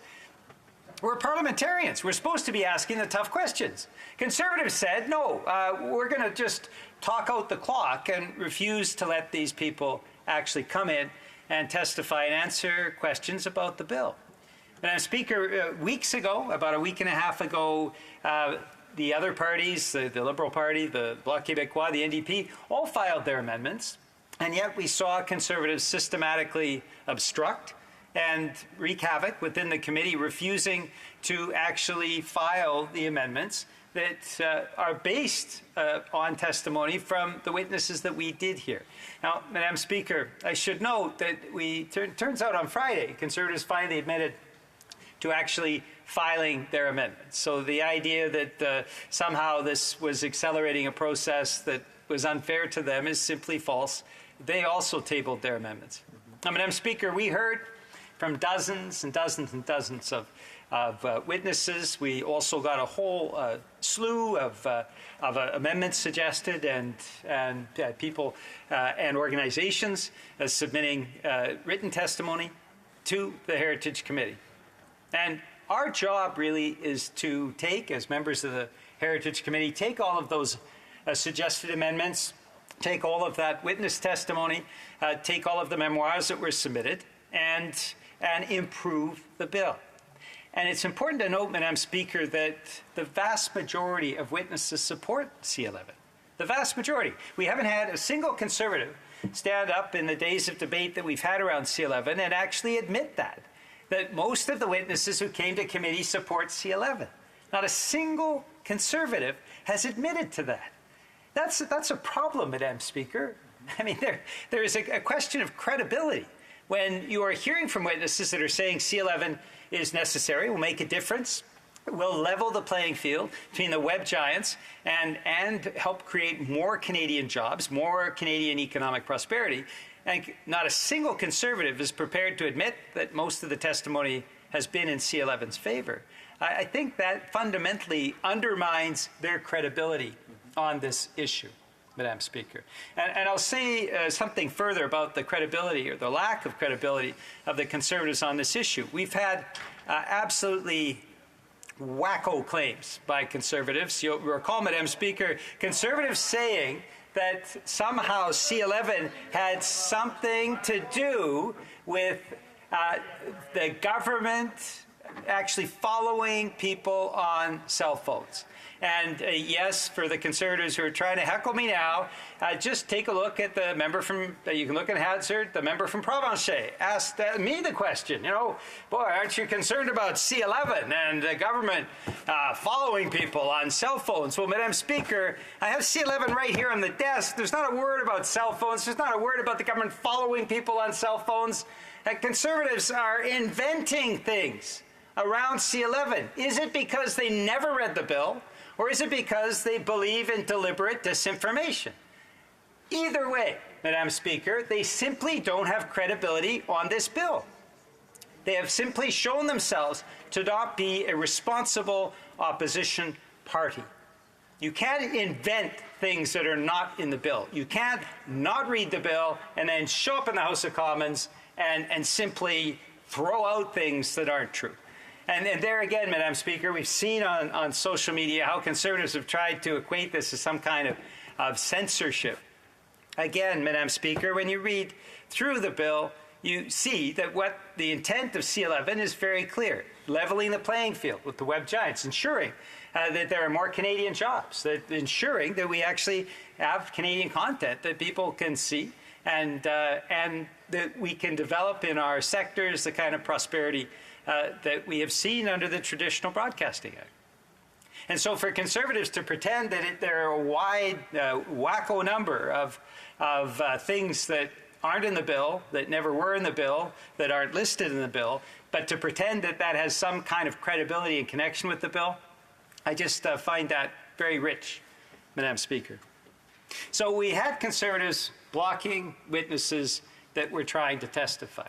We had Conservatives filibustering for weeks, refusing to have consideration of the improvements that must necessarily, in our opinion, in the opinion of the New Democratic Party in this corner of the House, we see C11 as an important step forward, but we have heard testimony from many witnesses that want to see improvements. And so we've been tabling amendments as we go along, looking as witnesses have come forward and making sure that the bill actually reflects that important witness testimony and is improved. And yet, again, Conservatives refused to set any sort of deadline around amendments, refused to put in place a kind of structure around amendments. And as Speaker, in this place, given the incredible work of the legislative clerks, that does take days to do. The translation facilities are so important because as a bilingual country, we need to make sure that every document is accurate in English and French. And Conservatives refusing to submit amendments meant that now all that work has to take place rather than in the way that it has for every other party who submitted their amendments a week and a half ago in the Conservative place. Of course, now we are going to have to cater to Conservatives and spend a few hours making sure that the Conservative amendments are not misdrafted and that they are available in both official languages. Now, the other parties already took care of that. The other parties being responsible, not having a dog-eat-my-homework approach, actually believed that it was important to get it to the legislative drafters in time and actually important to make sure that they were, that the translators that do such a remarkable job in this House of Commons actually had the time and the ability to put together those translations. And this is another way that the Conservatives have been wreaking havoc in the House of Commons.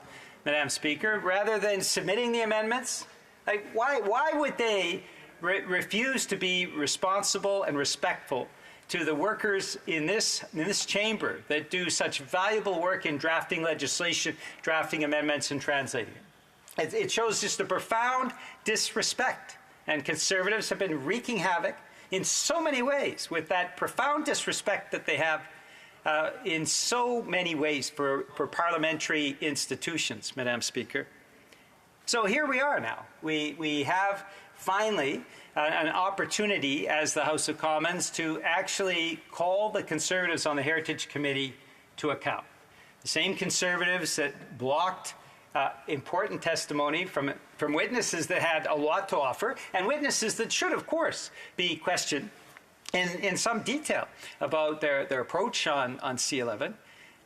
The same Conservatives that refused to submit amendments, the same Conservatives that blocked additional witnesses, and the same Conservatives that have delayed by weeks consideration of clause by clause that should normally occur once you have heard from witnesses. Conservatives have done all that at the Heritage Committee, Madam Speaker. And now, in the coming minutes, we'll be called upon to judge them on their actions. And I believe that the majority of this House of Commons will say the Conservatives were wrong to do that. The Conservatives at committee need to get to work, need to work to improve the legislation the way the other parties on committee want to do. And I think the Conservatives, when they get that, I can only say a condemnation from the House of Commons that they haven't been acting appropriately, Conservatives have no one to blame but themselves. But it also indicates a bigger problem at the Conservative Party, Madam Speaker. As you recall, right after the election, one of the, I think, the culminating moments of this Parliament so far is a moment I think we were all proud of. We had the ban on conversion therapy come forward, and it was passed at all stages and unanimously, Madam Speaker. That was a remarkable victory for common sense and equality. And the ban on conversion therapy passed.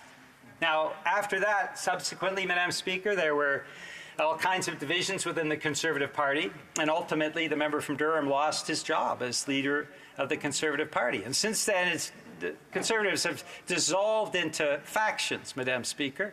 I regret this, because I know there are moderate MPs in the Conservative Party that I have a lot of respect for.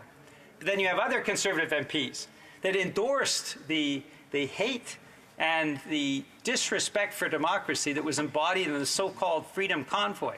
Madam Speaker, right outside this House, we had a Freedom Convoy, the so-called Freedom Convoy, that called for the overthrow of democratically elected government, that expressed hate, the Nazi emblem flying, Confederate flags flying, emblems, disgraceful emblems of hate. And yet Conservatives, some Conservative MPs, the more extremist Conservative MPs, endorsed those aims, endorsed the so-called Freedom Convoy. One of them is even running for leadership, Madam Speaker, the member from Carleton.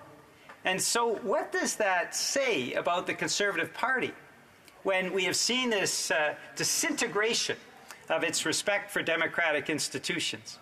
In some ways, Madam Speaker, and again, I note that there are moderate Conservative MPs that do respect democracy. I think their voices, tragically, have been muted within the Conservative caucus.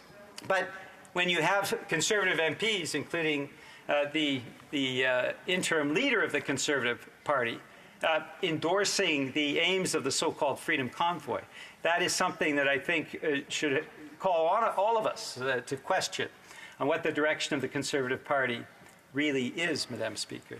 It was not a high point in the Conservative Party. And subsequently, we've seen, of course, with the concerns around the so-called Freedom Convoy, we saw the vandalism and the violence.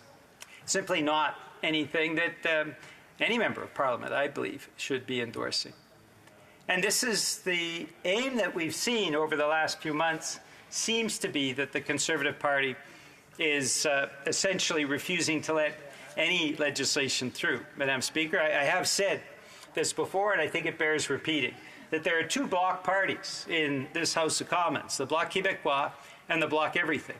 The Bloc Everything is the Conservative Party that simply has refused to let any legislation through. And Madam Speaker, That's included important legislation.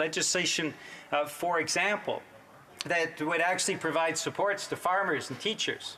Conservatives blocked it. The Budget Implementation Act that the NDP was proud to have negotiated through Confidence and Supply for the first time, an adequate and substantial investment in affordable housing to meet a housing crisis that has been so hard on so many Canadians. The NDP and the member from Burnaby South as our leader negotiated that, and for the first time now in decades, we actually are going to see coming through the pipeline enough investments in affordable housing to actually create tens of thousands of affordable housing units, not based on market prices, Madam Speaker, because in my part of the country, in New Westminster, Burnaby, market housing, one-bedroom apartment can be $2,000. That is not something that most people in Burnaby or New Westminster can afford. But when you have affordable housing that's based on 30% of your income, then it becomes affordable, Madam Speaker. Then, regardless of your income category, you can actually afford to have a roof over your head,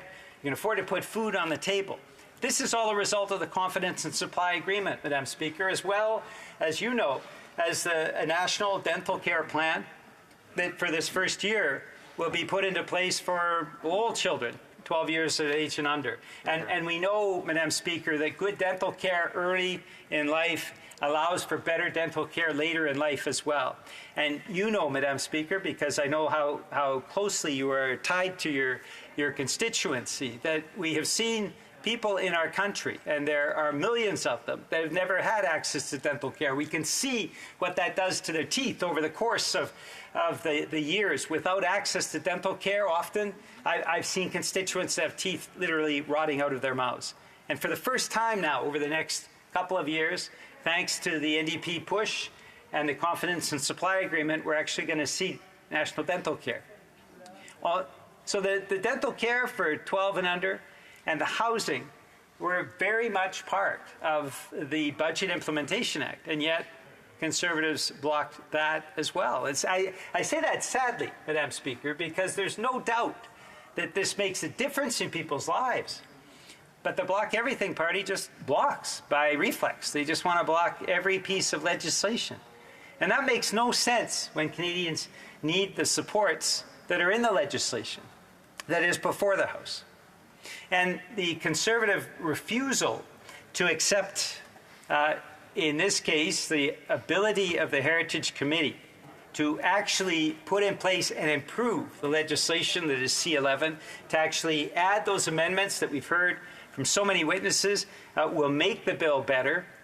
And Conservatives' refusal to allow those amendments to be tabled and allow that discussion to be held has brought us to tonight, Madam Speaker, and motion 16, which again I will cite as the motion to stop Conservatives from wreaking havoc at the Heritage Committee. What this will allow us to do is finally seek to improve C11 after hearing from witnesses, after weeks of delay due to Conservatives blocking everything. Make C11 better, make that in a very real sense a bill that creates more Canadian jobs, levels the playing field for Canadians against the web giants, and ensures that we will have a vital broadcasting industry for years to come that will tell Canadian stories to Canadians. So with that, Madam Speaker, I will conclude my speech. It is now 8 o'clock, and I believe the bells will be ringing and soon will be called to vote. I'll be voting yes on motion 16. Thank you, Madam Speaker. Questions and comments? I love it. Oh, no? I love it over there. Did I say point down called you mini? I do.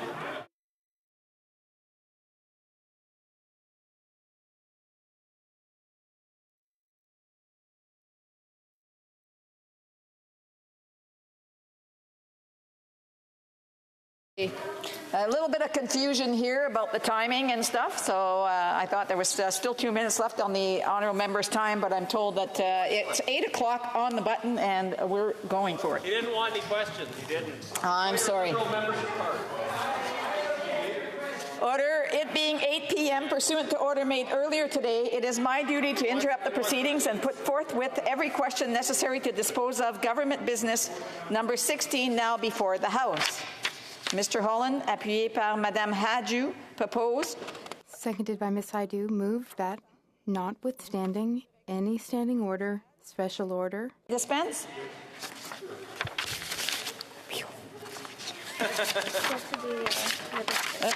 There. C'est organisé, là. Amendment, Mr. Nader, seconded by Mr. Epp, moved the following amendment, that the motion be amended A in paragraph A, I, by substituting subparagraph I with the following. Can I dispense? Dispense. Dispensing, guys? No. No. That's not too late. Okay, so by substituting subparagraph I with the following, the committee be instructed to continue hearing from witnesses, including especially Canadian content creators this month and through the summer adjournment. And I by substituting in subparagraph I all the words after the words 11:59 p.m. with the following on Monday, September 19th, 2022. Triple I par substitution. By substituting in subparagraph I, all the words after the words no later than with the following Tuesday, September 27th, 2022, provided that the committee has reported back to the House in relation to its order of reference of Thursday, June 2nd, 2022 to Hockey Canada. 4. By deleting subparagraphs 4 and 5, and B, by deleting paragraphs B and C. If a member of a recognized party present in the House wishes to request a recorded division or that the amendment be adopted on division, I would invite them to rise and to indicate it to the chair. The Honourable Deputy House Leader. I request a recorded division. Call in the members.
The question is the following one.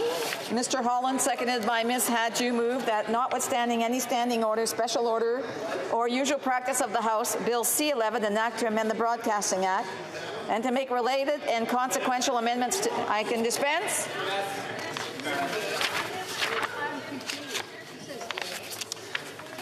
On the amendment, Monsieur Nater, appuyé par Monsieur Epp. Seconded by Mr. Epp. Because we want to continue hearing. Monsieur Nader, Mr. Nader, seconded by Mr. Epp, moved the following amendment, so that the motion be amended in paragraph A, 1, by substituting subparagraph 1 with the following. 1, the committee be instructed to continue hearing from witnesses, including Canadian content creators, this month and through the summer adjournment.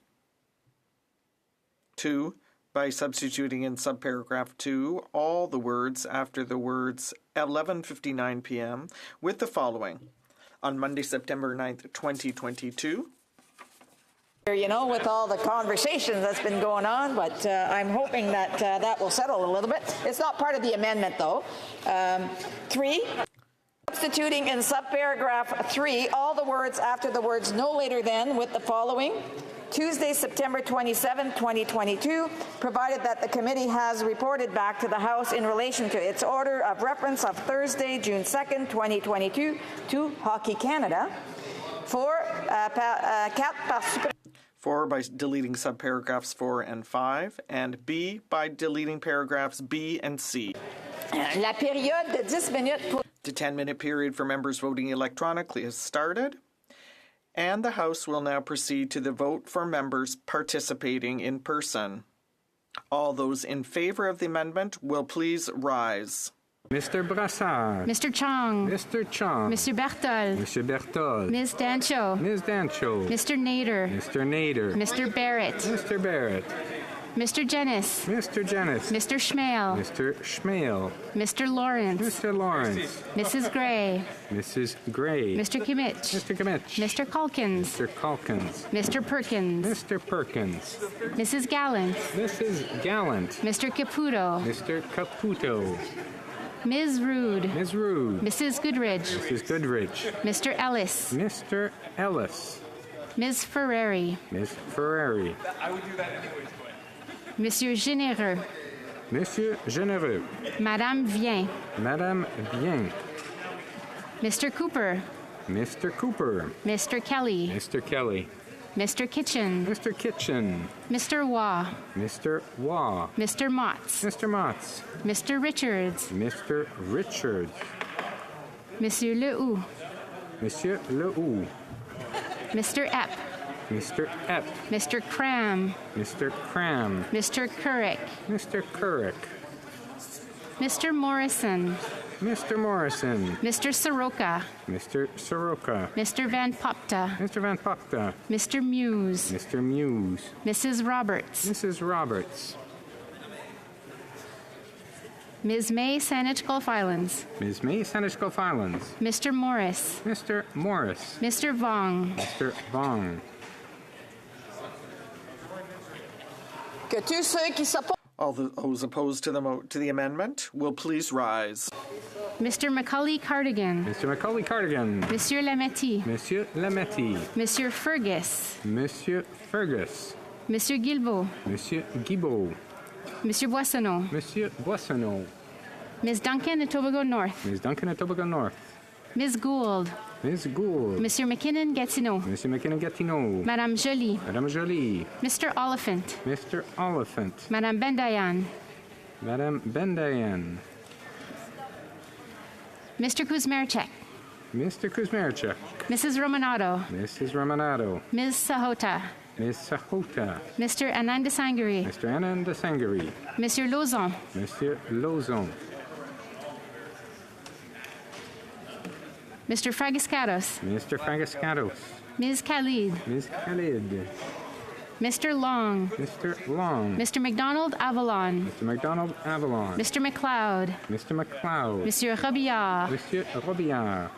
Ms. Yip. Ms. Yip. Mrs. Atwin. Mrs. Atwin. Mr. Louis Kitchener-Conestoga. Mr. Louis Kitchener-Conestoga. Mr. Van Bynen. Mr. Van Bynen. Mr. Ali. Mr. Ali. Monsieur Terrien. Monsieur Terrien. Monsieur Thériault. Monsieur Thériault. Mr. Julian. Mr. Julian. Ms. Blaney. Ms. Blaney. Mr. McGregor. Mr. McGregor. Mr. Backrack. Mr. Backrack. Ms. Zarillo. Ms. Zarillo.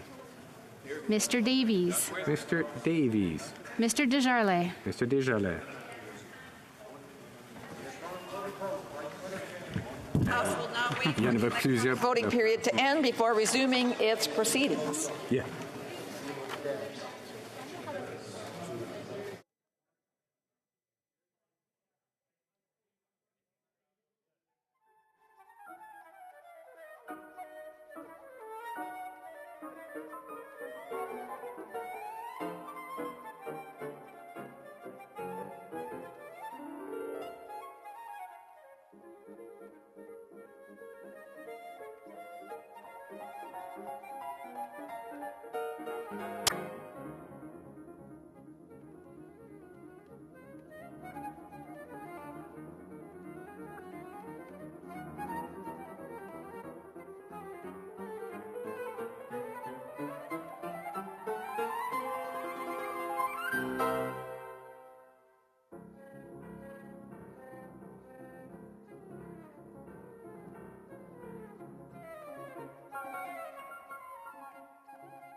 Je désire informer la Chambre. I wish to inform the House that the electronic voting period has ended. If members were not able to vote due to technical difficulties, they may now use the raise hand function and the chair will recognize them. Mr. Perron. Oui, je désire. Yes, I'd like to vote against, Madam Speaker. Mr. Casey. Vote against the motion. I'm sorry, your screen didn't come on? I vote against. Mr. Casey, nay, contre. Mr. Lewis. I vote in favor, Madam Speaker. I'm sorry, your video didn't come on? I vote in favor. Mr. Lewis Essex, yea, pour. Seeing no others, the table will now compile the results of the vote.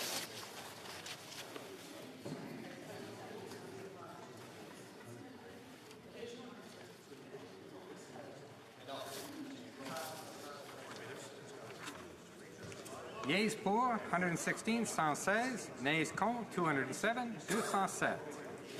I declare the motion rejected. The amendment, yes, the amendment. The next question is on the main motion. The question is as follows.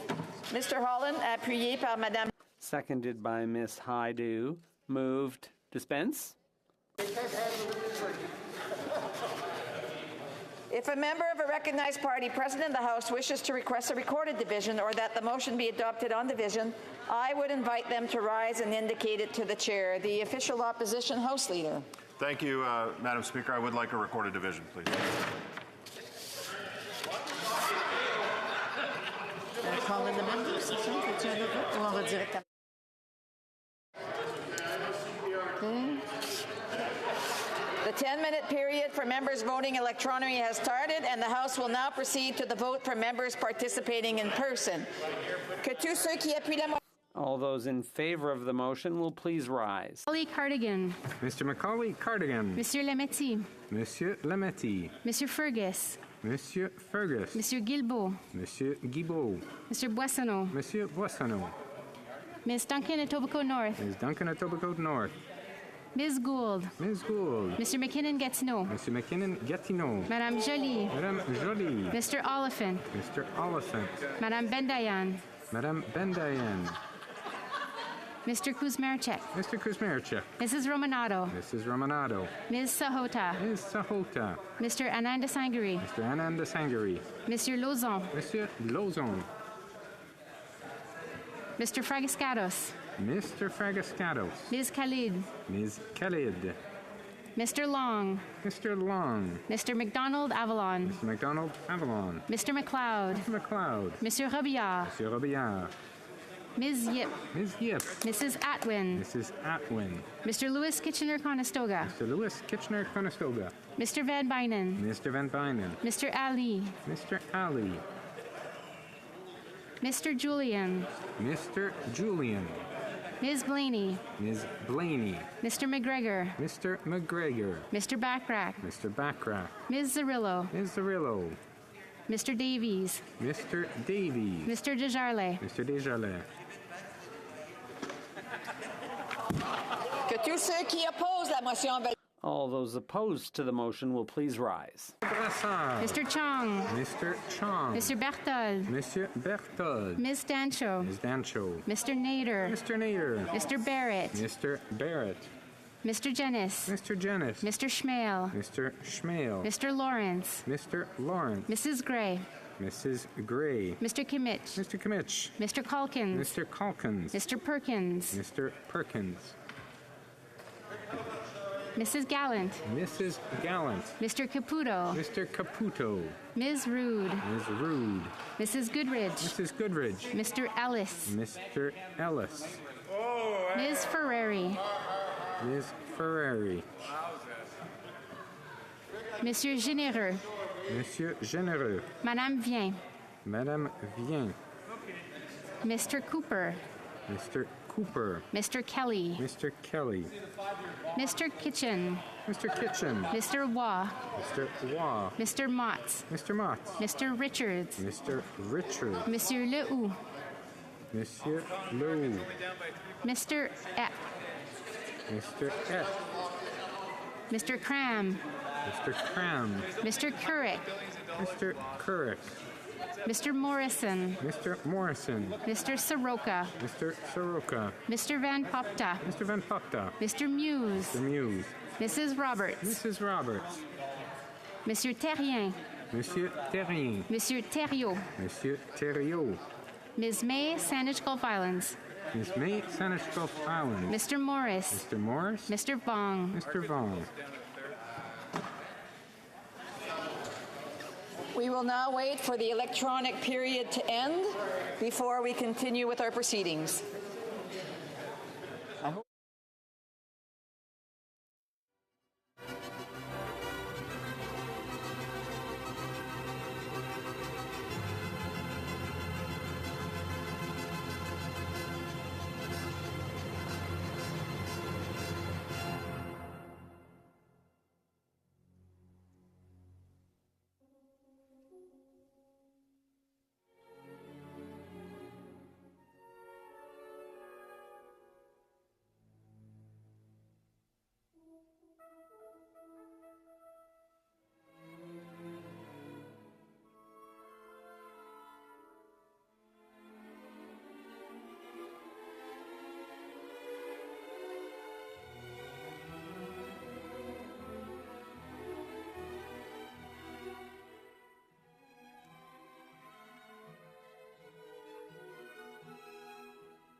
Je désire informer la Chambre. I wish to inform the House that the electronic voting period has ended. If members were unable to vote due to technical difficulties, they may now use the raise hand function and the chair will recognize them. Oui, je désire voter contre. I'd like to vote against, Madam Speaker. Contre. Mr. Lewis. I vote nay against, Madam Speaker. Mr. Lewis, Essex, nay contre. Seeing no other hands, the table will now compile the results of the vote.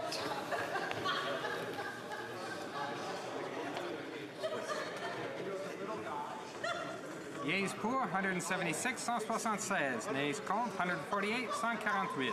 I declare the motion carried.